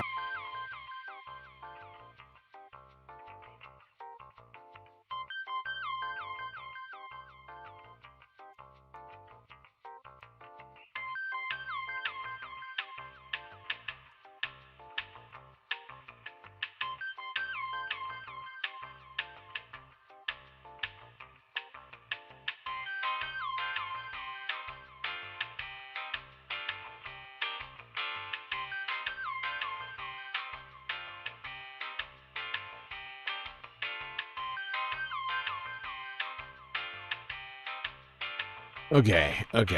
I think I solved it. We had double audio, 2 different videos going at the same time. There was some annoying glitch. I think many people have seen this happen to me before. It happens like one time a stream. Like 8 hours. Some rogue video just starts playing. Refuses to let me do my goddamn job. Are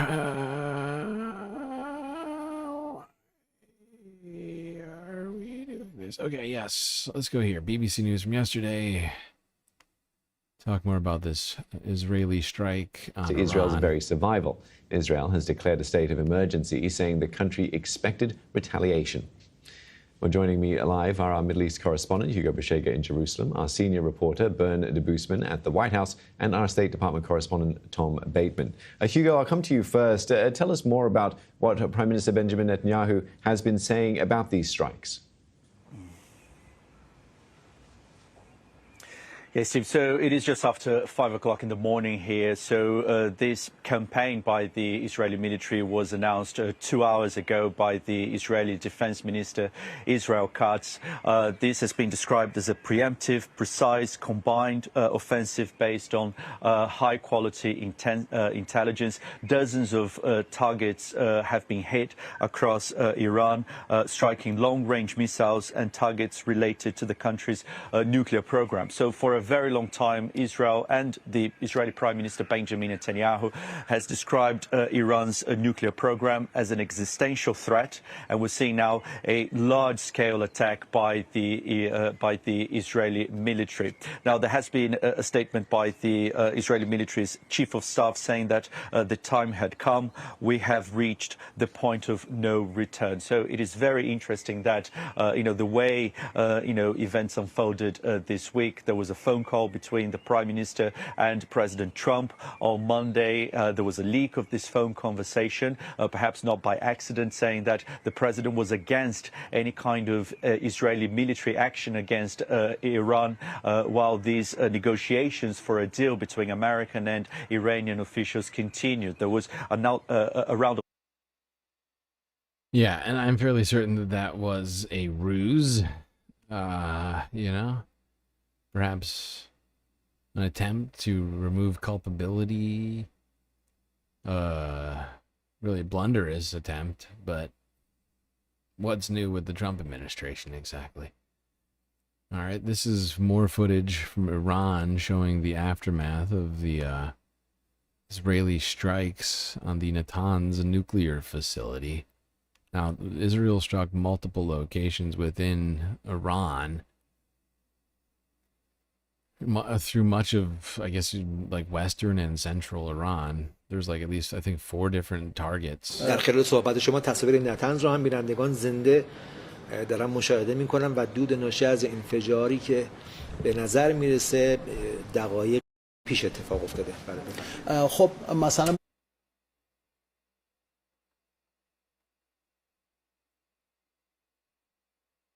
ما در حوزه نتنز، خب طبعا نتنز یک مرکز غنیسازی هست که روی سطح زمین هست، بنابراین رژیم به راحتی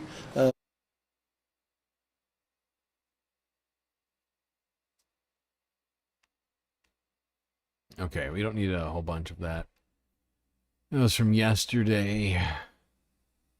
Now, Benjamin Netanyahu came out. He had some stuff to say in the wake of these strikes.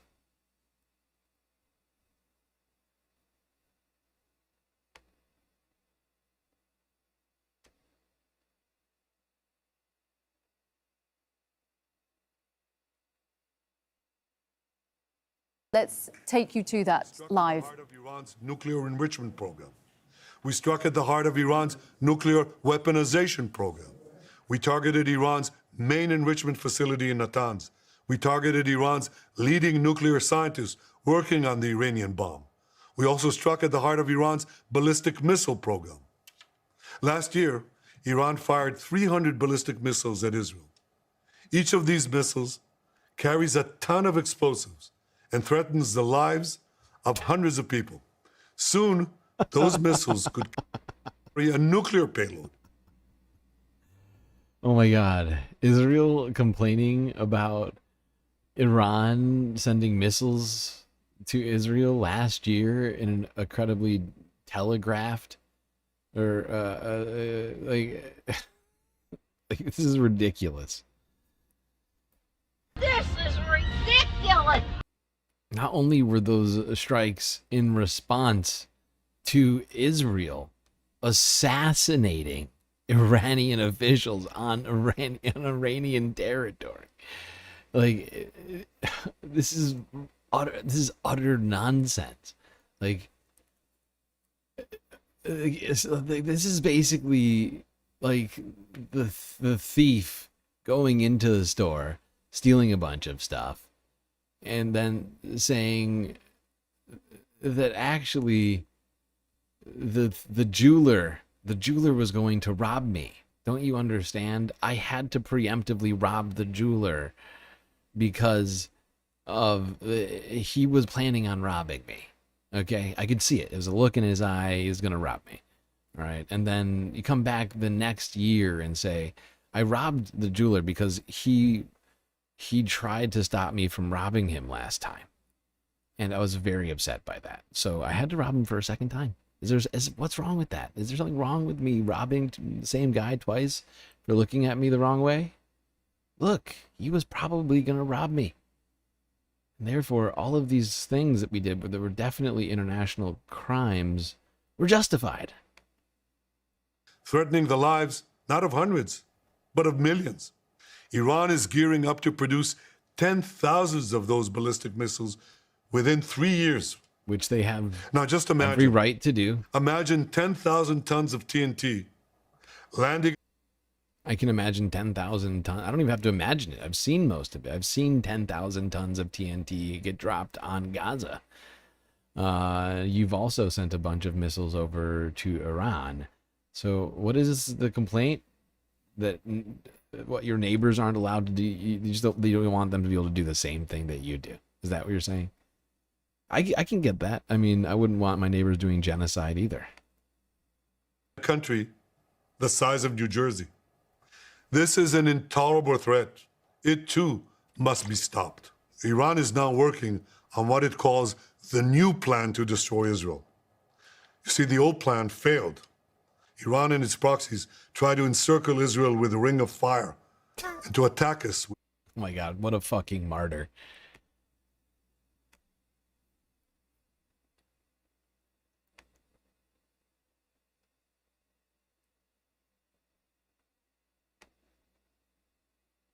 All right, let's go here to CNN from yesterday. And oh boy, the CNN coverage of this is wild.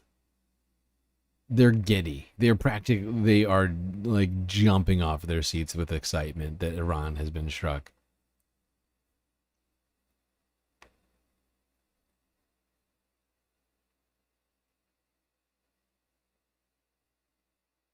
Israel says that they struck Iran's nuclear program and other military targets, and we have now confirmed from an Israeli security source into CNN that top military leaders and nuclear scientists were targeted in these opening strikes. But what we are hearing out of Israel tonight is this is not the end of this. The Prime Minister Benjamin Netanyahu himself, while defending this strike that Israel took, says this operation will continue for, quote, many days. I want to bring in Democratic Senator Jeff Merkley of Oregon, who sits on the Foreign Relations Committee and is joining me tonight. Thank you, Senator, for being here. Can I just first get your reaction to what we are seeing play out in Iran tonight? This is absolutely what we've been expecting for several days. All the signs were there. We were removing all of our personnel from Iraq. We were keeping forces stationed in the area. The president was making kind of vague statements about the possibility. So this is what we were expecting. Caitlin, what really strikes me here is this is a tragedy that never had to be.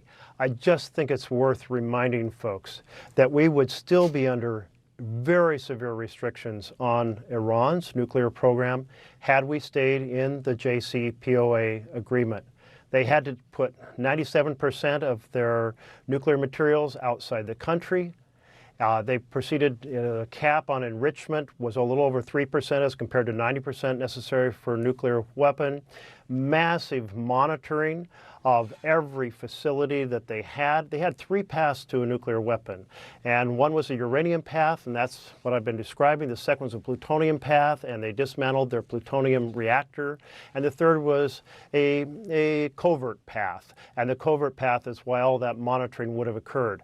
All of these measures would still have been in place for another 5 years had we not taken ourselves out of the JCPOA and dismantled that.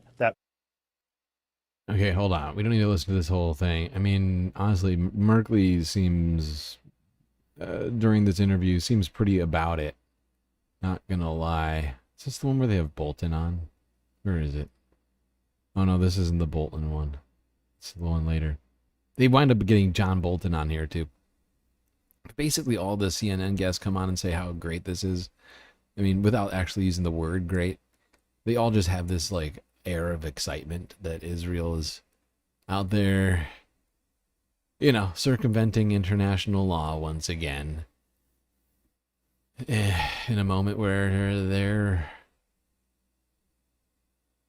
their goals line up with our goals in a way that Democrats and Republicans are both equally excited. All right, let's go here. 22 hours ago. France 24 English. Who were the people targeted by Israel's strikes on Iran? Great question. Iran's nuclear program and its top tier of military commanders and nuclear scientists all targeted by Israel in one night of airstrikes. General Hossein Salami is among those killed by the strikes in Tehran, with his death confirmed by Iranian media. Leader of the Revolutionary Guards Corps since 2019, Salami was responsible for securing Iran's borders and safeguarding it against any foreign attacks. His forces control Iran's missile arsenal, and he was one of the pillars of the regime. Known for his fiery rhetoric against the United States and its allies Israel and Saudi Arabia, he played a key role in suppressing the internal protests of 2019 and 2022. Also killed was Mohammad Bagheri, chief of the staff of the armed forces since 2016. He's one of the Islamic Republic's most senior officers and the driving force behind Iran's ballistic missile program. Another military loss has been Ghulam Ali Rashid, deputy chief of staff and the commander of the Khatam al-Anbiya central headquarters, tasked with the military operational decision-making. Salami, Bagheri and Nuclear scientists, top military officials, all killed. And some portion of these top Iranian officials were the ones who were in the midst of negotiating with the United States. Which one would think, if we had that information, would be the sort of thing that we would give to those officials who we were supposed to be negotiating with. Seems like a bad negotiating tactic.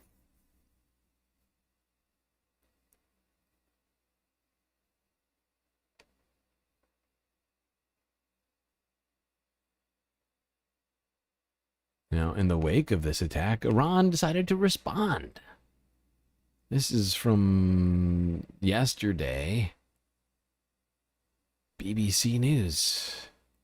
Iran launches about 100 drones towards Israel, says the IDF.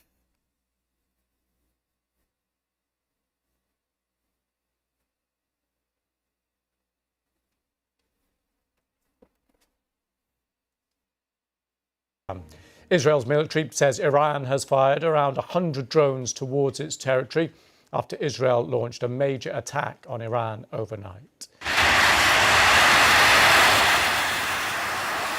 Let's just run through some of the pictures we have here. These are showing Israeli Air Force jets taking off before the attack. Israel says it's targeting the country's nuclear program. And this is the moment a blast hit the capital, Tehran. Iranian media say residential areas have been hit. We're already aware of much of this.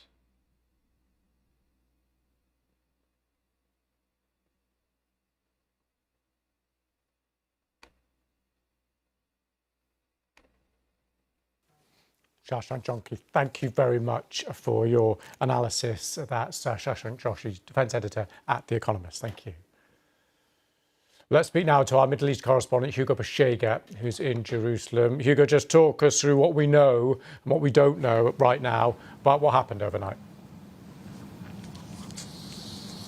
Yeah, Louis, so we know that the Israelis carried out a large-scale attack on a number of facilities in Iran related to the country's nuclear program. So we're talking about military facilities, nuclear sites, also air defense systems, and crucially, also senior military leaders and also scientists. So I think, the strategy here is very similar to the Israeli strategy in Lebanon against Hezbollah last year, not only to attack and destroy infrastructure, but also to attack the leadership, to destroy, the chain of command. So we're still getting reports about the identities of those who have been killed. State media in Iran has confirmed that at least 2 senior military officers have been killed, have been assassinated as a result of these attacks. Now, the Israeli military said more than 200 planes were used in this operation. More than 300 bombs were dropped at 100 sites. So we've seen, that a number of locations across Iran, at least 6 cities were hit as a result of those attacks that happened in several waves during the morning, including the capital, Tehran. We're still trying to understand the scale of the damage, of the destruction on the ground in Iran. State media is also saying that a residential area of Tehran was hit.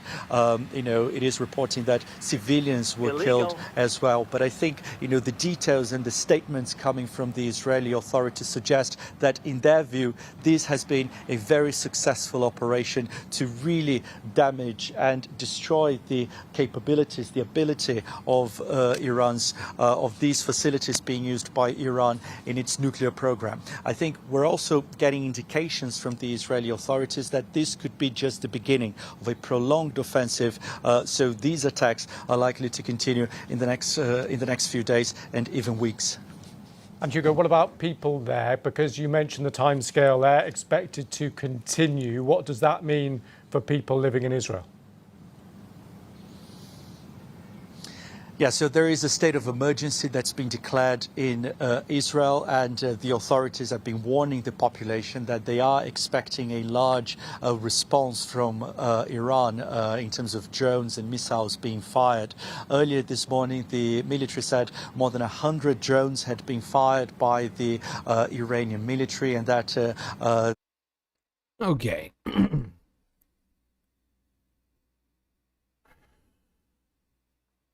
Now, in the wake of this renewed fighting between Israel and Iran, markets were embroiled and oil prices shot up quite drastically, with the market assuming that this would have upward pressure on oil prices. This operation will continue for as many days as it takes to remove this threat. For decades, the tyrants have...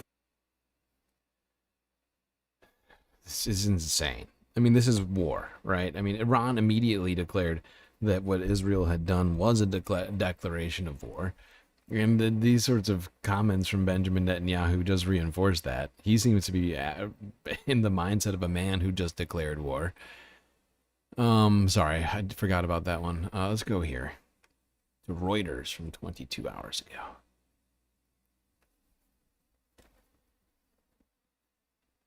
Stock markets have plunged and oil prices are soaring after Israel carried out military strikes on Iran.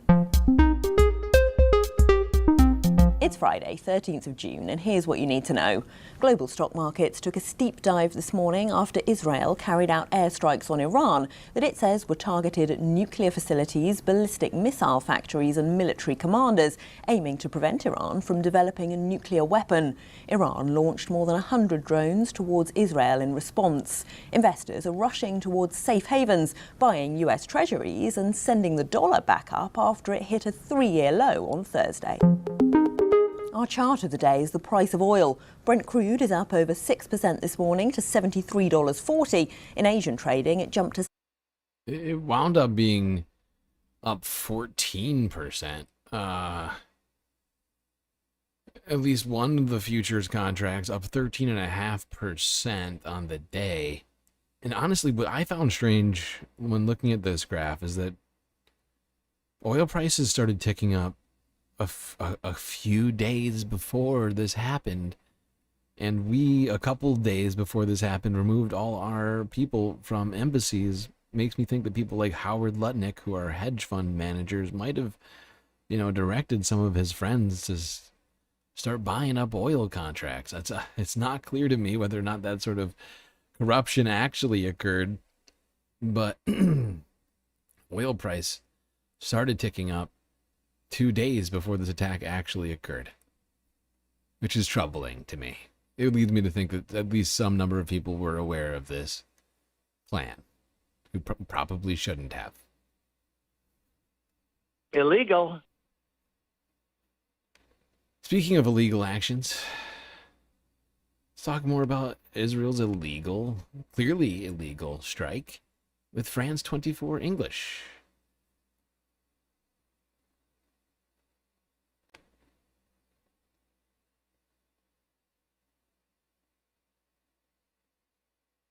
And joining us now, Richard Dalton in London, former British ambassador to Libya and Iran and former consul general in Jerusalem. Richard, U.S. was reportedly warned of this attack, per Donald Trump's latest remarks. France was not. Where does this attack leave some of Israel's allies? Floundering at present. The Israeli aggression is clearly illegal. Israel has not met the criteria in international law under which it would be entitled to conduct a preemptive attack. Iran hasn't the capability in the nuclear field to attack Israel. It has no intention of so doing.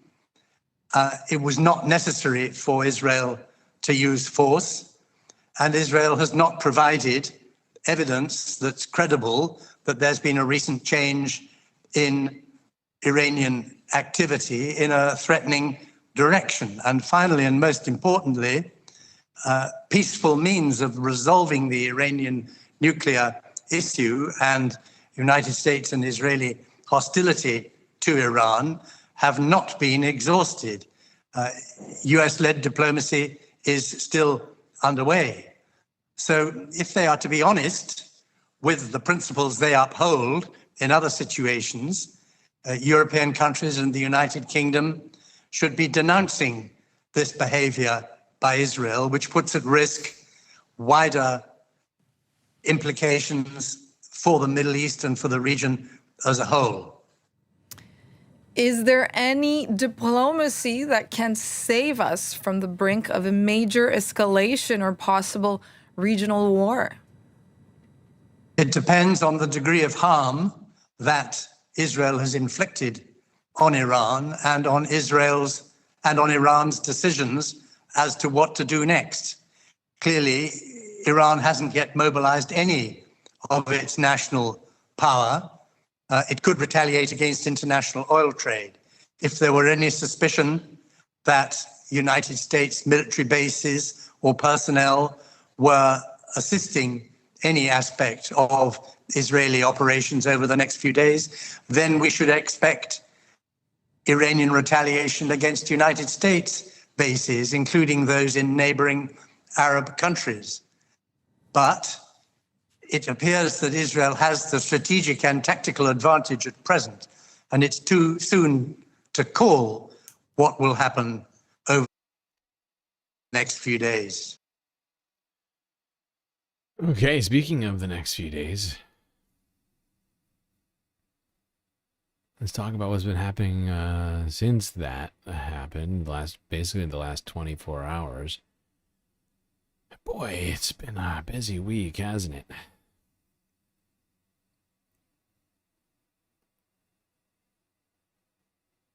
All right. Where are we? Let's go here. CNN. Trump issues warning to Iran after Israel's attack. Really? A warning? What does that even mean?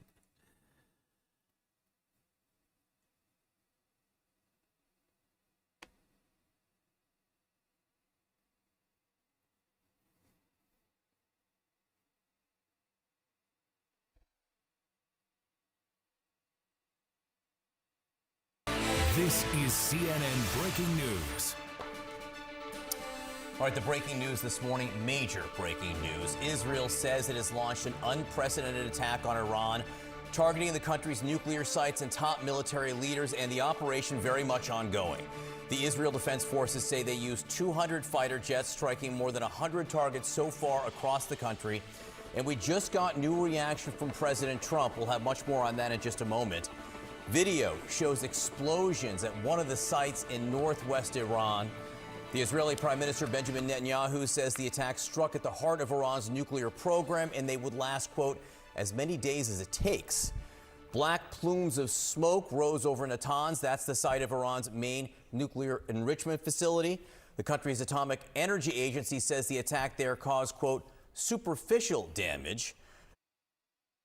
Do you see the sort of almost excitement that CNN's presenting this with? I can't watch this whole thing. I'm not going to lie. I'm just going to go... Where is it?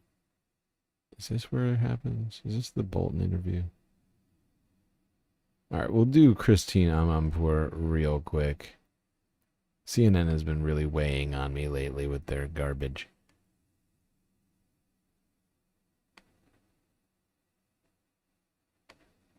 First to you, Christian.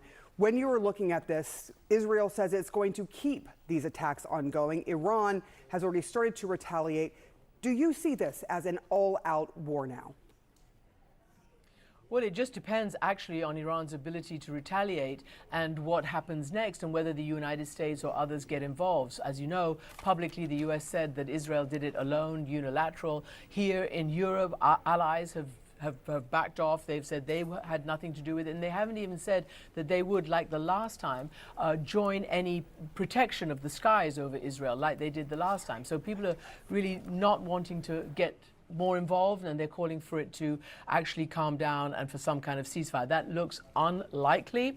And I think what's really interesting for the United States and for you all to figure out is what is coming out of Israeli reports. Israeli reporters are saying that there seems to be a much higher level of coordination between the United States and Israel than is being said publicly, and that even some of the words, some of the actions, including potentially the so-called meeting that's meant to be happening to continue a nuclear deal this weekend in Oman, that was all potentially part of a deception. So I think that is going to be very interesting to look at the extent of the U.S. Yeah, and the fact is the U.S. is complicit as shit in this, okay? I mean, we gave them the bombs, and basically all the military capabilities to do what they did. We knew about it ahead of time and then lied to the people who we were supposed to be doing good faith negotiations with. Iran has every fucking reason to not work with the United States, to not get back into a nuclear agreement, and, to just say, fuck it. Fuck it to the whole rules-based order, that Iran continues to try and be a part of. Not that Iran doesn't have some fucking problems. I certainly have a problem with plenty of things. Iran does. But they've at least been trying, to some degree. Regardless of what other countries, especially what, the United States and Israel have been doing to completely circumvent that rules-based order for our own benefit. God. Let's go here.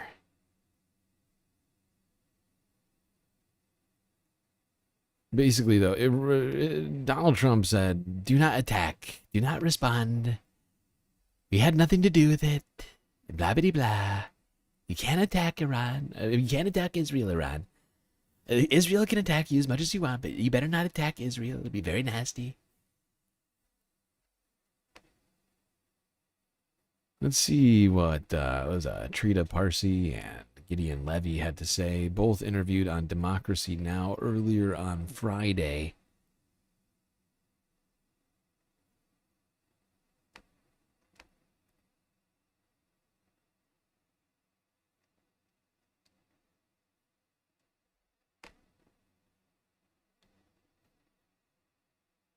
Israel's launched a major military attack on Iranian nuclear and military capabilities, killing dozens of top military officials and scientists, along with civilians.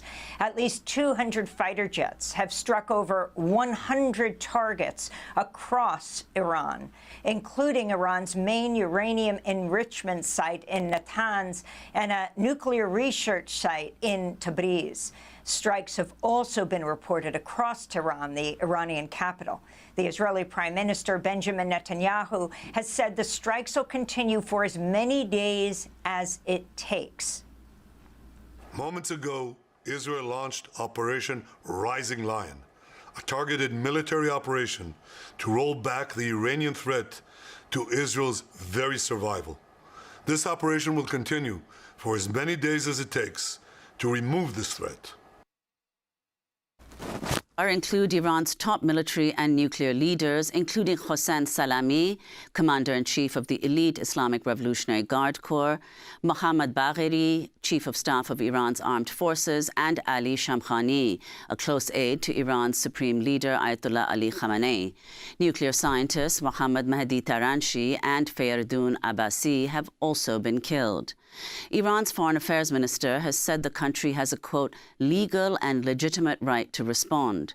It's been reported Iran has launched at least 100 drones towards Israel that are being intercepted.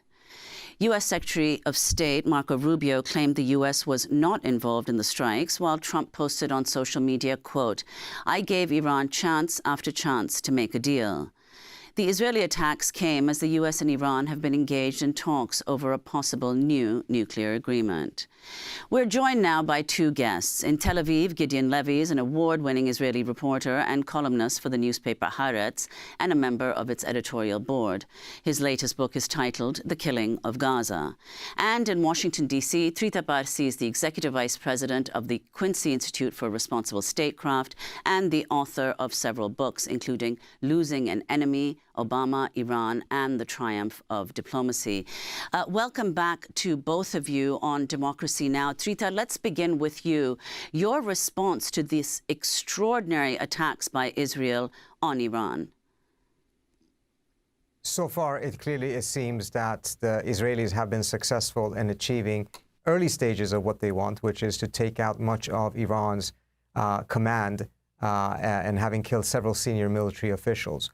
When it comes to damage to the nuclear program, the attacks against Natanz are one thing, and that's a facility that is no more than 10, 20 meters underground. There's not been any attacks against Fordo, which is about 800 meters underground, and that is something that it does not appear that the Israelis have the military capacity to take out through bombardment. There may be other avenues that they will pursue, and perhaps even the U.S. does not. But what I think is increasingly clear in all of this is that this was not an act of defiance by Netanyahu against Trump, but rather the Trump administration and Trump himself was coordinating this with the Israelis in the hope, apparently, for Trump, thinking that this will actually soften the Iranian negotiating position and enable him to get a deal in which the Iranians capitulate.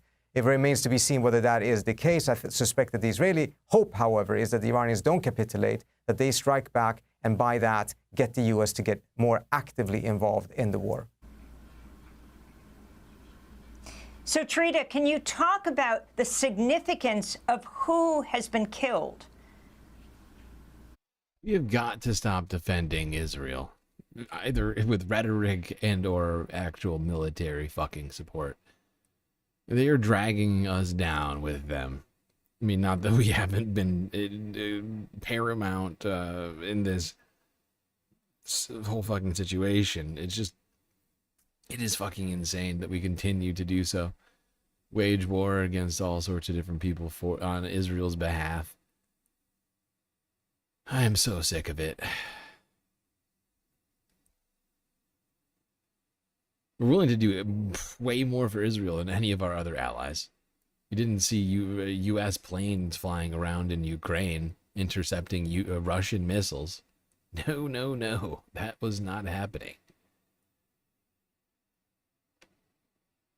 So, several of the top people, the head of the Air Force, the head of the missile program, the former head of the nuclear program. Several of their predecessors had also been killed in assassinations by the Israelis. None of them at this scale and at the same time. And this, at a minimum, is going to delay an Iranian response to Israel because so much of the top command essentially is gone. Whether they can actually reconstitute it remains to be seen.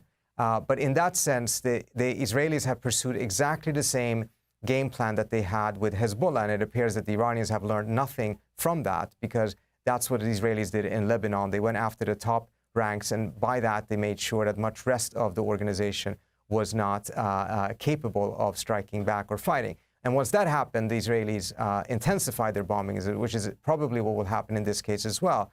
Once they feel that the Iranians are essentially incapable of responding, they're going to do everything they can to take out as much as possible of Iran's military capabilities, conventional or nuclear. Yeah, no, this is an all-out war at this point. I mean, well, not at this point, but I mean, as this whole thing has progressed, it's become clear that this is about to become an escalation, just a back-and-forth escalation, till this devolves into what will most likely be a multifaceted and coordinated effort at this point between Iran and its allies and Israel and I guess the United States. Although I guess the UK might keep running reconnaissance drones for Israel, and you know, I'm sure Germany will continue giving them weapons. I guess we'll have to wait and see. I'm pretty sure we can predict most of that. All right, now Dana Fash got to have a little phone call with Donald Trumpy after these strikes happened.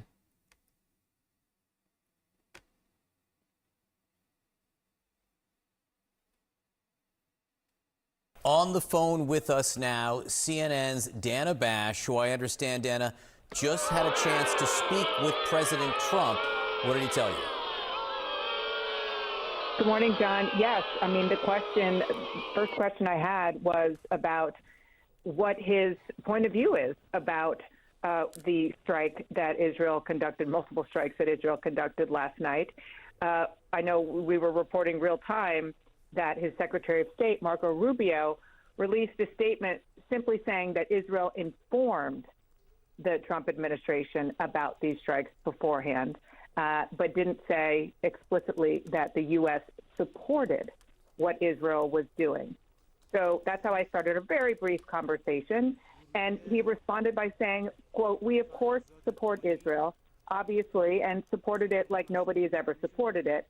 And then he went on to say this: Iran should have listened to me when I said, you know, I don't know if you know this, but I gave them a 60-day warning, and today is day 61. And then he said they, meaning Iran, should now come to the table to make a deal before it's too late. And then he said something. This is insane. This is Donald Trump just gaslighting the planet vicariously through Dana Bash. This is ridiculous. Really noteworthy. He said, the people I was dealing with are dead, the hardliners. Fuck me. To which I just wanted to underscore, so what you're saying is Israel has now killed the people who you were dealing with, and he said very sarcastically. You see what's going on with John's face? He's struggling to figure out whether to like or dislike what's happening right now. They didn't die of the flu. They didn't die of COVID. It was a brief conversation, but my takeaway was twofold. Number one, they are really hoping that instead of escalating the situation, which is what most people, our terrific reporters and analysts you've been talking to all morning, believe is possible, even probable, he's hoping that instead of that, this forces Iran to come to the table. We'll see if that. It's fucking idiotic to think that this is going to bring Iran to the table any more than it already was. It was already at the table. It was already planning to attend the talks tomorrow. It was already engaging in multiple rounds of talks. There has been 3 rounds of talks already. Two 2 or whatever. In this year, there's been at least 2 or 3 rounds of talks. I'm fairly certain. And it's just insane to suggest that they weren't at the table already talking peace. They were. That's just the facts. And instead, we just facilitated Israel's attacking the people who we were in the middle of engaging in negotiations with. Why they would want to negotiate more in the wake of that makes no fucking sense. You have to be real stupid, like real extra dumb, to think that that is going to improve the negotiation somehow. Now, of course, CNN brought on War Hawk, a former Trump Secretary of Defense, John Bolton, for who knows what reason.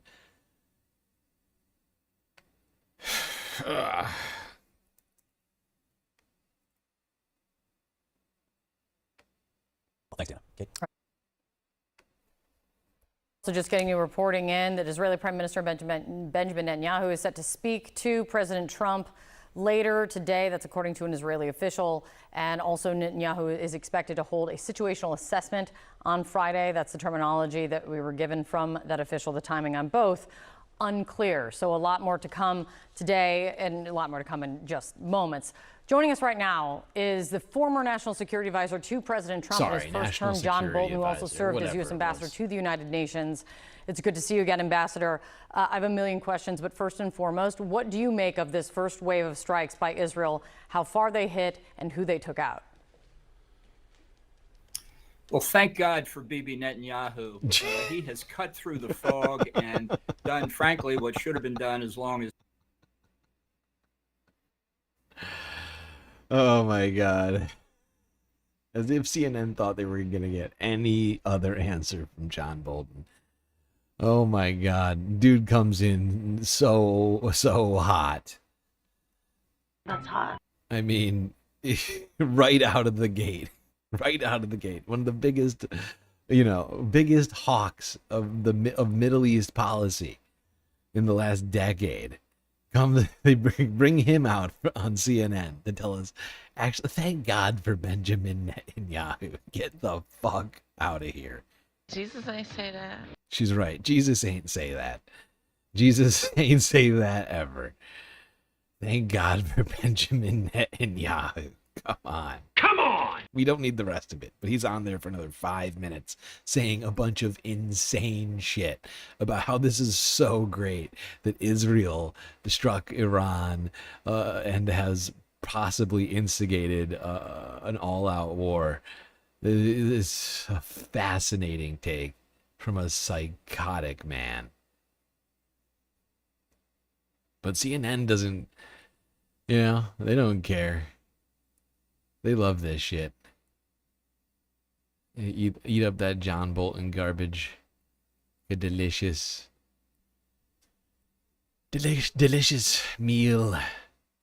Sustenance.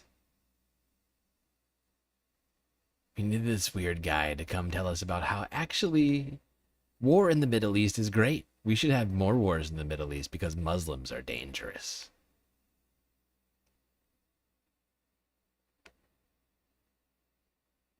Now, after the airstrikes, Iran immediately appointed new commanders and warned of severe retaliations. Here's Al Jazeera from 20 hours ago.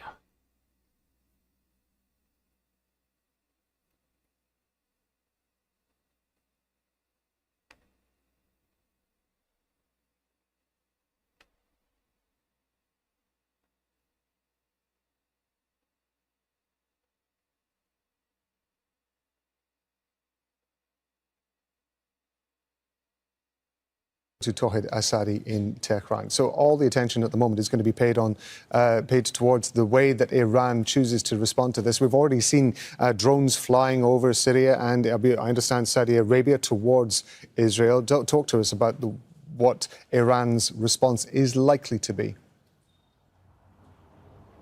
Well, just speaking of the statements that we have heard so far from the Iranian officials, it seems that drones is going to be just a very small part of that response. We had the Iranian Supreme Leader coming out in a very short statement saying that there is going to be a tough consequence down the road for the Israelis after this strike happened in Tehran and across the country, targeting different, let's say, places, including military headquarters, including nuclear sites, and including civilian buildings. And now the Supreme Leader is saying that the country is going to face the Israelis with tough repercussions. Also, when it comes to IRGC, we heard the same statement, and we have to keep in mind that the commander of IRGC, Hossein Salami, was killed in this strike as well.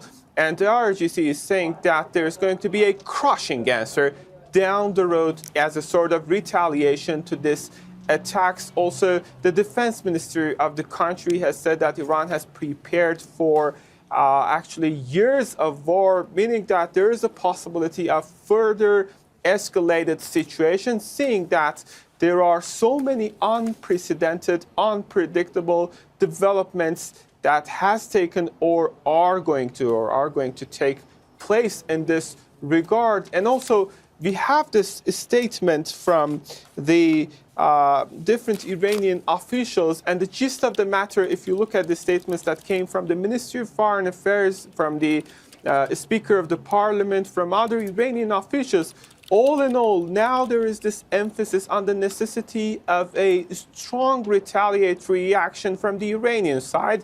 And also to that, I have to add that we've got the previous attack that happened in October 2024, and then back in time, Iranian officials put emphasis that if Israelis decide to continue these kind of strikes, the next retaliatory reaction is going to be much stronger.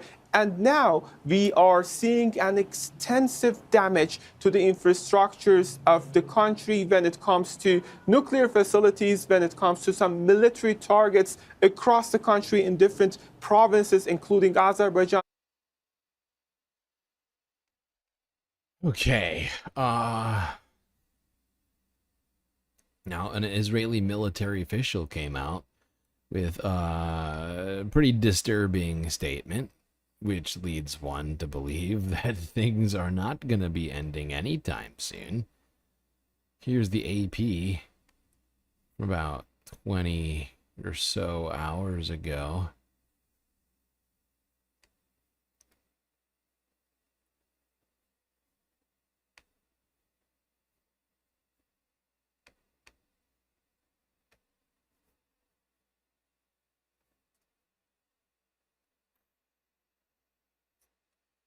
צריך לזכור שהמבצע בתחילתו. We should remember that the operation is still in the beginning. Iran has intentions and capabilities, as we've already seen. That's all we need. Honestly, I don't need more of it. This is just the beginning, according to the IDF. This is just the beginning. They are intentionally beginning a war. From all the rhetoric that I'm hearing out of Israel, this is clearly an intention. They are hoping to drag the United States into direct combat with Iran. They're trying to drag us into World War III, basically. That is what we're heading towards. Who's going to stop it? Who's going to stop it? Trump's going to stop it? Come on.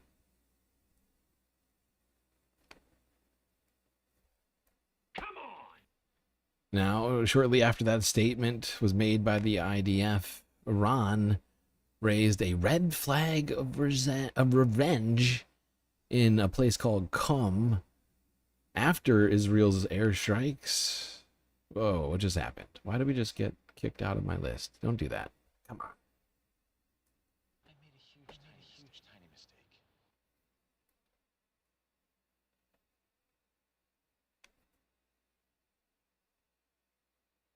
Okay, sorry. Something's going on with my fucking browser.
There we go.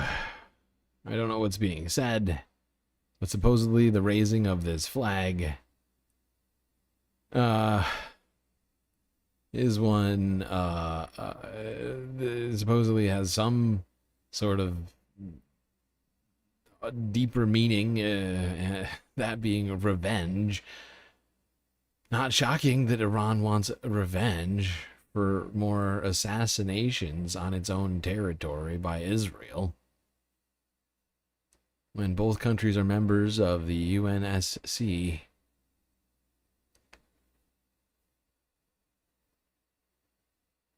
Okay, I'm gonna leave you in the hands of Novara Media for a minute. I gotta take a quick pee break. I'll be right back, and I'm just gonna play this for you. I think Novara can handle this. Let's talk about how Donald Trump illegally colluded with Israel to bomb Iran in contravention of UNSC regulations, among other things.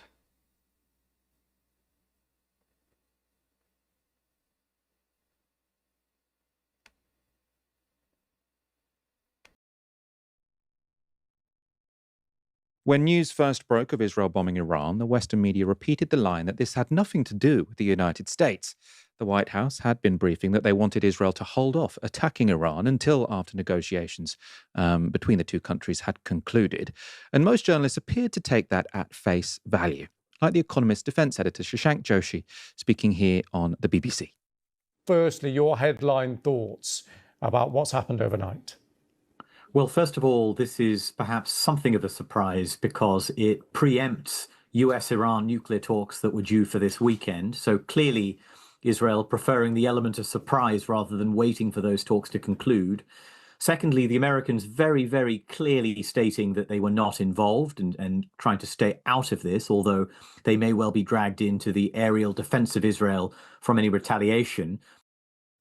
Now, that was a line you heard across the airwaves this morning. I don't want to sort of single out Shashank Joshi from The Economist, but this is what I heard when I was waking up to the Today programme. Oh, this was done without the US's say, so they were actually sort of kind of asking Israel to hold off, but Israel did it anyway.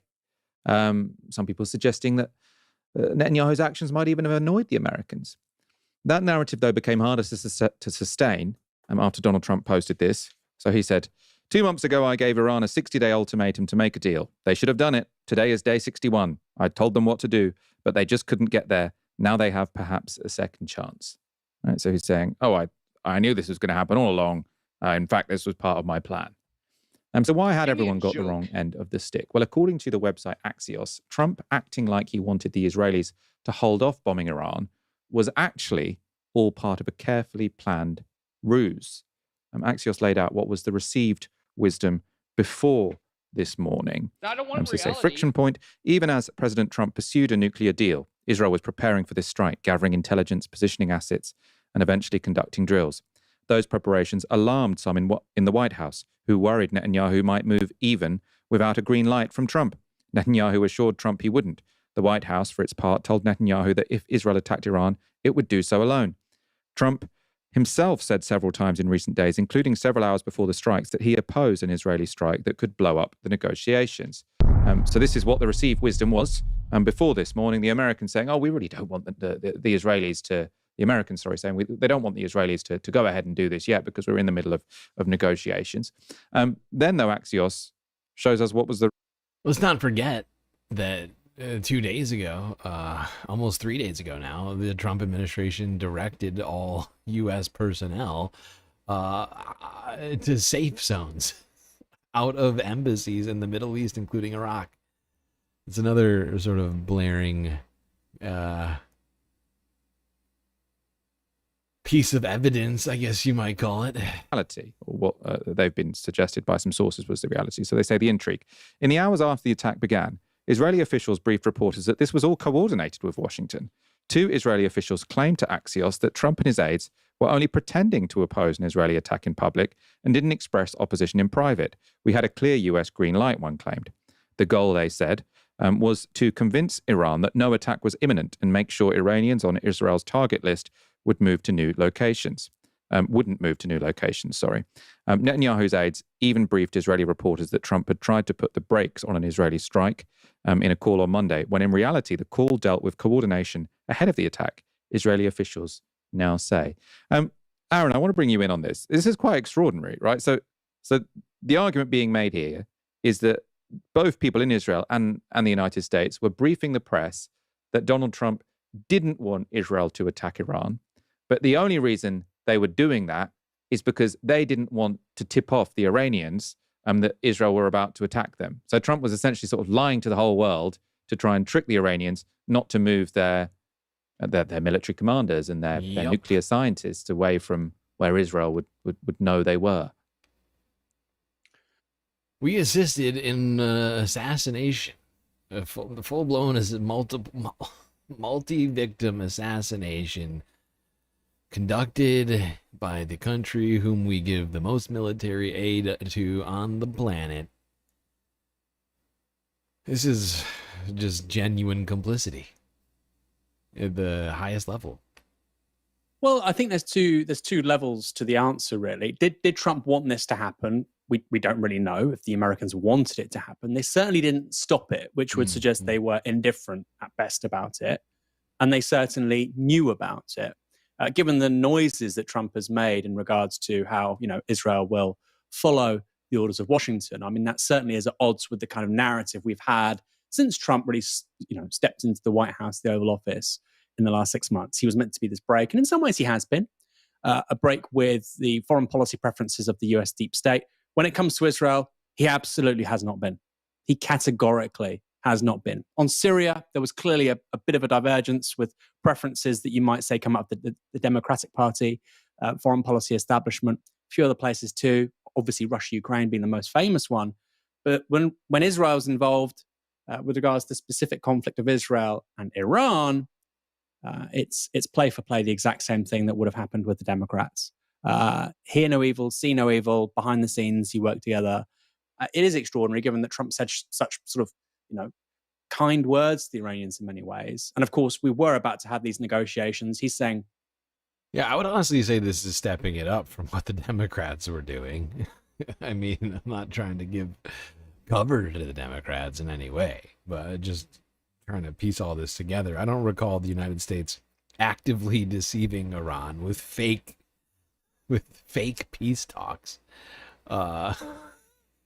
and lies, like just straight up lies about the plans of Israel when we had full knowledge of it. Like I don't think there's a one-to-one comparison as it relates to Iran with the last administration.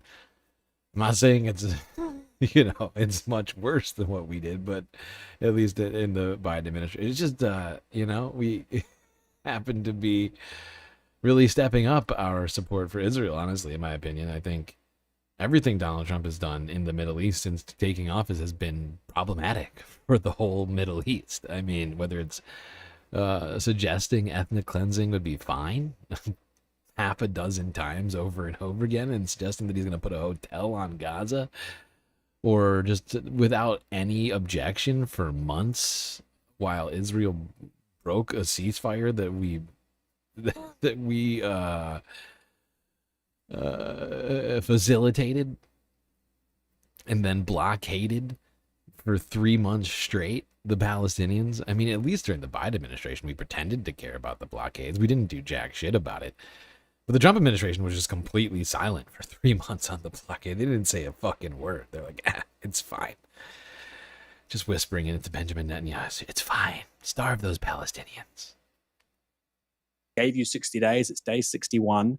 I mean, it really is low and quite despicable, Michael, ahead of negotiations to do what has happened here. And one of the people that has been killed overnight, a former advisor to, at the time, President Khatami, widely regarded as the most progressive president of the Islamic Republic since the revolution in 1979. The president, of course, is the highest elected office in the country.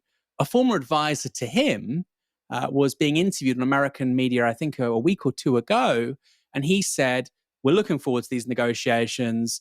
If all the sanctions are dropped, We will absolutely end any kind of nuclear enrichment tonight. We will do that tonight. And I would suggest, Michael, that man is now dead. Right? A very senior operator in Iranian public life, like I say, a senior advisor back in the day to Khatami. That man is now dead, not because Iran is developing nuclear weapons, but precisely because it was willing to forego the development of nuclear weapons for reintegration back into global civil society and the elimination of sanctions.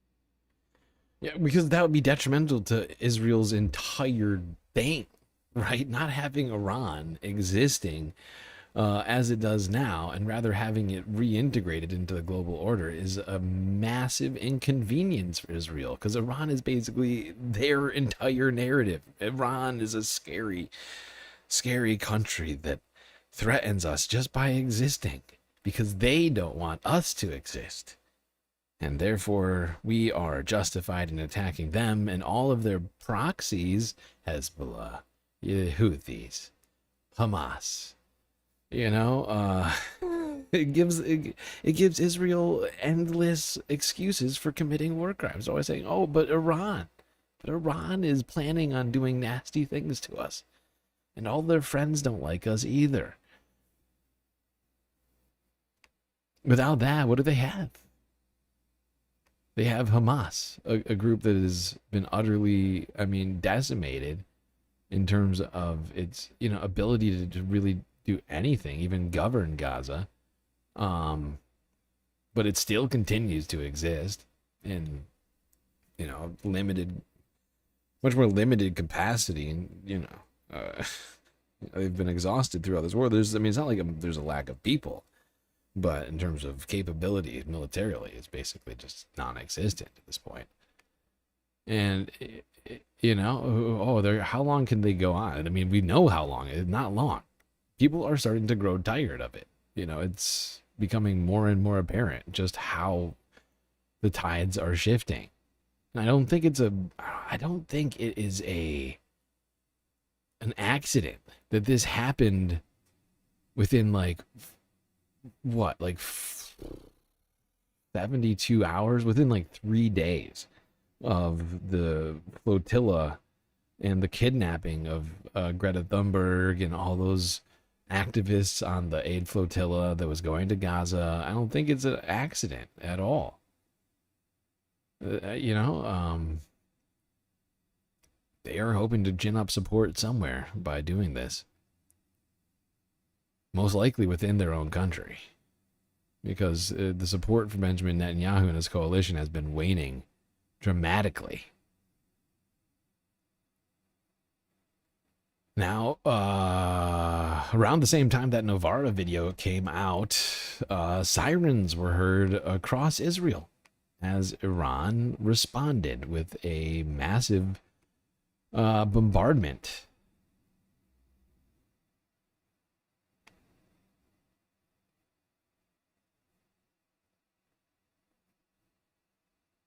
Here's Al Jazeera.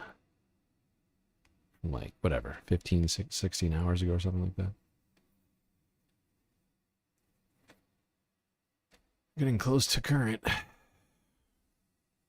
Closer, at least. Carrying out those attacks. Now, Israel says it used more than 200 warplanes hitting cities across Iran. Apart from Tehran, the attacks go as far west as Tabriz in central Iran and Shiraz in the south. Israel hit Iran's largest uranium enrichment site, the Natanz nuclear facility. The UN watchdog says it's been informed radiation levels haven't increased there. Now, let's take a closer look at how Israeli strikes wiped out most of Iran's military chain of command. And that starts here, as you can see there, with the elite. That's the Islamic Revolutionary Guard, which wields massive power and influence in Iran. The organization is divided into 8 branches. Its chief, Hussein Salami, second only to the supreme leader in military influence, and he's among those killed by Israel. Now, you also have the aerospace head, Amir Ali Hajizadeh, and he's also been killed. Other top military generals killed include the Chief of Staff of the Armed Forces, Mohammad Bagheri, and the Deputy Commander, Ghulam Ali Rashid. Now, Israel also killed 6 nuclear scientists. They include Iran's former nuclear chief and several university professors, some who are still not fully known to the public. Now, here's Katia Lopez-Hodayan on the development so far. Israeli attacks across Iran mark an unprecedented escalation, with major cities hit, including the capital, Tehran. The target, Israel says, Iran's new... Okay, hold on. We don't need this part. I forgot. This was a super long one.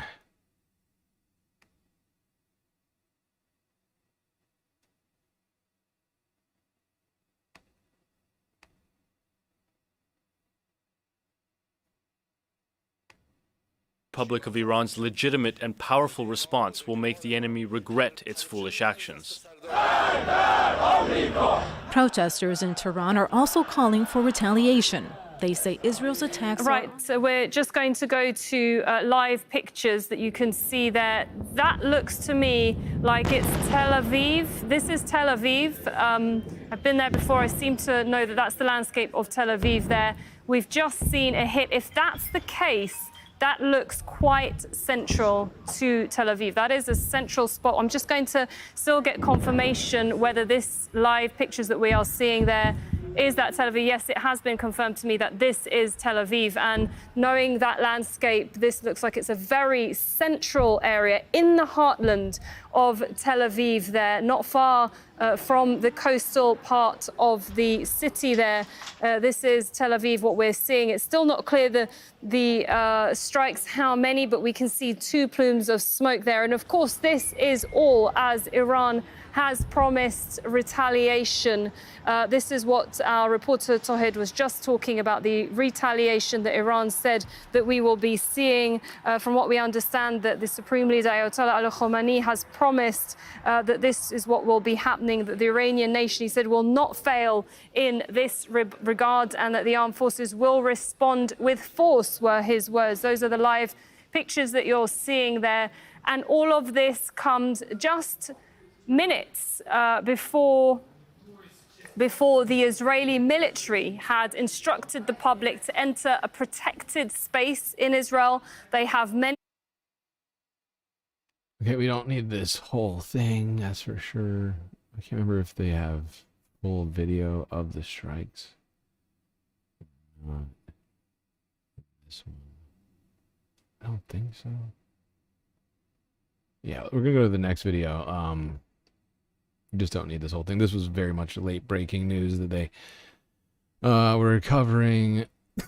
I think this one has more footage of the strike itself. BBC News.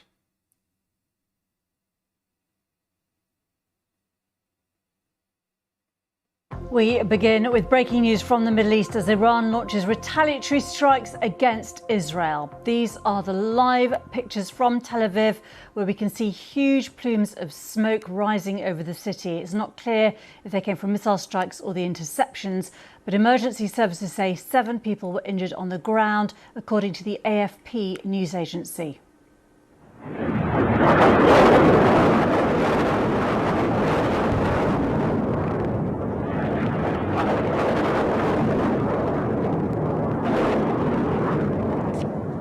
This is how it looked about an hour ago, with air defense systems intercepting missiles above Tel Aviv. And we've also seen a big explosion. Not sure yet what was hit and of any confirmed injuries, but we are getting some images suggesting that a building certainly has been hit and some reports of injuries. Our colleagues on the ground say they've heard several window rattling booms. Our reporter in Jerusalem has seen drones. Israel says it's continuing its airstrikes on Iranian military targets, meanwhile, following that first wave of attacks last night, which hit nuclear sites and several targets in the capital. This video shows the aftermath of a new airstrike near Tehran in the city of Gandhari. And Iranian media say the country's air defense is now activated in central Tehran. A loud explosion's also been heard in Isfahan. And it comes after several of Iran's military leaders and 6 of the nation's top nuclear scientists were killed, with state media reporting that civilians, including children, are amongst the dead. Iran's airspace has been closed indefinitely, forcing hundreds of flights to take longer routes around the conflict zone. And in the last couple of hours, Russia's leader, President Putin, has spoken to both the Iranian president and the Israeli prime minister, condemning the Israeli strikes and offering mediation between the countries. Putin's going to get involved in the mediation, huh? Fascinating. Oh, we got Charlie Sheen in the chat. Shocking. All right. Let's go here now to CNN. This was from like 12 or so hours ago.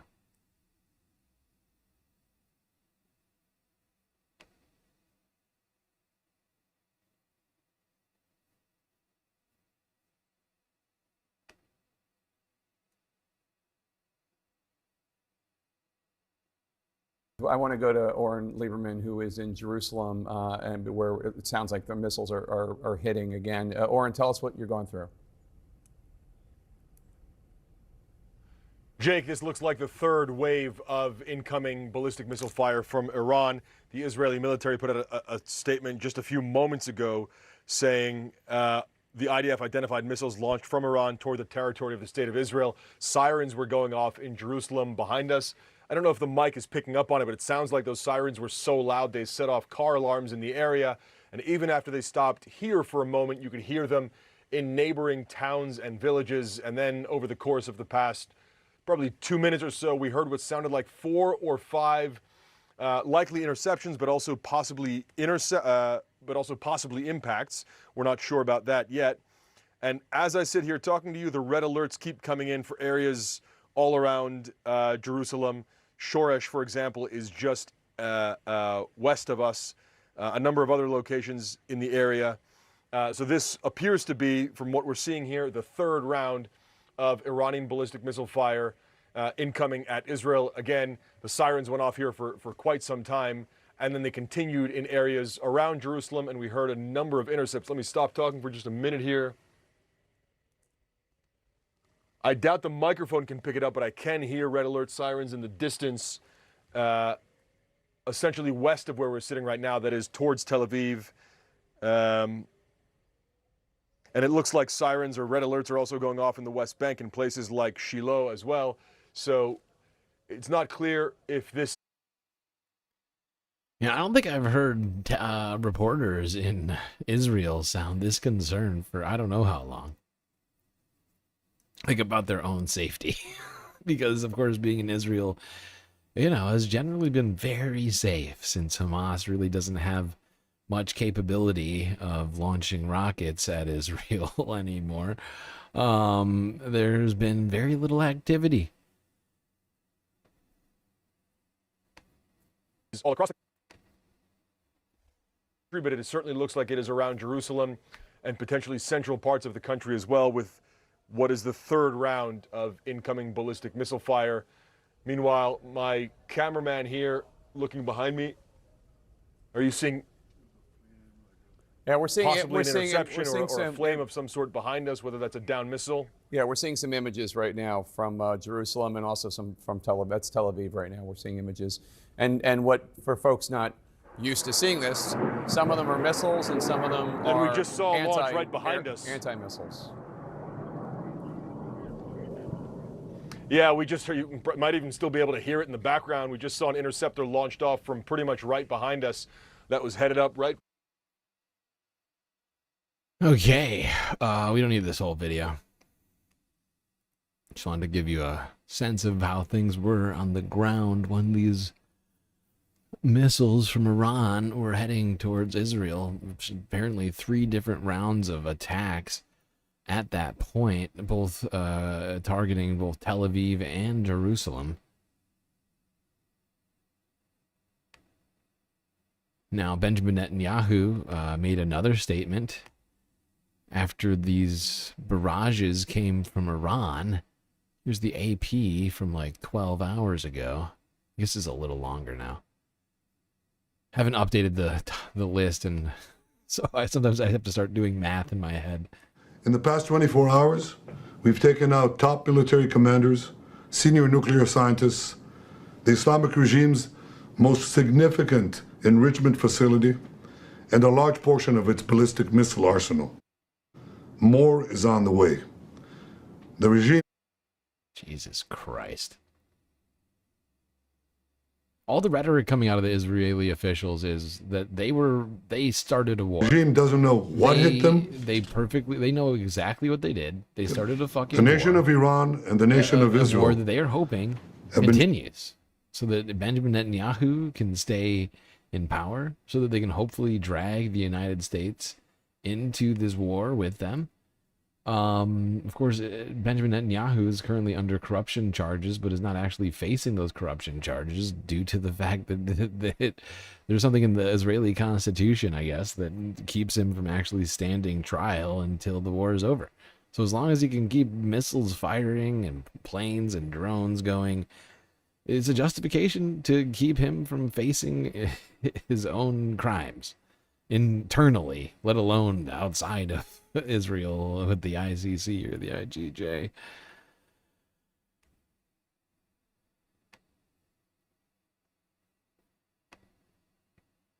In the past 24 hours, we've taken out top military commanders, senior nuclear scientists, the Islamic regime's most significant enrichment facility, and a large portion... Why does it keep doing this? Stop this nonsense. portion of its ballistic missile arsenal. More is on the way. The regime doesn't know what hit them. They don't know what will hit them. The nation of Iran and the nation of Israel have been true friends since the days of Cyrus the Great. And the time has come for you to unite around your flag and your historic legacy by standing up for your freedom from an evil and oppressive. Yeah, if you want to fight back against evil and oppression, you know, just get out there and remove this man from office because he's evil and he's repressing you. He's repressing everyone. Well, we are getting through this list pretty good, I gotta say. Granted, it's taken us 9 hours and 40 minutes to do that. But we are making progress. We are getting towards the end of this. I don't know if I'm going to be able to finish this in 20 minutes, but we're going to do good. We're going to do pretty good. No more than 6 halves. I thought it was going to be 5. I added a few more videos in here just so we can be as up to date on this by the end of this here stream. Now, Iran went to the UN Security Council to talk about the crimes that Israel just committed. Let's go here to the AP. Last night, the Israeli regime, the most dangerous and terrorist regime in the world, with full intelligence and political support from the United States regime, conducted a series of coordinated and premeditated military attacks across multiple sites, multiple cities in Iran. These acts of aggression and unlawful strikes target peaceful. What just happened? Come on. What is this bullshit? There we go. Nuclear facilities, military sites, vital civilian infrastructure, and residential areas. So far, 78 people, including senior military officials, have been martyred and over 320 others injured. The overwhelming majority of them civilians, including women and children. Last night, the State of Israel launched Operation Rising Lion, a preemptive military operation carried out with precision, purpose, and the most advanced intelligence at our disposal.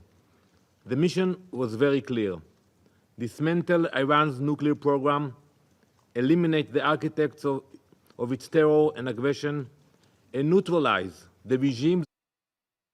The way that they talk about the stuff they do as if they have some right to do it it's just insane to me. It's just this constant gaslighting. They talk about these attacks as if they're not totally outside of Israel's scope of power. Like doing this is complete contravention.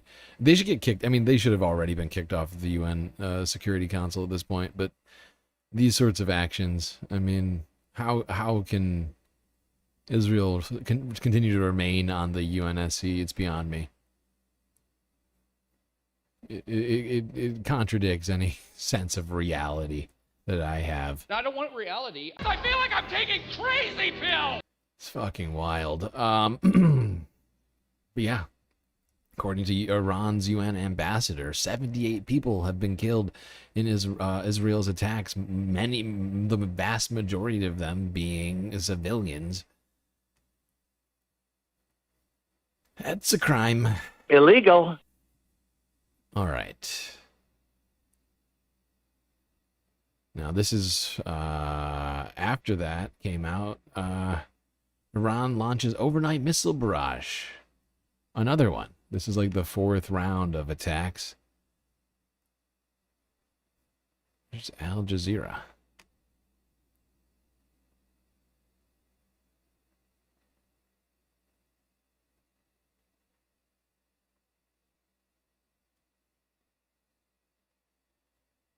Go web go.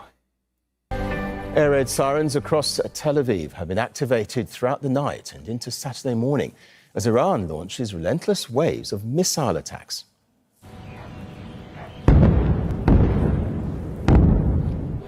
Large explosions have been heard as Israel's Iron Dome attempts to intercept Iran's retaliatory strikes.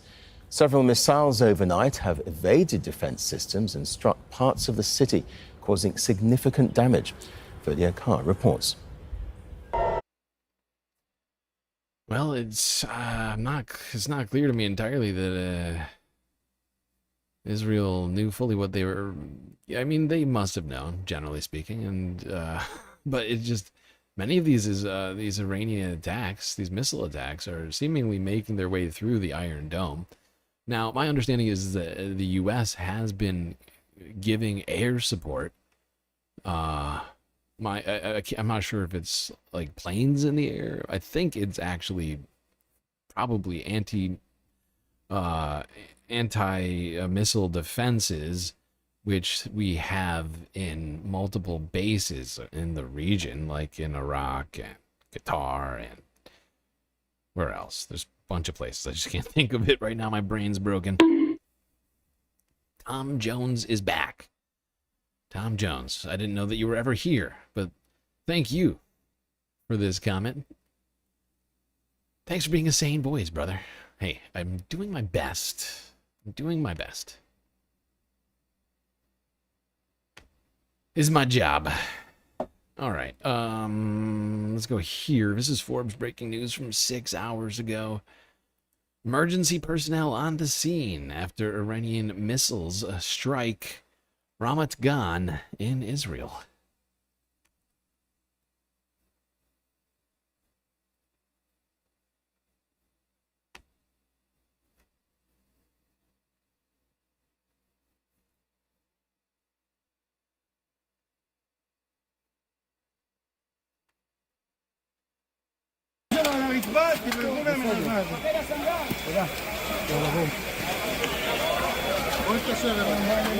חוף תרצה ברמת גן, פגיעה ישירה ב4 בניינים, 6 לכבודים. וואו.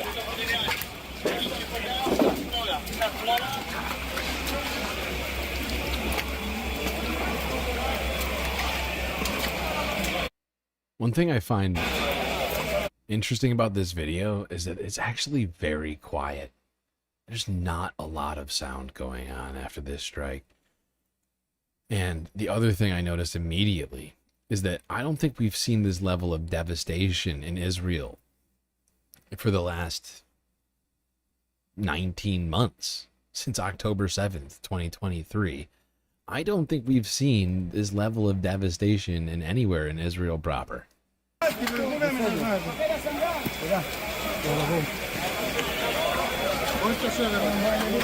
חוף תרצה ברמת גן, פגיעה ישירה ב4 בניינים, 6 לכבודים.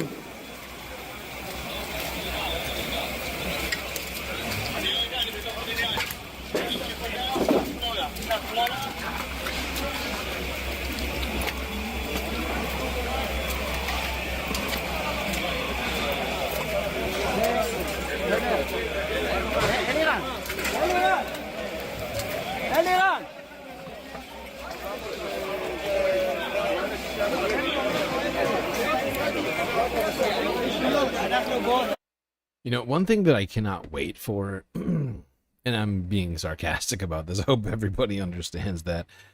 But one thing I cannot wait for is, if this thing continues on at this rate, is for Israel to come out and start declaring that Iran has committed war crimes. It should be fascinating to have them go to the ICC and say, hey, Iran is committing war crimes. They're violating the Geneva Conventions. Illegal. Cannot wait for that.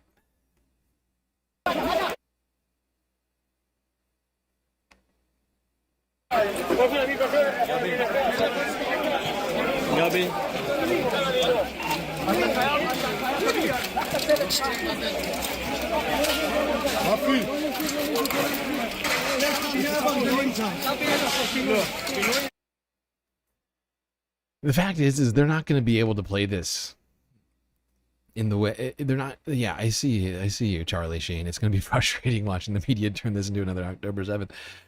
I don't think they're going to be able to. They're just not going to be able to, because they have been so one-sided when talking about war crimes up to this point, and such a litany of war crimes have been committed by Israel that they have ignored, right? And if they try and re-up, October 7th was playing for them for quite some time. That lost its salience after some time for many people, and continues to wane in the minds of many after watching this blatant genocide happening in Gaza. I don't think the mainstream media is going to be able to sell it, because basically everything and anything that Iran might do in response to what Israel's been doing, how is it ever going to amount to what they've done to the Palestinians in the last 19 months? It's just impossible to make that argument without being just a massive hypocrite. Around here we try and call out all war crimes, and this one was probably a war crime. I'm not gonna lie. It appears to be in a semi-residential area, but how many countries, residential areas, and non-military targets have Israel? I mean, Iran, to start off with, they committed multiple war crimes on Iran by assassinating leaders, first in 2024 and again now this year in 2025. Then let's talk about the Lebanon. Let's talk about Syria. Let's talk, we can go down the list of all the places where Israel's done the exact same thing. Struck apartment buildings, killed civilians, wanton disregard for human life. It's an impossible. How you're supposed to defend or claim war crimes while you've been ignoring all the war crimes Israel's been committing? I don't know. I mean, maybe, I'm sure they'll try. It's just, I have no idea how anybody is going to take it seriously. But yeah, these missile strikes from Iran were going on into the morning hours. Here's more footage of some of those strikes. It's the Associated Press from 6 hours ago.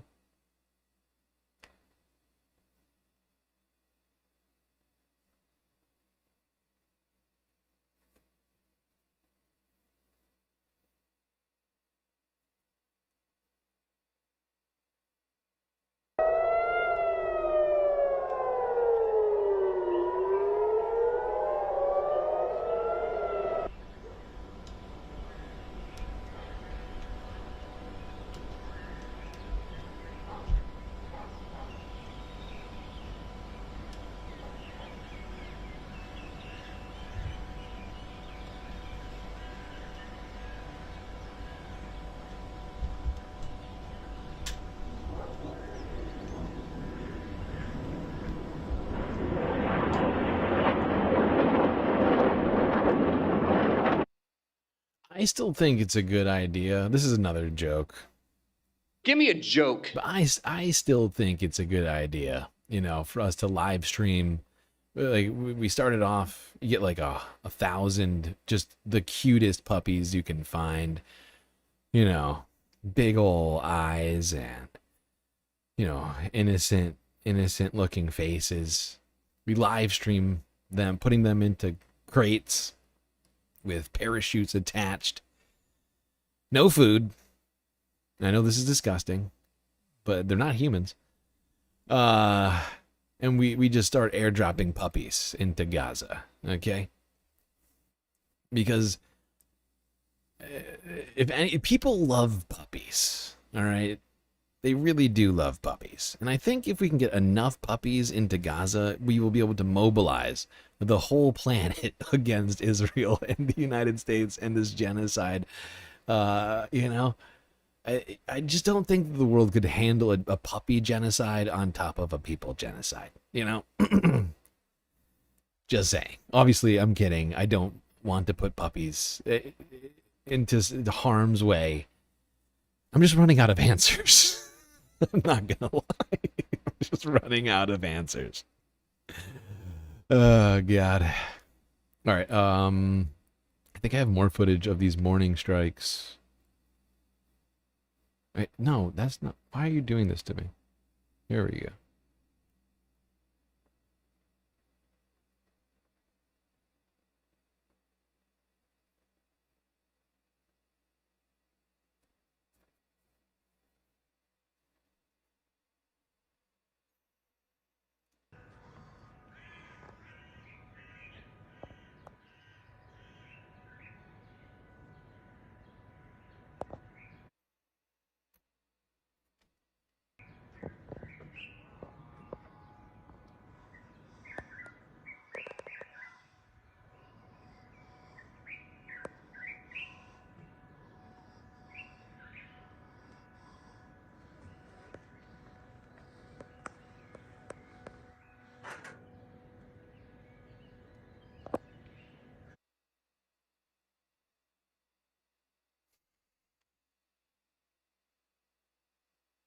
We need to get Cat is right. We need to get Sarah McLachlan on this immediately. Immediately, if not sooner. All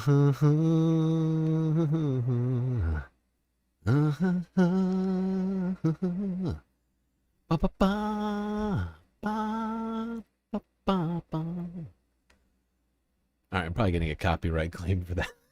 Hopefully my singing was too bad to get caught. All right. Where I lost my place in my list. There we go.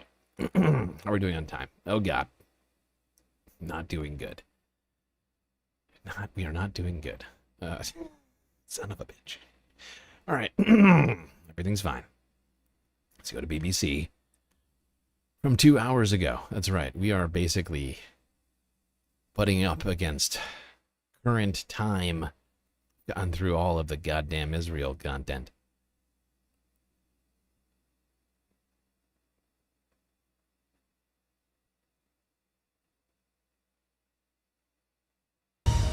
Hello, I'm Nikki Schiller. Welcome to the programme. We start with our breaking news. Iran and Israel have been launching new strikes on each other as direct military conflict between the two countries goes into a second day. Now, I'll take you to the latest pictures in a moment, but we want to start with the key developments this hour. Iran has targeted ballistic missiles at Israel as its supreme leader vows to inflict heavy blows. It's now being reported that at least 3 people in Israel have been killed. The Israeli Defense Forces says it is continuing to strike targets in Iran. The IDF says they are aimed at removing threats. Previously, nuclear sites and military leaders were targeted. The UN says 78 people have been killed. Iran's supreme leader Ayatollah Khamenei has accused Israel of starting a war. Israel's UN envoy Danny Danon has called Israel's operation an act of national preservation. President Trump has called on Iran to strike a deal with Israel over its nuclear development, but talks scheduled for Sunday seem unlikely to go ahead. In the last hour or so, Jordan has said that it has reopened airspace. This is totally had suspended ridiculous. flights. I mean, the fact that Israel is constantly claiming that everybody is planning its demise and that somehow like justifies every crime that it commits, every strike that it sends out. It's insane. It is ridiculous. I feel like I'm taking crazy pills. You know, because the fact is anybody can, like reverse engineer a threat. You know, it's nonsensical to give it any credence. Like, it's ridiculous. I mean, people don't like the United States. Does that give us carte blanche to attack whoever the fuck we want?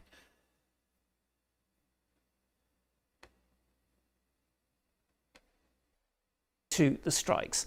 Well, let me take you to the live pictures from Tel Aviv. Our team in Israel say that when the sirens sounded just before dawn, millions of people across the country sought shelter. The authorities in Israel don't allow us to share the exact location of missile strikes for fear it will provide useful information to the Iranian military. But I want to take you to some pictures from central Israel. Now, this is where there was a direct hit by an Iranian missile on a residential building, and in the last few minutes the Israeli emergency services have confirmed that 2 people died when that residential area was hit by a rocket.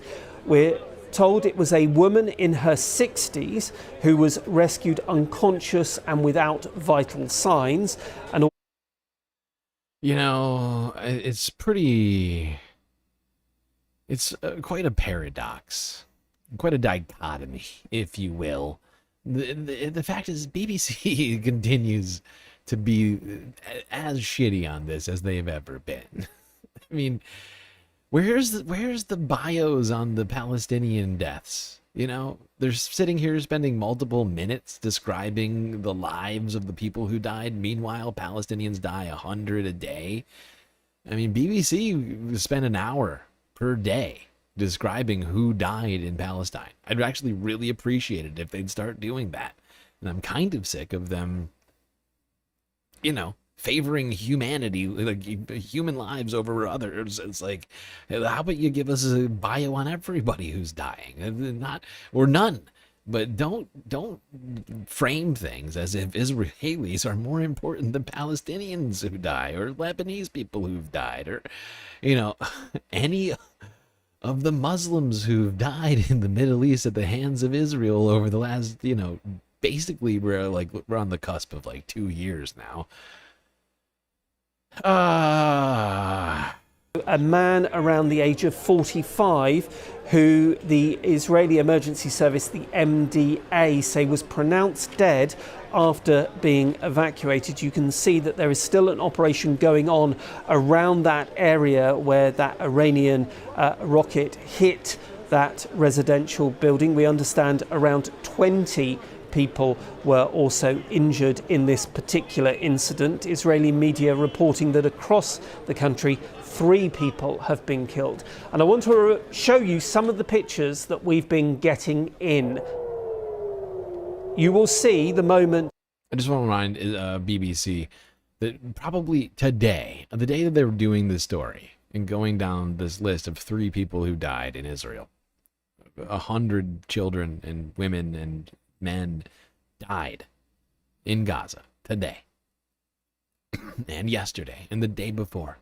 You know how I know that? Because that's how it's been every single day since Israel decided to end the ceasefire agreement unilaterally and start the blockade again, not allowing aid into Palestine and murdering Palestinians ad nauseum by drone and missile strikes. And we don't get no lists of those people who died. No, we do not. All right. Wow, we really are getting to the end of this. We got 2 live streams. I don't even know if they're live anymore, but this was the live stream coming out of the Associated Press. Wow, 12 hours of watching the Israeli skyline. Wow.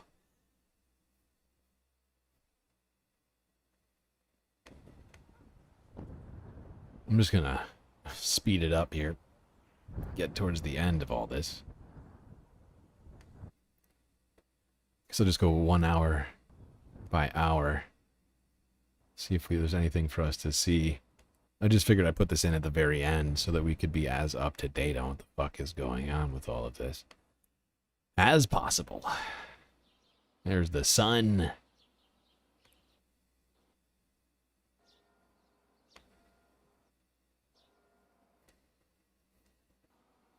And the sun shines on an apartheid state.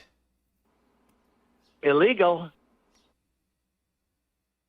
A theocracy, if you will.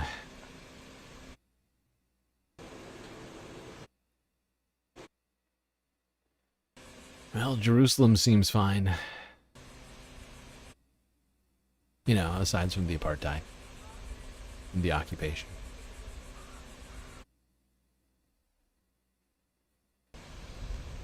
So looking pristine as ever.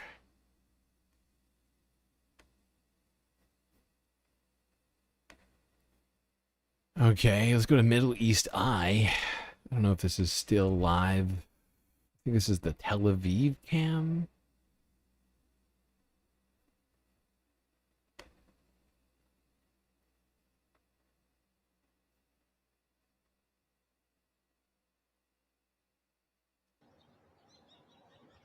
Yeah, it's still, is it live?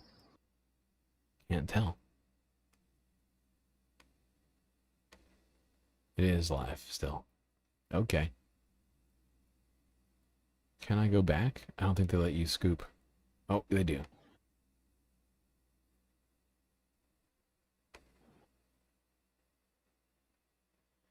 Well, since morning, it seems to have gotten quieter around here, although this looks like it could have been a strike.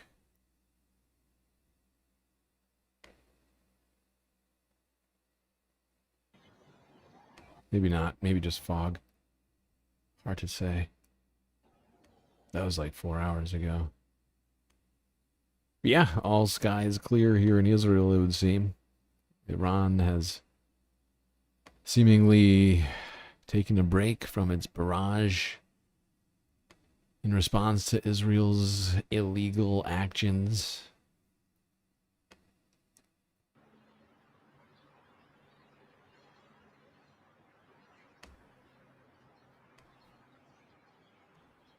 Okay, we are going to have to take a quick break, chat, because we just crossed over the 10-hour mark. That's right, we're going to take a fifth break. Come back with the sixth half of the stream right after these brief space messages.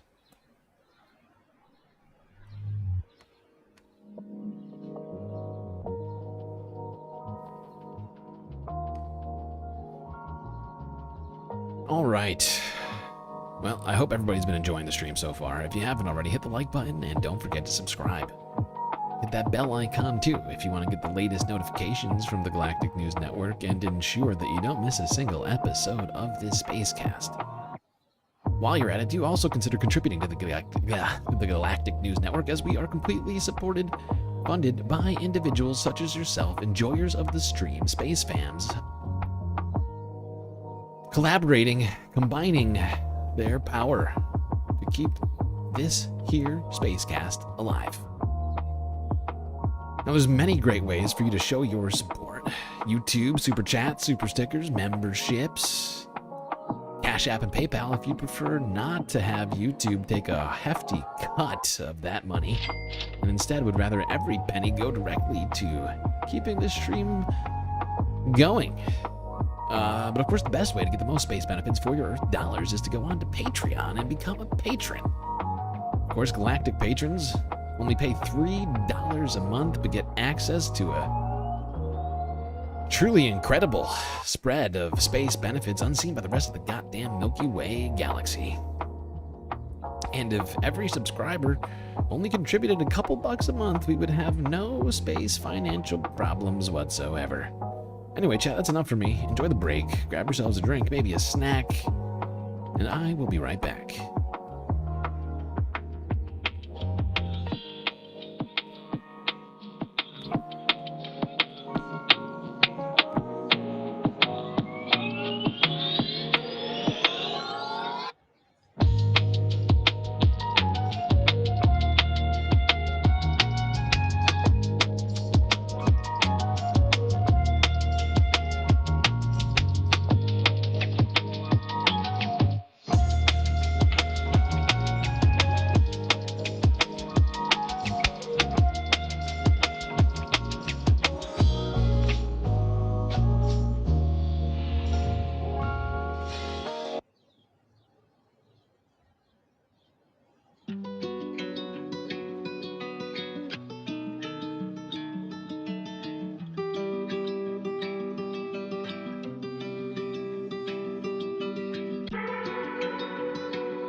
do believe you know what that sound means. It means it's time for us to get back to the stream. So get back in those seats, otherwise you're gonna miss it. We've hit max galactic halves here tonight. So you know it's been an epically long stream. When we do that, of course the maximum number of halves that we can have in one galactic stream is 6. Because YouTube cuts off streams that go longer than 12 hours. And that's not what we want. Not gonna do it. Not gonna do it. Wouldn't be prudent at this juncture. But unfortunately, can't even download them from Twitch anymore since we're not multi-streaming. But whatever, I'm carrying. Wasting time. We can do it though. We don't have much to get through. Just a few stories in Asia to cap the night off. It should be slightly less stressful than dealing with the rest of what we've done today. Actually, it should be pretty easy. Barely an inconvenience. Actually, that's not the right. Was it super easy, barely an inconvenience? Super easy, barely an inconvenience. All right. Enough quoting Screen Rant. Let's go here. What does that sound? What does that sound? Anybody else hear birds? Oh, I just realized what's going on. Oh my god, I thought I was losing my freaking mind just now. The sound from this live stream that we were watching before was going on still, and I just never noticed it. That was freaking me out. I was like, what the fuck are there birds in the space station? That they don't belong here. Not that I'm anti-bird. There was just no expected bird visitors on the Galactic Space Station today, so it was alarming. You can imagine. You can imagine. That's right, Sammy. We completed the goal today. Completed it, ensuring that we get every goddamn drop of content that I had planned for us. Which in some ways is good for me, not just because it means I make enough money to justify the stream tonight. It also helps me clear out this massive list of shit. We got through 100, I mean, up to this point, we got through 148, 145 of 154 videos. I mean, we smashed it tonight, people. We got through so much stuff. Pretty impressive. All right, now let's leave the Middle East and go to Asia, starting in Southeast Asia, in India, where a fucking tragedy happened earlier, well, in the last couple of days. I don't know if you heard about it. It sort of took the back burner in some ways, at least in American media, since there was so much other shit going on. But a fucking tragedy happened. An airplane-based tragedy. Now, it's not the fault of, Donald Trump's defunding of the FAA or threatening and or sort of just being mean to air traffic controllers, but it might be the fault of a different group of people that we have been talking about for well over a year now. Those people being the Boeing company. That's right, Boeing. Boeing's behind another air travel disaster. And I honestly am using the wrong tone of voice. I'm just excited to not talk about Israel anymore. Honestly, I'm using the wrong tone right now. It's horrifying. Okay, let's go here and talk about the air crash which led to the deaths of over 240 people, according to India, which happened in the last 24 hours, or 24 hours-ish. Start here, Associated Press. Wait, no, Forbes, breaking news, my bad, from yesterday.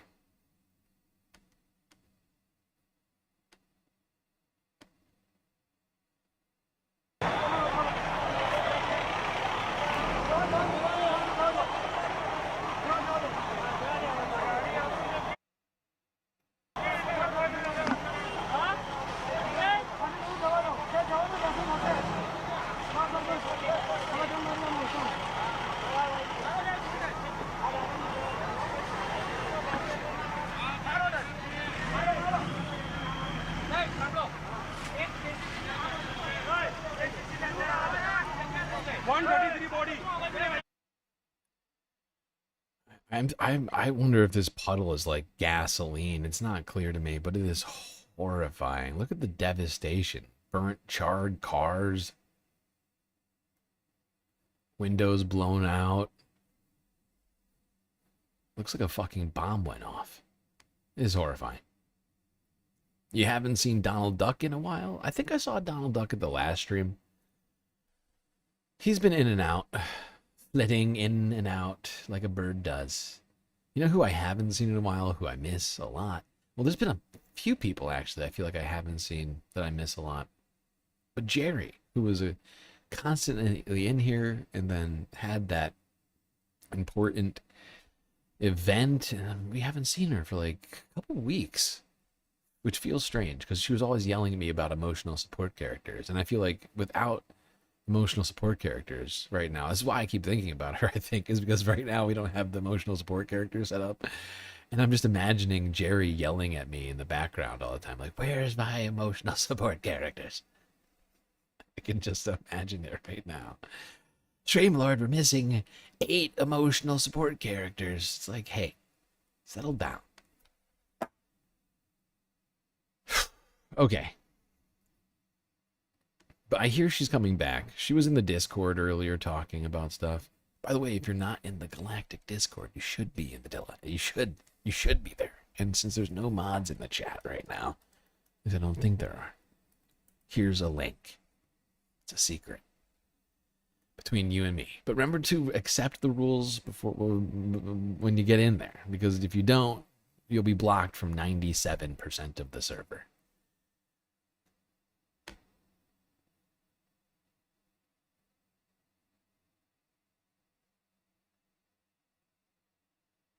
All right. Now let's go here. This is Associated Press from yesterday. The brother of the only survivor of the Air India crash was interviewed on camera.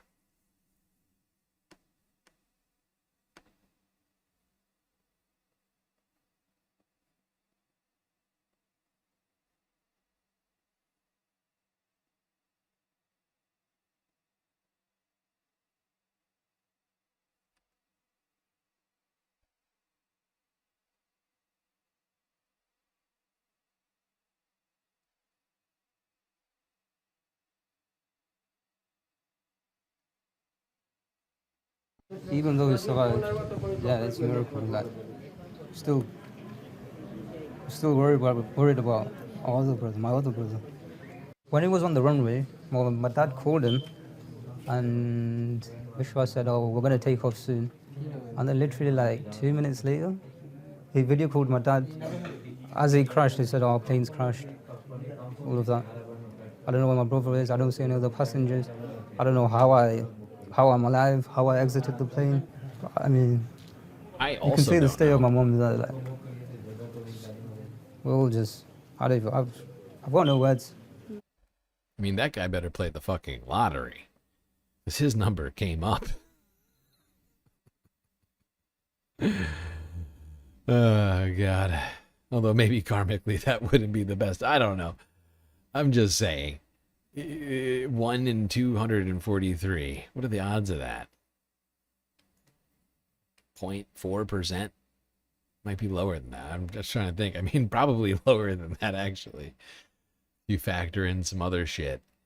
But it's just insane that one man survived while an entire plane's worth of people died. I'd be questioning so much shit. It's the sort of thing that would just make you just sit there and think. And his brother looks like he's thinking real hard too. He's like, what? How is it possible that my brother just is the only one to survive? Soul life, anarchy. You're a mod, okay? By means of you being here, we don't have anarchy. We have some semblance of society and rules. Rules-based order. For the law and order chat. I'm staying in the race. Illegal. Okay. Right, yeah, the survivor's guilt. Right, that was kind of what I was getting at without getting too deep into it. But yes, exactly. That's part of what I'm talking about. Yeah, it's just like questioning, why did I survive while every other person around me died? Can't even imagine. I can't imagine. All right, we're going to have to imagine just a little bit more. Let's go to CNN from 20 hours ago. They try and break some of this down. Talk about some of the potential reasons why this happened. It is all pretty much speculation, but I'm down for it. New this morning, officials say one flight recorder has been recovered from Thursday's horrific Air India plane crash that killed some 290 people. A new angle shows the moment that Boeing 787 Dreamliner crashed. You see it taking off there from the runway, and as you watch, you will watch that plane get lower and lower and lower until there is that terrible and enormous explosion.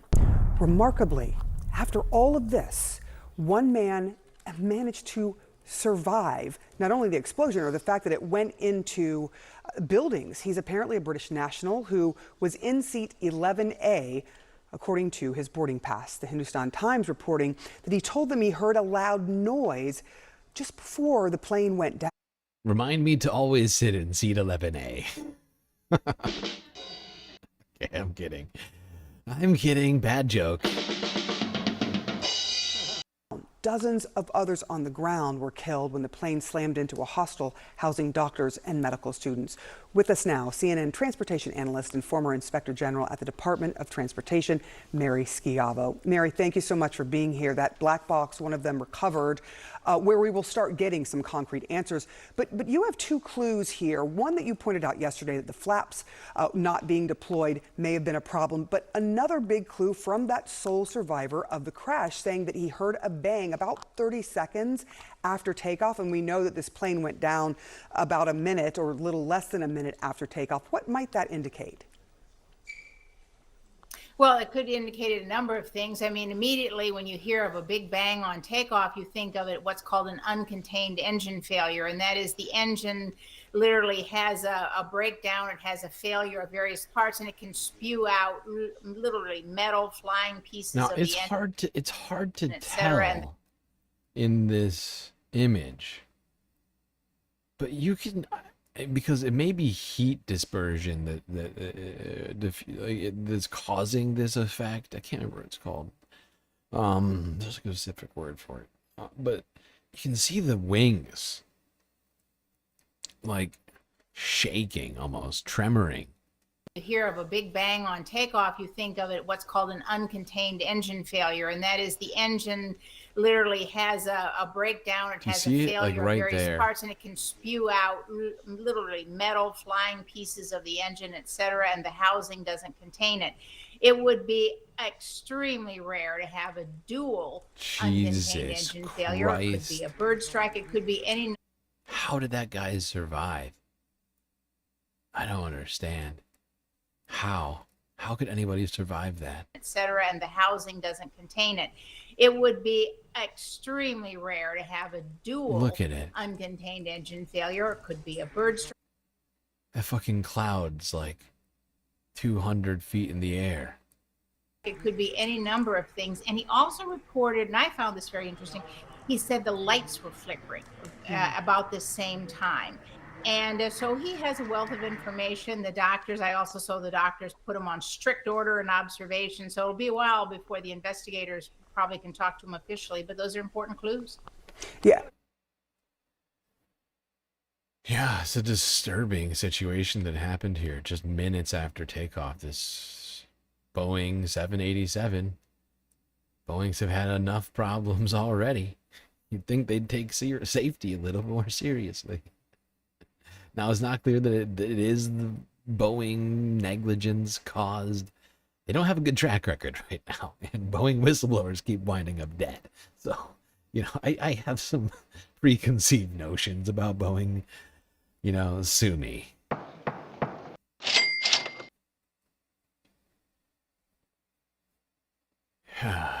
Yeah, exactly. 11A. It's the only safe seat on a Boeing. Seriously, though. Oh, my God. What was I going to say, though? There was something else I was about to say just now. There was something else I was about to say just now. Oh, right. But like we were just hearing, I don't know if anybody was listening in to this with me, but I already heard it once since I was having an ADD moment talking about all this other crap. But there was an explosion heard by the one survivor, and that following that explosion, the lights also or I think it's following the explosion, the lights were flickering on the plane, which one would think is a result of a mechanical failure, right? And, you know, the investigation is still ongoing. They're going to have to recover the black box. They're going to have to go through all the data.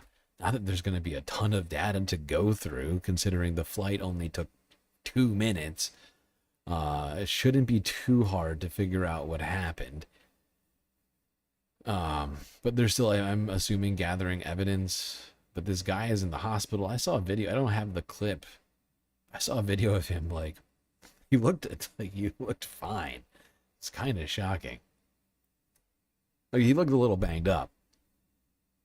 But he looked like he got in, like, a fight. Not like he was in a fiery explosion. Hurtling down to the ground in a goddamn tin can.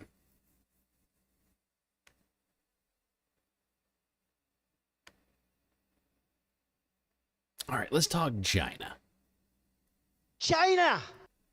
I have to have my China.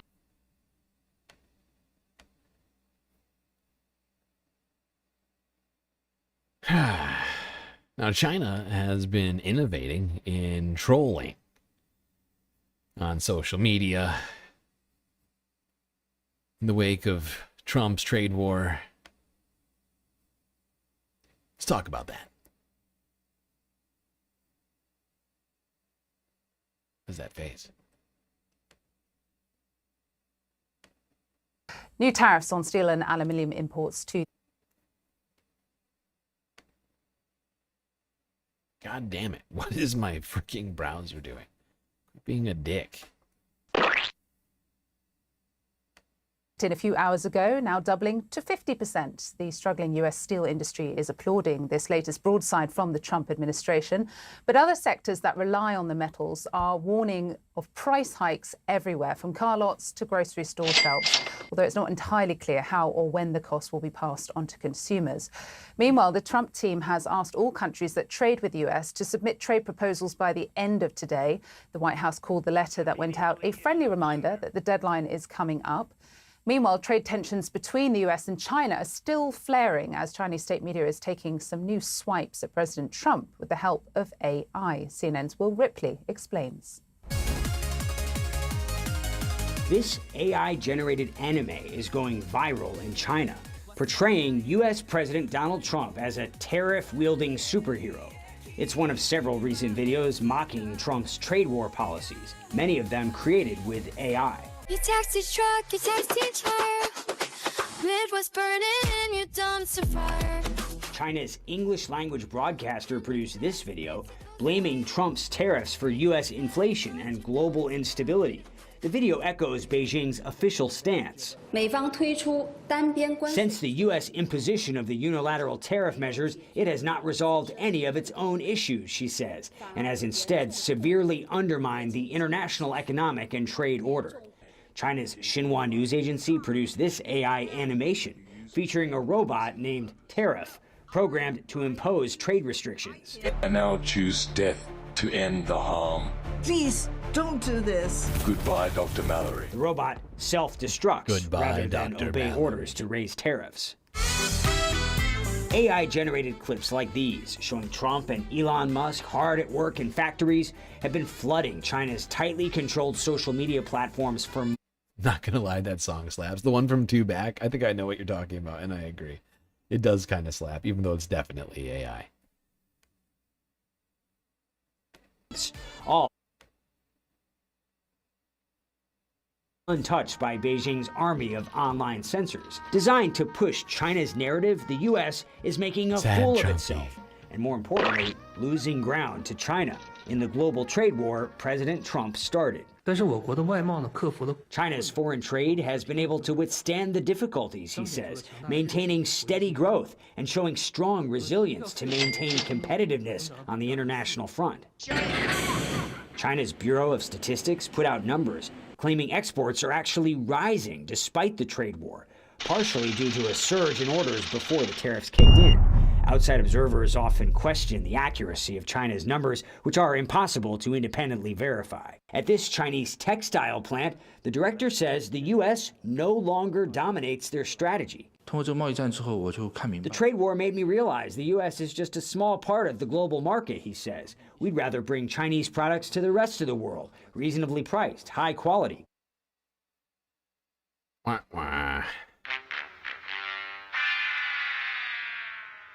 China's economic numbers not taking as big of a hit as everybody thought. In fact, in some places it's growing.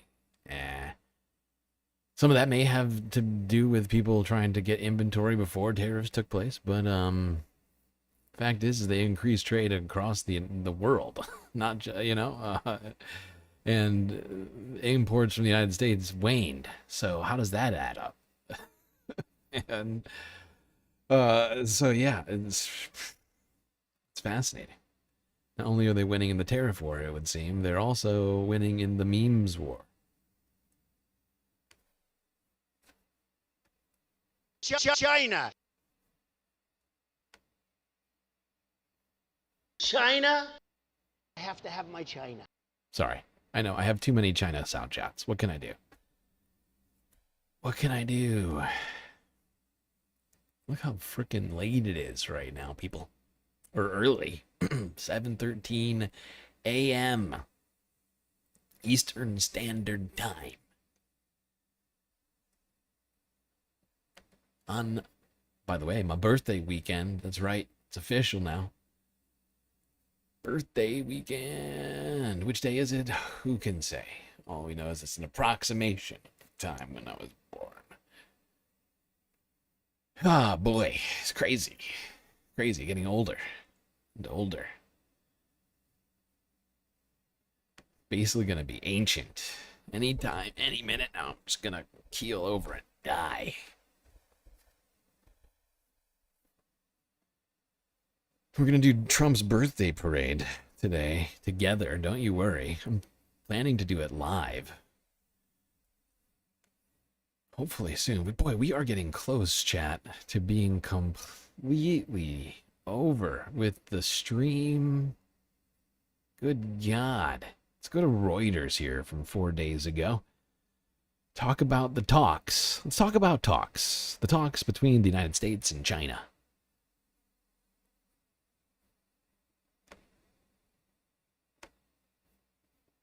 Thank you, Kat. I appreciate that. It's very thoughtful of you.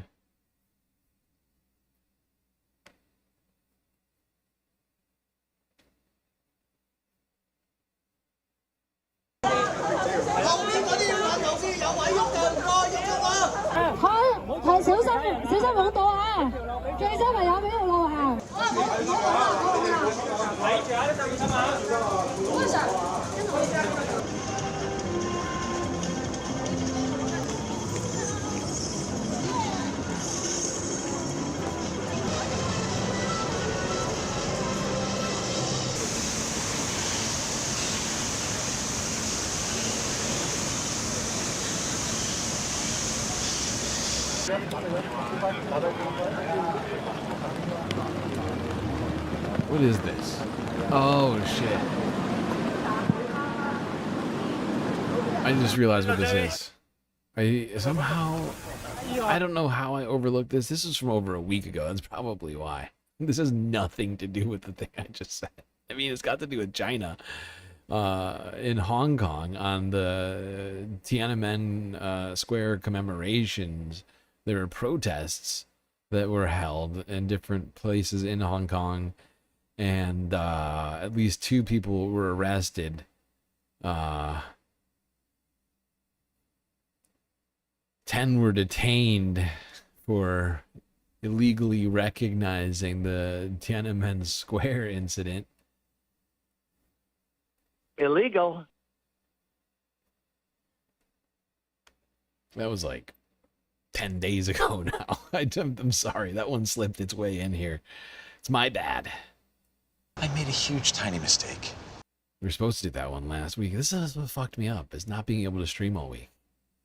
I'm glad to have gotten through all this goddamn content so we can get more up with current newsing. Happy 4,269,777th birthday, Streamlord, you immortal cosmic galactic entity. Wow, Christopher DeBlante. I appreciate that. I'm not quite that old, okay? I'm like 10,030 something at this point, you know? Not that old. Look at all the beautiful birthday wishes in chat. You're all gorgeous. I love you. We're going to party like it's 1999 up in here this weekend, okay? All weekend. Streaming every single goddamn day. I'm going to stop streaming in like an hour, and then we're going to start it back up in like 10 hours. Not even going to sleep. Just going to party. Just kidding. I'm going to have to sleep or I'll die. Okay. What was I doing? Oh, right. The next video. I'm losing it, chat. I am losing it. I feel like I'm taking crazy pills! Okay. Reuters. This time. Definitely Reuters. 4 days ago, U.S. and China hold talks as car makers panic.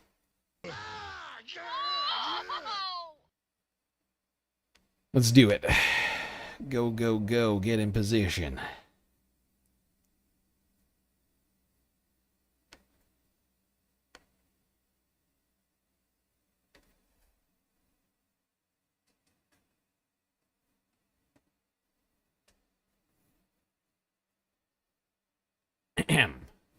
Go, web, go.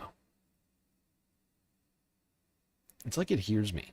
US and Chinese negotiators are meeting in London as the car industry panics over rare earths.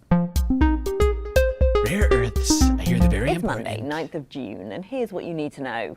US officials, including Commerce Secretary Howard Lutnick and Treasury Secretary Scott Bessent, are in London this Monday for talks with their Chinese counterparts. That comes just 4 days after President Trump had a phone call with Chinese leader Xi Jinping that he described as very positive. The US has accused China of not delivering on the promises it made after the last round of trade talks in Geneva, especially to restart shipments of rare earths. Our number of the day is 90%. That's the amount of global supply of rare earth metal alloys and magnets. Why are you not giving us the rare earths? Probably because Donald Trump played around with the tariffs after that meeting. That would be my guess. I mean, it's the only sensible reason. And on trade, China's been perfectly sensible. Done nothing that the United States hasn't done in the past or is currently doing. You know, and this is always a terrible plan from the beginning. Let's be real. It was never a thought-through strategy from a 4D chess player. It was a man who barely comprehended checkers, let alone economics, and just sort of heard the tariffs were good one time from a guy by the name of Peter Navarro, whatever his name is. It's controlled by China. That matters because every electric car requires about half a kilo of rare earth elements, and fossil fuel cars about half that much. The CEO of one European car parts manufacturer told Reuters the industry is in, quote, full panic over disruption to the supply of rare earths. Several European auto supplier plants have already had to shut down. Manufacturers, including Mercedes-Benz and BMW, are trying to either design cars that don't need rare earths or stockpile supply from other sources, but they're not close to being able to replace that Chinese supply. Meanwhile, pressure is piling up. There we go.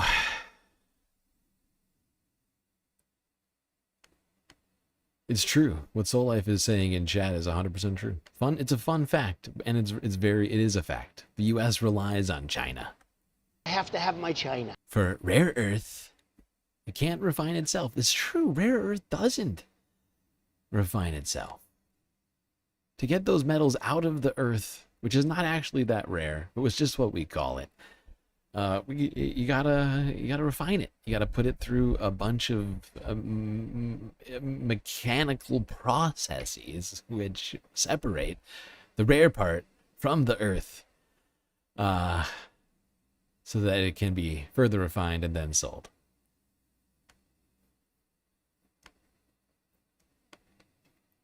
Big, strong American crybaby is big mad because mean old Chinese Communist Party beating them at capitalism. Fuck yeah! China!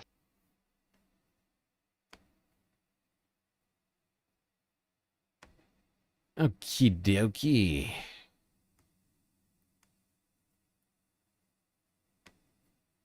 Surely fake fact is a thing. I like to call it untrue trivia. It's a fun game I like to play sometimes when I'm not doing the news. Just randomly spout off things that sound like they could be true, but are outlandish and are definitely not true. And then after I say the thing I say, you've just enjoyed a round of my favorite game called Untrue Trivia. It's a little pedantic, but I find it enjoyable.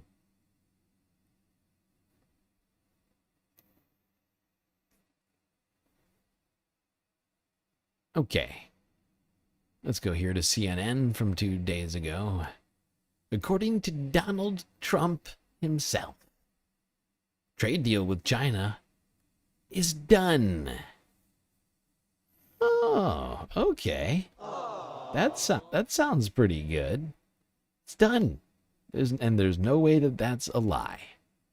Right? Right? I don't want reality. All right, settle down, Mark Wayne.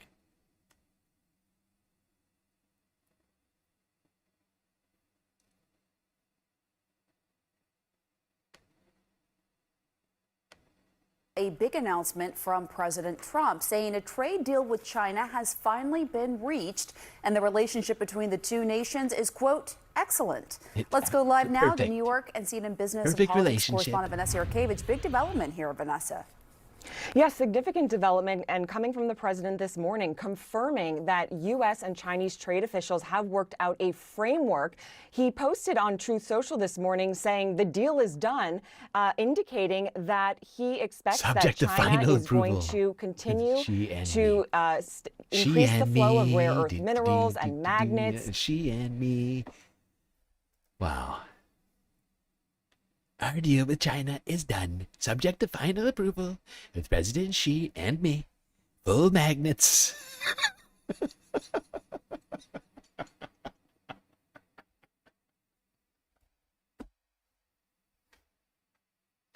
Oh, yeah.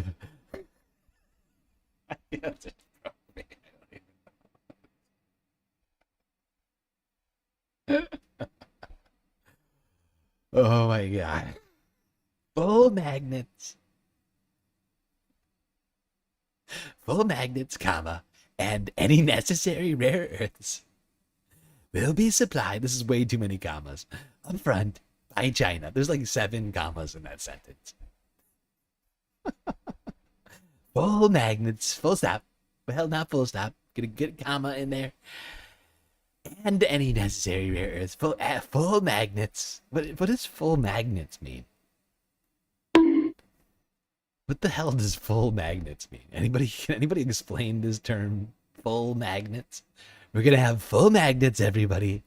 You're gonna have so many magnets, your phone's not even gonna work. You're like, I am sick of magnets, President. People, you're just like with the winning. You're gonna be sick of the magnets. So much magnets. I just smashed my microphone trying to do the weave. I'm doing the Trump weave over here with my goddamn hands. Full, great magnets, more magnets. People tell me, sir, it's gonna be more magnets than anyone has ever seen in the history of the goddamn universe. You're gonna be overwhelmed with the amount of magnets, brimming with magnets. A dearth, an embarrassment of magnets. So many magnets. You be telling me, stop, increase no more the flow magnets of rare earth already. minerals and magnets. And the U.S. is going to continue to include Chinese students in its universities and in its colleges. He did reiterate, though, that the tariff rate was going to stay the same. You see 55% and 10% there. He's saying 55% because he's stacking all of the different tariffs that are on Chinese exports right now. But this was a critical meeting. What? Wait, so the deal is done and we're going to be tariffing everything from China for 55%? Come on! Part of the deal, actually, things are going to be a lot more expensive still in the United States thanks to these idiotic tariffs. Relationship is excellent. It's going to be super great. It's definitely going to cause inflation. But I won't notice it because I'm a billionaire.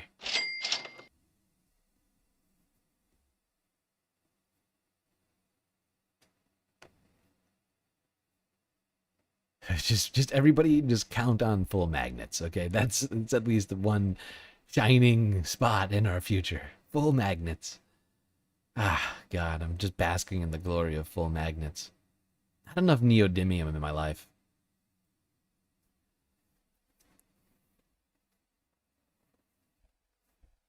Yeah, that's right, Soul Life. I hear that if you get magnets wet, you put them in water, they stop working. No more magnet. That's why we have to keep getting so many from China. Why can't people be more responsible with their magnets? Very confusing. Okay, oh my God. Penultimate story of the evening. Great job, everyone. Little applause for your great success.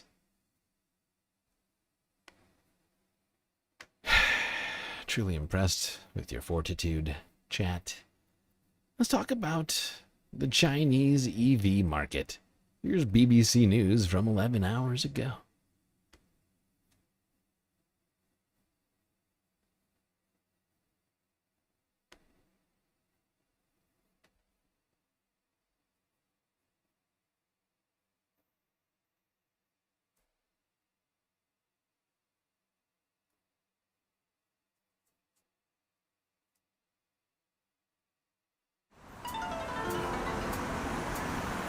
This is Guangzhou. Traditionally, it was China's industrial heartland. Once known for its polluting cities, today the streets are a sea of green number plates. The roar of rush hour has become a gentle hum. So green means it's an EV, and blue means that it's not an EV. But look, green, here's an electric moped, another green one, another green one. The point is that for most countries, EV is seen as the future of driving. But for China, the future has arrived. It's here now. Thanks to heavy government subsidies, the former nation of bicycles has become the world's leader in electric vehicles. Whether you're buying the car or building the car, providing the electricity or assembling the battery, everyone in China is entitled to government money and assistance. China! It's led to dozens of Silicon Valley-type startups across the country, but only the fittest have survived. This is Xpeng in Guangzhou, where internet live streamers sell cars in real time. Barely a decade old, Xpeng is already in the world's top 10 EV producers. Have a look, shall we? Sure. Okay, well, we are inside the Mona now. You were saying that this is a typical car for a first-time buyer. I mean, I've seen the type of car that first-time buyers normally buy. It doesn't really look like this. Talk me through what we've got here. Yes, because we actually tailor for young customers' preference, such as this huge 15.6-inch screen with very smooth Everything's computer. Interaction with the customers. We even offer the 18 speakers as a standard. 18 speakers. Sound systems as standard, and we offer these heated and ventilation seats, which usually, appear on the luxury models. So all the comfort features for our target customers. That feels like maybe overdoing it a little bit. 18 speakers inside of a car in an enclosed space? That might be too many. That's too much, man! Young people are increasingly turning away from the Western car brands that would have brought social status to their parents, and instead they're prioritising mod-con features that the trendy domestic brands can provide. We then went on a test drive of a model that wasn't even on the market yet. 导航去德利达广场。好的，我们去第几个？ Their newest car has voice activation, an inbuilt entertainment system. This is video streaming. Correct. It's also got genuinely impressive self-driving capability. The car's just slowed down by itself. By itself. My foot is actually off the brake pedal. So you're not touching anything? Not touching anything. And it was quickly put to the test. What are these guys doing? Whoa, these guys are going down the wrong way. These guys are driving down the highway the wrong way. Yes. To make a U-turn. Yeah. And we're still here. Yeah, we are alive. No one's been hurt. Yeah. This car's on the market for just $20,000. Having already fought off fierce competition within China, Xpeng is now looking internationally. We're selling well in Europe. We just launched in UK in March.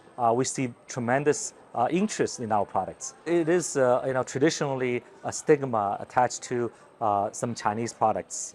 But I would say probably it's more related to probably older generation of Chinese products. European and UK customers seeing China can produce high quality and very good technology products.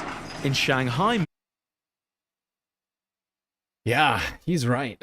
And Chinese EVs are dominating all sorts of markets now. They're just not allowed in the United States. If they were, they'd dominate the United States too.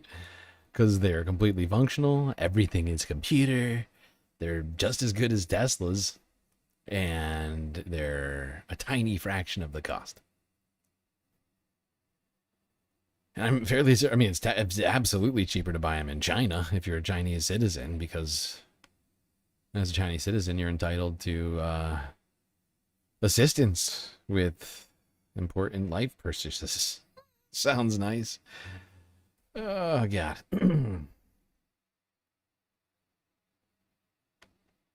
All right, final story of the night. Ah, God. Why can't we have nice things in the United States, huh? No, not looking good. It's not looking good. All right, final story. In New Zealand, this is from last week. We haven't gotten a chance to cover it since it happened, and we've been talking about this. We talked about this a couple weeks ago, where conservative MPs and New Zealand's parliament were attempting to suspend multiple Maori lawmakers for their now viral haka protest inside of the New Zealand parliament. Months and months ago, the sensibilities of conservative of ministers in New Zealand were offended by this tribal dance. Help! Help! I'm being repressed!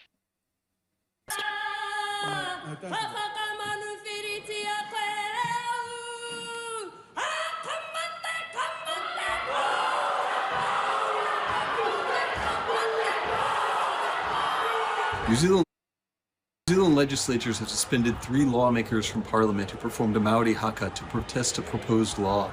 The suspensions were between a week and 3 weeks. 3 days had previously been the longest such ban.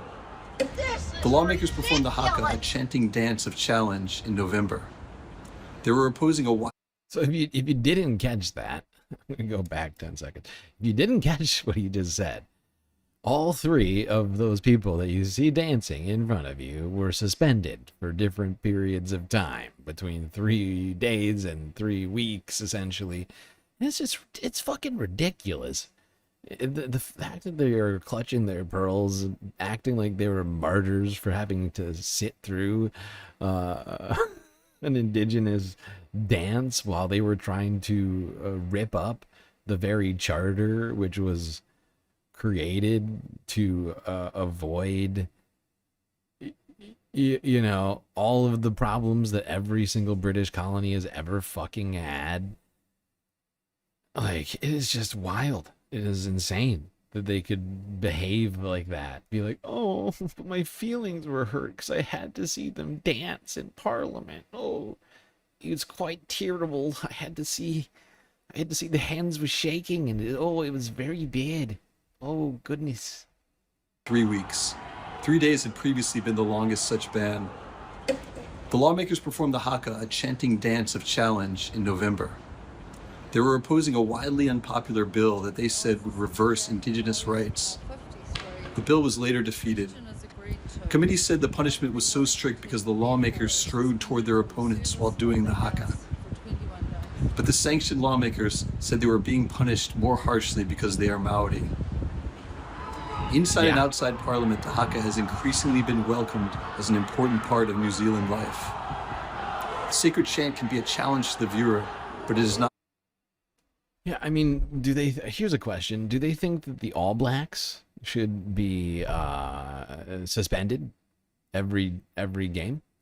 I don't know if everybody's familiar with the All Blacks, but the New Zealand All Blacks are the nation's top rugby team.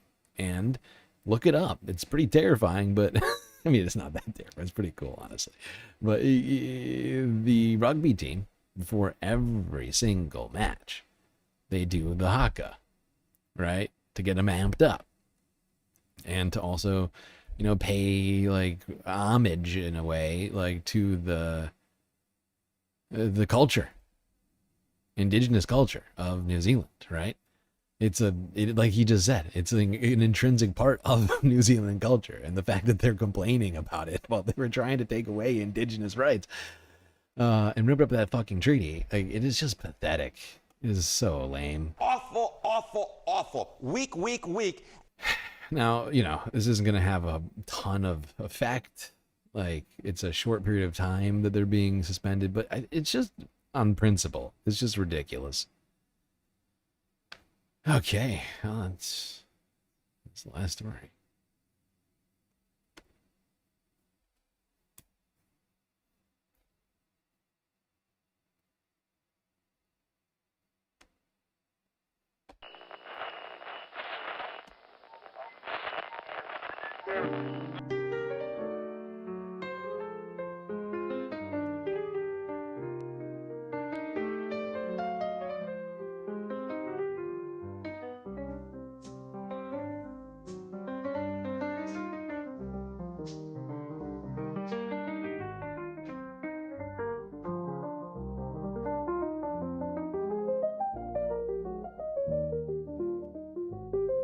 Well, we got through another stream. This one was quite long and also difficult, but thankfully we had each other to get through it. That's gonna be it for me tonight. Till I see you next, you stay classy, Galactic Stream Nation.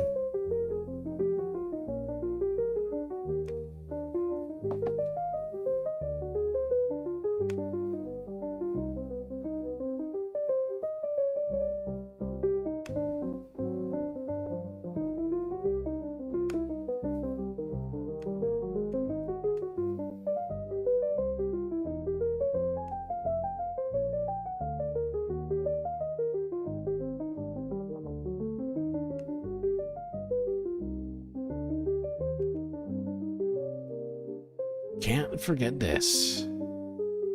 These are your galactic patrons.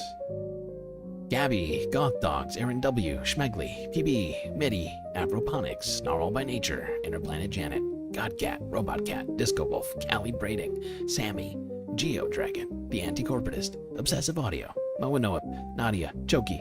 Wait, don't do that. Hey, I'm in the middle of the list. Choki, Scouts, Tracy Eva, Selena, Mrs. Jen, Omega Star, Sasha G, Pitchfork Dragons, Vincent Morales, Donald James X,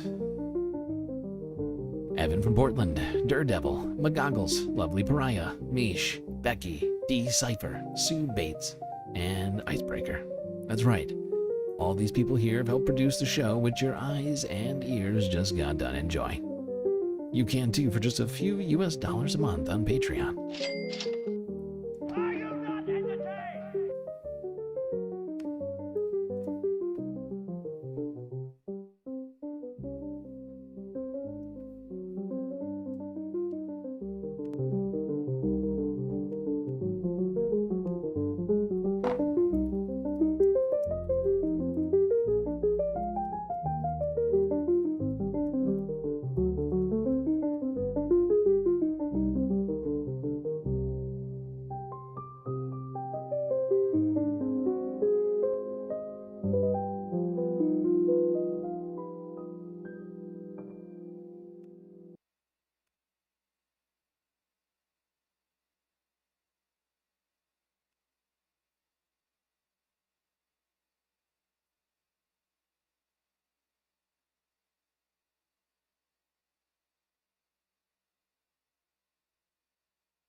There we go.